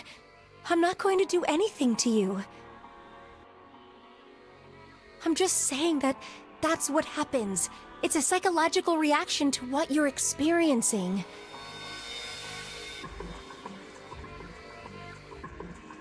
Oh, is that so?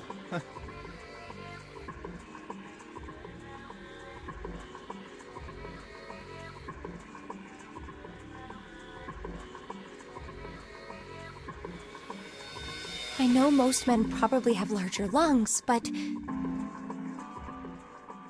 even then, I don't think you could hold your breath for 20 or even 10 minutes.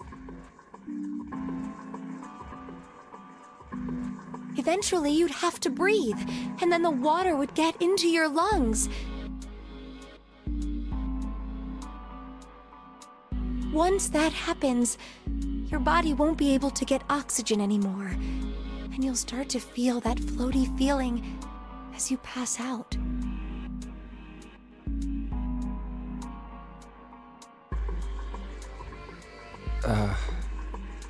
Huh. Oh. Hmm?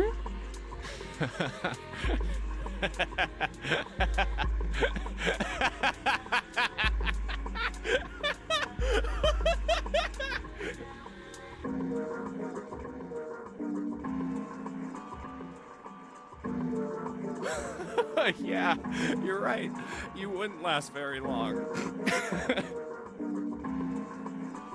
See?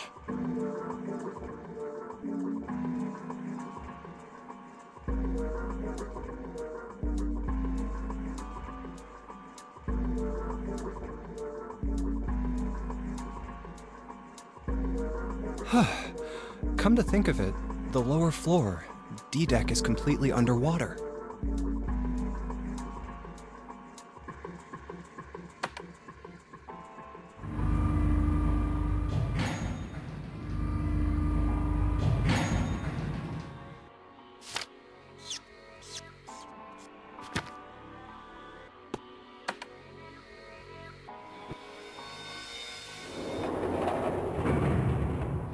Well, we'd probably get really wet up there.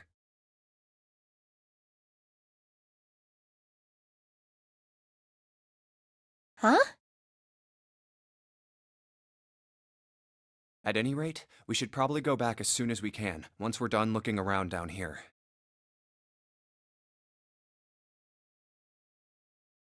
Lotus and Santa might already be back. Okay, good idea. Now then.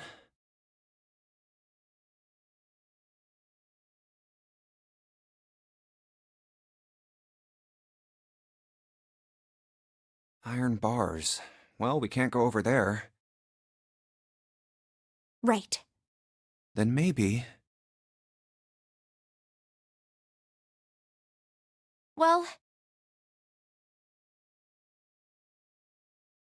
it looks like there's a long straight hallway down this way.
Something's still strange.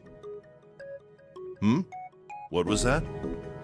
Well, I'm just wondering about one thing. And what's that? How can you be so sure that Zero's on this ship? Really, Junpei? I confess I'm a little disappointed. Usually you're rather sharp. Isn't it obvious? Wait, it is? This ship. Huh? Zero said, "this ship," several times when he addressed us.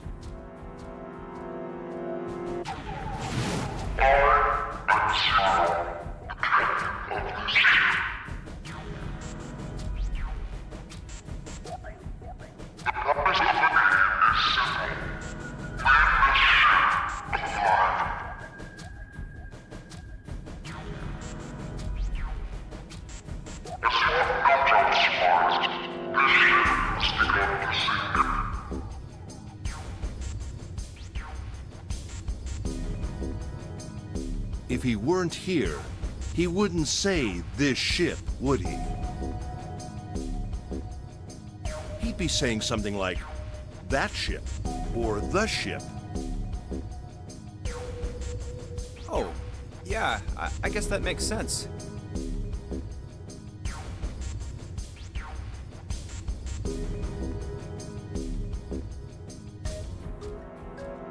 If Zero's on the ship, where is he?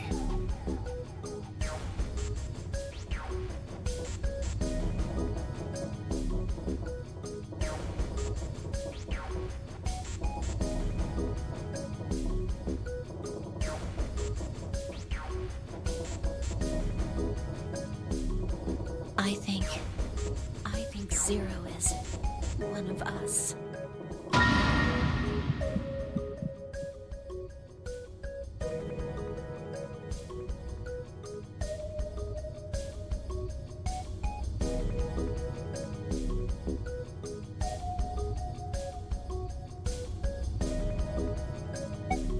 That's crazy. Isn't this ship going to sink in a few hours? If Zero was here with us, he'd be putting himself in danger. Why the hell would he do something like that? There's no motive. You don't believe me.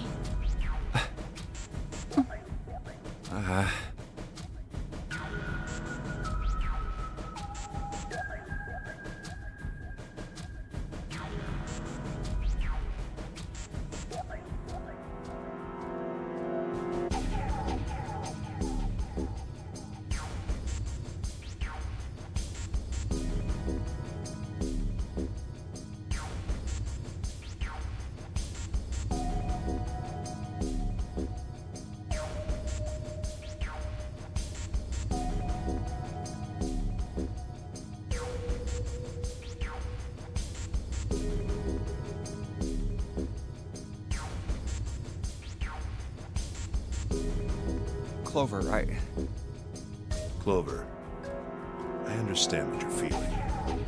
You don't feel that you can trust any of us. But you have to understand, the more we distrust one another, the further we fall into our true foe's trap. Zero was the one who did those horrible things to your brother. Do you want to let yourself be manipulated by someone who would do such a horrible thing?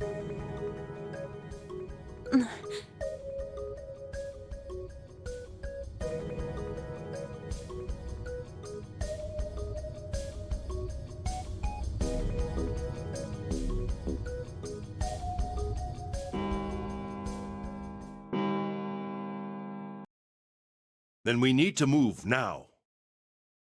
7. Clover. I know how you feel, but you do understand that right now it's important we trust one another, don't you?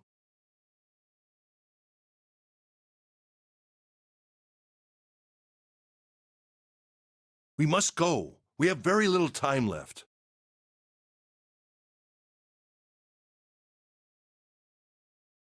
Our next destination is Mercury. But maybe you and June should check it out first and then report back to us. All right. Here it is.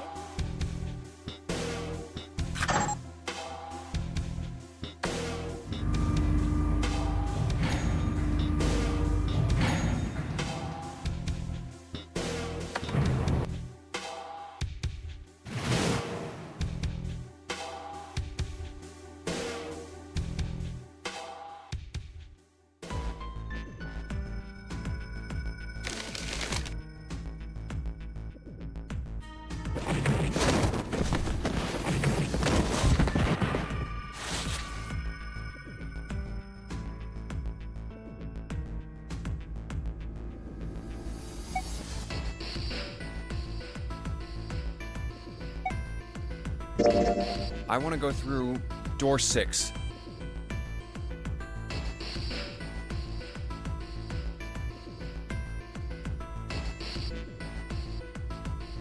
That's a problem. None of these teams will be able to go through the doors they want. Clover and I chose door 1. Lotus and I chose door 2. That's not enough people to open a numbered door, however. The digital routes don't match up either. We've got similar problems. Junpei and I want to go through door 6. But our digital route is 5. If we're gonna open that door, we need a 1.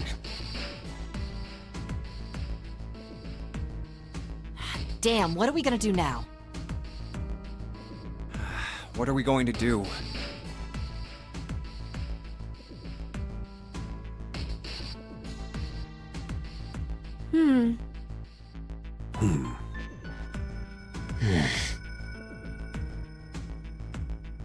Why don't 7 and Lotus go through door 1 with me?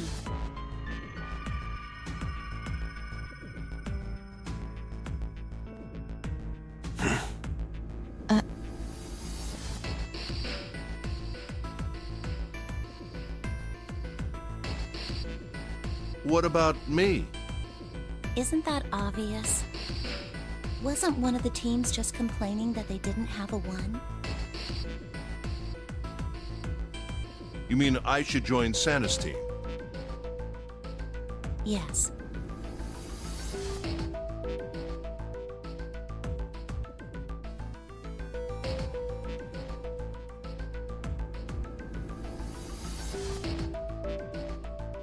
Huh. I understand. I'll go through door 6 then. If we do as Clover has suggested, we can all pass through a numbered door and no one will be left behind.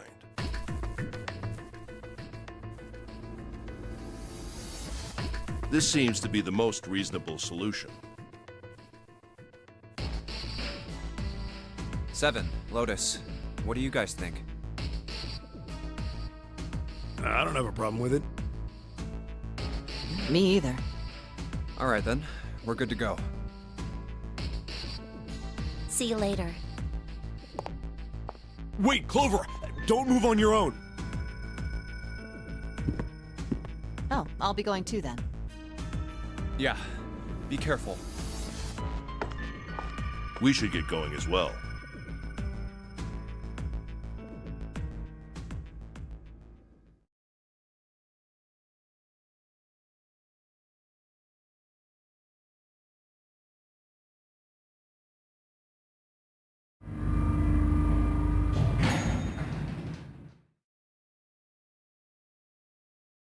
This is E-Deck. There should be a door at the end of the hall. All right, let's go.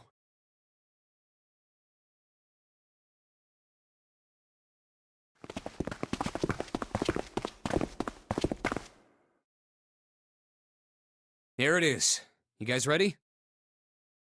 Yeah. Then let's get to it.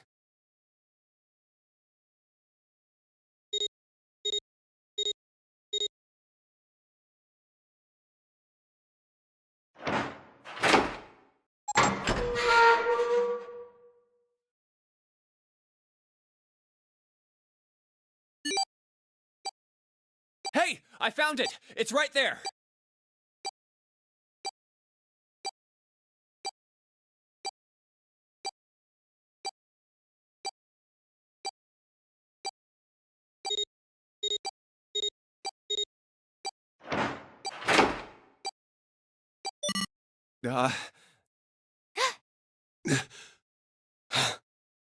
It stopped. Yes! It stopped.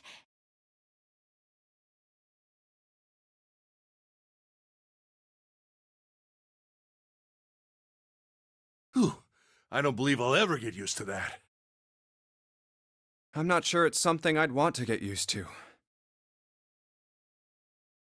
We should finish this game before imminent death becomes a normal thing. You got that right. Once I'm out of this hellhole, I'm taking a nice long vacation. I agree. All right, let's go.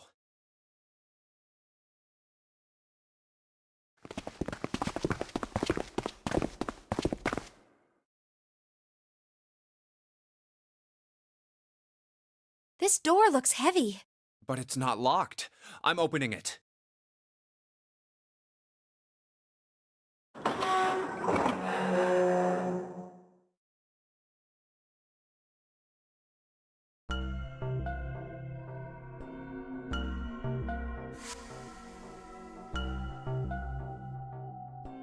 Whoa, what the hell is this?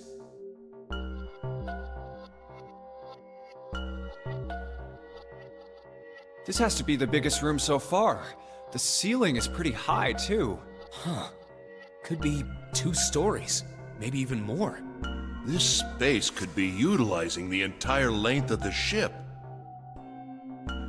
What's that huge Kamaboko-looking building in the middle? Kamaboko? Well, I guess that's as good of a description of it as any.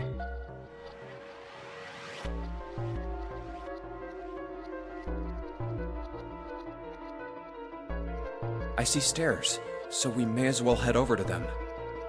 Yeah, but this section's barely wide enough to fit 1 person. You're right.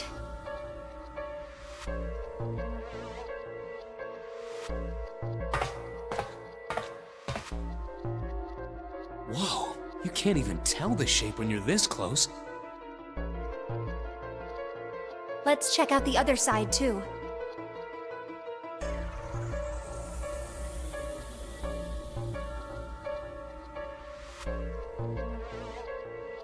This looks to be the steam engine room. The steam engine room? Yes, that thing that looks like a cross-section of a mushroom is the boiler. Do you see the 3 round doors near the bottom? Coal is put into those and burned, which heats the water, producing steam. The same thing that drives a steam engine. This one is simply somewhat larger. I see. It doesn't appear to be running right now. All right, let's split up.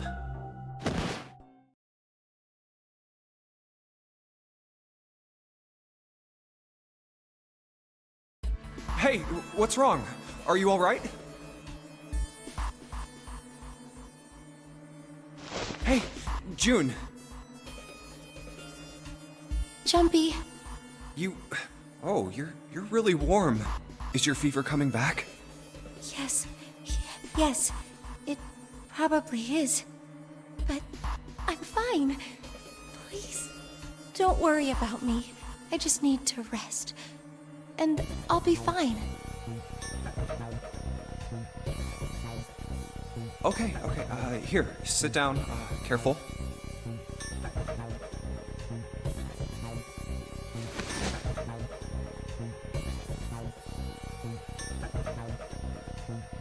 Thank you.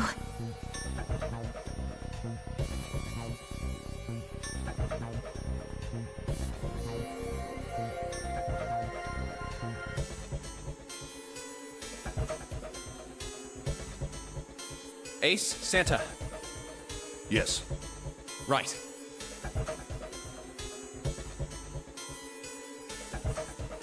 All right, let's get started. Hang in there, June. I'm gonna get you out of here real soon.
I believe the box has reached the floor.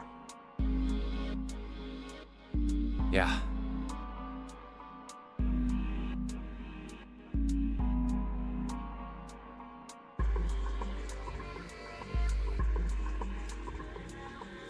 June's down over by there.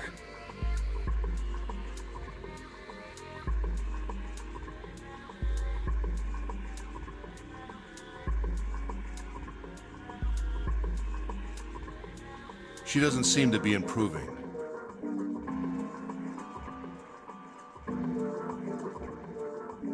Well, of course not. She's not gonna just get better right away, you know? It'll take time.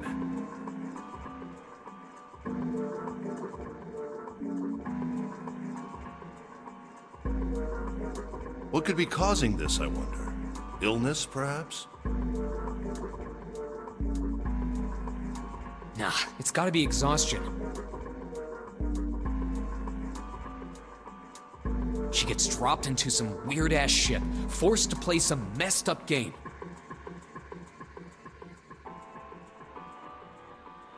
If you think about it, it's a lot weirder that we aren't freaking out just like her, you know?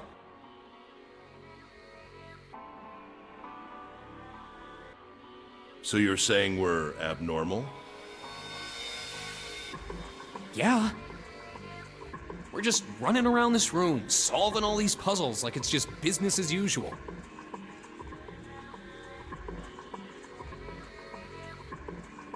How the hell could you call that normal? We're just guinea pigs. A guinea pig? You mean like a lab rat? You mean we're being used for some sort of experiment? Is that what you're saying? Dunno. But it does seem like a possibility, you know?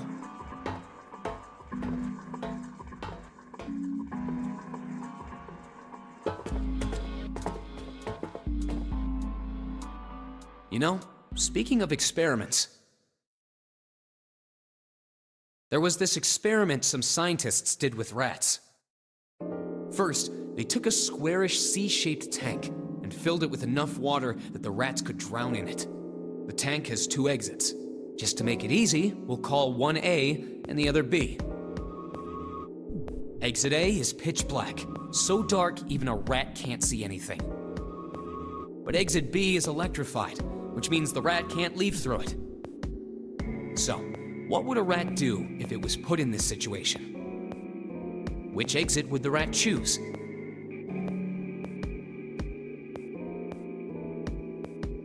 B, of course. The rat has no way of knowing that exit B is electrified. Exactly. The rat goes to exit B. Of course, like I said, it's electrified, which means the rat can't get out that way. So, after a lot of trial and error, the rat finally finds exit A. I can't say that's very interesting or relevant. It's simply the story of a laboratory experiment. You're right. It isn't very interesting. Yet. See, these scientists repeated this experiment over and over, using hundreds of different rats over several generations. This produced some surprising results. With each generation, the rats took less time to find the correct exit. Eventually, a rat was put in the tank who instantly chose exit A without even attempting to go to exit B. But that wasn't the most impressive part. The same experiment was conducted in another laboratory, far from the original one, with the same results. No, on second thought, the results weren't really the same. The rats in this second experiment began the trials with significantly faster times than the first rats in the initial one. These rats weren't related to the others and had never even come in contact with them. They all easily found their way to exit A as though they already knew.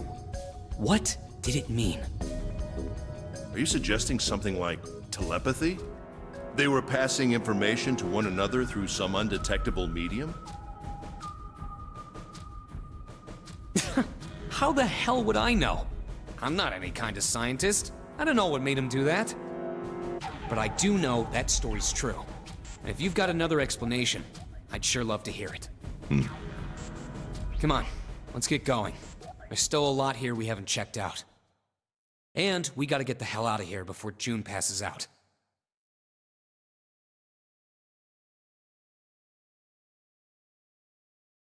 Hey, wait. There's something I want to ask you.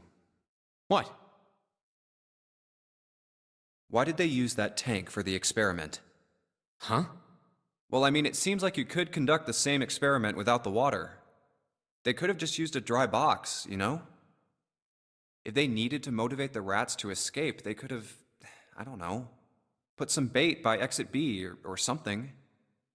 I mean, do they really have to make it so the rats can drown? You know, the word emergency comes from the same root as the word emerge. You ever think about that? Huh? Well, an emergency is something urgent, often something dangerous. And to emerge means to sort of come out, or appear, or rise out of something else. So what's going to emerge in an emergency? Inspiration. Inspiration? Yeah. Think about it. When the chips are down, either you crack or your mind focuses and pulls up what you need. So in an emergency, your real potential emerges. Is that what you're saying? Yeah. That's why the rats had to drown. They had to be in danger. There had to be an emergency for inspiration to emerge. Oh.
Yes! The door's open!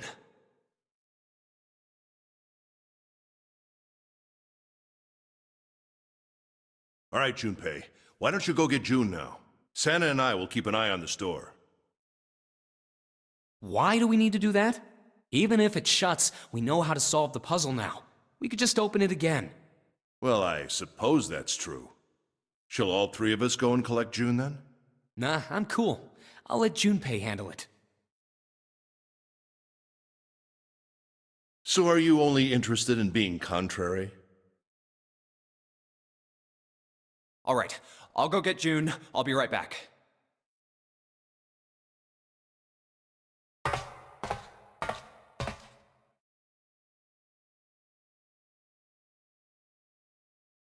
Jumpy! Are you okay?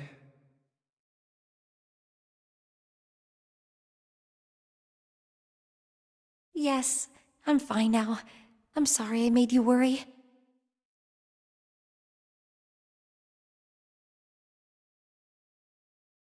Let me check.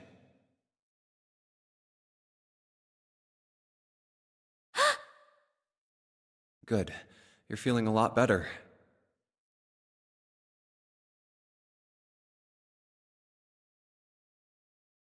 Are you sure you're all right?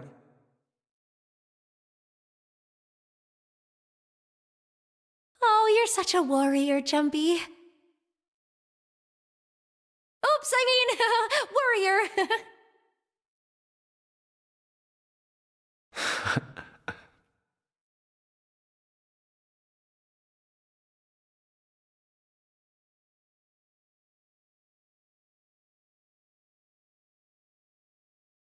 All right, let's go. Go where? Oh, right, I didn't tell you. We got the exit open, so... Great! Let's go!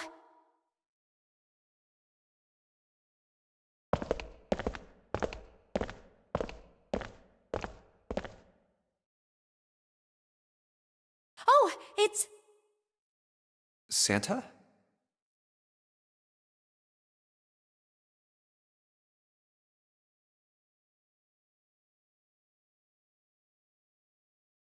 What are you looking at? It's a photo. It's my sister. Sister? Santa, you've got a sister? Yeah. Kid was cute as a button. She was only about an inch tall then?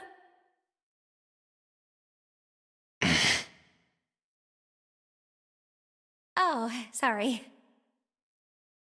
I guess an inch is a little large for a button. Probably more like a half inch.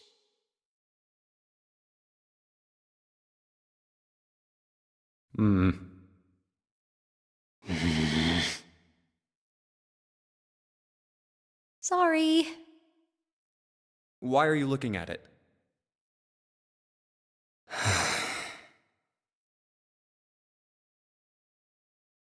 I was her Santa Claus. Wait, what?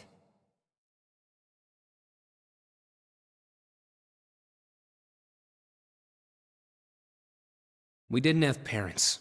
They bought it in an accident when we were still kids.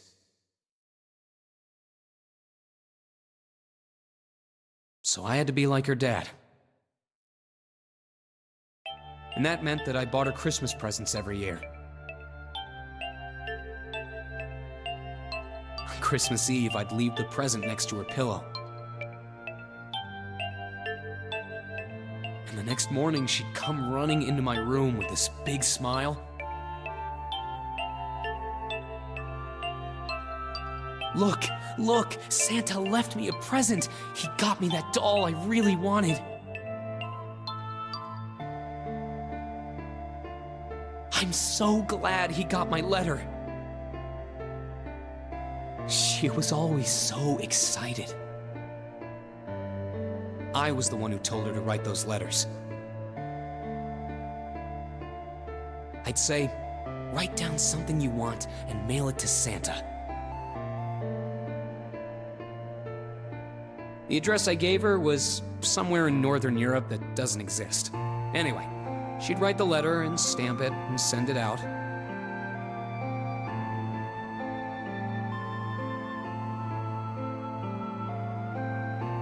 And then a few days later, it'd show up back in her mailbox marked address unknown.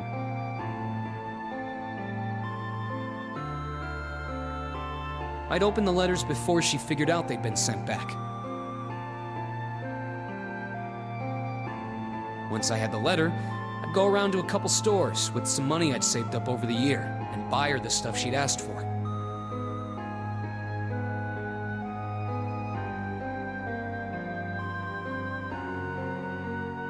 It took a lot of saving, but I managed to buy her presents every year. Huh. Huh.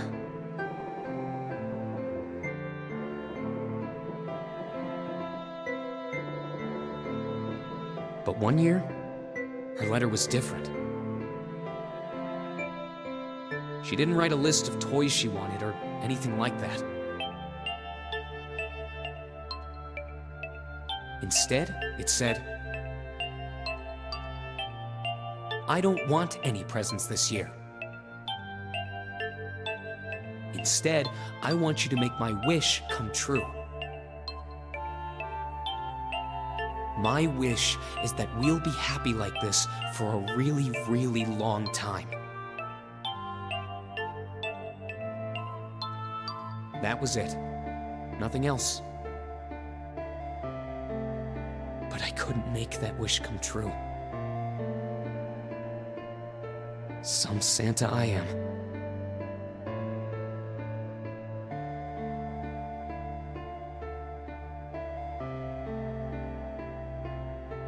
What happened?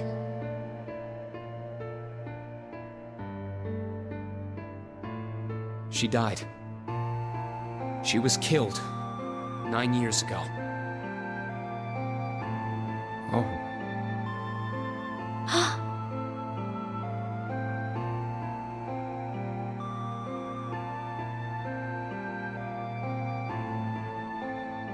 All right, let's go.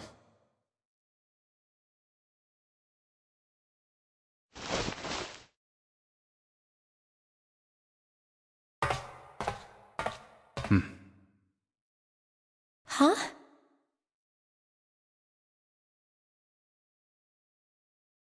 Hey, what are you two doing? Let's get moving, come on!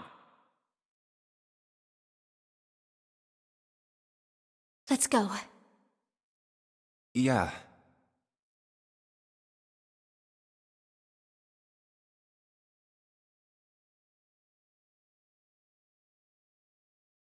Oh, you're finally back. Sorry we took so long.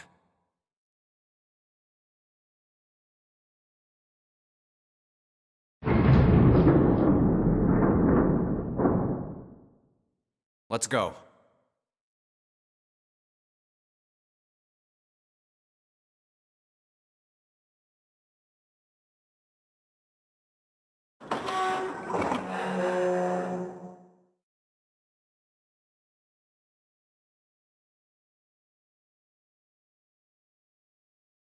Huh.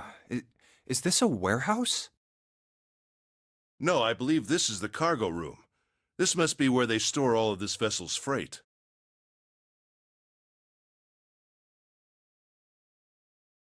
There are wooden crates everywhere. I wonder how old they are.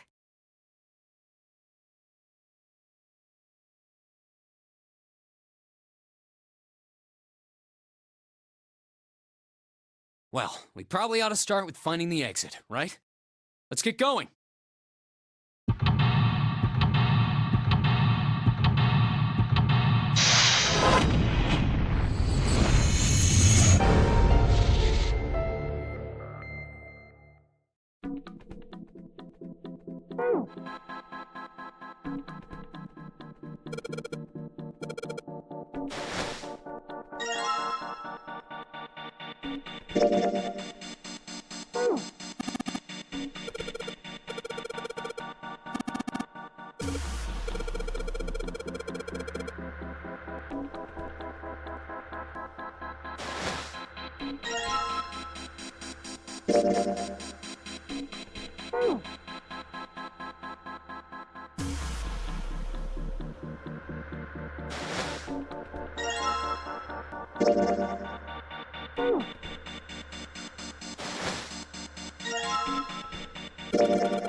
Now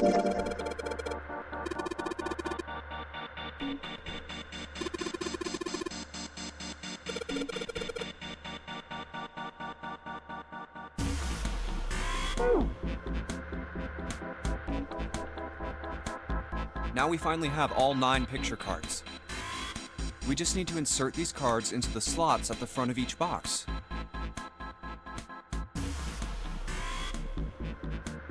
You know which card goes in which box, yes? Yeah, of course I do. It's really obvious. You just match our numbers to the numbers, then you pop the corresponding card in the right box. So for instance, the card with the picture of Ace on it goes into box 1. The card with the picture of Snake on it goes into box 2, and so on. Oh, I see. Huh? What is it?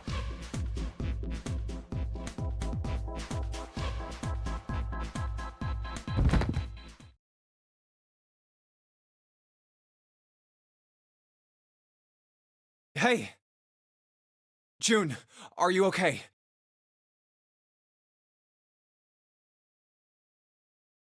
I'm sorry, I gotta go check on her. You finish the box thing, alright? Just put the cards in the boxes.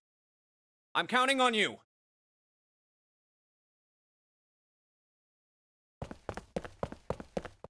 Are you alright? What happened? Can you stand? Oh, I'm sorry. I'm fine. I just tripped. Don't give me that. Now is not the time. But it's true. I tripped over a box. Just let me see for a sec.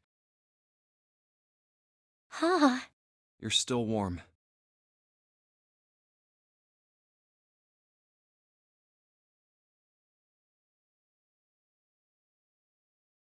I saw her fall. I think she really did just trip on something, you know?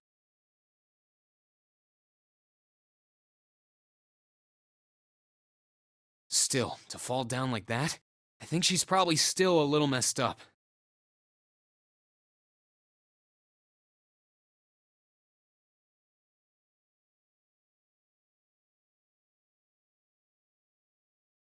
Alright, well, let's just get out of here as fast as we can so we can get you to a hospital. Oh, I don't think it's anything that serious. I just need a little medicine and some sleep, and I'll be fine. Medicine. Medicine, huh? Well, if we could get in touch with anyone outside, I'll bet Ace could swing that for you easy. Ace? Why? Huh? Don't you know? He's the president of a pharmaceutical company.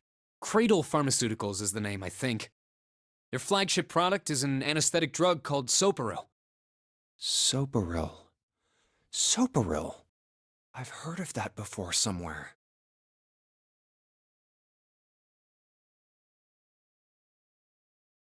Soparil. It's an anesthetic that's a gas at room temperature, a lot like how nitrous oxide is. It takes only a few seconds to spread, and even a small amount is very effective. A bunch of countries quickly accepted it for widespread use within their police and military forces. It was an effective crowd suppressant and room clearer. It was practical, ethical, and the humane nature of it made it the ideal drug. It's been around for about 6 years. They developed it from the extracts of several different roots. It became popular almost as soon as it was made public, with many governments placing large orders. Demand for Soparil skyrocketed, and of course that meant Cradle Pharmaceuticals' stock did too. Why do you know all of this?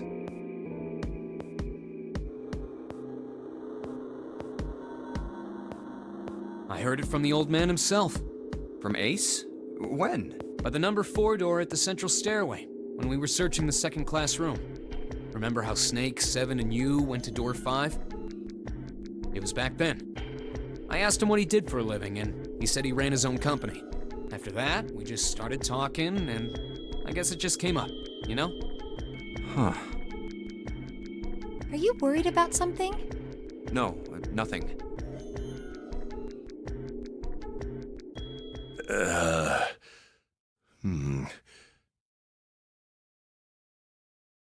What the hell is he doing? June, don't push yourself, all right? Yes. Santa, could you take care of her? I'll go check on Ace. Looks like he's having trouble. Sure.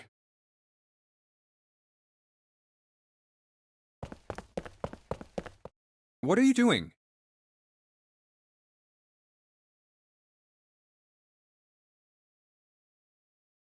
What happened? Nothing. My vision has gotten rather blurry, I think, because of fatigue. I can't see very well at the moment. What can't you see well? These pictures. I don't care to admit it, but I may be developing presbyopia. Growing old is a difficult thing.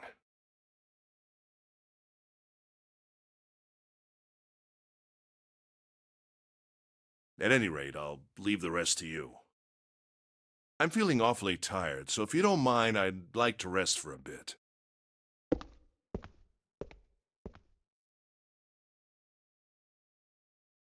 How could simply looking at cards have tired him out?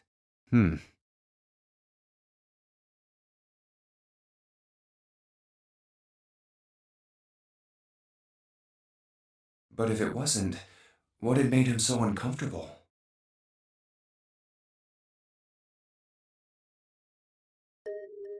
Prosopagnosia. Well, put simply, it means a condition where the mind can't distinguish between human faces. In other words, my face would look the same as Clover's or even yours. So they can't remember faces, which is how most people recognize each other. That means that people with prosopagnosia have trouble recognizing even people they're close to. Maybe he's got prosopagnosia?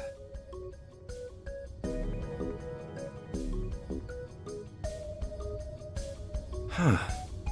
Well, he looks depressed enough to have it.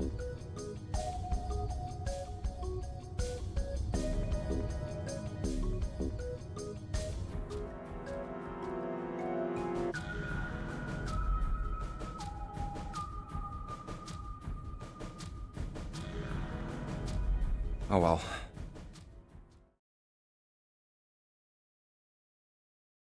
Time to solve the 9 boxes puzzle.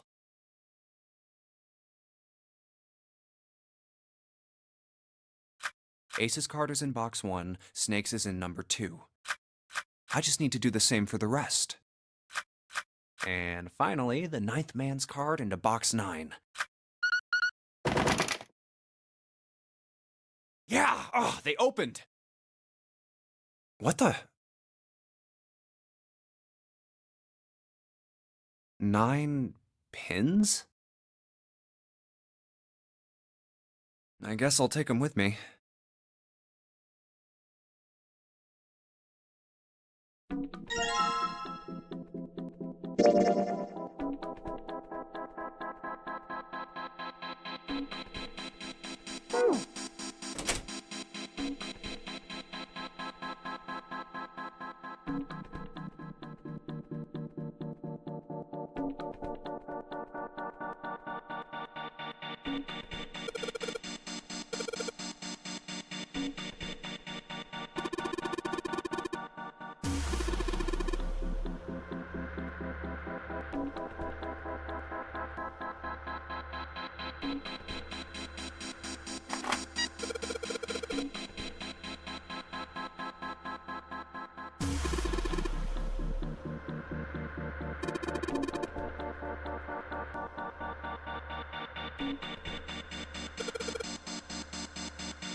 Mummy!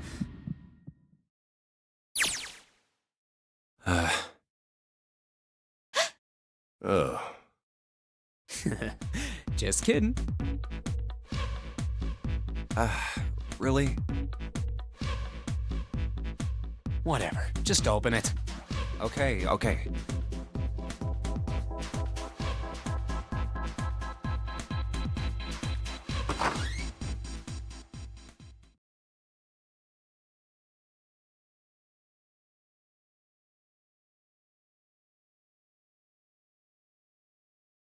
A small key and... a gun? Yeah, a revolver. It looks pretty old. I wonder if this is a replica.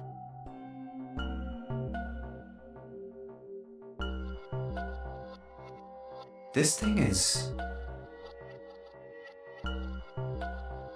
Are these real bullets?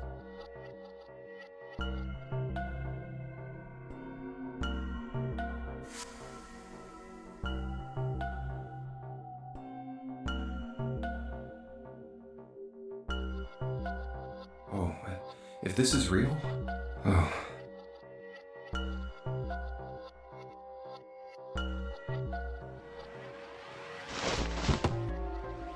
You're not gonna take it? Of course not. All something like this is gonna do is cause more trouble. It's a powerful weapon that gives one person a huge advantage. Something like that would be way too dangerous to have around. We're in enough danger already. Yeah, I suppose you're right. Maybe Zero put this gun here, hoping that something like that might happen. In other words, maybe he put it here to make us fight each other. In that case, we should most certainly leave it here. I, for one, have no desire to let Zero control me. Me neither.